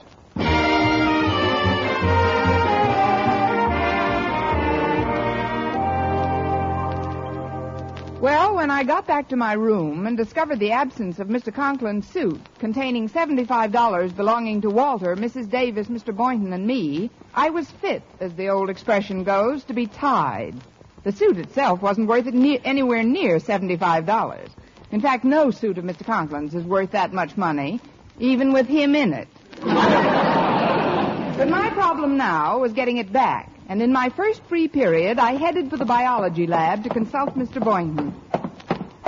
Good morning, Miss Brooks. Oh, it's you, Mr. Conklin. You startled me. Really? But I addressed you in quite a well-modulated tone. I guess that's what startled me. That is, I didn't see you sidle out of your office. I don't sidle, Miss Brooks. There's absolutely no necessity for me to pussyfoot through the halls of Madison. Oh, I know it's not a necessity, Mr. Conklin. Sort of a luxury. I'm a little upset this morning, sir, about the clothing drive. But I understand you've done a splendid job. In fact, I stepped out here to congratulate you on vindicating my confidence in you. Well, that's very nice, Mr. Conklin, but It didn't take me long to select the right person to head the Christmas drive, Miss Brooks. The moment the idea of old clothes hit me, I thought of you. I was a natural, all right. Of course, I gave other members of the faculty my careful consideration, too, but it wasn't long before I said to myself, Osgood, Miss Brooks is your man. Isn't it funny? That's how Mr. Boynton feels about me, too. Look, Mr. Conklin, there's something I've got to do Of course, I wouldn't keep you from your work for the world, especially such charitable work, Miss Brooks. If more of us could realize what genuine satisfaction the spirit of giving evokes, the world would be a brighter place. Well, I'm brightening my little corner like mad. This is a great thing we're doing, Miss Brooks, giving to our fellow man. This is the true Christmas feeling. And we must all give until it hurts. It hurts. Please, Mr. Conklin, if you'll excuse me, I wouldn't think of detaining you another minute. Oh, before you go, how did you like my contribution to the drive? Wonderful, Mr. Conklin. It's a very nice suit. I'll say it was nice. And it still had several years' wear in it. I just bought it in 46. 1946? I mean, You can tell it's quite new. Outside of a few battle scars, it hardly looks second-hand. Battle scars? Yes. Yes, like the time you spilled a bottle of ink on it. Not all of the ink could be removed. Oh, but that wasn't even noticeable, Mr. Conklin. No, it wasn't. After I had the suit dyed from brown to blue. However, that suit always held something for me. It's loaded for me. That's what I've got to find out about, Mr. Conklin. You see, I left something in the pocket, and, well, I've just got to get back that suit. But you can't do that, Miss Brooks. Once I've made a donation, I never take it back. How would it look to the folks at the mission? But there's no way for them to tell your suit from any of the others. Oh, but there is. My name is stenciled into the lining.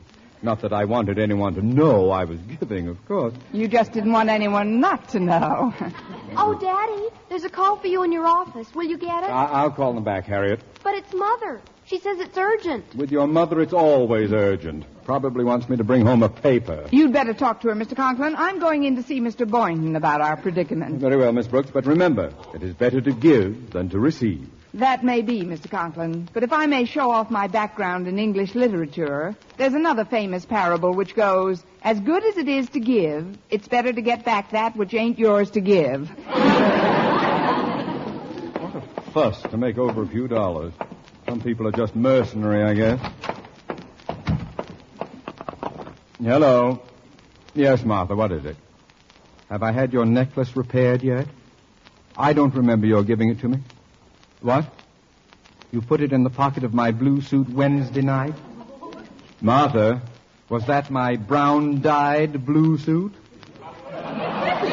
It was, but I donated that to the Christmas clothing drive today. And that necklace had a genuine opal in it. I've got to get it back. I'm not excited. No. Now, don't give me that bull about charity. I'll get that suit back if I have to rip the mission apart with my bare hands.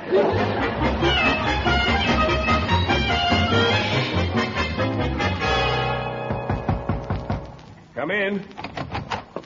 Oh, I'm glad I caught you before you went to lunch, Mr. Boynton. I was just cleaning up the lab, Miss Brooks. What's the trouble? Mr. Conklin's suit has been picked up and delivered to the mission. Oh, that's nothing to get excited about. It's supposed to go there, isn't it? Yes, but the money is still in it. I don't know what to do. Oh, now, take it easy, Miss Brooks.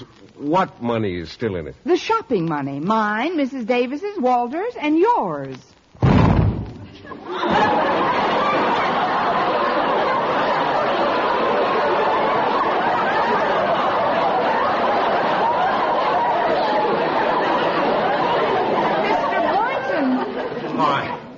I must have tripped over the stool.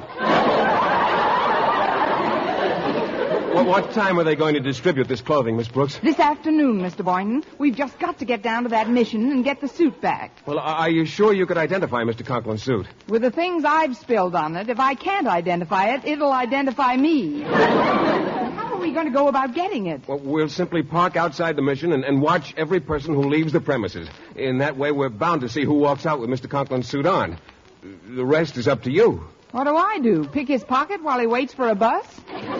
Please, Miss Brooks, we'll devise some sort of scheme on the way downtown. Now, meanwhile, let's be calm about it. It isn't the end of the world, even if we fail to recover the money. Heaven forfend.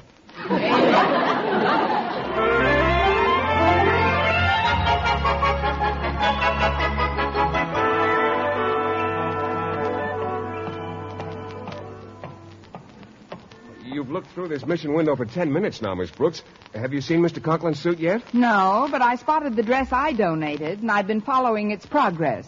What's happened to it? It's been rejected 3 times. Say, isn't that Mr. Conklin's suit heading for the door? Alone? Oh, you mean on that little man? Yes, I think it is. You better get on the other side of the door. Oh, don't worry, Miss Brooks. I'll do my part to help get it back. Now, good luck. Oh, pardon me, my good man. Yes? May I speak with you for just a moment? Yes? It's about that suit you've got on. Are you quite satisfied with it? Yes? Yeah? Yeah, but look at the way it fits. If I were you, I'd take it back at once. What do you want me to do, go around in my underwear? Yeah. I mean, of course.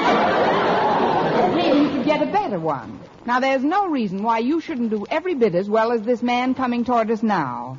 I'm sure he got his suit in the mission. Pardon me, Bud, but did you get that suit at the counter inside? Yeah? It's contagious. You say that's a mission suit you've got on. Well, sure. I just got it. Boy, were you gypped. Gypped? You mean to say you wouldn't like to look like he does? If I wanted to look like he does, I wouldn't have turned in the suit they're burning. Well, I didn't want to mention this, but I guess I'll have to. Do you know who wore that suit before you as recently as last Wednesday? Who? I don't want to come right out and say, but, well, the fellow had his hands crossed on his chest with a lily in them. A stiff, huh? Let's just say he wasn't very active. Now, don't you think you ought to trade that suit in for another one? After all, its last owner might not like the idea of your wearing it. He might come back after it. Baloney. I don't believe in that kind of stuff. Miss Brooks, Mr. Boynton, I've got to talk to you at once. Why, Mr. Conklin, what are you doing here? I've had a change of heart about my donation. I'd like to get it back. Boy, what an Indian giver. I don't believe I know you, my good man. Ferguson's the name. Cosmo Ferguson. How do you do? But, Mr. Conklin, why do you want your suit back? Because of something that my wife put into Ferguson, you're wearing my suit. What do you mean, your suit? I happen to have worn that garment as recently as last Wednesday. Holy cow, it's a stiff.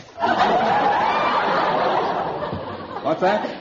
This lady said the suit was on a dead guy last Wednesday.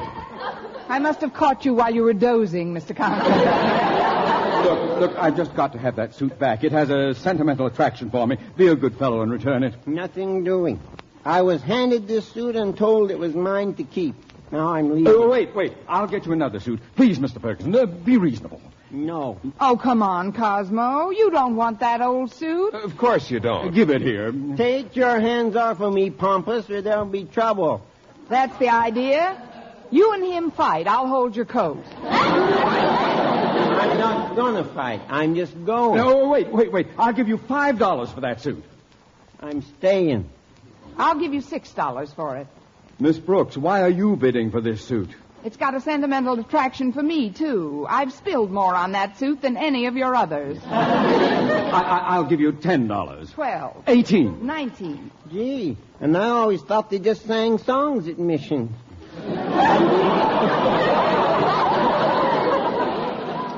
I'll bid $20. 25. 30.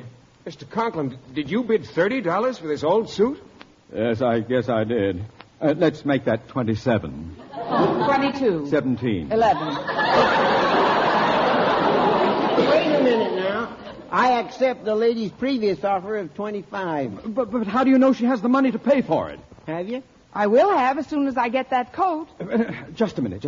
I'll give you $25 and the suit I've got on for that one. It's a deal. Let's go inside and change. We can do that later. Let's change coats immediately. Okay. There. You know, I might parlay this mission business into a clothing factory. Oh, Miss Brooks. Hi, everybody. Walter. Well, I'm all through helping out in the mission. How'd you like the way I handle things? Oh, you were divine, Walter. But I can't talk to you right now. There's a matter of $75 I've got to recover. Mr. Conklin, now that you've changed coats, would you mind looking through the pockets, please? That's just what I am doing, Miss Brooks, and I'd better find... It's not here. But it was in the inside breast pocket, Mr. Conklin. No, it was not. It was in the side pocket. Oh, you're both wrong. Harriet and I went through the pockets before we turned it into the mission people. We found Mrs. Conklin's necklace and all our shopping money, Miss Brooks. What? Ferguson, give me back that coat. Not a chance. I'm getting out of here. You people are all daft. But my $25. And you too. Ferguson, wait. Cosmo, we'll make another deal.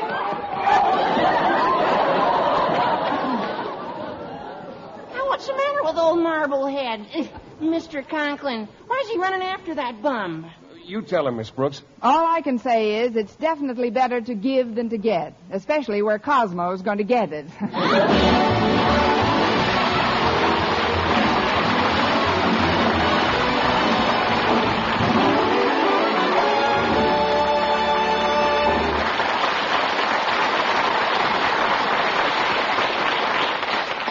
Arden as our Miss Brooks returns in just a moment. But first, dream girl, beautiful luster cream girl. Tonight, yes, tonight, show him how much lovelier your hair can look after a Luster Cream shampoo.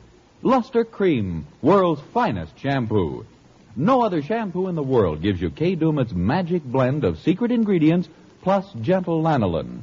Better than a soap, better than a liquid, Luster Cream is a dainty cream shampoo. Leaves hair 3 ways lovelier. Fragrantly clean, free of loose dandruff, glistening with sheen, soft, manageable. Even in hardest water, Luster Cream lathers instantly. So gentle, Luster Cream is wonderful even for children's hair. Tonight, yes, tonight, try Luster Cream shampoo. Dream girl, beautiful luster cream girl. You owe your crowning glory to a luster cream shampoo. And now, once again, here is our Miss Brooks. Well, Cosmo didn't get very far because Mr. Conklin hit him with a flying tackle, recovered his coat and the money, and left. But Mr. Boynton and I felt so sorry for Cosmo that we chipped in and gave him $2. Gee, thanks, folks. Oh, you're very welcome, Cosmo. Merry Christmas. Now, if you'll excuse me, I've got to get on with my Christmas shopping. Oh, are you going to do your Christmas shopping now, Miss Brooks? Yes, I am. Well, if you're going to be in the stores anyway, would you take this $2 and get something for me? Well, what do you want, Cosmo? A set of brass knuckles and Mr. Conklin's address.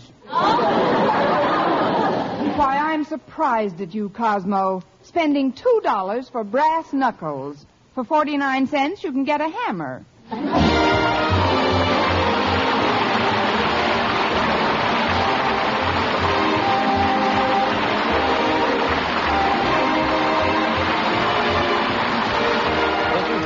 Reminding you to tune in next week to another Our Miss Brooks show, brought to you by Luster Cream Shampoo for soft, glamorous, caressable hair, and Colgate Dental Cream to clean your breath while you clean your teeth and help stop tooth decay. Our Miss Brooks, starring Eve Arden, is produced by Larry Burns, written by Al Lewis, with the music of Wilbur Hatch. Mr. Boynton is played by Jeff Chandler, Mr. Conklin by Gail Gordon. Others in tonight's cast were Jane Morgan, Dick Crenna, Gloria McMillan, and Polly Bayer.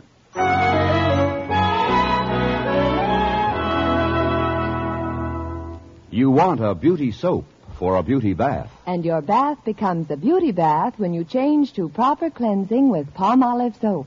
For bathing with this beauty soap brings you the full beautifying effects of Palmolive's mild and gentle lather, proved by doctors to bring most women lovelier complexions in just 14 days. Bath-size Palmolive is designed to give you everything you need for all-over beauty care.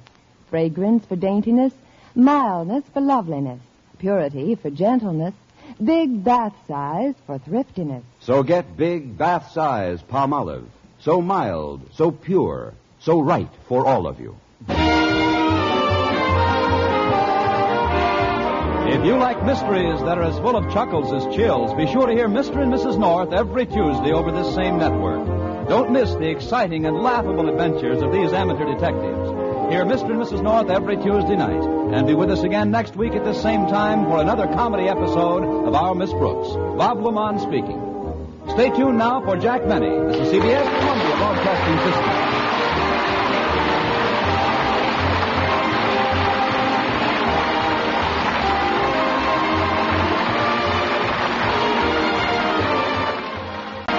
And now, a program that would go on to become an American institution on television, The Adventures of Ozzie and Harriet.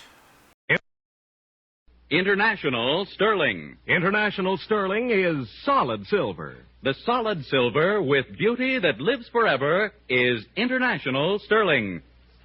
From Hollywood, the creators of International Sterling presents The Adventures of Ozzie and Harriet, starring young America's favorite couple, Ozzie Nelson and Harriet Hilliard.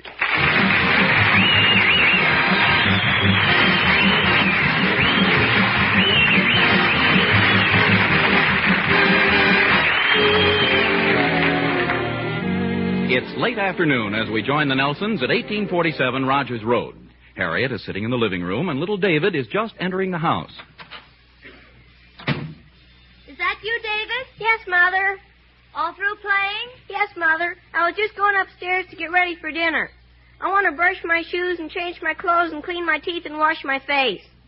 David, come in here. I want to talk to you. I'll be right there in about 5 minutes. You come in here right now, young man. I've been a mother long enough to know when something's wrong. All right, Mother. Here I am. Oh, David Nelson, look at you. Your pants are torn, your sweater's ripped, your face is scratched, and your lip is cut. Mother, there's something I want to tell you. I've been fighting. Yeah. Well, that's rather obvious, to say the least. How'd it happen? Well, you know that boy Hubert Jones down the block? Well, me and him... Not me and him. I mean, him and me, him and I, we had a few words. What do you mean you had a few words? Well, we didn't do much talking. David, you know very well that fighting in the streets is terrible, and I won't have it. Well, gee whiz, Mom. It wasn't all my fault. He said something to me I didn't like, and I said something back to him. And I kind of pushed out my fist, and he banged his nose against it. I think I've heard just about enough. You'll have to be punished, David. I don't like to say that, but I'm afraid it's necessary. Oh, Mom. Now, don't look up at me with that sad face and try to break my heart, because it's not going to do any good. I think this is something for your father to handle. Oh, Ozzie. Ozzie. We're coming, dear. What is it, Harriet? Just look at David. He's been out fighting in the street with that Jones boy. It's disgraceful, that's what it is. You're his father, and I think you ought to say something to him. David? Yes, Dad? Who won?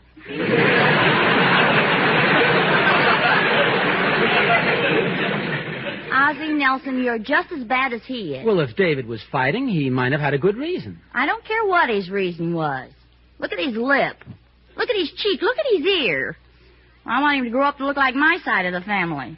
Now, look, I'm not taking David's part, mind you, but I do think that every young boy should learn how to defend himself. And I speak from personal experience. Gosh, I'll bet you were a great fighter when you were a kid, Dad. Well, as a matter of fact, I guess I was, David. Did you get many Indians?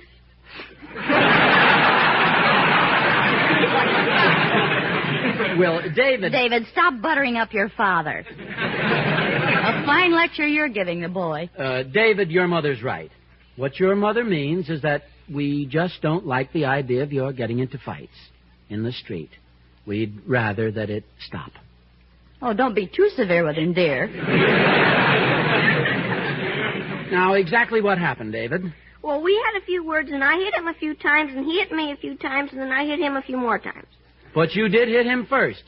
And you know your mother and I don't like to have you fighting. Uppercut? Yep. Did you keep your left out and jab as I told you? Oh, no, Pop, I forgot. But I told you to keep that left out and jab, jab, jab. Ozzie? David, you'll find as you progress along the highway of life, it's of the utmost importance that you learn how to get along with your fellow man. You must avoid trouble, avoid arguments, avoid misunderstandings. But if you do get into a fight, keep your left out and jab, jab, jab. Ozzie! Now, how did this thing start, David? Well, we were playing baseball, and I was up at bat, and this fella said I was a bum ball player.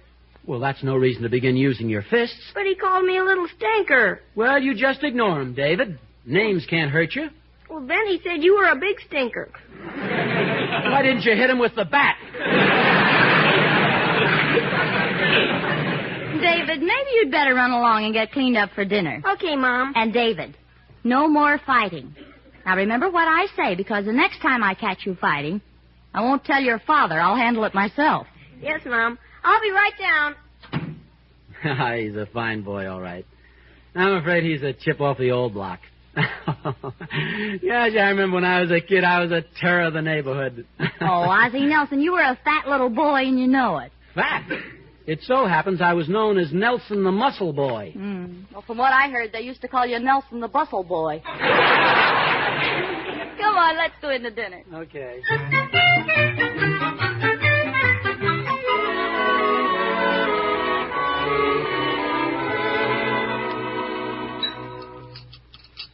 Gee, I'm glad the meat situation's eased up. Sure is good to eat a steak for a change. Was yours tender? Oh, perfect. Very tender. In fact, I cut it with my international sterling silver butter knife. Well, I'm glad you liked it, dear. I'll call Gloria. Oh, Gloria! Gloria! Did you call me, Mrs. Nelson?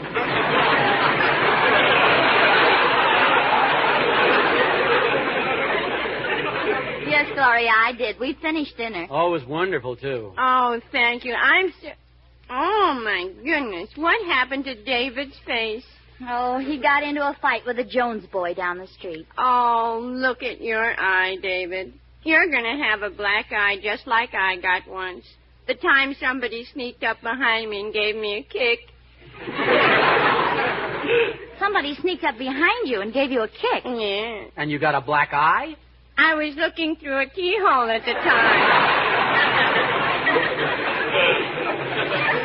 Well, I just hope David doesn't make a habit of getting into these fights. Oh, don't worry, Mom. I'll see you later. I think fighting is terrible.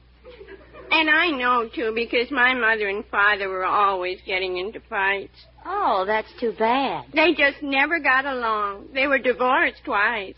Twice? You mean they remarried? Oh, no, they just wanted to make sure. You know, so much trouble could be avoided if everybody realized that there are two sides to every question. Things can be viewed from so many different angles. That's why I never wear slacks.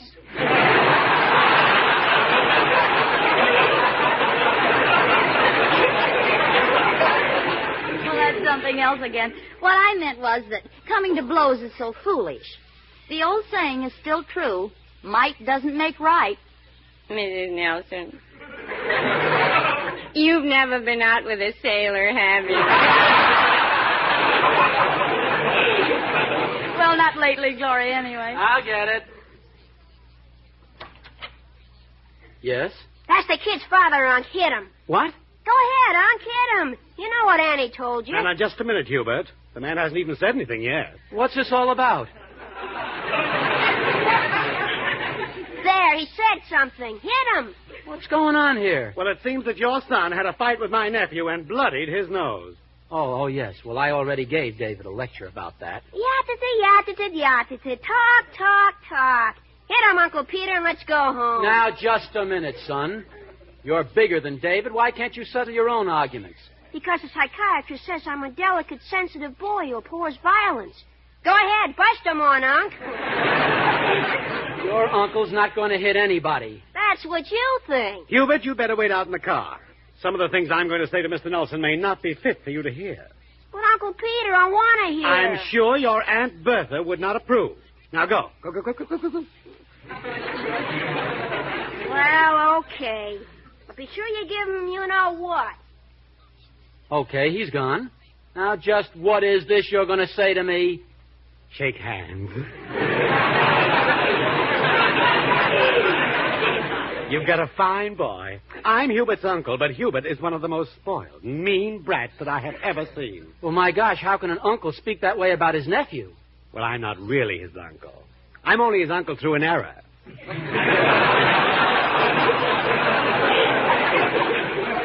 Through an error? Yes, I married his aunt. She's the one who forced me to come over here and bawl you out. Oh, really? You see, little Hubert comes by it naturally. He's always picking fights with other boys. Then my wife sends me out to argue with their parents. This is the 4th mission I've been on this week. Well, why do you go? Oh, Mr. Nelson, you don't know my wife. Well, you sound as if you're afraid of her. Afraid of her? If I didn't come over here to bawl you out, she would take me and bend me over backwards. Now, please, she can't really bend you over backwards. Mr. Nelson, I have spent some of the best years of my life staring at the seat of my pants. Oh, you're just like a lot of other men. You're afraid to assert yourself with your wife. Now, look, the next time she pulls that stuff, tell her off. Really? Absolutely. It's all a matter of psychology. Now, what's every woman's biggest fear? Having her husband run out on her. And that's the best way to threaten him. Make out you're running out on her, and she'll be a different woman. Is that so? Well, sure, there's nothing to it. At the end of one of your arguments, all you have to do is walk over to the door and leave. Are you kidding? At the end of one of our arguments, who can walk? you please listen to me? I'm telling you, it never misses. Now, the next time you have a little argument, don't take anything from her at all. Just get mad and say, I'm going out and I don't know when I'm coming back. And out you go. And don't just close the door, slam it. Slam the door. In 3 or 4 hours, you come back home. But don't come crawling back with a bunch of apologies and a box of candy. Just bust right in and tell her you came back for some shirts and ties and your toothbrush. When she hears that, she'll start crying. And you can take your time accepting her apology and forgiving her. Oh, gosh. Thanks, please. Bye. Oh, that's okay. Hey, look out. Here comes the little stool pigeon. You better start working me over. Well, how you doing, Uncle Peter? If you don't tell him plenty, I'll tell Aunt Bertha, and you know what she'll do to you. Don't interrupt me, Hubert. It's a fine state of affairs, Mr. Nelson, when an innocent little child like Hubert can not go outside without being set upon by a hoodlum. Oh, it's terrible. I'm so ashamed. Well, you should be. It is a disgraceful way to bring up a child. And I suggest that you see that he mends his ways, or I will be forced to take this up with the authorities who handle juvenile delinquents. Oh, please, give me just one more chance, sir. Oh, why don't you hit him, Uncle Peter? I wouldn't soil my hands on him. Ozzie, what's keeping you... And another thing, Nelson, you're lucky you apologized for making all this trouble, or I'd really smash you a good one.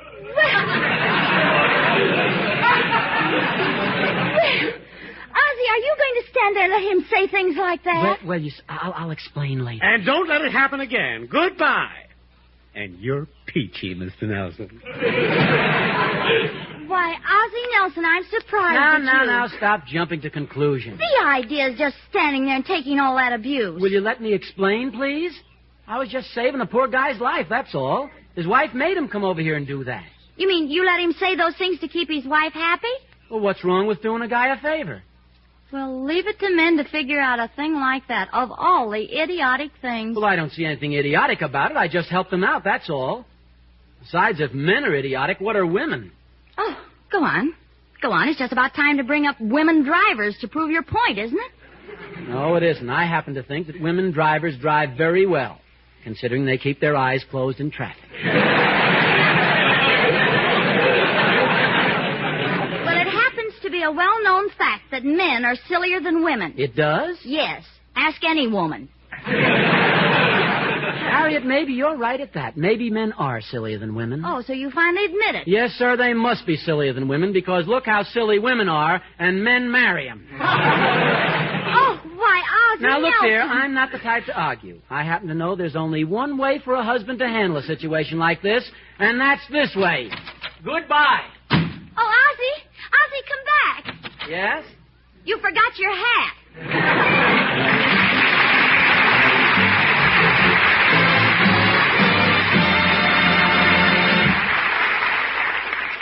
Sterling silver is like a beautiful fur coat or a diamond ring. Almost every woman desires it. And the sterling many of the most discerning women choose is International Sterling. International Sterling is genuine and enduring. It lasts and lasts because it's solid silver through and through. It's beautiful. It has a proud and impressive background. The craftsmen who make International Sterling are men to whom the art of silversmithing has been a cherished legacy for more than a century. In tribute to their skill, some of their work has been on exhibit in leading art museums. Yet, famous and lovely as International Sterling Silver is, it is within your means, because you don't have to buy a complete set at once. You can get 1 or 2 place settings of International Sterling now and add others later. That's the convenient, economical way of buying sterling. A way that has placed International Sterling where it belongs, in more and more homes like yours. So don't just dream about sterling, own it. See your silverware dealer this week about International Sterling Silver.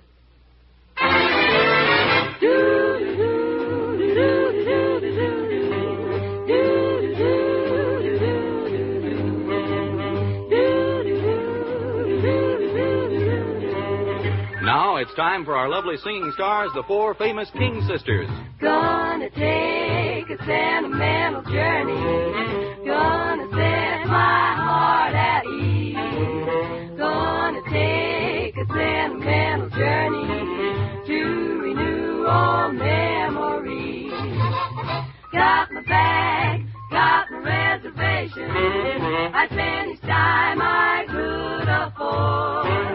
Like a child in wild anticipation.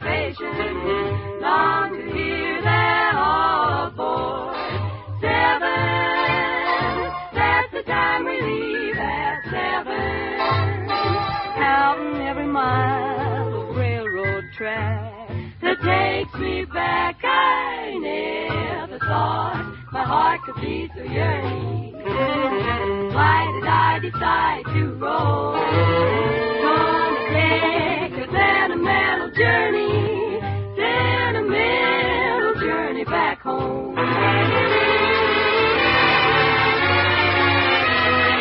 7, that's the time we leave. 7, I'll be waiting up for heaven, counting every mile of railroad track that'll take me back. Never thought my heart would be so yearning. Why did I decide to roam? Gonna take a sentimental journey back home. Sentimental journey, I'm going home.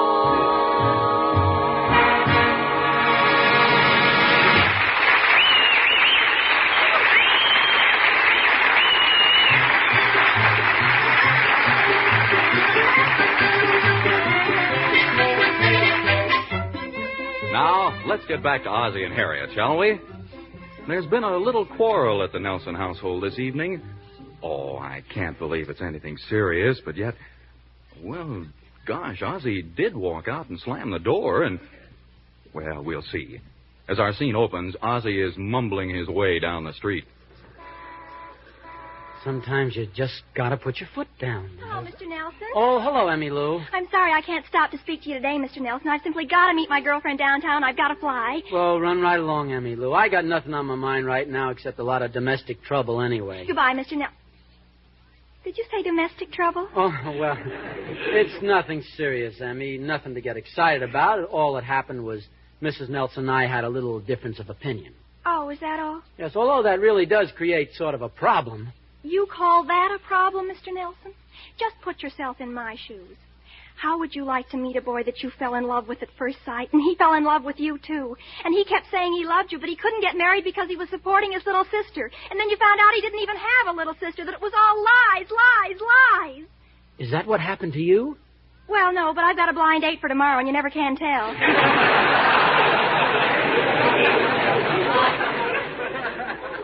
Well, I mean, I'm afraid you didn't quite understand my problem. You see, I walked out of the house in the middle of an argument before, and I'm depending on psychology to force Mrs. Nelson to make the first move. You mean you're going back in the house and make up? Oh, no, that's where the psychology comes in. Now, the average husband would come crawling back with a box of candy and a lot of apologies. Not me. I use the hard-to-get method, the old psychology. Never fails. Well, see you later, Emmy Lou. Bye, Mr. Nelson. I hope you won't be too lonesome tonight. Are you kidding? I'm on my way now to call a few of my friends and have a poker game or something.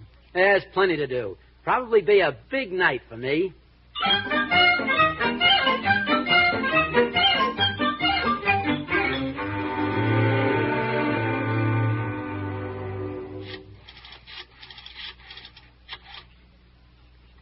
Oh, Charlie? Yeah, this is Ozzie. That's right. Yeah, I haven't talked to you in months. What's new? Really? Today?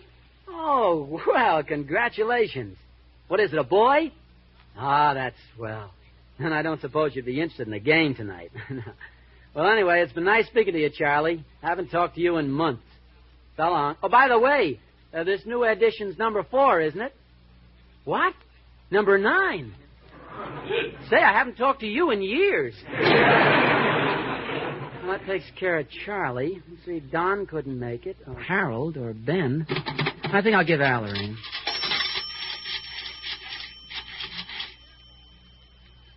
Hello, Al? Hey, this is Ozzie. Yeah. How about a little poker tonight, or a night baseball game or something? Promise your wife what? Well, just tell her you'll take her to the movies some other time. No, of course I'm not drunk. Nothing wrong with a guy going out without his wife once in a while, is there? Men ought to assert themselves a little more. Then their wives would appreciate them. Well, no, I'm not making this call from my house. Okay. What? Oh, don't worry about me. There are plenty of bright spots open. So long, Al. Golly, all these henpecked guys. I know what I'll do. I'll call George. Or Cal. They're always on the loose.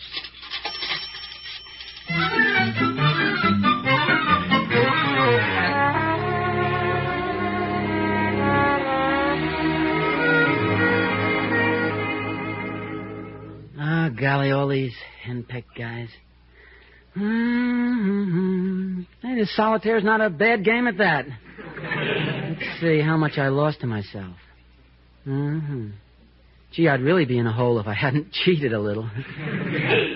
I'm sorry, sir. The library closes at 9:30. Oh, thank you. Well, I guess I've let Harriet suffer enough. I might as well go home and accept her apologies.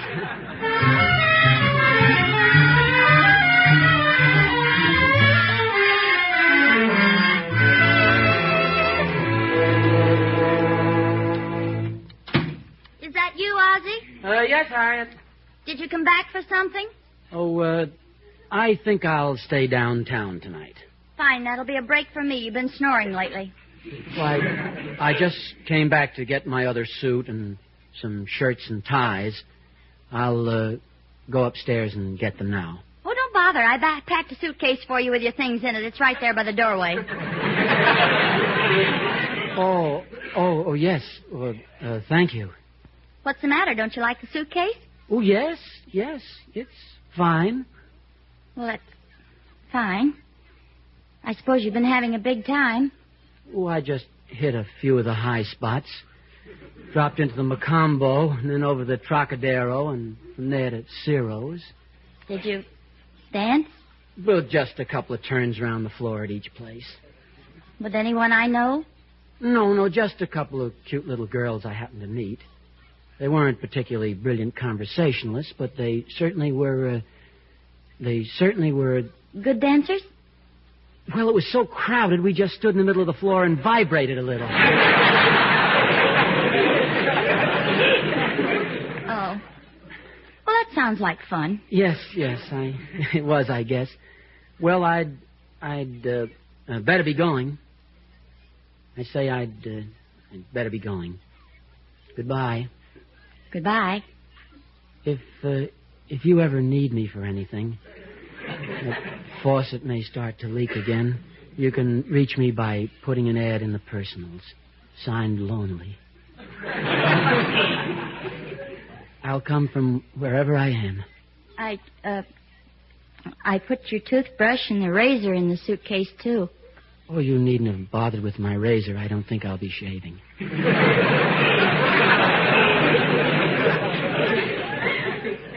Well, goodbye. Goodbye. What's that you're hiding in back of you? Why, what do you mean? Oh, I'm sorry. It's silly of me. I just thought for a minute it was a box of candy. How can a woman be married to a man for 10 years almost and know so little about his character? Don't you realize that if I brought home a box of candy to you, it would be an admission of defeat? It would be like saying, I'm sorry, forgive me. Well, what is that behind your back? A box of candy.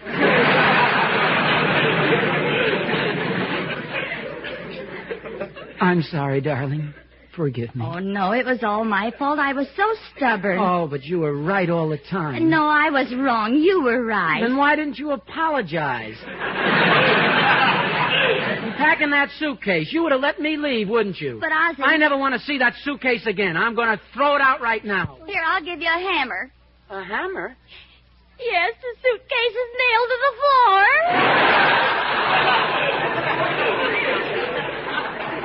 I knew I should have held out just a little longer.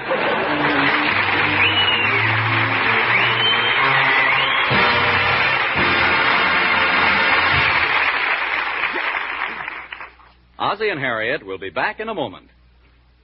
Mr. Smith, how about me? Oh, yes, you're the woman who had so many nice things to say about International Sterling Silver. May I speak now? It's all yours. Go right ahead. Friends, ladies, gentlemen. Oh, gosh, Mr. Smith, I don't think I can. Oh, don't be nervous. Just tell the folks what you told me about International Sterling Silver. Well, friends, ladies, oh, gosh. Oh, come on, don't be nervous. Just pretend you're in a department store, looking at a set of International Sterling in the 1810 pattern. You've got one of the spoons in your hand, and you turn it this way and that, admiring the unusualness of the squared-off shaft and the way the silver gleams in the light. Oh, isn't it beautiful? You think how proud you'd feel if that International Sterling service were in your home instead of in the store. You picture the way it would look on your table against your best linens and your favorite china. Oh, golly, wouldn't it be wonderful? Everybody I know would be green with envy. Go on. Go on? Well, sure. Now that you've got over your nervousness, aren't you going to say something about International Sterling Silver? No. I think I'll just say go and see International Sterling. Well, that's very good advice, ladies and gentlemen. So tie a string around your finger, make a note on your calendar pad, do whatever you find most helpful to remind you to visit your silverware dealer this week and see International Sterling Silver. Believe me, you'll be glad you made the trip.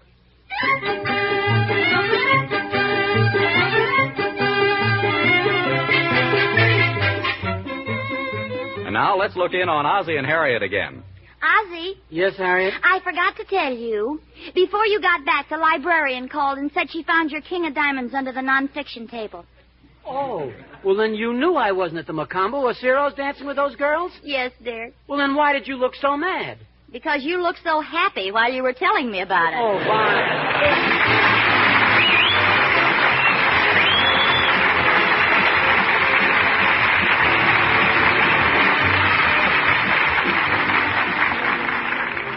Harriet and I have been asked to remind you that even though the war is over, the government still needs tin to send food to our soldiers in Europe and the Pacific. It needs tin to pack medical supplies for our wounded soldiers. It needs tin to put civilian goods back on the market. The need is great and the supply limited. And it'll take some time before we can get normal shipments from such places as the Dutch East Indies and Malaya. So for the time being, our most valuable tin mine is the American kitchen. And let's make sure that the tin cans are prepared properly for salvage. The labels removed, the tin washed thoroughly, and prepared in accordance with local requirements. Thanks a lot, folks, and good night. Night, folks.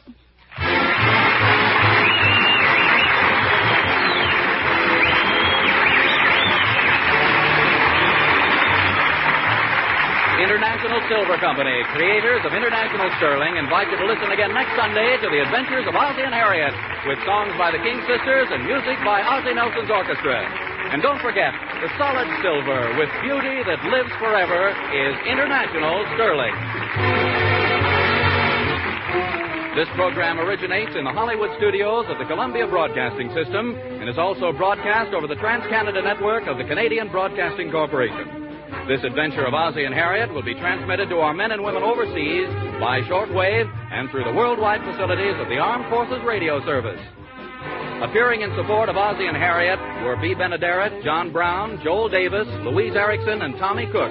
Original music was composed by Billy May. Vern Smith speaking. This is CBS, the Columbia Broadcasting System.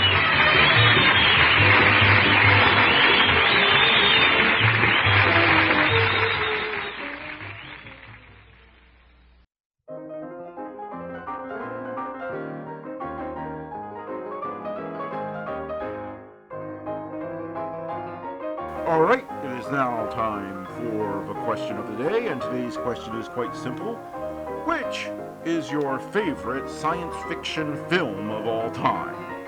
For me, I don't think it even comes close. It is 1956's The Forbidden Planet. I don't think I've watched any other science fiction film as many times since the 1950s. And it definitely was a hugely inspirational piece of work, as it went on to inspire Star Trek and, in general, what many of us think of when we think of how the future is depicted in science fiction. And it definitely deserves its place as one of the greatest science fiction films ever made. But what is your favorite science fiction film? Let us know in the comments below, and now let's get back to the shows.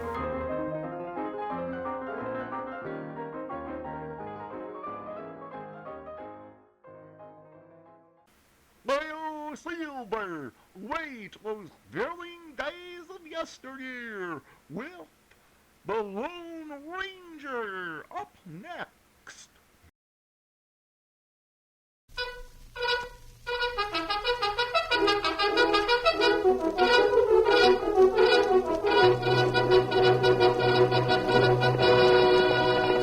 Hi-yo, Silver! Away! fiery horse with the speed of light, a cloud of dust, and a hearty hi-yo Silver, the Lone Ranger.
With his faithful Indian companion Tonto, the masked rider of the plains led the fight for law and order in the early western United States.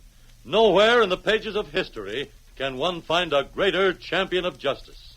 His strength and courage, his daring and resourcefulness were always on the side of right against might. It was he, more than any other man, who brought peace and security to the frontier and finally made possible the winning of the West. Return with us now to those thrilling days of yesteryear. From out of the past come the thundering hoofbeats of the great horse Silver.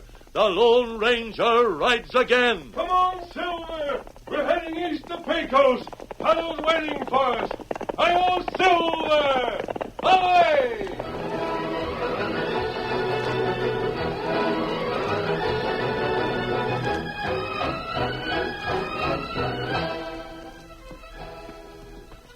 The Lone Ranger met Tonto on the trail several miles east of Pecos. They held Silver and Scout to a walk until suddenly... Tonto, look at that man. Oh, him travel plenty fast. No horse could maintain that pace very long. Where's he going? He can't keep his horse at that speed all the way to Pecos. Look. Tonto, something's happened to him. He's spilled from the saddle. Me hear rifle shot. Come on, Silver. Get him up, Scout.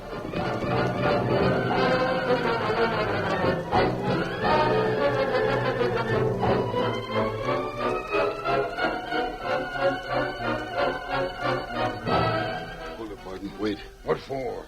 We drilled Scout off his horse. Let's go and get the paper from him. Look yonder.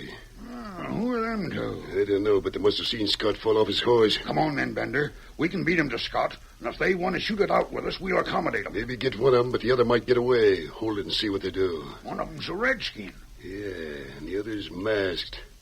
Just keep a watch on them. If they find the papers on Scott, we'll have to find some way to take the papers from them instead of from Rod Scott. Now keep down and watch them.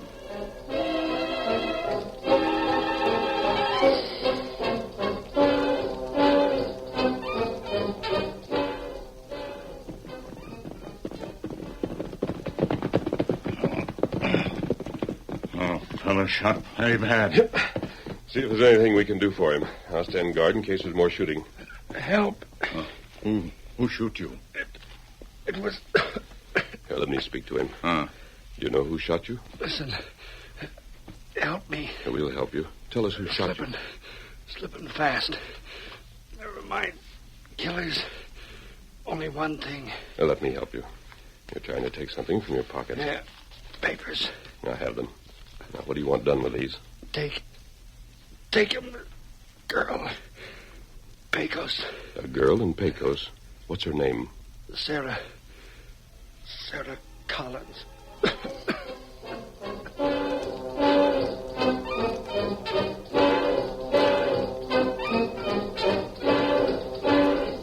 Confound our luck. Martin, that masked man's got the papers from Scott. Well, let's get him then. He's just keeping an eye this way. Reckon he has a hunch we're hid here. All right, then. I've got the answer to that.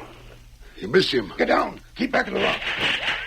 Look at what you started. I'll get him with the next shot. You keep down. Them two are pouring lead at us like it was a rain. The rock is chipping and flying like sand. It's death to stick your head up. Look, there goes the fellow on the white horse. Get him. Let him have it.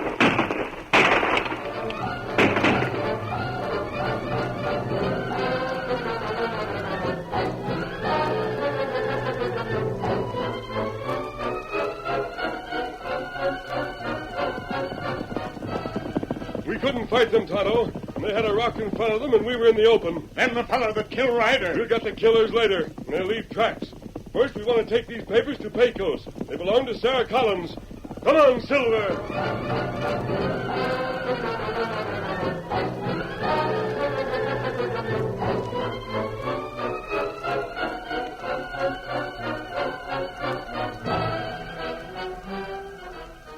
Uncle Ben, I was in the general store today. Well, what about it, Sarah? You're in there most every day, ain't you? Yes, but today I was standing at the counter and heard folks talking. They mentioned my name. As soon as I heard them say Sarah Collins, I was about to turn around. Who was there? I didn't know them. It was two men speaking. I didn't look around right away because of what they said. Hmm?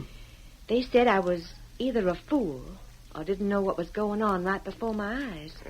Fool or... What'd they mean by that? That's what I was wondering. Been thinking about it ever since. What were they talking about? I don't know, Sarah. When you came here to live after Ma died, I told you about the inheritance, didn't I? Reckon you did make a mention of it, honey. Pa had left the map of the gold claim with a lawyer in the East. The lawyer was to send it to me, remember? Sure I do. He ain't sent it yet, though, has he? Well, a letter came on the last stage from the East. He was sending a map and other papers about the claim by a special messenger. Oh, I see. Didn't I tell you? Well, don't reckon you did, Sarah. I've had so much on my mind of late. I know. It's right hard making ends meet in this ranch. Fact is, it might take a gold mine to keep the place going for another year. Uncle Ben, is it as bad as that? I told you that things ain't been going good.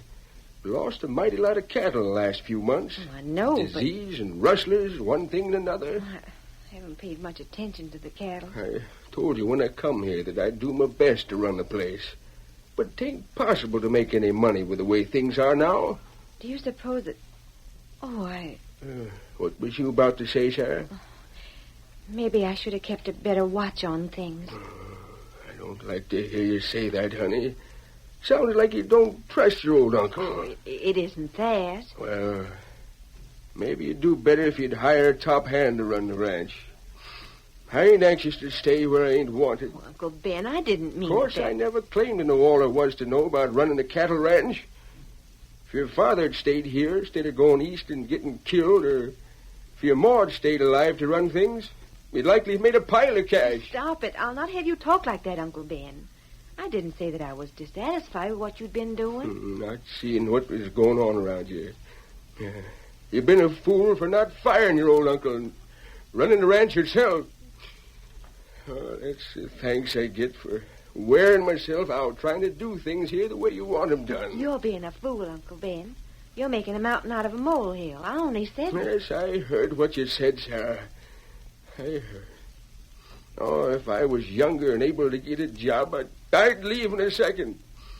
Man gets as old as me and has to depend on the generosity I'll not of... listen to any more. Oh, Uncle Ben, I want you to stay here and run the ranch as well as you can. If you lose cash, it's because everyone else is losing cash, too. It's just a condition. No, the fact that every other ranch around here's losing this season don't enter into it. I shouldn't be just the average man. Should be head and shoulders above the rest. What's the odds if they lose? We should make money. We Nonsense. Who is it? I have something for you, Miss Collins. It's from the East. Oh, come in. Good evening. Oh, you're masked. Please don't be alarmed. I'm not an outlaw. Who are you? I saw a man murdered on the trail from the East. He was bringing some papers for Miss Collins. You got the papers? Yes. They're in this envelope. You say a man was murdered? An attempt was made to steal them. I wouldn't worry you about it, Miss Collins, but I think you should know so you can guard against another attempt. But who would try to steal them? I don't know. Where did it happen? About 10 miles east. Oh, that's bad. I don't like it. I wanted to get here sooner, but I couldn't ride into town until after dark on account of my mask. Oh, wait. What's the matter? I thought I heard something. I'll be back in just a moment. Tonto. Me hear Nightbird, too. It really is a Nightbird. That right. Yeah. I thought it was you signaling to me. No, Tonto not signal. Tonto, we'd better get a new signal. Something that won't be mistaken. That right. I haven't finished telling Sarah Collins about the murder of that messenger. Who there with the girl? Just her uncle. We were told that he was living there. I'll be with you in a moment. What's the trouble, stranger? No trouble. I just spoke to my friend. You'd better look at these papers, Miss Collins. Make sure they're what you expected. I will. Here's the envelope, honey. The seal's been broken. I did that to find out more about the papers. What business was it of yours? After I leave here, I'm going to try to find the men who killed the messenger. I thought there might be a clue in the envelope, and What is it? The envelope's empty. Empty? Are you sure? Yes, nothing but blank paper here. Let me see. Get your hands up, mister. Hand over them papers now. Papers? I haven't got them. Then where are they? I don't know. Come on, get your hands up and keep them there. I had a hunch there was something funny about this thing when I seen you masked. Miss Collins, if I'd planned to steal the papers, you think I'd have brought them here? Well, I needn't have come here at all if I hadn't planned to turn your property over to you. I'll just search you. Well, don't find no papers. They don't seem to be about you anywhere. What'd you do with them? I think you'll find them somewhere in this house. Likely story. Now I'm going to search you. You just keep your hands where they belong. You'll not use that gun. My friend is right behind you.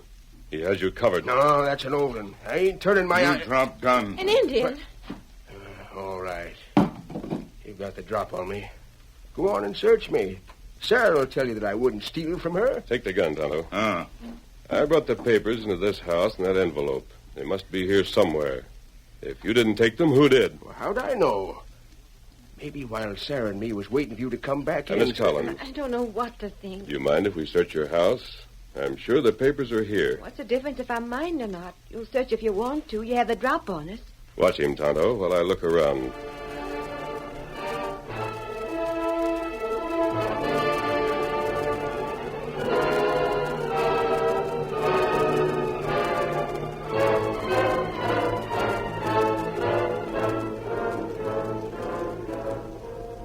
Well, you ain't found nothing, mister. What have you got to say for yourself? Nothing right now. If you had the papers, where are they? I wish I knew. You're responsible for them. Oh, I'm sorry. You did try to bring them here. I'm so confused, I don't know what to think. All I can see is that someone slipped in here and stole them while we wasn't looking. You'll probably see us again. You're leaving? Yes. Like fun you are. You're going to jail till we find out Come, what... Tonto. I can't imagine what happened to the papers, Tonto. I'm sure that uncle of the girl is the one who took them. Him got plenty good hiding place then. You give house plenty good search. Come around to the side of the house. He might have thrown them out the window. We've heard that Sarah's uncle is a crook. That's right. He's been taking cattle from the girl for a long time, selling it and telling her that it had to be disposed of because it was unhealthy. We hear plenty about him. Now look around the ground here. The papers Get aren't... your hands up. What? Shut your trap. Make a sound, I'll shoot. Don't turn. You neither, Injun. Just keep facing the house. Do what he says, Tonto. I'll just relieve you of something that's in your pocket. So that's the answer.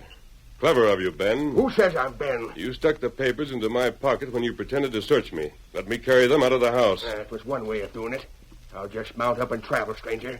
You needn't think you can make Sarah believe what you'll tell. Can't do it, see? I suppose not. Now get going. Show yourself around here again, you'll be jail savvy. Mount your horses now. You needn't worry, Ben. I'm not much concerned about you now. Huh? You didn't have a hand in the actual shooting of the messenger. But remember this. When I go after the men you hired to do the shooting, I'll take care of you as well. Just keep moving and don't look back. Very well. Break fast, Tonto. He'll take shots at us. Get him up, Scout. Hi-yo, Silver! Away!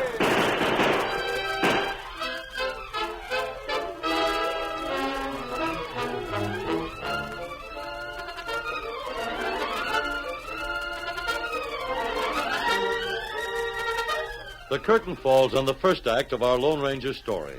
Before the next exciting scenes, please permit us to pause for just a few moments.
now to continue our story.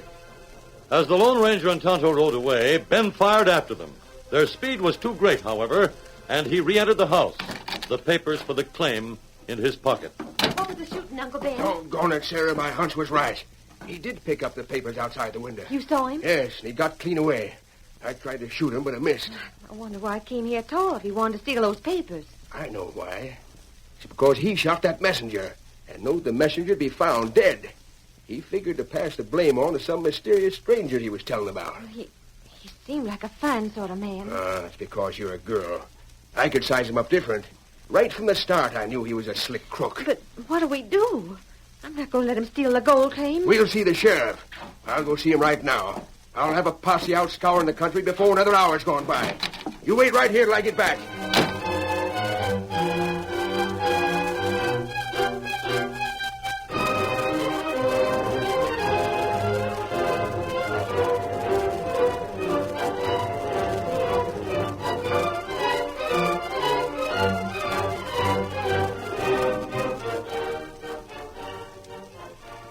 If I hadn't mistaken the sound of a real night bird for your signal, Tonto, he wouldn't have had a chance to steal the papers. That not happen again. We'll see that it doesn't. Well, we've got to have a new signal. Tonto make it. What? Here. Tonto got stick of willow. Fix it by moonlight. Make willow whistle. You listen. You did that while I was trying to figure out our next move? Ah. And we'll use that whistle for a signal. Wait. Any fella make whistle like this. Tonto fix it different. Fix plug in one end. Push plug in, pull plug out, make different sound. What's that? Tonto show you. You savvy? Very good, Tonto. Here, signal. Good enough, Tonto. Now we'll make use of that signal. And how we do it? I'll show you, Tonto. I've a scheme to trap Sarah Cullen's uncle and his hired killers. Here, Silver. And where you go? You come with me and bring the whistle. Hip! Come on, Silver!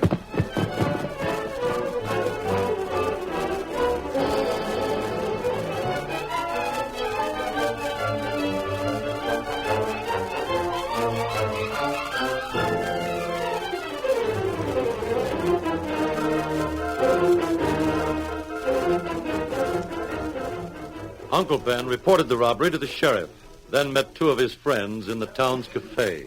The sheriff will have a posse out hunting the masked man, the redskin. Well, what good will that do? He won't catch him, I'll promise you that. I happen to know who that masked man is. Who? The Lone Ranger. You don't say. Hear that, Bender? It was the Lone Ranger that found Scott dead. I'm doggone glad we didn't get into the open and shoot it out with him. Me too. We should have realized who it was when he called that white horse Silver. The point is, the Lone Ranger won't let himself get caught by the law, you see? He wouldn't do it because it'd mean his mask could be took off. But as long as a lawman can hunt for him, Sarah and everyone else will think that he's got the chart and location of the gold claim. That was slick work, Ben. How soon do we shove off and stake a claim in our own name? Not for a time. I've got to wait till I'm sure Sarah don't suspicion me at all. Can't be too soon to suit me. We'll do it in a few days. You wouldn't try to double-cross us, would you, Ben? Why, I needn't have no concern about that, boys. I can't handle the thing alone. I'll keep my word and cut each of you in on it. See that you do. We could tell her plenty about the way you sold the Collins Longhorns and then lied about it. Now, don't worry, boys. We're all partners. Now, I've got to get back to the house. I left Sarah there alone. One thing more, Ben. Well? Ain't you feared that the girl will overhear something about our cattle game? She did. But I put on the right sort of an act, and she was eating right out of my hand. You leave things to me. Of course, if she does get to know too much, she could always meet with an accident. Oh, I don't want nothing like that. Excepting as a last resort. Now, you stay in town, lay low. I'll let you know when I'm ready for you. Right. See you sometime tomorrow. Good night. Good night, Ben. Good night.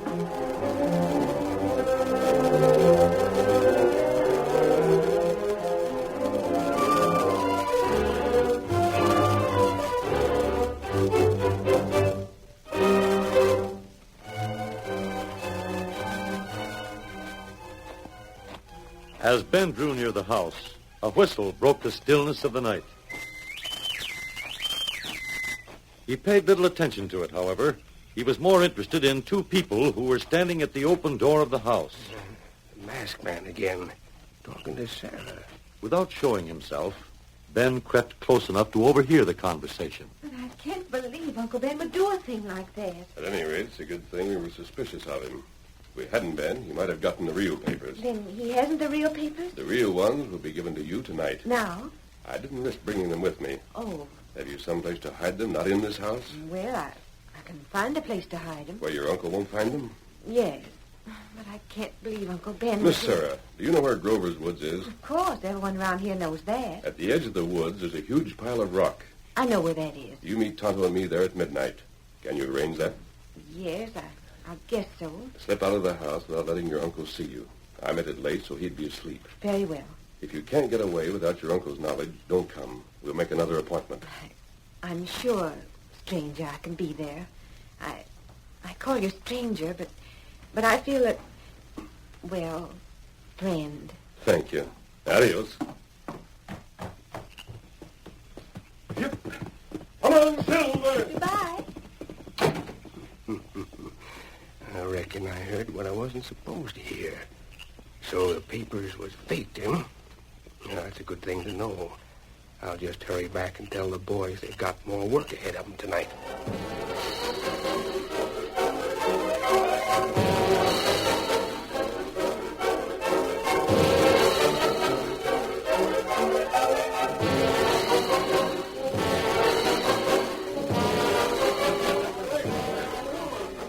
So you'll meet me at the woods.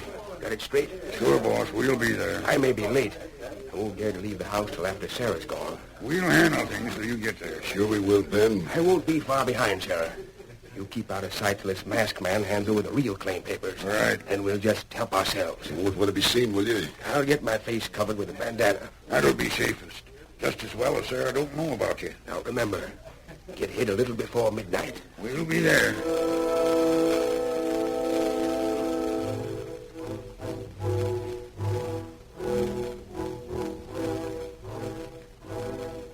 Uncle Ben must be sound asleep by this time. I'll just slip out the window here. Leave the window open. Then I'll be able to get back the same way.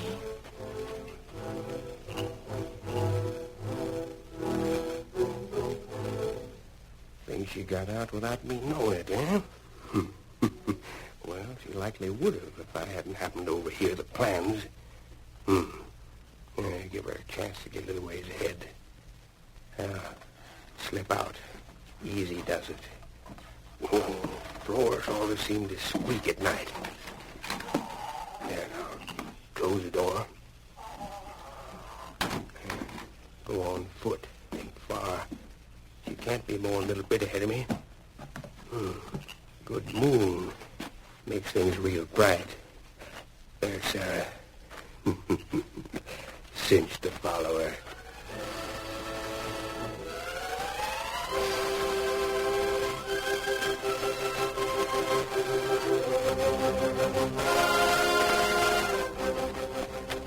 Oh, there you are.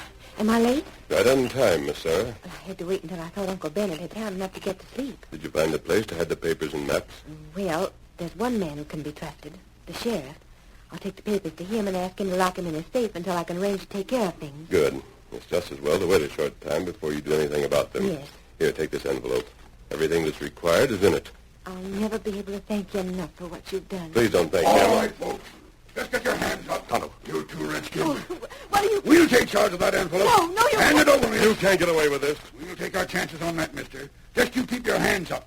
I'd as soon shoot you as not. I don't think you'll shoot. No? No. You keep that envelope, Miss Sarah. These men are cowards.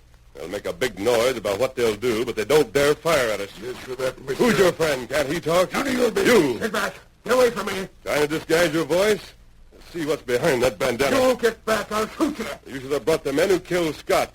Those men weren't afraid to shoot. We're the ones that shot him. It won't get you if you don't do what's said. I'm still going to see who's behind this cloth. Uncle Ben. All right. You know about me now. Boys, now you've got to grill that masked man, the redskin. That'll be a pleasure. No, Uncle Ben, don't shoot. You ain't in no position to tell me what to do, Sarah. You double-crossing crook. You've been stealing cattle ever since you came to live at my house. You double-crossed your own sister, my mother. Save your breath. I'll talk to you later.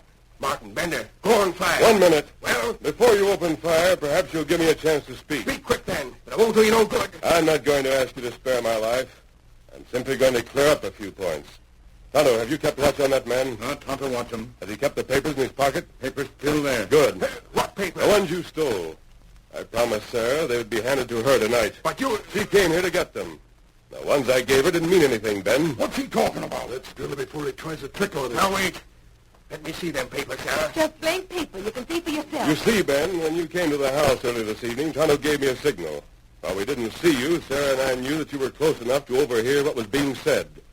We made arrangements to meet here tonight. Hey, was this here a frame-up? We had to make you show your hand, Ben.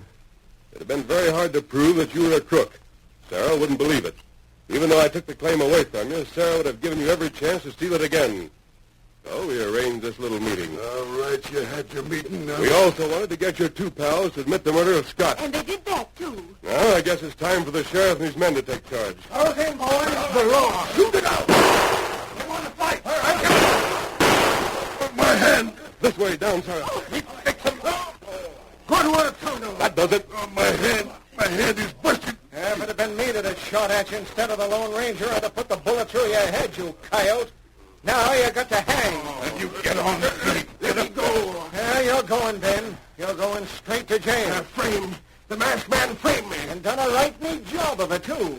Take him away, boys, and take care of Bender. We want to keep him good and healthy long enough to hang him. Oh, I can't believe it yet. My uncle, a crook. You and me and my wife will have a meeting, Miss Sarah. We got to make plans for your future. Bad ratted, I was against Ben being in charge of things when he come here in the first place. Sheriff, you're awfully nice to think about me. But where's the masked man? I want to thank him.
just heard is a copyrighted feature of the Lone Ranger, Incorporated.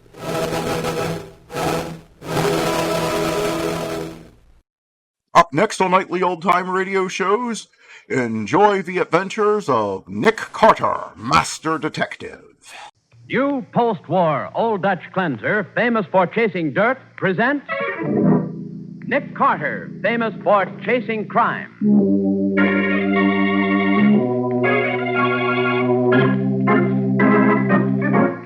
Every week at this time, two great names are joined as new post-war Old Dutch cleanser brings you one of the most resourceful and daring characters in all detective fiction, Nick Carter, Master Detective.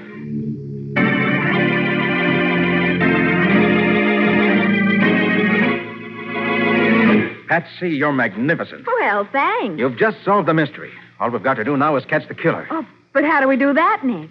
By turning you into a ghost. By turning me into a what? Patsy, I'm going to make you up into the scariest ghost that was ever seen. And tonight you're going to haunt a chess club. Now for the case of the Jeweled Queen. Today's adventure starring Lon Clark as Nick Carter, brought to you by new post-war Old Dutch Cleanser.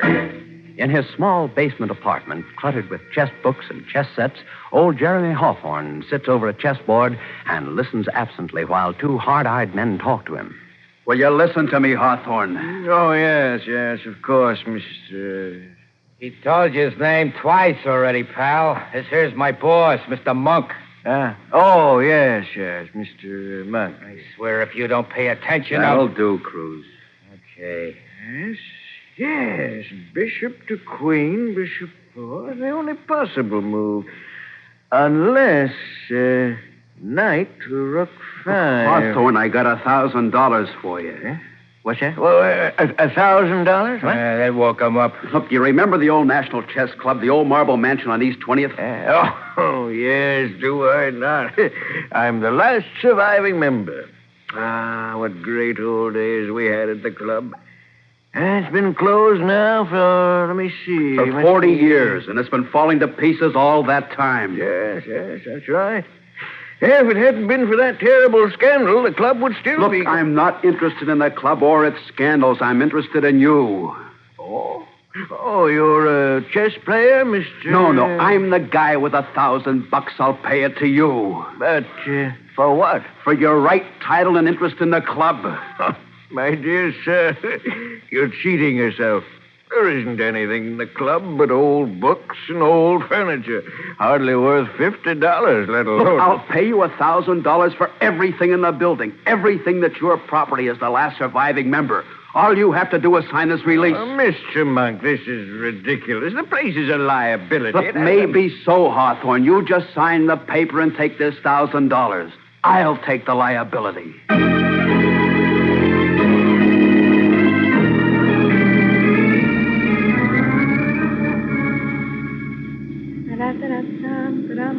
Oh, by the way, Patsy, I haven't asked you to marry me for over 2 weeks. How about Oh, please, Scubby. Don't you ever get tired of hearing me say no? Why, Patsy? Hey, Nick, stop the car, quick, Scubby, for the What's the matter? I just remembered something. A murder? Oh, you yelled as though there were 10 murders. With arson thrown in. No, it's nothing like that. I just remembered old man Hawthorne. Hawthorne? Yeah, he lives right here. That basement apartment. Scubby, who, what, and why is old man Hawthorne? He's a guy I play chess with by mail. Oh, now I've heard everything. No kidding, Patsy. I'm up to my neck in a red-hot correspondence game with Hawthorne. And I just remembered I forgot to mail him my latest move. Hey, get back in the car, chess champion. We're late for dinner already. I'll lend you a postcard. Won't take a second, Nick. I'll be right back. Oh. He'll probably fling open the door and howl, check. And scare old man Hawthorne to death. Oh, Patsy, did I ever tell you the story about the man who won a chess game because he couldn't talk cannibal? Another Nick Carter special on the way. It seems this man was captured by cannibals down in New Guinea. Uh-huh. And while they were boiling the pot... Hey, Nick, hey! But that's Scubby. What's the matter with him? No, it doesn't sound as though he's making a chess move either. Hey, Nick, you gotta come into Hawthorne's place right away. This is awful. What's the matter, Scubby? You need advice on your next move? I'll say I do. Hawthorne's dead. Oh! He's committed suicide.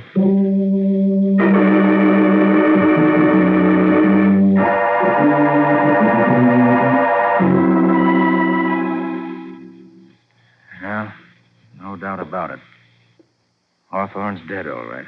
He climbed up on a chair and hanged himself from one of the water pipes. But why, Nick? Scubby says he didn't have a problem in the world. Well, not outside of chess. Well, he just lived for his chess problems. The old guy was happy. He wouldn't... Yes. That's what's bothering me. What? Look at this note Hawthorne apparently left here on the chess table. Neatly printed in ink. I'm 80 years old and I'm tired. Chess is a bore. There's nothing left. Nick, why did you say Hawthorne apparently left the note? Because the note is printed in ink. So what? Hawthorne's got an ink stain on his forefinger. True enough, Scubby. But tell me this. Where's the ink bottle? The what? The bottle of ink. And the pen Hawthorne used. Or the fountain pen. Or anything that'll write in ink. Holy smoke, you're right. I've been through this room thoroughly, and there isn't any ink. So how could Hawthorne write that note? Well, maybe there's a pen in his pocket. No. I've searched him. There's nothing on it but some small change and a handkerchief. Then he didn't write that note. No, Scubby, he positively did not. Some kind friend obligingly wrote that note for Hawthorne with his own pen and then kindly helped Hawthorne commit suicide. What?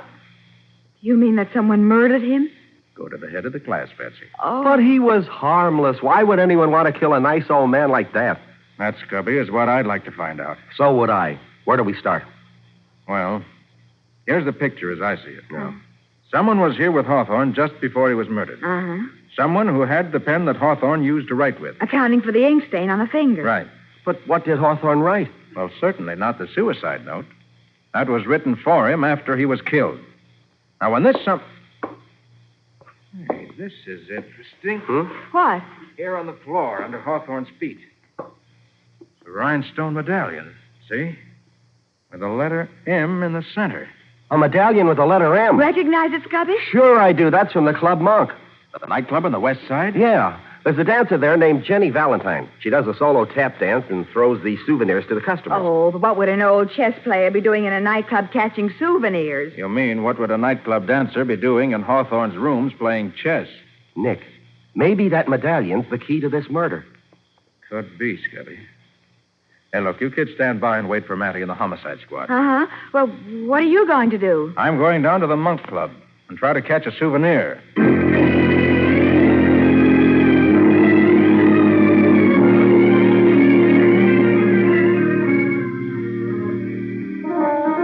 I can't give you anything but love, baby.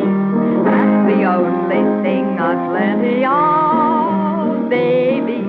Dream a while, scheme a while, we're sure to find happiness and Mr. Monk. Mr. Monk. Oh, hiya, Hopkins. Come on in. Is it okay, Mr. Monk? Is what okay? Well, the money I owe you, the $5,000. Oh, no. But I told you how to get the queen. Didn't you believe me? Yeah? Well, did you see Hawthorne? Did you buy it from him? Yeah. You owe the club $6,000 now. What do you mean? Now, listen, Sonny. You come here to the club and you drop $5,000. You can't pay, so you hand me a story about this bequest your uncle left to the chess club. Well, it's true. I swear it. The club was closed before they had a chance to find out what he gave them. They never knew what they had. Mr. Monk, that queen is worth $20,000, maybe $30,000. Okay. Well, that was the deal. If I steered you into it, you'd cancel the money I owe you. Listen, punk, the word was if. Yes, but you said... Now, look, I haven't got the queen yet. It cost me another $1,000 already. If I get it, you're clear. Get that through your head, Hopkins. I don't sucker so easy for fancy stories. Well, sure, but after all, I went to... Mom, quit yelling, will you? Everybody in the club can hear you. You're making so much noise. Oh, hiya, Jenny. Hello, Hoppy. Hello. Oh, Hoppy. Don't you love me anymore? No. Now, that's a man for you. Chasing after me for 3 months solid. And all of a sudden, bump, the freeze. Don't be mad at me, Hoppy. You played me for a sucker, Jenny. $5,000 worth of sucker. Why, Hoppy? Go ahead and grin. I'm going to the bar, and I hope I never see you again. Darn. Monk, baby. Yeah? Got the dope from Hawthorne? Everything's okay, honey. When do we get the queen? Tonight, baby. I'm going over with Cruz. Are you gonna take care of it? Mm-hmm. You just leave that to me, honey. From tomorrow on, it's just going to be you and me and $40,000. Oh, God, Monk. Look, better go up to your dressing room now. Cruz may get ideas if he sees us. Huh? Say it again. Say it again about you and me, Monk. You and me and $40,000.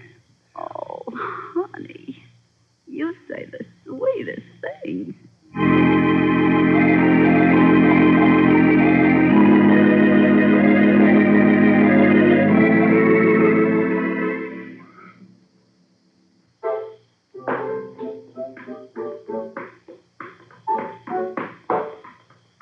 Oh, this dressing room smells like a perfume factory.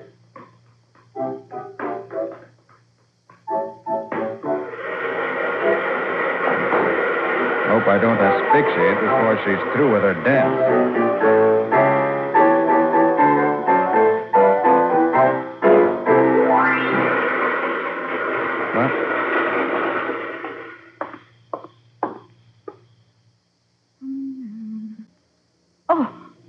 Miss Valentine? Yeah. The doorman told me it'd be all right to wait in your dressing room.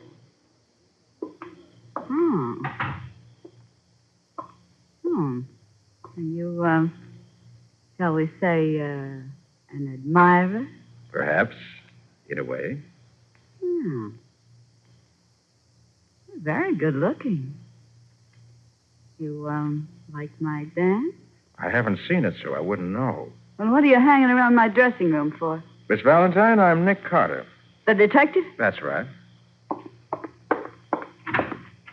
Now get out of here. I'm not quite ready to leave yet, Miss Valentine. I'd like to ask you about this medallion. Well, what about it? Why'd you give it to Jeremy Hawthorne? Jeremy, hey, look, I throw hundreds of those things around every night, but how should I know who catches them? Of course, Miss Valentine, but you do know Hawthorne. But I throw... Don't deny it. You showed it on your face when I mentioned his name. Get out of here. I came up here to ask you what you know about a chess player who had the misfortune... Janet Carter, I'll ask the questions around here. Oh, hello, Monk. Do I also say hello to the 45 you're playing with? Make one fancy play, Carter, and you can get intimate with a slug. Don't you knock when you sneak into dressing rooms? No.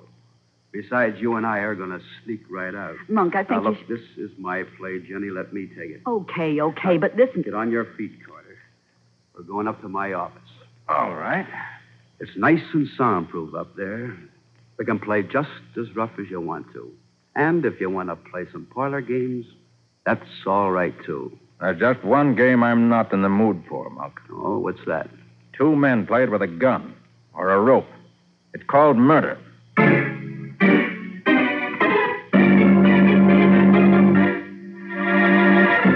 So Nick was right in his guess that Hawthorne was known to both Jenny and Monk. We'll see where that leads him in just a moment when we hear what Monk has to tell him in his private soundproof office.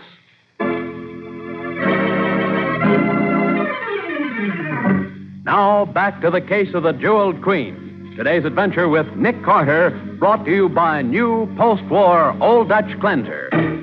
At the point of a gun, Nick is ushered into Monk's soundproof office on the second floor of the Monk Club. Monk closes the door sharply and... Sit down, Carter. Thanks. Now, listen. I had trouble with you before. I know you're a smart cookie, and I know you're dangerous. That's why I use a rod when you're around. Put your cards on the table, Monk. Carter, this is one deal that's on the level. What deal? The deal with Hawthorne. Oh? Well, this is very interesting. Go ahead, Monk. Sing your song. Well, a rich kid named Hopkins got in the red for me for $5,000. So he couldn't pay. And so his old man wouldn't hand over the dough. So Hopkins steers me into a deal to square it. What deal? You going for history, any? I've read a book or two. Well, get a load of this. Back in the 1500s, there was this English queen, Elizabeth. I've heard of her. Well, now, there was a tournament held in her honor once, a kind of joust. Now, Elizabeth was impressed with the way a guy by the name of Sir Charles Blount fought. She was so impressed that she sent him a present the next day. A chess piece. It was a jeweled queen. I think I've read the story. Well, now, according to the books, Essex was so jealous of the gift, he ups and fights a duel with Blount, and afterwards, the chess queen disappeared. So I've heard. Now, Carter, that queen's worth a fortune, and I own it. All legal, all fair, all square. How so? Well, Hopkins' uncle uncovered it 50 years ago. He sent it to the National Chess Club as a bequest, along with some books and stuff. Well? But he died right after that. Then the club went bust before they knew what they owned. That jeweled queen is stored away somewhere in the club cellar. And you own it? I do. I bought it fair and square from the last living club member, old Jeremiah Hawthorne. I got the bill of sale of the club property signed by him this afternoon for $1,000. So that's how he got the ink stain on his finger. What? Nothing. Now, tonight I'm going down to the clubhouse and get what I own. All legal and above board, right? Except for one little detail, Monk. Name it. Somebody murdered Hawthorne. Well, Get out of here. It's a dirty double-crossing fraud. Hawthorne's been murdered, and he didn't have $1,000 on him. I told you to get out. And if you know what's good for you, Carter, don't try to hang this rap on me. I won't have to, Monk. I'll just help you hang it on yourself.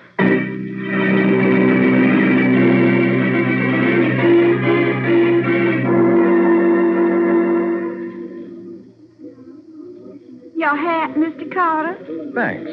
Don't you like the Monk Club, Mr. Carter? Sure. Like it fine. But I don't like the people in it. Good night. Good night, Mr. Carter. Come again soon. Just a minute. What? Well, Mr. Alfred Cruz, isn't it? How are you, Alfred? Last time we met... Carter, what do you want with Jenny? Take your hand off me, Alfred. What was you doing in Jenny's dressing room? Don't see why that's any of your business. It sure is. She's going to be my wife. Is that so? When? In a couple of months. She's a beautiful kid. Everybody's chased her. Like that kid Hopkins, even Monk. I don't want you around her, too. I have no intentions of chasing her, Alfred. Now, will you please get out of my way? You don't bluff me with fancy talk, Carter. I swear I'll break your neck if you go near her. You want a sample? You don't step aside, Alfred. Yeah, see how you like this? I really hate to do this, Alfred, but... When you get up again, I hope you'll have more sense.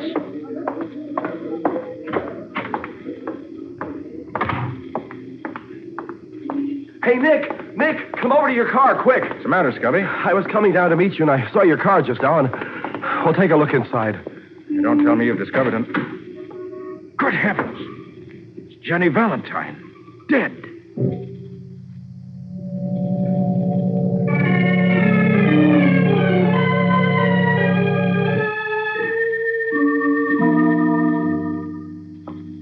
Oh, what a mess. What a confounded mess.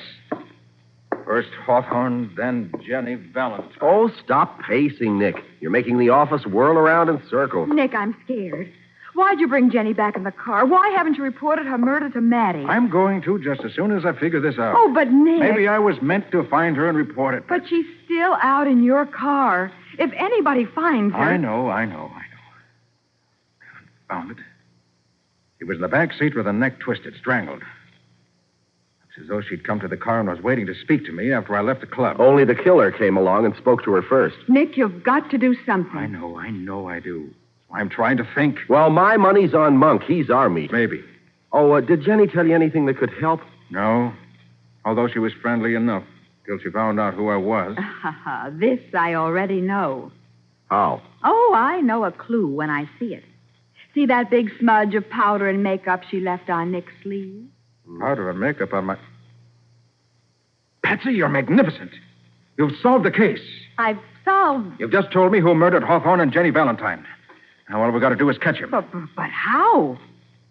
By turning you into a ghost.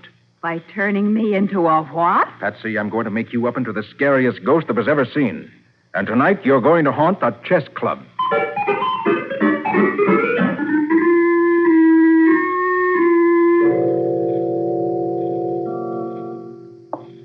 I guess Hopkins guessed right, Cruz. And all through this old chess club. Stuff must be stored down in the cellar. Okay, come on.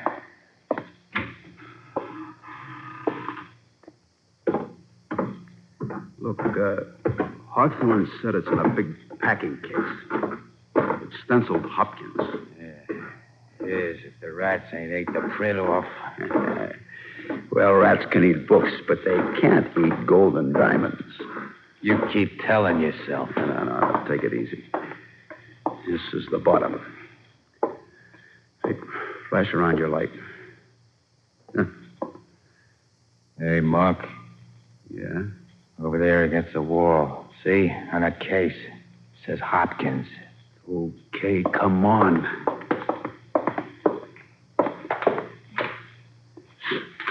It's falling to pieces. Come on, get it open. Easy, Monk. Only take a second. A blue velvet box. That's what the kid said. The size of a cigar box. Keep your shirt on. I'll find it if it's here.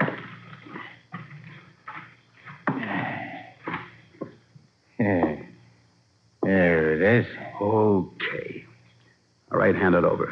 What's your hurry? I'm as much interested in what's in here as you are. Look, I got news for you, Cruz. You're not taking it out of here.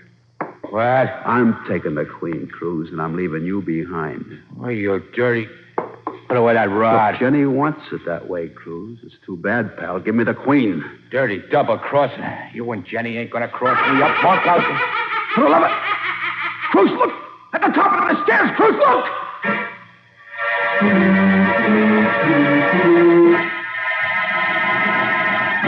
Monk and Cruz stand in the depths of the cellar, staring up at the head of the stairs in horror. We'll hear what happens next in just a moment.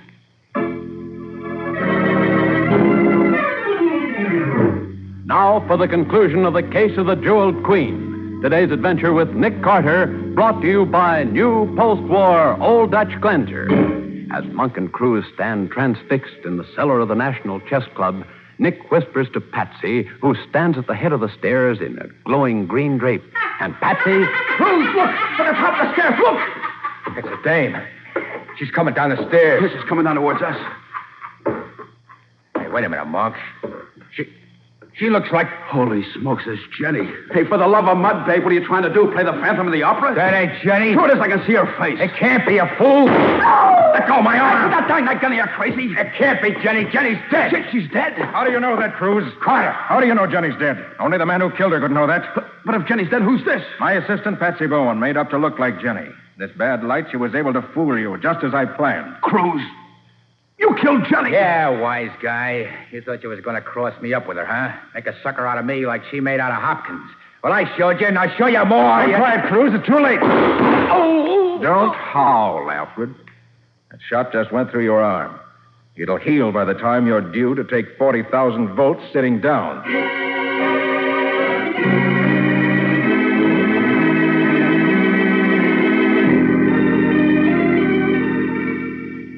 That's right, Patsy. The old story of thieves falling out. Huh? What do you mean, Nick?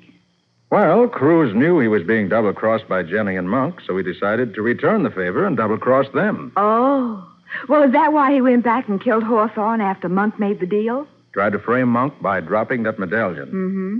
Then to fix Jenny, he strangled her and left her in my car. And in that way, he figured Monk would take the rap for Hawthorne's murder, and Jenny would be dead, and both would be out of his way. Exactly. Oh. He'd collect the Jewel Queen and live happily ever after. Golly. Nick, I still don't understand how I solved the case. Why, Patsy, you did it when you saw that smudge of makeup on my arm. Will you please explain? I most certainly will explain. Patsy, the only person who could have touched me while I was in the Monk Club who had makeup on his hand was Cruz. Remember I told you how he knocked my arm? Yeah, just before you hit him and knocked him down. That's right. Well, he must have smudged my arm with makeup, which means he must have got it on his hands from Jenny's neck. Well, I'll be darned. So he had to be the man who strangled her. Yeah, but what about the Jewel Queen? The Jewel Queen goes to Monk. He bought it legally, so he's entitled to it. Oh, shucks. Oh, don't feel bad, Patsy. If you want one, I'll buy you a dozen tomorrow. A dozen? At the price? Mr. Monk is out $6,000, dear. The velvet box contained one very elaborate chess queen made of wood. Value, about $1.50. And it wasn't the real Jewel Queen? No, Patsy, it wasn't. Queen Elizabeth's chess piece is still at large, somewhere in the wide, wide world. Well, maybe Cruz will be able to ask Her Majesty where it is after he sits down in the hot seat. Why, Patsy, that's not a nice thing to imply. It isn't? Why not? Well, I certainly hope good Queen Bess isn't in the same place Cruz is going to. Besides, by then it'll be too late to do him any good.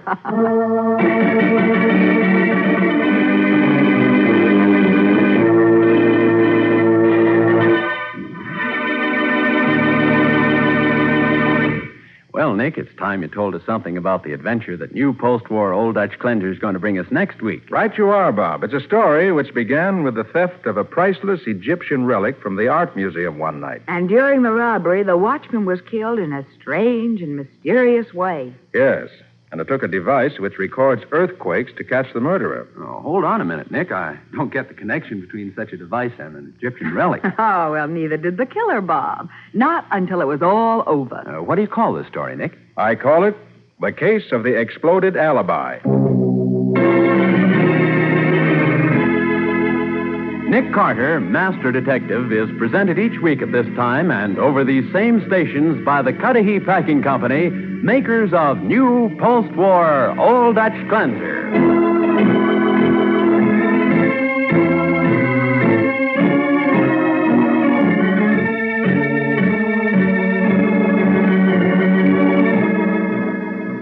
Nick Carter, Master Detective, produced and directed by Jock McGregor, is copyrighted by Street and Smith Publications Incorporated.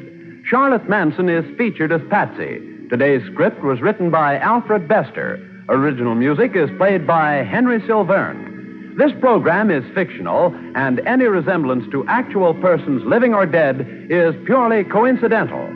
This is Bob Martin saying, when minutes count, use new post-war Old Dutch Cleanser.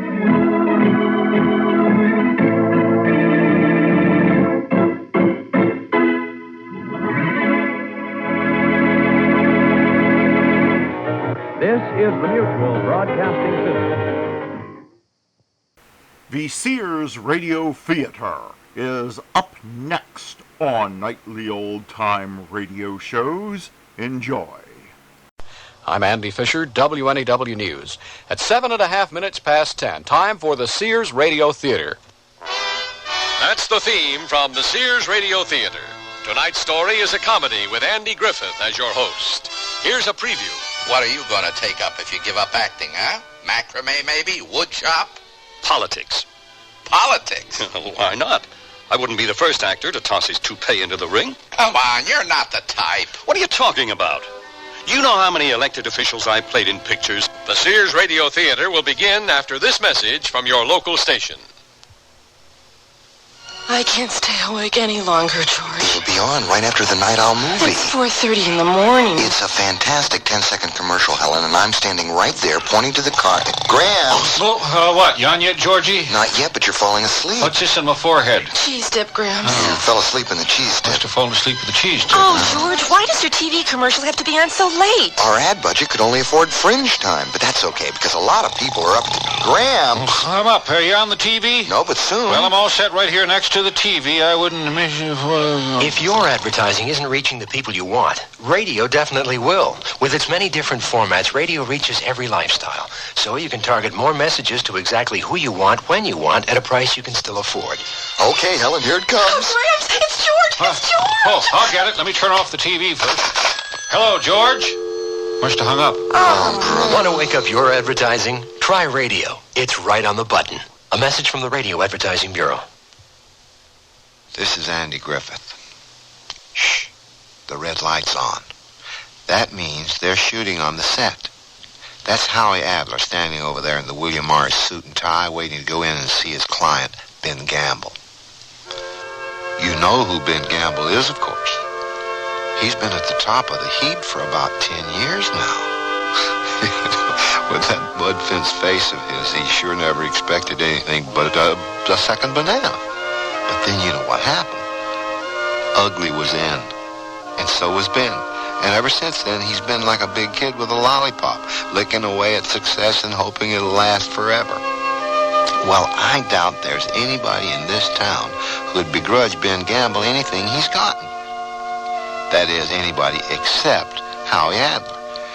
There's one thing Ben acquired along the way that still sticks in Howie's craw.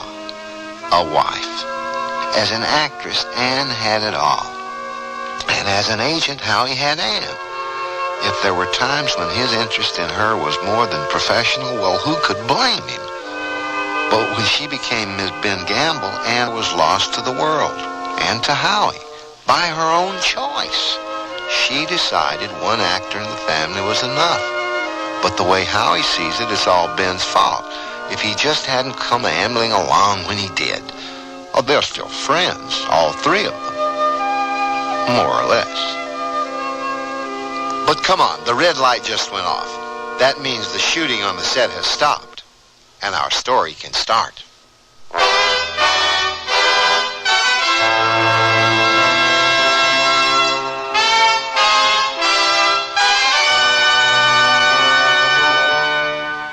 Sears Radio Theater, a new adventure in radio listening. 5 nights of exceptional entertainment every week. Brought to you in Elliott Lewis production of the Sears Radio Theater. Our story, His Honor Hamlet, by Shirley Gordon. Our stars, Les Tremaine and Shirley Mitchell. The Sears Radio Theater is brought to you by Sears, Roebuck and Company. Sears, where America shops for value. Sears National Automotive Sale. Now, save $36 to $68 on a set of 4 Sears Roadhandler radial tires. That's great savings on Sears Best steel-belted radials. And save on Steady Riders. Sears Best heavy-duty shocks. The ones even Joey Chitwood's stunt team didn't wear out in a whole season. Now only $9.99 each. You save over 20%. Installation available at most Sears Tire and Auto Centers. Prices may vary in Alaska and Hawaii. Stop at Sears. Oh, here I go again. It's time to rent one of those steam-type carpet cleaners. Why rent? Now Sears puts power in a carpet cleaner you can own yourself. The Power Spray from Sears for easy home carpet cleaning. Power Spray sprays hot water into your carpet, then sucks up the dirty water. You can see the dirt you get out. Dirt you didn't even know was there. The Power Spray Carpet Cleaner, a convenient carpet cleaner you can own yourself. Available at most Sears retail stores. Kenmore. Solid as Sears.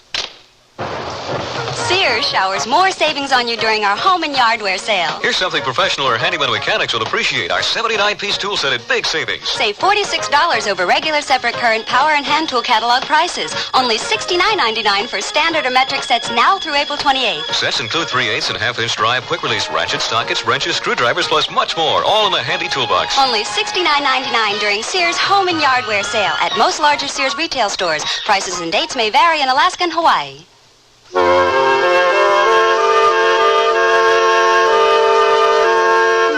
Watch yourself. It's dark inside these stages. Careful not to trip over all these cables underfoot. That's Ben Gamble, the one with the cluster of people around him. The star treatment, they call it. See, everybody's anxious for the star to say something so they can right away all agree with him. Anybody see the news last night? I always watch the news. There's the cutest weatherman on Channel 2. I've been following that situation in Senegal. It's real ticklish. Oh, yeah, sure is, Ben. Ticklish, exactly.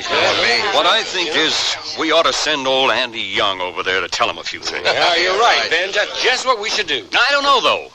Any kind of intervention is risky. Maybe we better keep to a hands-off policy. Yeah, you're probably right at that. Hands-off would be safer, don't you think? Here comes Howie Adler into the picture. You just know what he's thinking. Look at that lucky stiff. Ann Armitage waiting for him at home, and there he is, enthroned like some kind of Arabian sheik. Everybody hanging on his every word. A couple of cutesy pies draped on the arms of his chair, with another one powdering that ugly mug of his. Of course, too much of almost anything can get to be a bore. Oh, hello, Howie. What's up? Your option for this series, for one thing. Yeah. And I'm not so sure I want it to be renewed. Oh, you mean you want to take that picture deal in Tasmania instead, huh? No, that's not what I mean. All right, then what? You tell me why you don't want to go on making a fortune, doing what any other man in America would put his wife in hock to be doing. What am I doing, Howie? What have I been doing for the last 10 best years of my life? Only riding on the crest of the wave? You got something against that? Making faces into a little box? Is that any way for a grown man to be making a living? Well, it seems to me it beats being a fry cook or a garage mechanic or any of the other jobs in your checkered career. A little crankcase oil on my face would feel good again. Man's face wasn't meant for a powder puff. No, yours wasn't, I grant you that. But as long as you're getting away with it... Well, that's the trouble. I am getting away with it.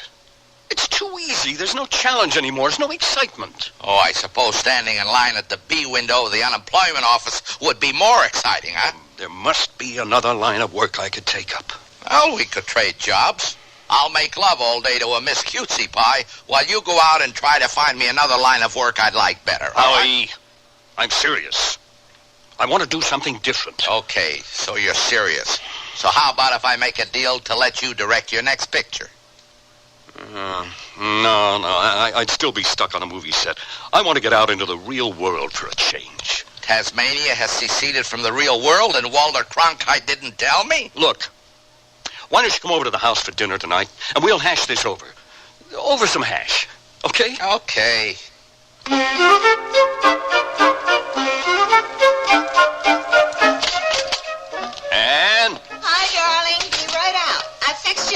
It's on the bar. Oh, beautiful.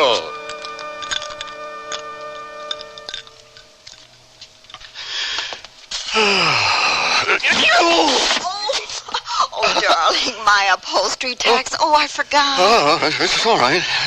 Luckily, I swallowed the anesthetic before I sat down. I was going to reupholster your chair this afternoon and surprise you, but I got involved in the kitchen. It's okay. You surprised me. Well, it's safe now. Sit down and tell me, how'd it go today? Same as yesterday, and the day before, and the 36 weeks before that. Sounds as though you have a bad case of the TV series doldrums. No. It's not just that. I just think I ought to be doing something more with my life than sitting around a soundstage. Like what? Well, I think maybe I have something more to offer than making faces into a little box. I mean, I keep up with what's going on in the world, and I have good, strong opinions about things. I mean, when I say something, everybody listens, you know? Everybody on the set, you mean? Oh, I know I'm not always right. Even though everybody always agrees with you. I just like to do something real for a change, that's all. You mean give up acting? Well, if you can, I can, right? Well, but what do you want to do instead? Do you have any idea? Doesn't matter. As long as it's the real thing. Have you talked to Howie about this? Yeah. He thinks I'm crazy. But it doesn't matter what Howie thinks. What do you think? I don't think you're crazy. Oh, that's my girl. But I'm in love with you. What do I know? Well, then if I am crazy, you won't mind being crazy along with me, huh? Howie tried to tell me I already was when I married you. And now I suppose he's going to think this proves him right. It doesn't matter what Howie thinks, remember? Anyway, I have a dreamy casserole in the oven that will win Howie over to whatever you decide. I don't know. First you walk out on him, and now I'm talking about doing the same thing. Darling, it'll be all right. Howie's a friend first and an agent second. You mean he's your friend first and my agent second? In that case, leave him to me. The morning paper's over there on the table. Why don't you check the classifieds? To find myself a new job? No, I'm not worried about you. But maybe you better find one for Howie.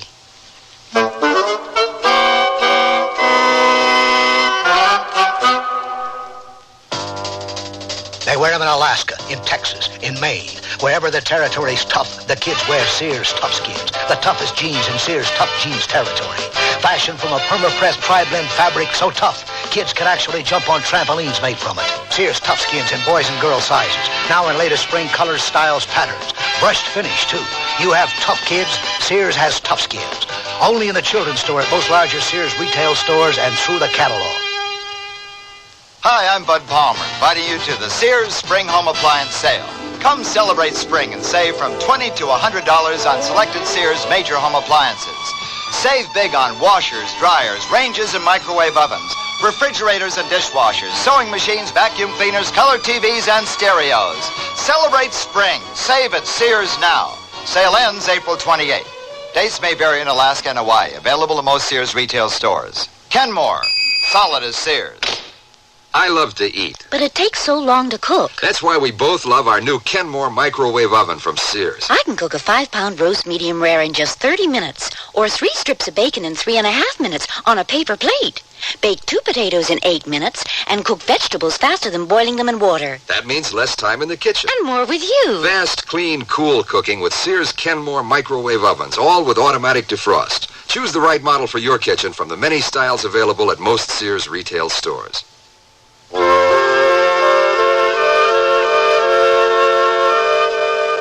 There's nothing so wonderful and nothing so awful as a man with a dream. The fella stands there, head high, peering off into the far distance like something was spelled out for him and him alone on the horizon, which is about the way Ben looked when Annie went to answer the door. Howie, dear, come on in. And Armitage in a kitchen apron. What a waste. Oh, you won't think so when you taste my casserole. So, you've given up becoming the world's greatest actress to become the world's greatest cook. Small comfort to your agent. Yeah, she's been taking out her creative frustration on the furniture lately. You be careful where you sit. Oh. And what are you going to take up if you give up acting, huh? Macrame, maybe? Wood shop? Politics. Politics? Why not? I wouldn't be the first actor to toss his toupee into the ring. Come on, you're not the type. What are you talking about? Do you know how many elected officials I've played in pictures? I've been a judge, a mayor, a governor. You were a lousy governor, a bumbling mayor, and a crooked judge. You've always played rotten politicians. You even got an Oscar nomination once you were such a good, rotten politician. So who do you think is going to vote for you? I will, darling. And if you want to be a politician instead of an actor, it's all right with me. I'm not sure there's that much difference. You both think I'm kidding, don't you? You don't think I'm serious? I hope you're not. But I have this terrible feeling in the pit of my ulcer that you are. Now, a couple of hours ago, you didn't know what you wanted to do, and now all of a sudden, you want to be president. I've been sitting here reading the paper. There's a lot going on out there. I want to become part of the process, get involved. I told you, do something real for a change. Oh, so now you want me to book you into the Senate or maybe Sacramento? Darling, you can't just suddenly decide to go into politics just like that. I suddenly decided to go into acting just like that. But after you decided, you worked hard to become an actor. And if I decide to try for public office, I expect to work hard to become a public servant. Become what? What are you planning to run for, may I ask? I don't know yet. I'll have to wait and see what opportunity comes along. Knock, knock. This is opportunity. We happen to need another actor to run for governor. Not an actor, Howie, not anymore. Get me out of the TV series and turn down any and all picture offers. Oh, some agent I'm going to be, and some living I'm going to make. Oh, I know, Howie. Ben was concerned about where his decision to quit acting would leave you. We're both concerned about that. Good. Then how about giving me back Ann Armitage to make up for losing Ben Gamble, huh? That'll still leave only one actor in the family. No, if Ben's going to turn politician, I guess I'm going to be busy learning to be a politician's wife. Why don't you throw in with us, Howie? Be my campaign manager. Help me get elected. He doesn't even know what he's running for, and already he's campaigning to get elected. Just thinking ahead. First, I'm going to get acquainted with the issues. Then see where maybe I might make some waves. Honest Ben, the wave maker. Hey, that's not bad. We might use it. Careful, Honest Ben. If you get Howie started on this, he'll have you stretched out on the floor of a log cabin studying by firelight. Just so I wouldn't have to mention that the cabin was at Arrowhead and that you were studying a script instead of a law book. Forget it, Howie. No hokey publicity. This has to be all on the level. I'm no longer going to be Ben Gamble, the actor. Remember that. I'll remember, but don't you forget it. In front of the cameras tomorrow. All right. But just the same, tomorrow, I start changing my image. Ben,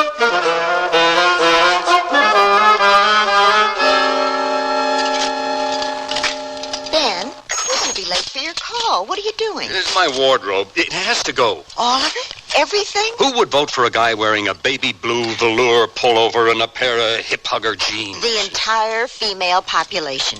And a few others I could mention. I'm going to give it all away. A politician can't dress like an actor. Neither can a bum on Skid Row. He'd lose his standing. I'll have to get some suits custom tailored to look like they're not custom tailored. And your hairstyle to look like it isn't style? That's a good idea. What happened to old Honest Ben? If I want the conservative vote, I'm going to have to build a conservative image. But you've always voted liberal. Yeah, well, if I want to put over a liberal cause, I'll need to win over the conservative vote, won't I? That's my wave maker. Well, right now, it's still Ben the face maker. I better get going. Bye, sweetheart.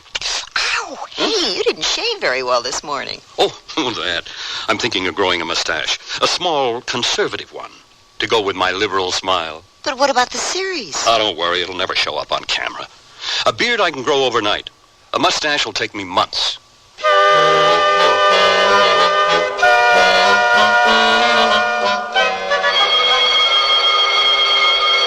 Quiet on the set. Roll 'em. Action. Hold it. I'm getting a shadow under Ben's nose. Cut. Oh, sorry. I'm grooming my upper lip for a new role. Okay, break, everybody. We'll pick it up after lunch. Somebody take care of Ben's upper lip. How did I know? It looked like dirt to me. Howie. How about it? Did you get me out? Well, it wasn't easy, but next week's filming is going to be your last show. Terrific. They're going to kill you off. They asked me how you'd like to go. Car accident, plane crash, fall off a tall building. Anything they want, as long as it's good and fatal. Yeah, second order of business. I think I got you an entry into the political scene. You have? Like what? How'd you like to be honorary mayor? Honorary mayor? Well, that doesn't mean anything. Presidents get themselves made honorary doctors, don't they?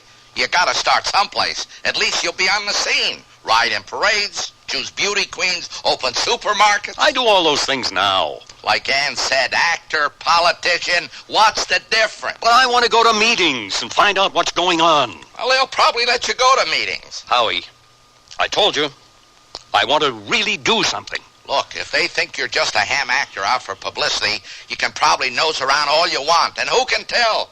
Maybe you'll even find something to make waves about. Hey, you know, you may have something, Howie, old boy. Oh, thanks, Your Honor.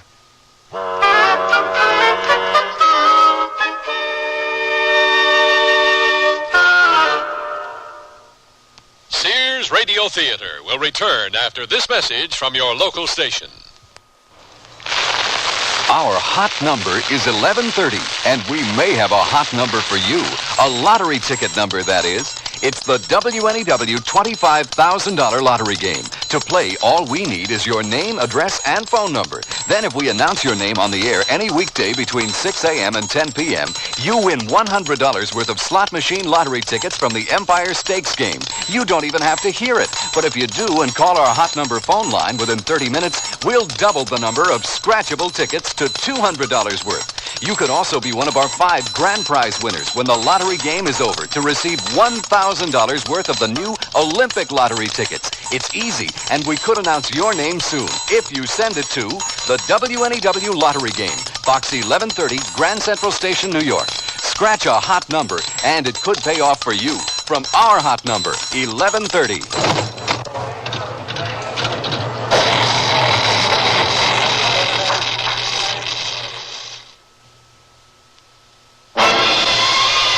This is Safety Vision, a quick and easy method for observing potential hazards in your home.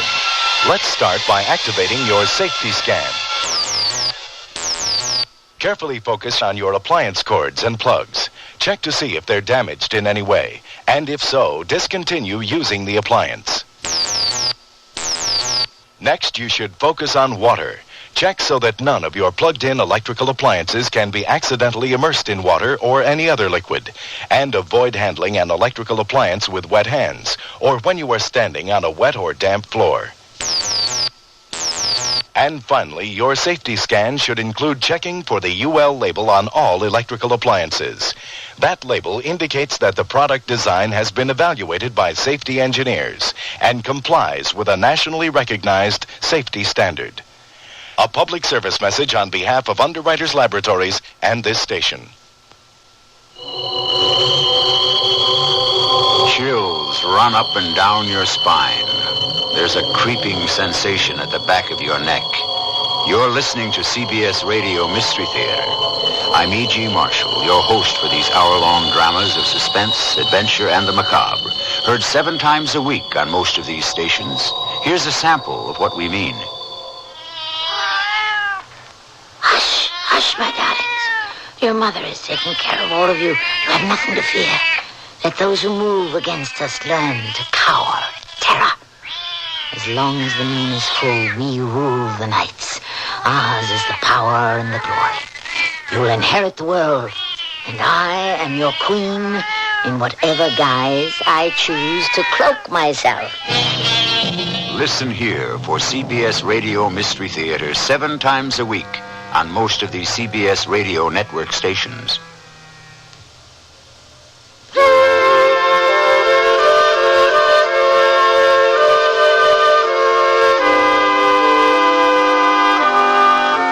Well, Ben's got his wish. No more the actor. He's getting himself ready to take on the world. A wise man once said, that's the worst thing can happen to you, getting your wish. Do you suppose that bodes ill for Ben?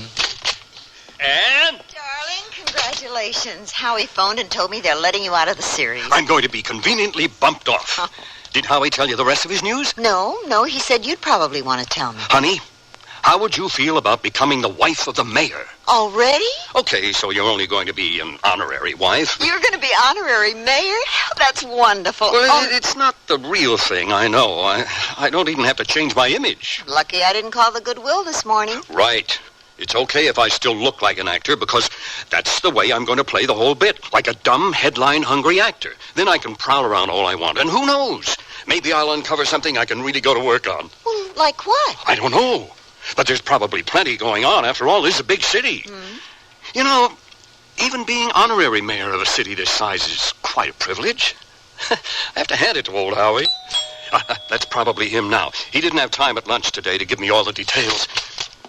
Evening, Mr. Mayor. Come in, Howie, old boy. And how are you, Mrs. Mayor? How does that sound, Ann? Like I should give you regards to Mrs. Metro and Mrs. Goldwyn. Sit down, Howie. I'll fix you a drink. Yeah, watch it. Don't do me any political favors. So, what happens now? How soon do you think I can show up down at City Hall? Maybe sit in on a council meeting or something, huh? City Hall? I want to find out what's really going on, remember? Well, yeah, sure, but... Well, listen, this isn't going to get dangerous, is it, Howie? I mean, what if Ben finds out something somebody doesn't want him to know? Well, I don't After all, you know, this is a big city. There's probably plenty going on. And whatever it is, I'm going to dig around until I find out about it. Now, hold it a minute. What are you two talking about? Corruption at the top. Graft in big city government. What big city? What corruption? What at the top? Well, I was just saying to Ann, being honorary mayor of a city this size is a privilege and a big responsibility. Look, I guess I didn't exactly make it but clear. are you sure that Ben isn't going to stumble into any real trouble? What kind of real trouble is he going to stumble into in Eucalyptus Heights, huh? Eucalyptus Heights? What's that? That's a nice little suburb out in the valley someplace. It's going to be your constituency, Your Honor. Eucalyptus Heights? The friendly place for your friendly face. Friendly suburbia? What am I going to do there? Oh, I don't know. Make speeches, shake hands, kiss babies, practice being a politician. A little fish needs a little pond to learn to swim in. Howie has a point, Ben. And if you insist, you can probably hang around Brinegar's office all you want. Who? Clarence Brinegar, the duly elected mayor of Eucalyptus Heights. You're in luck. His wife is a big fan of yours. Well, I'll wait till I see his wife before I call it luck. No, you won't have to wait long. That's what I dropped by to tell you. The Brinegars are planning cocktails in your honor this weekend. Oh. Cocktail party? Oh, maybe you can work your way up to a convention. Well, then I guess that's going to be the official launching of my political career. And my social life as a politician's wife. Mazel tov.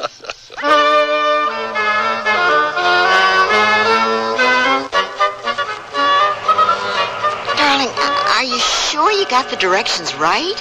Seems like we've been driving for hours since we left the freeway. Howie's really starting me out in the bush leagues. Oh, I see some lights. There's something up ahead. Well, if it's a large cigar-shaped object with little men filing out of it, I'm going to turn down the job. Listen, this is it. There's the sign. You are now entering Eucalyptus Heights. The friendly place for your friendly face. Population 212. 212 friendly faces. Oh. Abraham Lincoln probably started with less. Oh, it's like a quiet little old-fashioned country town, away from everything. Perfect place to retire. Or be buried in. Chin up, darling. You can't always play to a packed house. That must be the mayor's house, the big one in the next block, huh? It has to be. It's the only house in town with the lights on.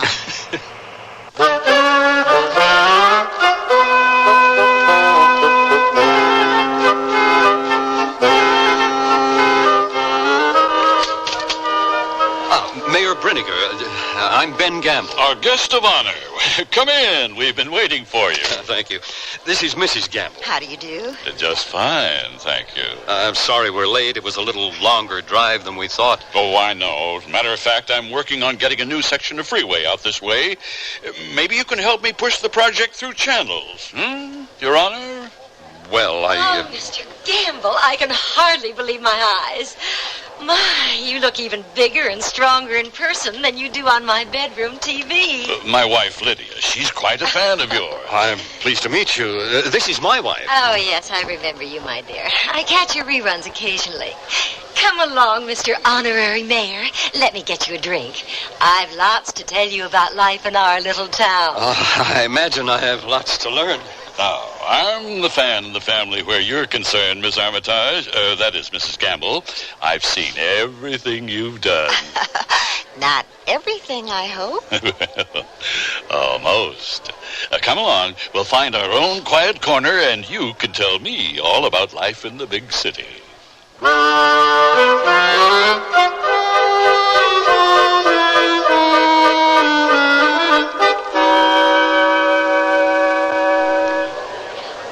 Oh, Anne, there you are. Where have you been? Oh, cornered. Luckily, Mayor Briniger got called to the phone. Hey, how did you get away? Told her I had to use the men's room. She couldn't argue with that. Darling, are you sure you want to play politics? Well, this isn't any worse or better than a Hollywood cocktail party. I know. That's why we stopped going to them, remember? We'll break away as soon as we can. But I'd like to have a chance to talk a little with Briniger first. Try to get a line on things. Here he comes now. I'll be happy to leave him to you.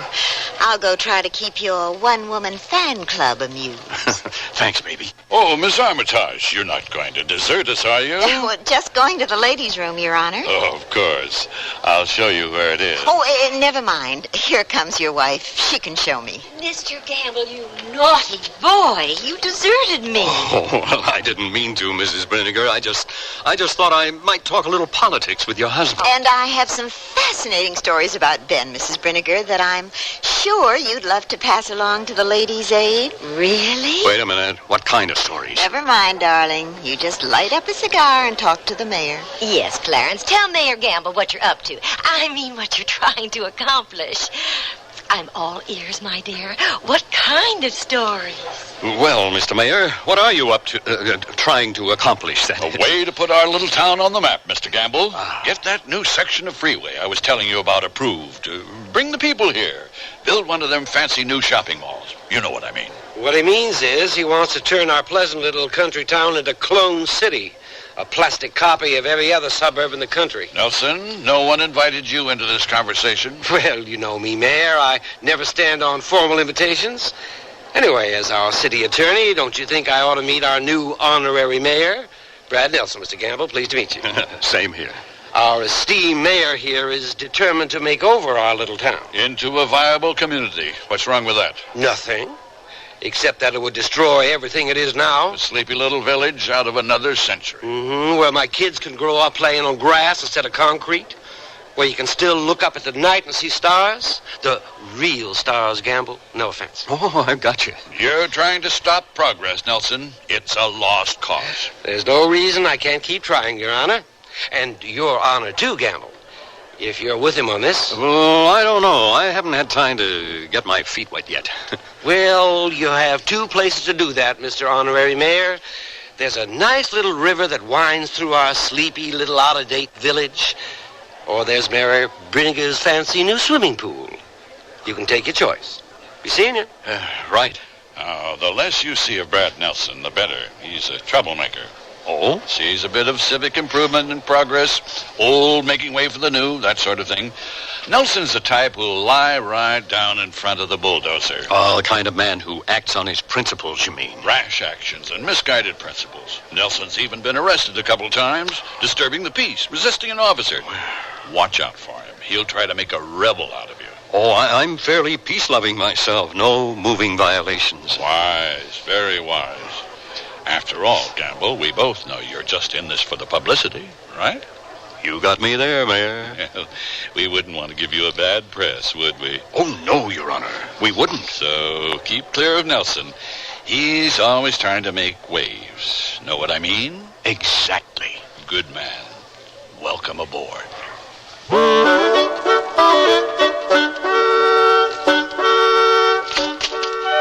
Hello, Nelson. You mind if I drop in for a minute? Sure thing, Gamble. I was expecting you. Expecting me? Look, I know you're in this just for the publicity, right? Seems I can't fool anybody around here. And I'm sure you've heard from Briniger that I'm something of a rabble-rouser in this town. Well, he said I should stay clear of you, that you'd give me a bad press. Briniger may need to worry about a bad press, but you don't, do you, Mr. Honorary Mayor? Where you Hollywood people are concerned, anything goes as long as they spell your name right, right? Oh, you got it. Well, this isn't Hollywood, and politics ain't acting. But if you want to make a name for yourself around here, Gamble, I think you might be useful to me. How about it? Sounds interesting. Good man. Welcome aboard.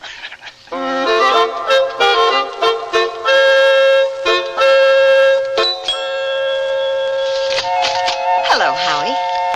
Is Honor home? No, he's, Well, never mind. Don't tell me. I can guess. You know, he's really taking this whole thing seriously, Howie. He's lined up with the city attorney to fight Mayor Briniger's plans to change the town. I think he's been watching too many Frank Capra movies on The Late Show. Remind him he's in real life now. He can't go charging through City Hall on a white horse. Don't count on it. He rides out of here on one every morning. That's an actor for you.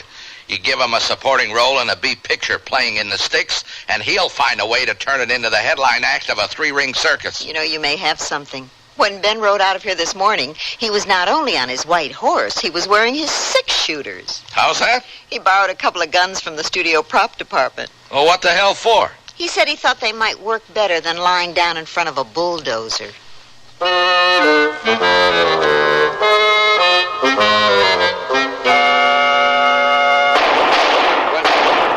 Don't be alarmed, folks. They're only blanks.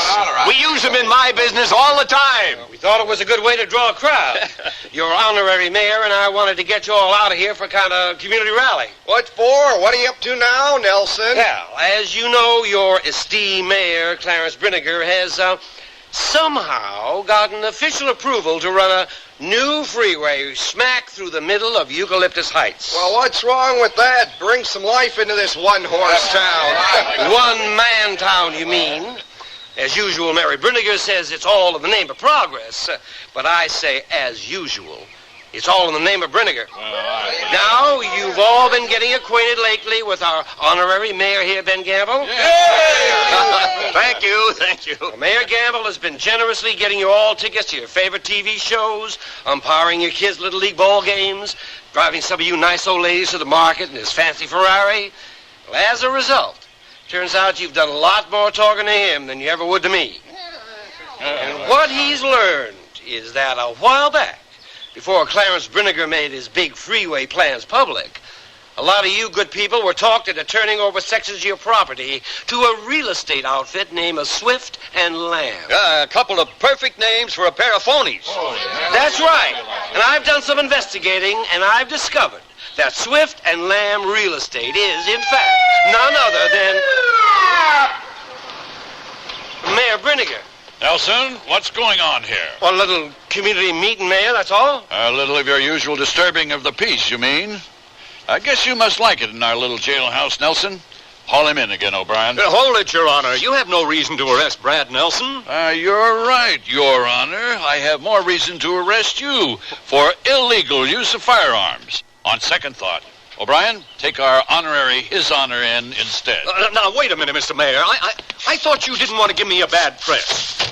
Those weren't real guns. They were just a couple of harmless studio props. We use them in my business all the time. You forget. I'm a big star. You can't arrest me.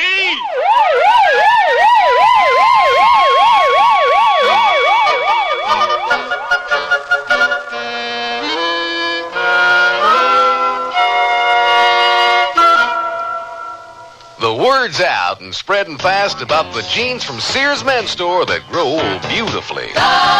It's a sure sign they're feeling fine and feeling good. For the denim that keeps going strong a long time. Get them trim cut, regular cut, even get them pre-washed. The jeans that grow old beautifully. Now at most Sears retail stores.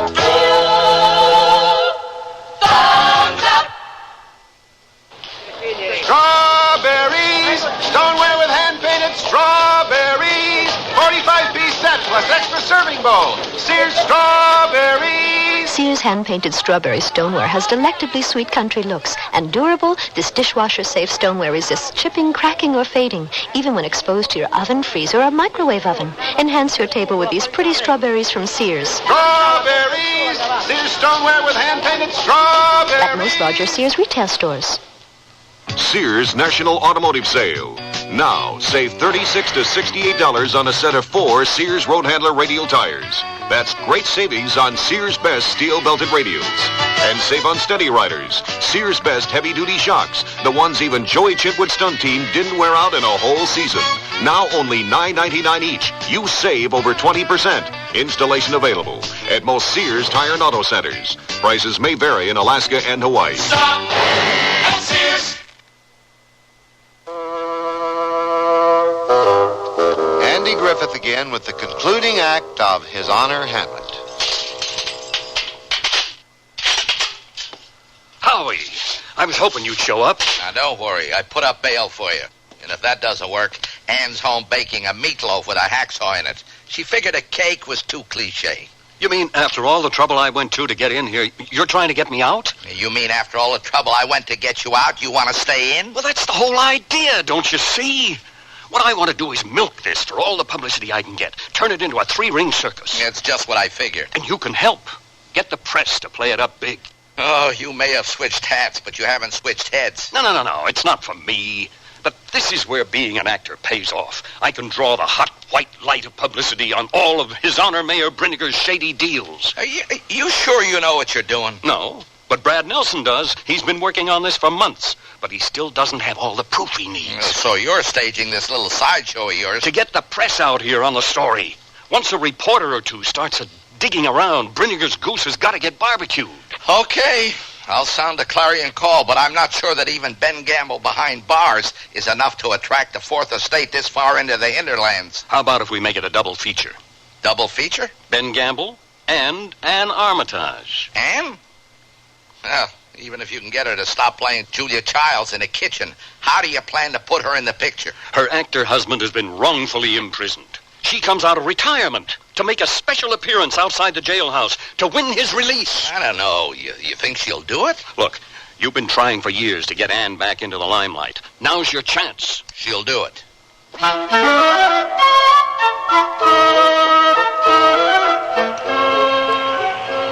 Now, figure it this way, Anne. You're back playing the Chautauqua circuit. So is Ben, only he doesn't know it. Yeah, you'll find out when the show's over. Then he'll want to take off his party hat and go home. I know. He's like a kid. When anything stops being fun, he doesn't want to play anymore. Well, then he better stick to acting. The real world doesn't always work like that. What I'll never understand is why you gave up fame and fortune and me to marry a guy who's just a big kid at heart. Well, it wasn't because I wanted to mother him. Oh, don't worry, Howie. Ben will grow up one of these days. Well, let's hope it's before he gets elected president.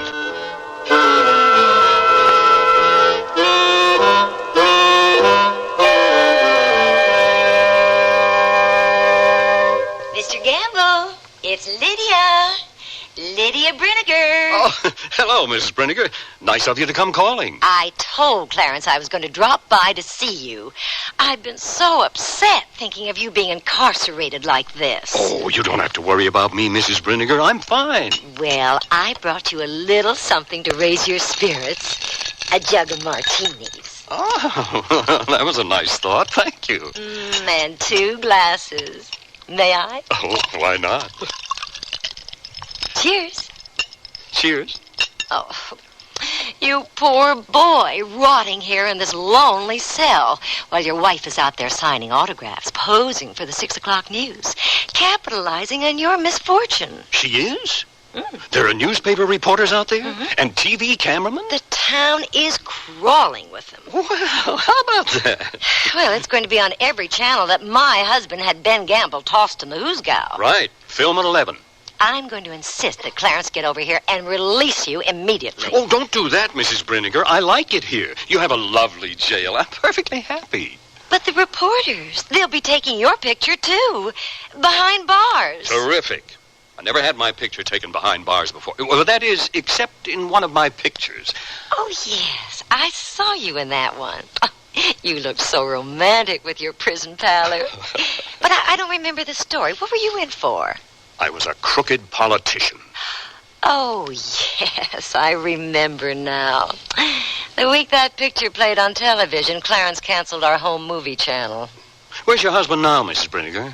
I don't know. I haven't seen him all day. The reporters outside just checked with your husband's office, Mrs. Brinniger. Seems that he was suddenly called out of town on business. Really?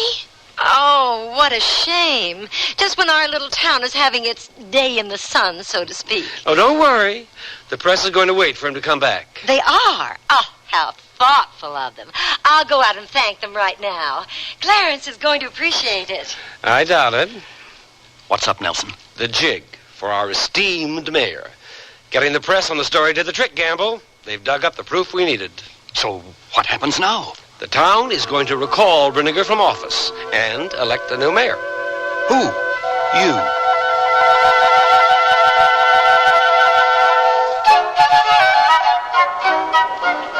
Let's hear it for Ben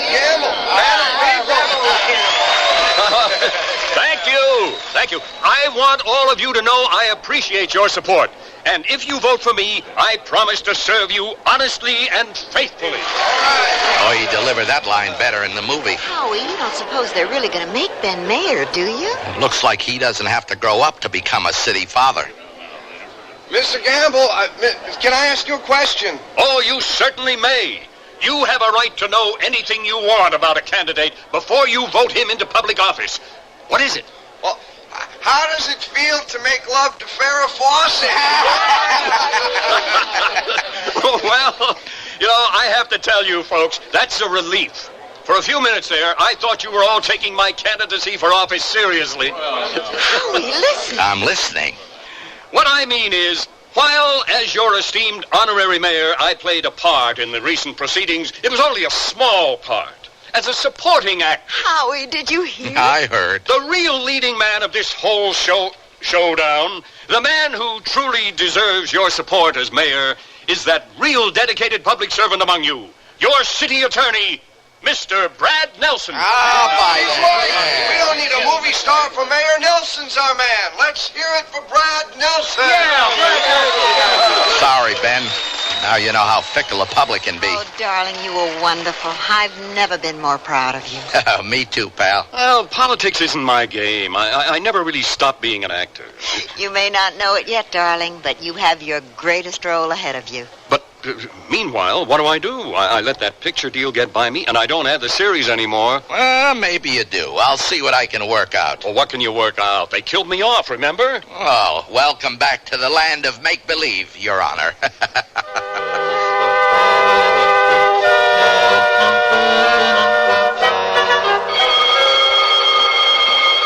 Quiet on the set. Roll 'em. Action. Wait a minute. Okay, stand by, everybody. I just want to I want to make sure I got this straight. First, Ben made me so jealous that I bumped him off, right? Right. But now I'm sorry I did it, and he comes back to haunt me, and I dig his ghost, right? Right. I can identify with that. Welcome back, sweetie. Thanks. Yeah, Ben, welcome back. Yeah, thanks. It's good to be back. So let's get to work. Quiet. Roll 'em. Action.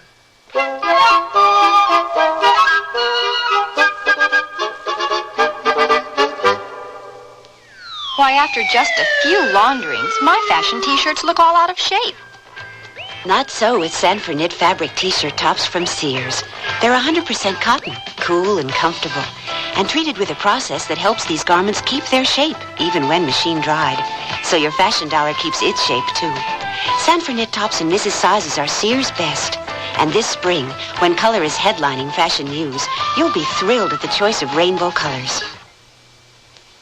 Dim lights, a crackling fire, and Sears Open Hearth living room furniture help you feel the glow of days long past.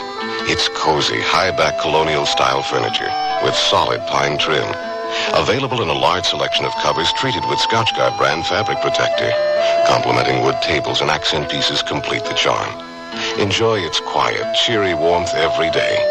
Sears Open Hearth living room furniture, built to be lived with. Available at most larger Sears retail stores. Shop where America shops with a Sears credit card. You'll be able to choose from over 100,000 Sears products and services at everyday low prices. Just say charge it. At Sears, it's satisfaction guaranteed or your money back. So visit your Sears store today to apply for your credit card. Or just phone toll-free 800-526-0444. Find out why Sears is where America shops for value. Remember, phone 800-526-0444. In New Jersey, residents call 800-652-2777.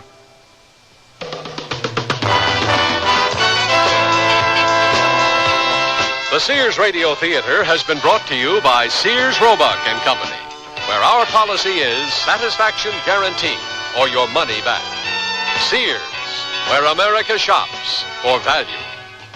His Honor, Hamlet, was written by Shirley Gordon, produced and directed by Elliott Lewis. Your host was Andy Griffith. Our stars were Les Tremaine and Shirley Mitchell. Also heard were Jesse White, Doris Singleton, Michael Gelman, Lee Millar, and John Heaston. The music for Sears Radio Theater was composed and conducted by Nelson Riddle. Art Gilmore speaking. The Elliott Lewis production of Sears Radio Theater is a presentation of CBI. Dear Abby, a listener writes, now that my husband's gone, I've tried to open my own charge accounts and have been turned down. It seems all our credit was listed in his name. Now I'm told I have no credit record in my own name. Signed, Stuck. Dear Stuck, this is a real problem for many women. 4 out of 5 of you will one day be on your own. But if you know your rights, you can help protect yourself against future credit rejection. So take some advice from dear Abby. Call or write stores where you and your husband share charge accounts. Have them listed in both names, yours as well as his. Say you want joint charge accounts listed as Mrs. Mary Jones as well as Mr. John Jones, so you will have a history of credit too. The law gives you that right. For more information, write for the free booklet, Women and Credit Histories, Federal Trade Commission, Washington, D.C., 20580. That's Women and Credit Histories, FTC, Washington, D.C., 20580. Yeah, that was about 2 weeks after Dad had his stroke. Did he have high blood pressure? Don't know. He's doing a little better now, but he can't speak too well. Has trouble walking too, doesn't he? Yeah, it's truly a shame. You have high blood pressure? I don't know. I feel okay. I'm not high-strung like Dad. Whether you're high-strung or low-strung, whether you feel just fine or not, has nothing to do with high blood pressure.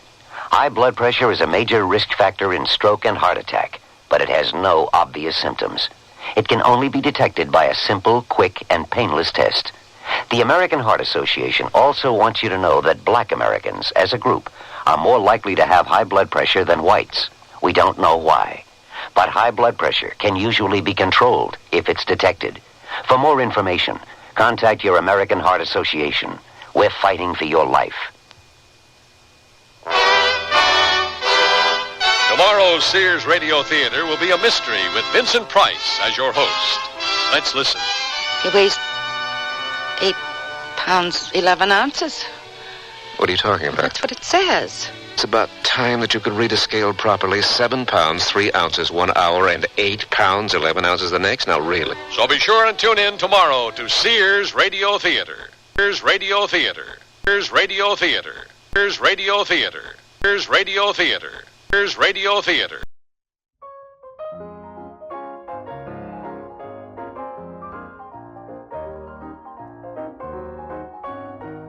All right, we are now up to the trivia minute, and here we go.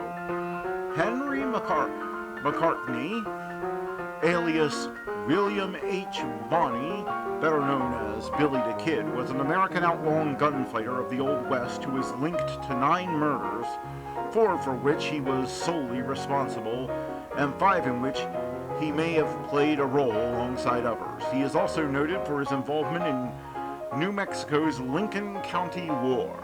McCartney was orphaned at the age of 15. His first arrest was for stealing food at the age of 16 in 1875. 10 days later, he robbed the Chinese laundry and was arrested again, but escaped shortly afterwards. He fled from New Mexico territory into neighboring Arizona territory, making himself both an outlaw and a federal fugitive. In 1877, he began to call himself William H. Bonney. After killing a blacksmith during an altercation in August 1877, Bonney became a wanted man in Arizona and returned to New Mexico, where he joined a group of cattle rustlers. He became well known in the region when he joined the Regulators and took part in the Lincoln County War of 1878. He and 2 other Regulators were later charged with killing 3 men, including Lincoln County Sheriff William J. Bradley and one of his deputies. Bonney's notoriety grew in December 1880 when the Las Vegas Gazette in Las Vegas, New Mexico, and the Sun in New York City carried stories about his crimes. Sheriff Pat Garrett captured Bonney later that month. In April 1881, Bonney was tried for and convicted of Brady's murder. and was sentenced to hang in May of that year. He escaped from jail on April 28th, killing 2 sheriff's deputies in the process and evaded capture for more than 2 months. Garrett shot and killed Bonnie, by then age 21, in Fort Sumner on July 14, 1881. During the decades following his death, legends grew that Bonnie had survived, and a number of men claimed to be him. Billy the Kid remains one of the most notorious figures from the era, whose life and likeness have been frequently dramatized in Western popular culture. He has been a feature of more than 50 movies and several television series. And that was the Trivia Minute, and now let's get back to the shows. Journey to the Stars with Space Patrol, coming up next on Nightly Old Time Radio Shows.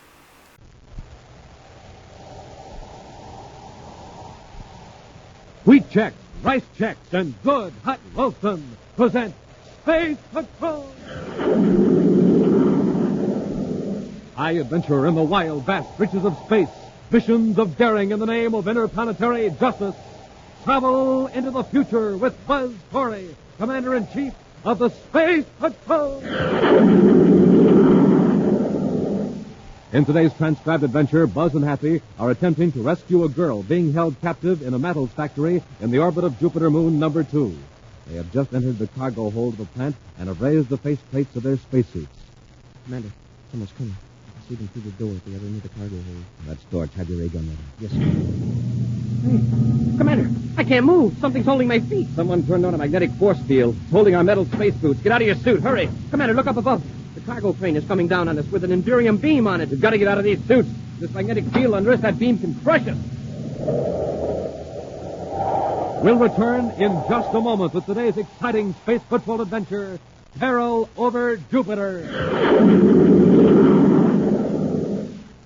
Gang, if ever there was a time to act, this is it. Yes, this is the day to send for that wonderful new Space Patrol microscope kit Buzz Corey's offering. This is the day because today is the last time we can make this offer. Now, just think. You get the official microscope of the Space Patrol. A microscope that magnifies objects 15 times natural size.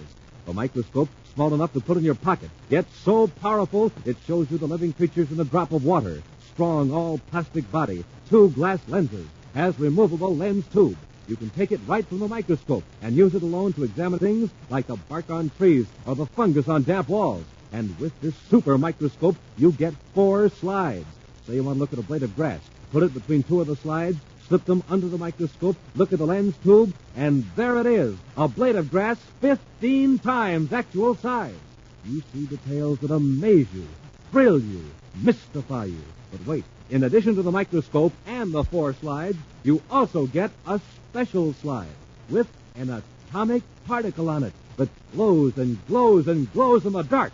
So remember, gang, now's the time to act. Now, today, this very morning, is the time to send for your Space Patrol microscope kit. Because today is the last time we can make this thrilling offer. Just buy a box of Rice Chex or Wheat Chex. Then, with your name and address, send 25 cents in coin and a Rice Chex or Wheat Chex box top to Space Patrol, Box 686, St. Louis, Missouri. Don't forget your 25 cents. That's Space Patrol, Box 686, St. Louis, Missouri. And now, today's Space Patrol adventure, Peril over Jupiter. After completing a mission on Neptune, Commander Corey and Cadet Happy have returned to the man-made planet Terra. Now, in his central office at Space Patrol headquarters, Commander Corey is efficiently clearing up routine business that's accumulated during his absence. He looks up as Happy turns from the communications panel, a troubled frown on his face. What is it, Happy? I hate to disturb you, sir, but it sounds pretty urgent. It's a woman named Carla Markham. She says her life is being threatened. Major Gray put her through to my office. It must be urgent. I'll talk to her. Yes, sir. This is Commander Corey. May I help you? Commander, this is Carla Markham. My father was Richard Markham. Markham, the metals expert? Yes. I remember your father quite well, Miss Markham. Now tell me, what's this about your life being threatened? To tell the truth, Commander, it hasn't actually been threatened yet, but I expect that it will be. Oh, by whom? By two men named Nelson Sprague and Duke George. For 2 years, they've been getting money from me under false pretenses. Quite a lot of them. How, Miss Markham? When my father passed away, I took charge of his metal processing plant, space plant in the orbit of Jupiter Moon number 2. Yes, I know the one you mean. In about a month, Sprague and George showed up with some documents indicating that my father owed them quite a large sum of money. And the documents were forged? Yes, but I didn't find that out till a few weeks ago. When I refused to pay them any more money, they became quite angry and abusive. Can you prove those documents are forgeries, Miss Markham? Unfortunately, I can't. That's why I didn't go to the space tour immediately. Also, I'm afraid they could wreck the business it took my father 20 years to build up unless I keep paying them. Forgery and extortion. And they've also threatened your life? They hint that I might meet with a serious accident if I cause them any trouble. Miss Markham, where are you now? I'm at the Hotel Terra. Do you have those documents from Sprague and Dort? Yes, I do. Can you be at my office this afternoon at 1500 hours? Yes, Commander. Well, bring all the evidence you have. Goodbye, Miss Markham. Goodbye, Commander. Happy. Yes, sir? Check with Major Robertson. See if you have anything in the files on Nelson, Sprague, and Duke George. Right, Commander. Well, meanwhile, I'll contact Jupiter headquarters and have them space upon information on the Markham.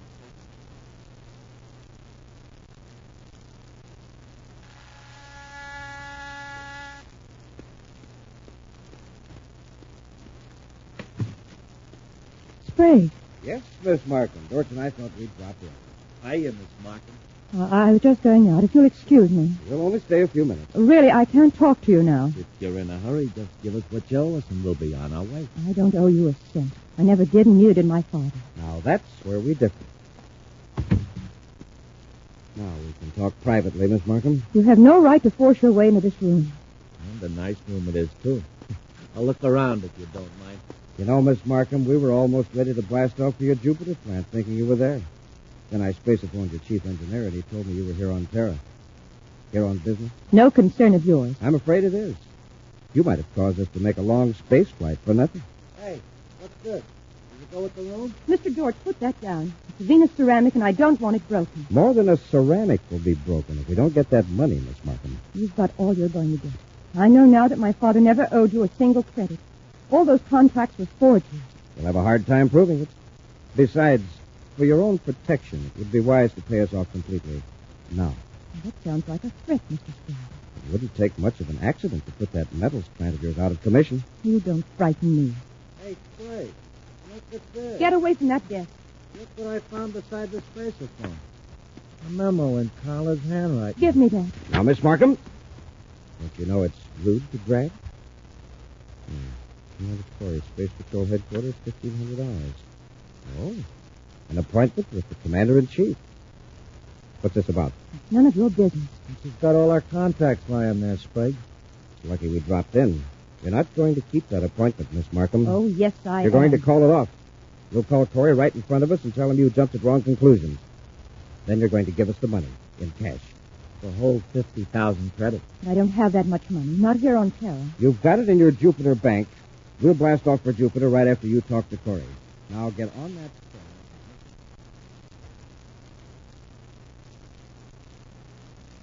I don't understand, Miss Markham. This morning you seemed very upset. I know. I was very foolish. Everything's all straightened out. And you're in no danger? Oh, not in the least. I'm sorry it bothered you, but it's just that I've been working hard, and I imagined a lot of things just went through. So it seems so silly. How about those two men? Miss Markham, can you hear me? What about those two men? Oh, I was all wrong about them. They've canceled the agreement. I heard from my attorney on Jupiter by spacecraft. Oh, I see. And as I told you this morning, Commander, I'm leaving for Jupiter this afternoon. I hope you'll forgive me for being such a bother. Of course, Miss Markham. Thanks for calling. Goodbye, Commander. Hear that happen? Yes, sir. Well, that means there's no appointment at 1500. We can get much more work done. Yeah. This morning she seemed to be sure that she was in danger. And now everything's fine. Well, I guess some women are like that, sir. And perhaps, but Carla Markham has done a pretty good job in operating her father's space plant. That calls for level-headed thinking. Like she said, the strain and Yes, all. but wait. This morning she told me she was planning on staying on Terra for 3 days. Just now she said, as I told you this morning, I'm leaving for Jupiter this afternoon. Yeah, that's right. That inconsistency might have been on purpose, maybe. Why? Perhaps she was forced to make that call just now. By Sprague or Dort? Yes. You have to watch what she said so they wouldn't get suspicious, but I would. Could be, I suppose. The more I think of it, the less likely it is that Carla Markham would accidentally misquote herself. Then, in effect, she's telling you, don't believe anything I'm saying right now. Exactly. Remember that pause? Uh-huh. And I thought I heard a click. She was getting instructions, no doubt. Get an official service car, Happy. We'll rush over to the Hotel Terra and check. Yes, sir. While you're inside the hotel, I'll stay in the car and watch.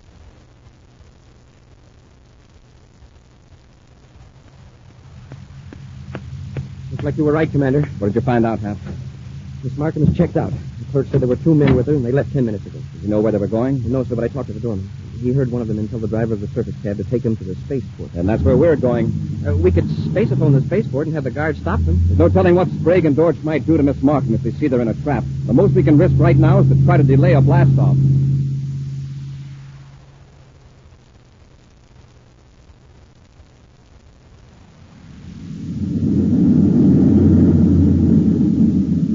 Pretty nice little cruiser you've got here, Miss Markham. I wouldn't mind having it. Don't worry, Sprague. You will. Dorch, Miss Markham doesn't think that's funny. If you're thinking of stealing this ship, just remember that it can be easily traced. Oh, it won't be stolen. I'll rig up a nice legal-looking transfer of ownership. Dorch, check the rear view scope, see if we're being followed. I've been watching it. We're clear. Good. We'll go to her space plant and have her write us a check. We'll take care of the 2 engineers and fix all your communications equipment so you can't call for help while we're in Jupiter City. If we get the money, we'll see that you're rescued. If we don't, well, we'll find a way to wreck your plant.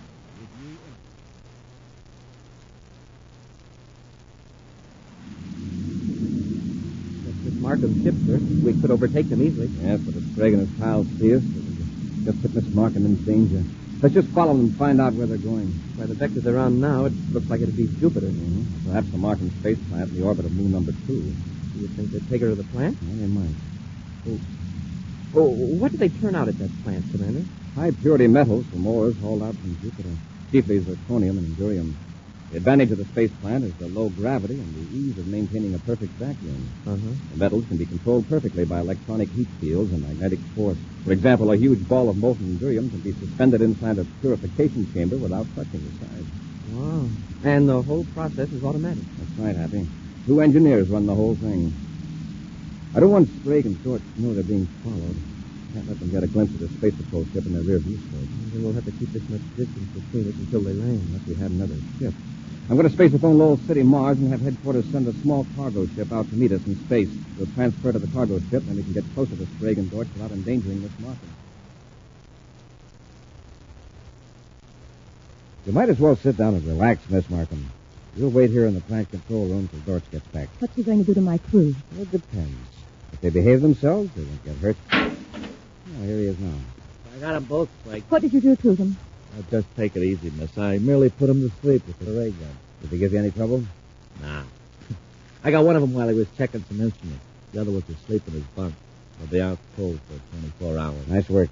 Now, while Miss Markham is writing out a check, we can put all the spaceophone equipment out of commission.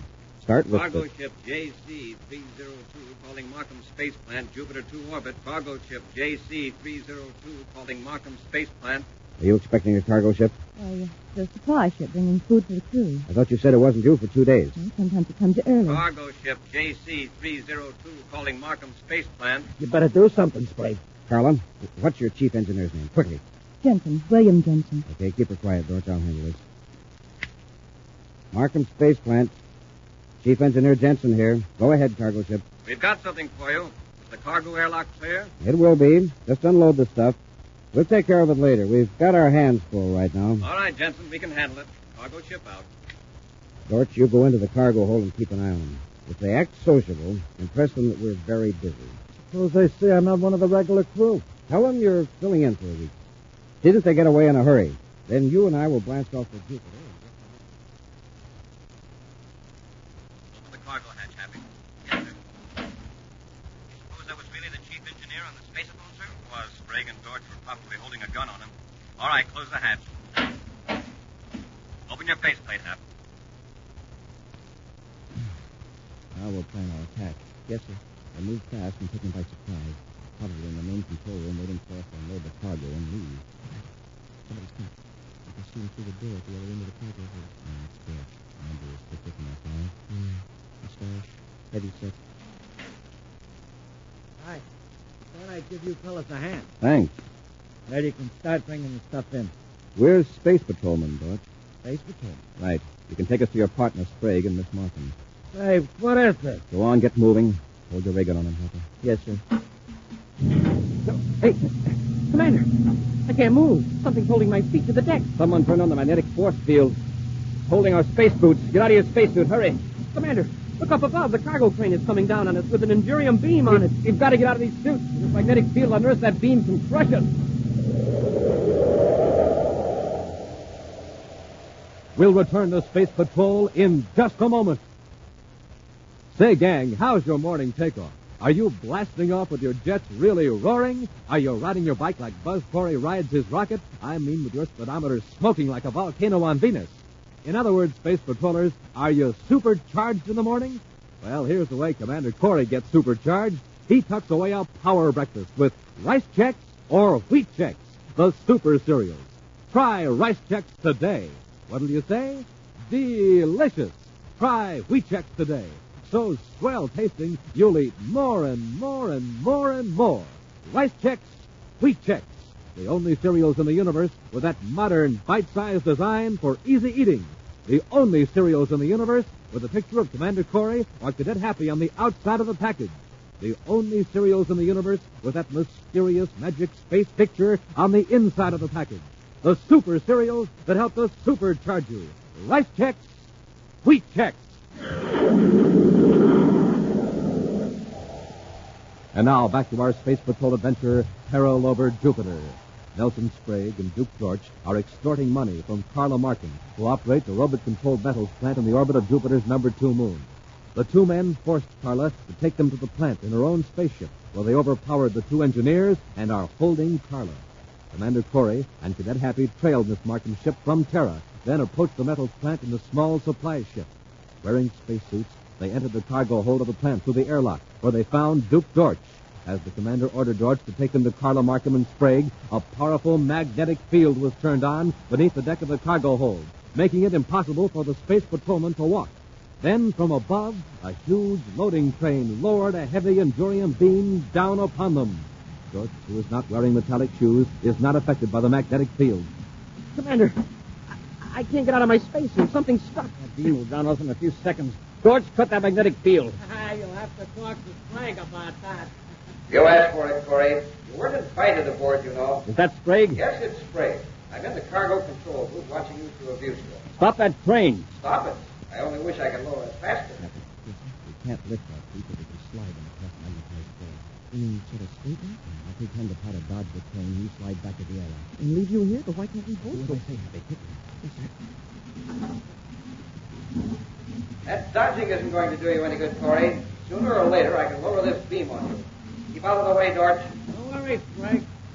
Hey, the other one's getting away. Run over there and stop him, George. Don't let him get into the ship. Yeah, okay. Hey, but watch the crane while I'm under it.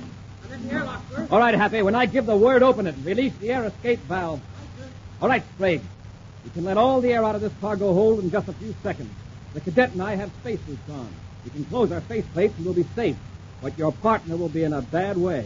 Don't let him do it, Sprague. Stop him. Get away from that airlock. And turn off that magnetic field and stop the crane. Do what he says, Sprague. Please. Now, all right. Now, Sprague, come down here to the cargo hold and bring Miss Markham with you. Supposing you come up and get me. All right. And remember, we've got your pal Dortch here. And you remember, I've got Carla Markham. Come on, Happy. Keep your ray gun on Dortch. Yes, sir. Go on, Dortch.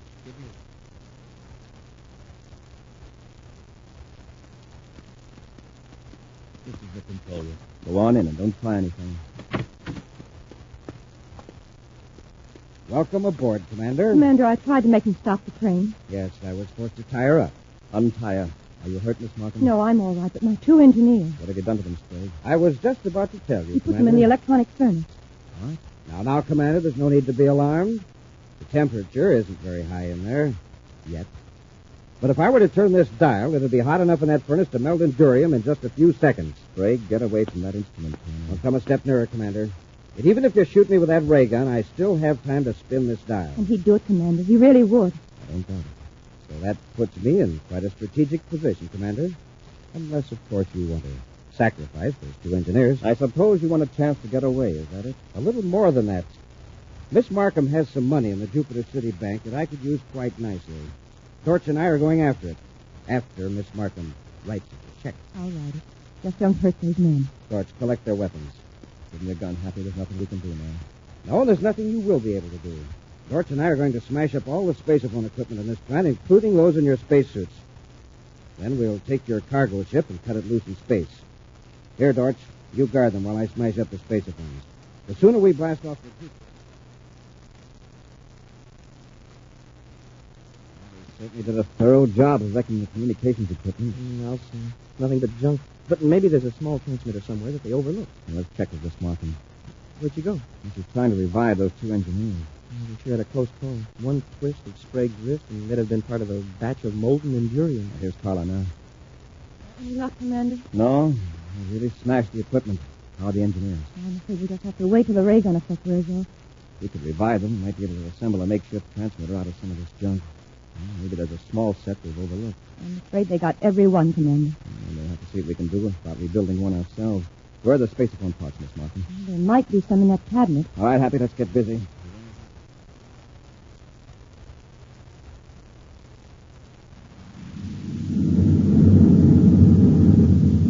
I'm clear in the rear view scope, Frank. You didn't expect anyone to be after us, did you? I won't rest easily until Jupiter's just a pinpoint in that view scope. Relax.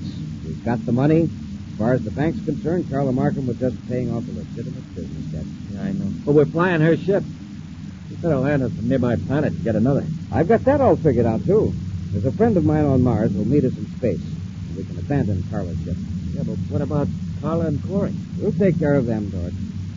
That's where we're going now. The space.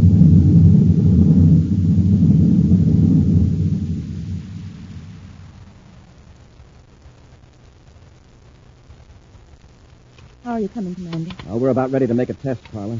If the spaceophone works, we'll have help here inside of an hour. Yeah, then we can go after Sprague and Dorch. Connect this wire, Happen. We'll be ready. Yes, sir. Commander, isn't there a spaceship out there? Where that glint is? Yes. Seems to be coming toward us. Hurry with that connection, Happen. It's all ready, sir. Maybe we can contact that ship. If it's Sprague and Dorch, we won't want to. Now, let's see if the set works. Yeah. The meter's checked, sir. Here goes. Attention all Space Patrol units in Jupiter sector. Emergency message. This is Commander Corey aboard Markham Space Plant in Jupiter 2 orbit. Commander Corey aboard Markham Space Plant in Jupiter 2 orbit. Units in this region will proceed at once to the plant. Watch for stolen private cruiser JP-450, possibly between Jupiter and this location. They got a spaceophone. We got to stop them quickly. Yeah, but how? We'll wreck the space plant. This ship isn't armed. We can wreck it with our rocket blast. We'll come in with our nose rocket blaster. How do you know what part of the plant they're in? We'll destroy the air supply unit. That'll fix them wherever they are. All right, Dorch. Cut in those forward rockets.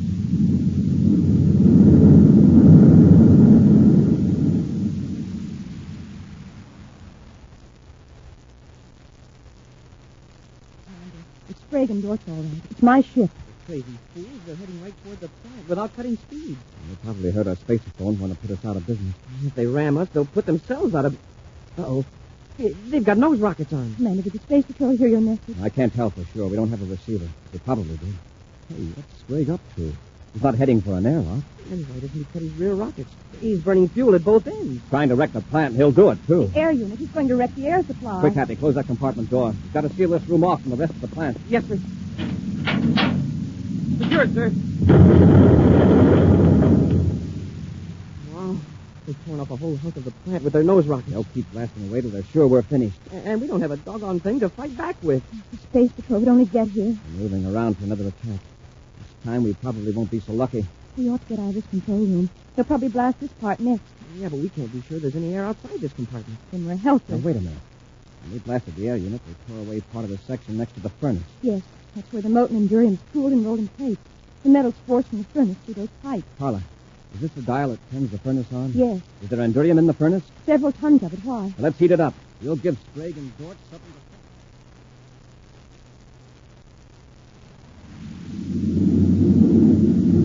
All right, Dorch, let's make another pass. This time we'll hit the control section. Look, well, let's not get too close this time. Suppose something explodes. Sprague, this is Corey. Cut your rockets. Don't waste time with an argument because we don't have a receiver. If you try to do any more damage, we'll blast you to bits. Listen to that, George. Who does he think he's kidding? Hey, look, they're firing at us. Hey, what are they using? I missed you on purpose that time, Sprague. We've got tons of molten endurium in the furnace. We can keep pouring it at you. George, cut in the forward rockets. We'll get him quick. Sprague, listen, that molten endurium can tear right through our ship. Do what I tell you. But they've hit us. They're tearing us apart. Cut rockets. George, you hear me? Cut rockets. That was close, Sprague. Oh, look at the instruments. Our power's gone. They've knocked out our power. Sprague, this is Corey. Your ship looks pretty badly damaged. Shield yourself in the control cabin to prevent loss of air. Right. We are losing air. Seal that compartment door quick. Just keep calm, Sprague. I've got good news for you and Dorch. We just sighted a Space Patrol squadron headed this way. Corey out. Dorch, did you seal that door? I sealed it, Sprague. And before the Space Patrol gets here, there's just one thing I want to get off my chest. Yes? What is it? Just... Oh. You and your big ideas.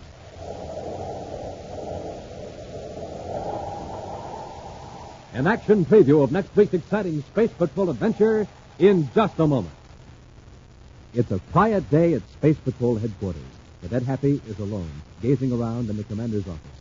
Suddenly, he sees a piece of paper on the desk that makes his head whirl. For there, in big black letters, Hap reads, "The Space Patrol microscope kit offer ends today." Jumping Jupiter, I wonder if the commander has seen this bulletin. Gosh, every boy and girl has to have one of these kits. Why, it's a real Space Patrol microscope, and it magnifies objects 15 times, and it's pocket size and all plastic, and you get 4 transparent slides with it, plus the mystery slide. Gosh, I got to tell the commander about this offer, so he'll be sure to tell the gang about it. And so Hap hurries across the office, swings open the door, and whammo, crashes right into the commander. Oh, right on my foot. Oh, I'm sorry, sir, but did you know that today's the last day for the microscope offer? Yes, I had Captain Tufeld announce it at the beginning of today's Space Patrol program. Huh? That's all. Out like a light. My cadet. Well, Hap had the right idea. It's very important to know that today is the last time we can offer the Space Patrol microscope kit. So hurry and send for it now. Just buy a box of rice checks or wheat checks. Then with your name and address, send 25 cents in coin and a rice checks or wheat checks box top to Space Patrol, Box 686, St. Louis, Missouri. This offer good only in the USA and may be withdrawn at any time. That's Space Patrol, Box 686, St. Louis, Missouri.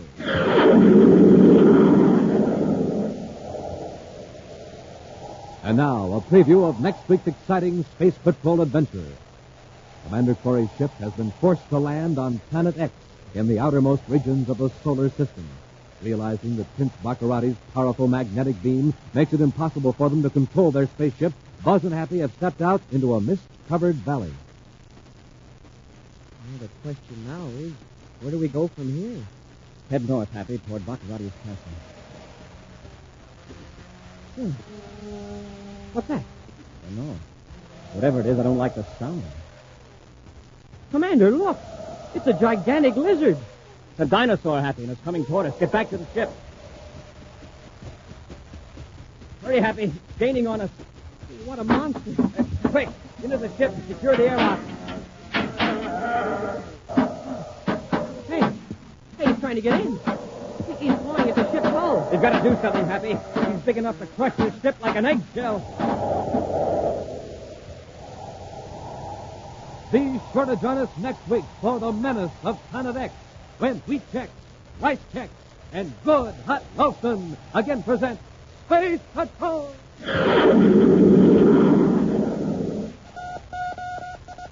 Special bulletin for boys and girls in Akron, Ohio, Albany, Schenectady, and Troy, New York. Buzz Corey's own space battle cruiser, the Ralston Rocket, will be in your area next week. Don't miss it. The Ralston Rocket. Space Patrol, created by Mike Moser, starring Ed Kemmer as Commander Corey, and Lynn Osborne as Cadet Happy, was written by Lou Houston, produced and directed by Larry Robertson, executive producer Mike Deborah. Other players were Virginia Hewitt, Norman Jolly, and Ken Mayer. Dick Tufeld speaking. Now, don't forget to tune in next Saturday and every Saturday when wheat checks, rice checks, and good hot Ralston again present Space Patrol. Be sure to see another exciting Space Patrol story on your local ABC television station. Consult your local newspaper for time and channel. This program is broadcast to our armed forces overseas through the worldwide facilities of the Armed Forces Radio Service. Space Patrol came to you transcribed from Hollywood. This is ABC Radio Network. Look, up in the sky. It's a bird. It's a plane. It's the adventures of Superman on nightly old-time radio shows. Coming up next. Presenting the transcription feature, Superman. Up in the sky. Look, it's a bird. It's a plane. It's Superman.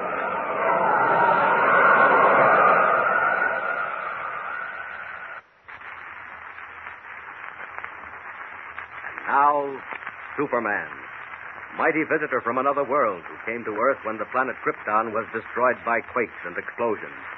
Superman, who can bend steel in his bare hands, leap tall buildings at a single bound, race a speeding bullet to its target, and who walks about among human beings as champion of the weak and the oppressed in his character of Clark Kent, news reporter. As our story opens today, Kent has returned from dealing with the Denelli gang of racketeers and has taken up his routine duties in the office of the Daily Planet. Already a new and thrilling assignment lies just ahead, but so far Kent knows nothing about it. You find him at his desk, knocking out a story on his typewriter, while Jimmy Olsen, the Planet's copy boy, hangs around in open admiration. Hi, Mr. Kent. Anything I can do for you? Huh? What? Oh, no. No, thanks, Jimmy. Doing a follow-up on the Denelli story? No, this is something else. Oh. Wouldn't be anything about that airplane story, would it? Now, listen, Jimmy. I've got work to do. Oh, gee, I didn't mean anything. Excuse me, Mr. Kent. Oh, wait a minute. Come back here. I guess I shouldn't be bothering you. Oh, you're not bothering me. What was that about an airplane story? Gee, didn't you see it? All about them planes crashing down at Bridger Field out west? Boy, it's keen. I guess I missed it. What's so keen about planes crashing? That's pretty serious. Oh, I didn't mean it that way. It's just that I go for anything about planes. Wow, budding pilot, eh? And how? Hey, who's that guy going into Mr. White's office? You mean the one in the green uniform? Wonder if he's a flyer. Is that what you want to be? You said it, Mr. Kent. The minute I get old enough. Well, you've got quite a while to wait, Jim. Listen, I bet I could fly a plane right now. Jimmy, you've got flying on the brain. Beat it now. Go somewhere else while I finish this story. Okay, Mr. Kent. If I ever get a chance to fly, I'm telling you, the Daily Planet will need another copy boy. Oh, Kent. Clark Kent. Calling me, Mr. White? Yes. Come in my office a minute, will you? I got somebody here I want you to meet. Sure thing. Coming right along. Close the door and pull up a chair. Kent, this is Mr. Hamlin of the National Air Service. Flew for Uncle Sam during the war. Manages private transport service now. How do you do, Mr. Hamlin? Glad to know you, Mr. Kent. You're not handling anything important now, are you, Kent? No, sir. Now that the Denelli gang is cleaned up. Fine. Hamlin's going back west to Bridger Field tomorrow, and you're going with him. Bridger Field? You look a little startled, Mr. Kent. You've seen the stories, Kent? Well, I've been hearing about them. 5 crashes of planes in 2 weeks. That's right, isn't it, Ed? 6. Oh, yes, 6. In the space of the past 2 weeks, Kent, at one of the most remote, least known airports in the country, 6 brand new transport planes have come down in planes. What? All of them? Every single one, Mr. Kent. Oh, what's the answer? Well, that's what we'd like to find out. Mr. Hamlin's a friend of mine, and I've told him you're a little bit more than the average reporter. Not much more, but a little. Giving you quite a build-up, Mr. Kent. If there's a story out there, Kent, you get it. And if you can find out at the same time what's happening to our plane... Great Scott, Mr. Hamlin. You mean to say you don't know? Mr. Kent, we haven't the faintest idea. The thing's weird, unbelievable. But what about the pilots, the men on board? What do they say? So far, there haven't been any survivors. What? It's more than an accident, Kent. It's design. Cold and deliberate and deadly. Mr. White, what makes you say that? Go on, Ed. Tell him what you told me yesterday. Know anything about Bridger Field, Mr. Kent? No, not a thing, except that it's way out in the southwest Rockies. Right. Most desolate country in the world. Down near the border, completely surrounded by rocks and ravines and miles of desert. If a plane comes down anywhere except on the field, well, it cracks up, that's all. But these planes, the ones you're talking about... I'm getting to that. I just wanted to explain the lay of the land first. Is the field near any town, Ed? 20 miles, more or less. Del Rio's just over the border. What's at Del Rio? Oh, the usual thing. Gambling joints, racetrack. Oh, yes, the circus. The what? Well, it's one of amusements. It's the Lawbeck Tent Show. Ever hear of it? No, not me. Well, it's not a very big one, but it comes every year, and it saves us from dying of boredom. That is, it did until 2 weeks ago. What happened then? First of the accident. Oh. Since then, we've not been bored. Excuse me, Mr. White. Telegram from Mr. Hamlin. Oh, yes, thank you. I told them I'd be here. You'll excuse me, will you, gentlemen? Great heavens! Ed, what's the matter? It's another accident. Yes, another accident. Another plane crashed in flames. Everyone killed. Just as it approached the field. Ed, what's going on out there? Wait a minute, look here. I've changed my mind. I said we'd go back tomorrow. Ready whenever you are, Mr. Hamlin. This business can't go on. It's devilish, inhuman. There's something behind it. Kent, I'm going to Bridger Field today. If you want to come along, Kent, well, meet me at the city airport in 1 hour.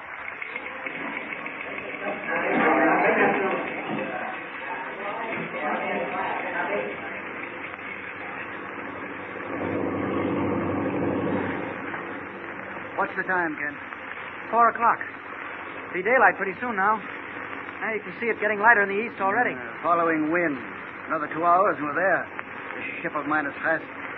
I only hope nothing else has happened in the meantime. Well, go on with what you were saying, Mr. Hamlin. Oh, yes, about the plane. Yes. I didn't tell you everything, Kent. No? No, I've been saving this for the last. I didn't want you to think I'd gone crazy, lost my mind. What is it? Well, in those 6 crashes, when we went out and examined the wreckage, there wasn't a trace of a motor. What? Oh, I don't expect you to believe it, but it's true. The engines of every one of those 6 planes simply vanished into thin air. Now, let's see you figure that one out. Mr. Hamlin, that's not possible. I know it isn't, but it's true just the same. And that's one of the reasons I say this whole business is an accident. It's been planned, and someone's behind it. But who is he, Kent, and what's he trying to accomplish? What was that? What happened? Hey, there's a hole in the window. Something went through the glass. Take a look back in the baggage compartment, will you, Kent? If there's anything wrong, Something may be loose. That might have been a bolt. Call back if you find anything. Mr. Kent! Mr. Kent! What the... Hey, Mr. Hamlin, there's someone aboard. What's that? Mr. Kent, I'm in the baggage compartment. Open the Hamlin, door. we've got a stowaway. Jimmy, Oates. Don't be sore, Mr. Kent. I sneaked on board at the airport, Mr. Kent, and I just had to come. You mean to say you've been hiding in there all the way? Mr. Kent, I heard everything there in Mr. White's office. And you know how I am about flying. I know you're going to be cured. I can promise you that. Mr. Kent, listen. Don't be sore. I wouldn't have come out now, only something's happened. I had to tell you. What are you talking about? Mr. Kent, there's a plane coming up behind. Coming up fast, and they're shooting at us. What? I tell you, they are. Didn't you hear the bullet a minute ago? Look, out and back. You can see a wing light. You're right. There is a plane back there. And they're shooting. With a machine gun. Come on, Jimmy. Climb out of that compartment. Something's happened to Mr. Hamlin. Jiminy, the plane. Spinning. It's out of control. Quick. Mr. Hamlin. What's he doing? Mr. Hamlin. Listen. Jimmy, Mr. Hamlin's been shot. One of those bullets. Here, quick. Help me get him out of there. I've got to get to those controls. Mr. Kent, can you fly him? Enough to land this plane. Quick. I got him. That's it. I'll lay him on the floor here. Quick, Mr. Kent. Grab the controls. Bring her out of that spin. All right, Jimmy. You look after Mr. Hamlin. I can handle her.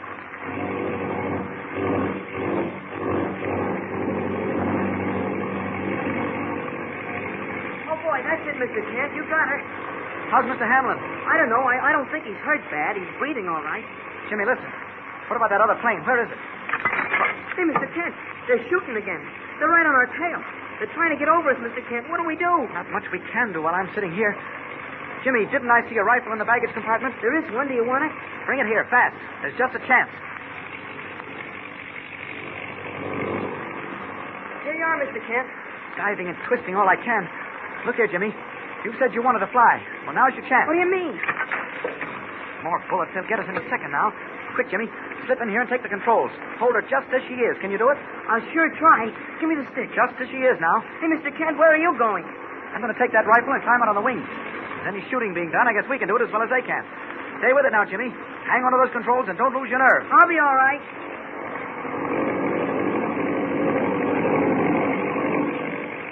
Now then, out on the wing. Not for target practice.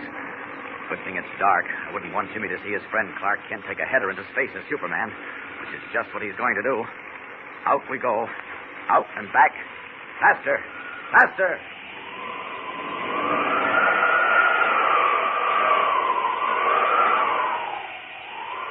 There they are. I don't understand it, and I don't know who they are, but they've shot Mr. Hamlin, and they're trying their best to bring us down, and that's enough for me. I think I'll just take one fast dive at their propeller. Here we go. You've been doing quite a bit with bullets. See how you like a human bullet. Now.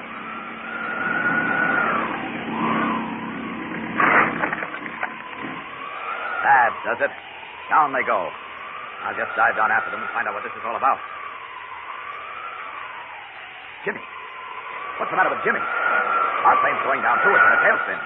Gotta get back there. Up we go. Up, up, and faster.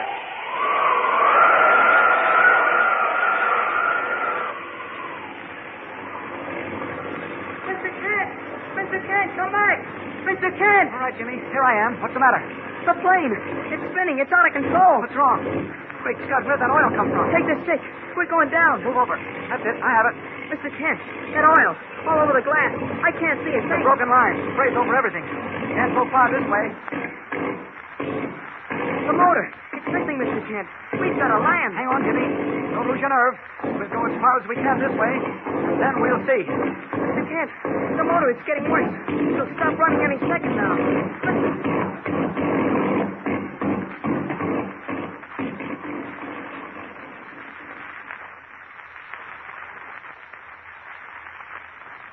High over the wastelands of the Southwest, with a missing motor and a wounded man in the cockpit, young Jimmy Olsen and Clark Kent looked desperately for a landing place in the gray darkness of early dawn.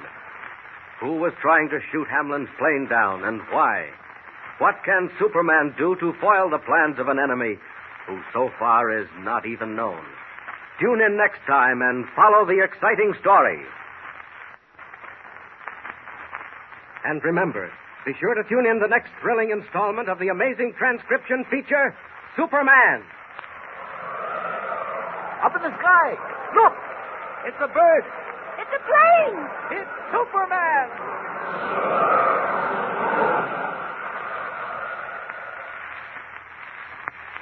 Superman is a copyrighted feature appearing in Action Comics magazine.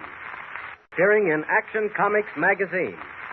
Appearing... The adventures of Philo Vance are up next on Nightly Old Time Radio Shows.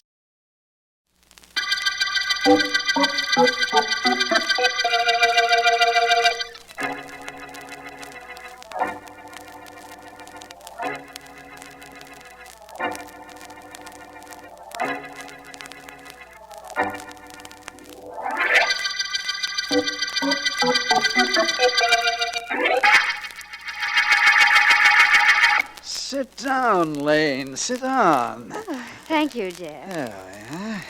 Let me tell you, I'm rather surprised that you're coming here. It's more than a social visit, Jeff. Is your wife here? She's in the house somewhere. Oh, what can I do for you? My fiancé sent me. He'd like you and Mrs. Dillon to come over to his apartment Saturday evening.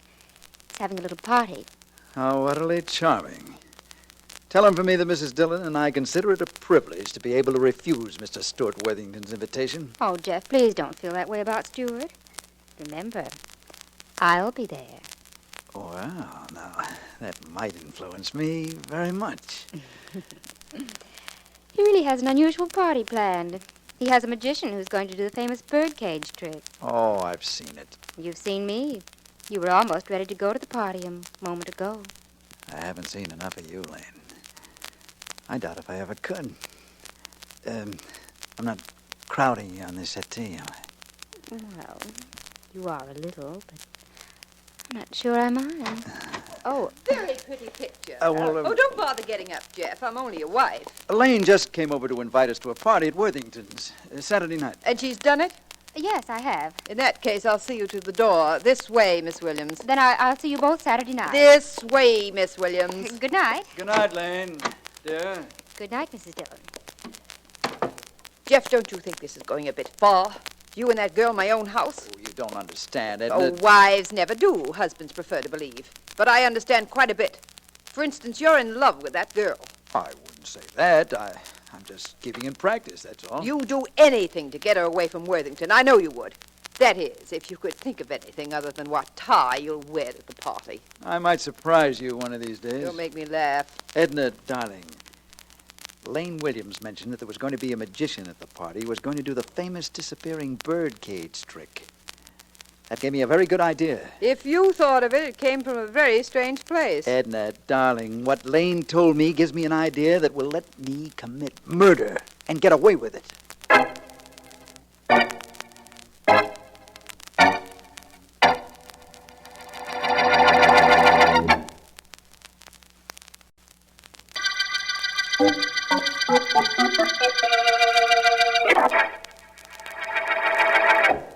about it, Scotty? What about it? What am I going to do about Worthington, you mean? Yeah, that's what I mean. It ain't like you let a guy welch on a bet, Scotty. No, that's true enough. I'm not letting Worthington get away with it. Don't worry, Professor. Oh, I ain't worrying, Scotty. I just want to know, that's all. Listen, Professor, Worthington is throwing a big party tomorrow night.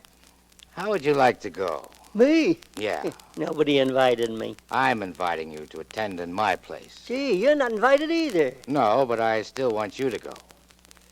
Professor, you and a friend are cordially invited to attend a party being given tomorrow night by Stuart Worthington. Gosh, that's swell. What'll I wear? Yeah, it's a formal party, I understand. Dinner jacket will be all right, I guess. I ain't got a dinner jacket. And you said I was invited with a friend. Well, I ain't got a friend either. You will have tomorrow night. A .45 caliber friend. Yeah? Worthington's going to throw the party, but you're going to throw lead.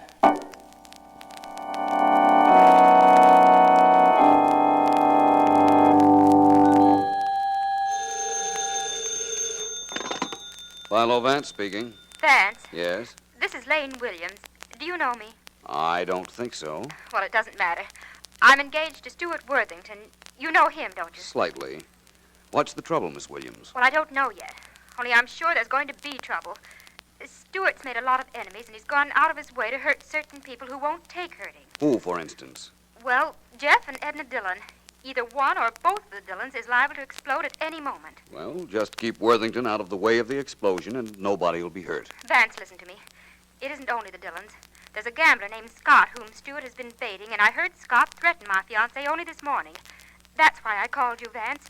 Stuart's giving a party tonight. Please come, and bring the district attorney with you.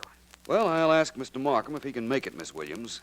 Who else will be there? I don't have a list of the guests, but one thing I'm sure of.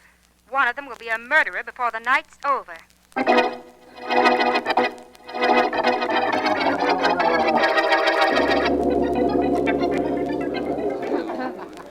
Oh, let's get as far away from the piano as possible, darling. Our host is about to play. I'm surprised at you, Jeff. Lane Williams is by the piano, and you want to move away? Well, over here by the window is as far as we can get, I guess. Glad it's open. It's very stuffy in here. What is? The air, the people, or the conversation? All three. Yeah. Jeff, the other night you said something about committing murder and getting away with it. You were kidding, of course. Was I? Well, you have to be, for a lot of reasons. One of them is you haven't the nerve to do anything more strenuous than combing your hair, unless a beautiful girl is involved. That's what you think. Well, let's pretend we're interested in what Stuart's going to play. I'm not that good an actress, but I'll try. He's just put out all the lights in the room, and there's just that spotlight on the piano. What a ham. Oh, shh.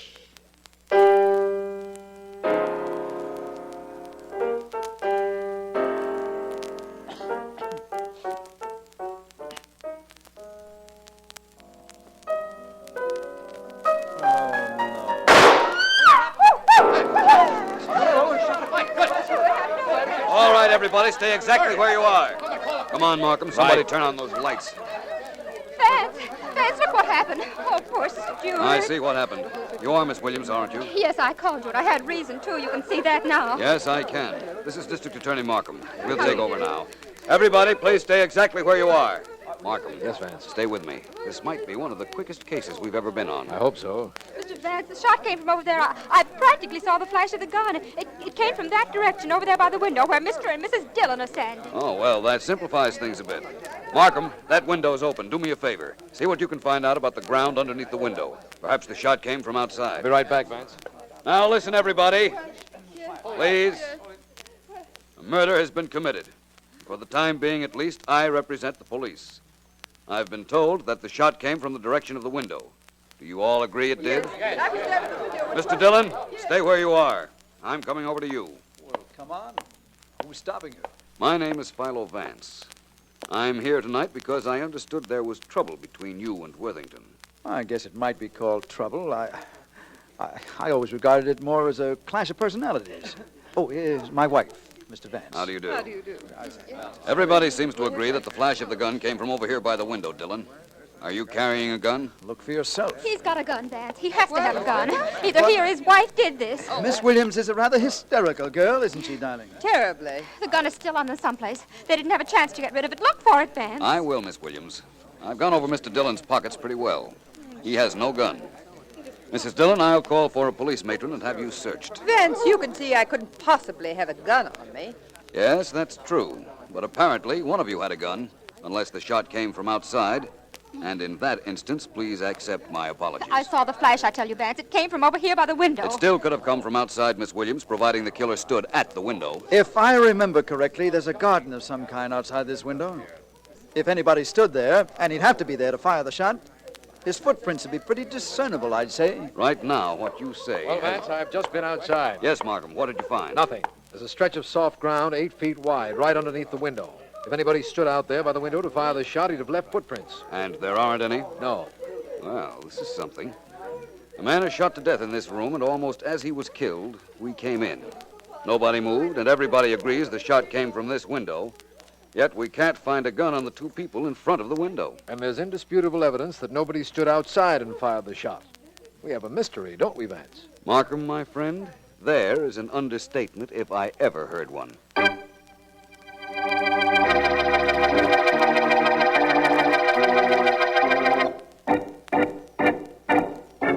Sit down, Miss Williams. Sit down. I can't, Scott. I wanted to talk to you. I didn't dare use the phone, so I came down here. I'm glad you did. Everything go off without a hitch tonight? Worthington's dead, if that's what you mean. That's what I meant, all right. You set the thing up just the way I told you to. Sure. I called Vance, told him about you and about the Dillons, and told him what time to get there. Everything went off just like clockwork. As he opened the door, the shot was fired. When I plan a thing, I plan it good. Yes, you do. My friend, the professor, did his work pretty well. Glad you told Vance about me. It puts you in the clear, and I have a perfect alibi for the time of the shooting. I guess that's all we have to discuss, isn't it? Not quite. Oh? I had Worthington killed because you tipped me off that he'd made a will leaving you a big hunk of dough. That's one of the provisions under which you were going to marry him, wasn't it? Yes, You promised me $10,000 for the job. that's right. Now, that's very good, Miss Williams. But in lieu of what you're getting, we'll just consider that a down payment. Okay?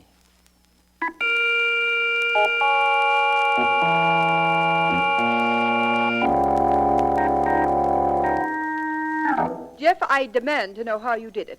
How did you kill Worthington? Edna, darling, don't bother me, please. I want to get this dinner jacket off and relax for a little while before going to sleep. You said the birdcage magic trick gave you an idea. Apparently it was a good idea, and it worked. You killed Worthington while I was standing next to you, and I have no idea how you did it. I'm pretty clever then, eh? I'm a little scared about the whole thing. What'd you do with the gun? Who said there was a gun? Oh, you're not talking to Philo Vance now, Jeff. There had to be a gun. It had to be fired by you. Yet I never saw it in your hand. Maybe the shot did come from the window. You heard Markham tell Vance it couldn't have. Nobody could have stood outside that window and not left footprints in the ground. You did it, didn't you? Oh, stop it, will you, Edna? This is getting boring. Here, hang up my dinner jacket. All right, but, Jeff, What is it? what's that strapped to your back? What does it look like? A gun. That's the gun that killed Worthington. Naturally. How did it get where it is? It's snapback. You see these thick pieces of rubber tubing? Yes, they're dangling from that contrivance you're wearing a back. Well, that tubing was down my sleeve with a gun attached to it. Oh. I had the gun palmed in my hand. And after I shot, I simply released it, and it went up my sleeve and wound up in back of me where you see it now. It was the disappearing birdcage trick that gave you the idea. No wonder Philo Vance couldn't find the gun. Who would think of looking for a gun there? All right, now that you know the whole story, perhaps you wouldn't think I'm so stupid. Eh, dear? Oh, it's hard for me to believe. So don't. To think I was standing right next to you, never saw the gun, never saw you shoot. That's right. And, darling, when you can be fooled, anybody can be fooled. What do you think of your husband now? I think I like him more than I ever did before. I also think I'm more afraid of him than I ever was before.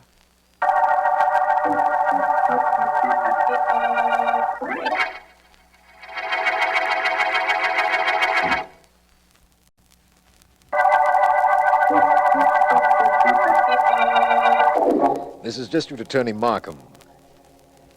Our present murder case opened with the killing of Stuart Worthington while he was seated at the piano in his living room. We know the shot that killed him came from the direction of the window, but neither of the two people in front of the window had a gun, nor could they have gotten rid of any gun.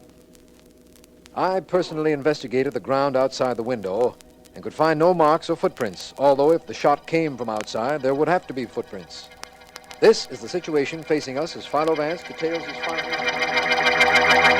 I think I know how Jeff Dillon could have shot Worthington if he shot him and have gotten rid of the gun, Markham. What do you mean, if he shot him, Vance? There are certain facts that are obvious. Either Dillon shot him, Mrs. Dillon did, or the shot came from outside the window. Nobody could have stood outside. Mrs. Dillon couldn't have got rid of a gun, but then by the same token, neither could Jeff Dillon. You're a little confused, Markham, but I know what you mean. Jeff might have killed Worthington if he knew anything about parlor magic. What kind of a gun was used? A .45. Why? Oh, in that case, perhaps that theory of mine wouldn't work. Will you stop being so mysterious, Vance? What theory? The parlor magic trick. Ever see a magician make a bird cage disappear? Many times. The cage divides in half, flattens out, and each half goes up a sleeve, doesn't it? Up the sleeve and behind his back, under the coat where it isn't noticeable. You see, it's attached by rubber tubing, which snaps it back when pressure is released. Now, Dillon could have done the same thing with a gun. Held it in his hand, fired it, let go, and up the sleeve it went. I see what you mean.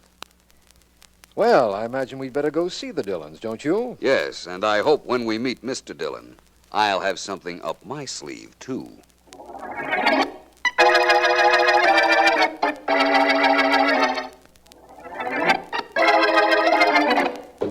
I'm glad you think I did a good job, Scotty. Very glad. You did a very good job, Professor, and I'm proud of you. And I've paid you. Only from what I read in the papers, you couldn't have stood outside the window. Where were you? In the room? Nope. I was outside. You must have been pretty close to the window if people inside saw the flash. I was. Right at the window. And you left no marks on the ground. How did you do it? Gee, I'm sorry, Scotty, but that I figured out for myself. If you don't mind, I don't want to tell you. Do you mind? No, I guess not. Where's the gun you used? Here it is. A .45. You want to get rid of it? Of course. Let me have it. Sure. Here you are. Professor? Yeah? What did you ask me just now? Huh? About the gun? I asked you if you wanted to get rid of it. That's what I thought. Well, I told you a lie. Did you, boss? Yeah. I don't want to get rid of it. I want to get rid of you.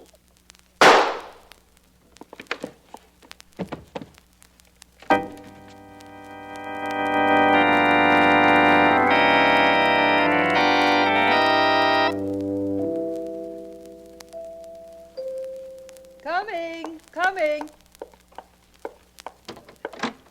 Hello, Mrs. Dillon. Oh, it's you, Mr. Vance. Come in. Thank you.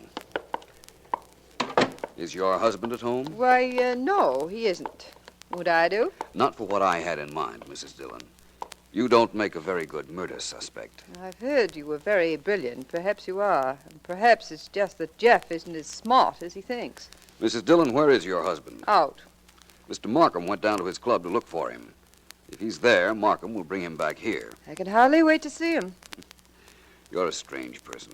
Yes? You'll stick by your husband in a murder case, probably alibi for him if you have to, but apparently you're not in love with him. No, I'm not. But I've tried for years to get him to do something, to do anything that would make me proud of him. And now, I think he's done it. You're proud of him for killing a man? Only if he gets away with it.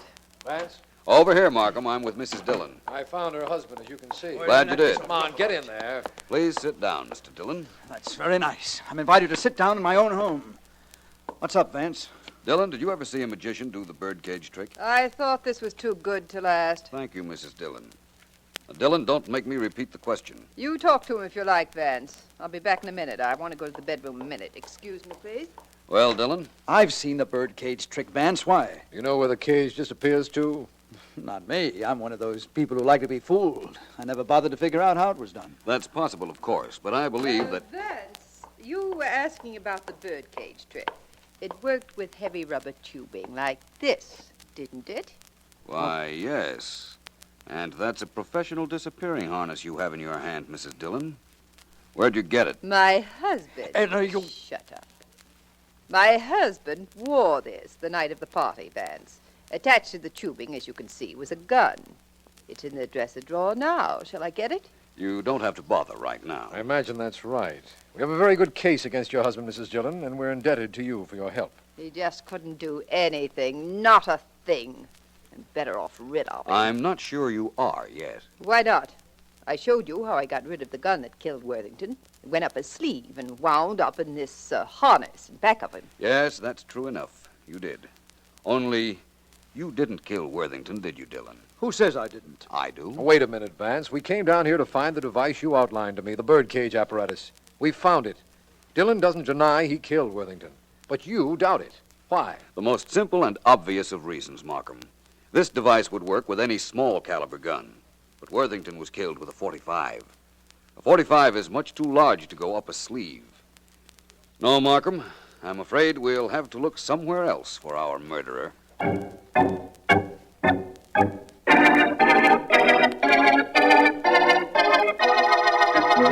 Miss Williams, you told me that there was a Mr. Scott with whom your former fiancé, Mr. Worthington, was having trouble. That's right, Vance. Well, that's the reason I asked you to come down to my office. Where can Scott be reached? He has an office, I think. It's in the book. Oh, excuse me, please. Certainly. Hello? This is Markham Vance. Yes? You ever hear of a character named Professor Blake? I think I met him once. Why?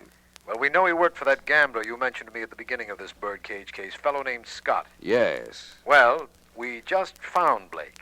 He'd been shot and dumped in an alley.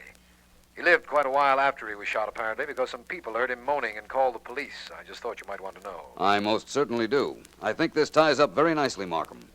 Leave everything to me, my friend. I'm going to make one other telephone call to a person who won't want to talk to me at all. But then again, he won't know it's me.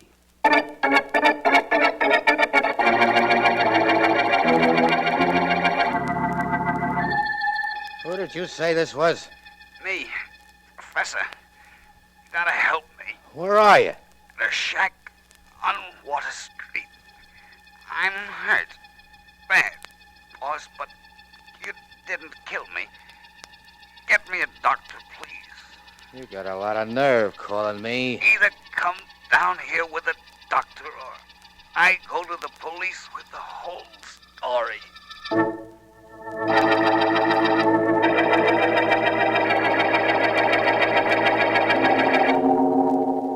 This is a pretty disreputable-looking shack, Vance. What are we doing here in the dark? Waiting. I know that, but for what? For the man who killed Professor Blake. Scott? That's right. You know he killed Blake? Definitely. I don't know how you could know. You haven't seen Blake's body. All you know about this second murder is what I told you on the telephone. That's correct. But I still know Blake was killed by Scott. And you'll know it, too, when he comes here.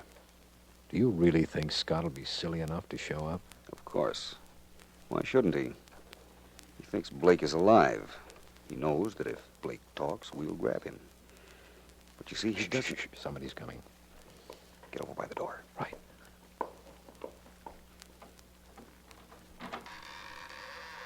Professor. Professor, where are you? Over here. Put a light on. I can't see you. Did you bring doctor? Well, my shot didn't kill you, did it? No. It should have. I've got to do this all over again. Where are you? Where are you? I hear you moving around, Blake, but you can't move very far. You're hurt too bad. I'll get you as soon as I find a match. No, don't. Oh, over there, are you? I can only risk one shot, so I want to make sure. After all, Professor, you shouldn't feel too badly about being shot. You knocked off Worthington, didn't you? You hired me to do it? Of course. And now I'm paying you off. Now, where are you? Here. Over here. Get this over with. You bet I will. So you're in this corner, huh? Well, it'll all be over In no time, Scott. Hey, who are you? Better hit him again, Markham. He's tough. Well, Vance, I rather enjoyed that. So, we have the mastermind that plotted Worthington's death right here, eh? Apparently. And the actual murderer, Blake, is dead. Vance, I'd like to know how Blake did that shooting without being in the room. You remember, of course, if he shot from outside the window, we'd have seen footprints. Yes, I remember. The way to do that is simple, Markham. Take this Scott downtown and then meet me at the Worthington house, and I'll show you how that was done.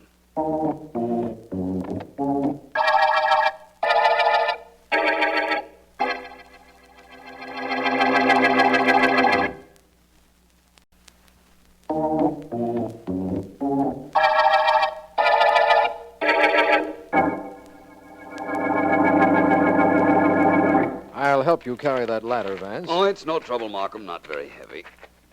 This is what Professor Blake used the night Worthington was shot. He carried this ladder across the lawn, as I'm doing now, and over to the window. Well, here we are. What now? Well, next he rested the ladder on the ground, leaned it against the window, climbed it, and shot. But in that case, there'd be ladder marks on the soft ground, Vance, and there weren't any. I'll move this ladder back on the lawn. There. Now I'll lean it against the window, like this. There. See why there were no marks? Well, of course. The ladder was resting on the lawn. After he fired from the window, Blake climbed off the ladder, carried it back to the Worthington garage, and fled. That's right. We now know that he was working for Scott. Who, in turn, was working for the girl, Lane Williams. That I never even suspected. I'll tell you a little secret. Neither did I. But like all rats, Scott didn't want to sink alone. When he knew we had him cornered, he wanted to drag Miss Williams with him. That's right. Of course, you never explained about the Dillons. Why didn't Jeff Dillon deny he killed Worthington? Why didn't he deny it? Because he wanted to be a hero in his wife's eyes, Markham. And he thought she'd like the fact that he'd done something unusual, like killing a man. Well, that's hard to understand. I know, but the fact remains that it's so. He admitted it to me. Said he wanted to get in the middle of a murder. For a while, he certainly was in the middle, too. But that isn't important now. Now that we're at the end of the birdcage murder case.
And now you will hear the rest of the story with Paul Harvey up next. Now, the rest of the story. One morning 173 years ago, Anna went to school without her umbrella. She was a lively 14. Sometimes daydreams pushed aside more practical considerations. In those weeks of the English summer, hot, humid, and overcast, the skies were likely to burst at any moment. Her mother had even mentioned it to her, had reminded her of the long walk to and from school, had asked her to take her umbrella, but Anna had not. Now it was mid-afternoon, driving down pouring rain. Mother was watching out the window as Anna came up the steep carriage drive, her bonnet, her hair, her clothing, everything drenched. Mother hurried to open the door, was alarmed to hear a loud cry of pain. It was Anna's cry. Flinging the door wide open, Mother saw the little girl sprawled in the driveway, her face contorted in agony, both ankles horribly twisted. Mother carried Anna into the living room, laid her gently on the sofa. How had it happened, Mother asked. Anna didn't know. She had slipped and fallen, and somehow both feet had turned as she fell. Then the little girl looked down, gasping. Her legs looked like those of a wagon horse she'd seen the year before, the horse that had fallen on frozen cobblestones and had to be shot. Mother clasped Anna's hand. The little girl would be just fine, she assured. The doctor would come and make her good as new. So a physician was summoned. By the time he arrived, the mud spatters on Anna's school books had dried. Both the girl's ankles were quite swollen. Bad sprains, the doctor called them, and he treated them accordingly as bad sprains. Healing would take a while, he said, but weeks passed, and then months went by, and Anna remained crippled. But this is the rest of the story. Although Anna still could not walk, she was permitted to ride, even encouraged to ride. And soon after Anna's injury, Mother rented a pony from a nearby livery stable, and on his back the teenager could romp and run through the English countryside as she could not otherwise. The pony became as much a friend as she would ever have. For hours, almost every day, the little girl rode through the bright meadows, sometimes stopping to sit in the fragrant grass and just talk to him. This was to be Anna's only freedom, her only true happiness. For the rest of her time was spent as an invalid, confined to her bed, deprived of friends her own age. Anna's ankles never did heal properly. As long as she lived, she was able to walk only sometimes, and was able to stand unassisted for only a few moments. The rest of her days and nights were endured in bed, almost always in pain. The one benefit which emerged from the mysterious girlhood injury was ours. It was a book Anna wrote, her only book, dedicated to a little pony that had become her legs, and to all of the horses that had spared her a life of utter confinement. So poignant was Anna Sewell's book that it was considered primarily responsible for the increasingly humane treatment of horses in the second half of the 19th century. And now I hope you will always recall a painful mishap. One rainy afternoon in 1834, whenever you read or hear of a touching novel, a tender tribute entitled Black Beauty, because you will know the rest of the story.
Thank you.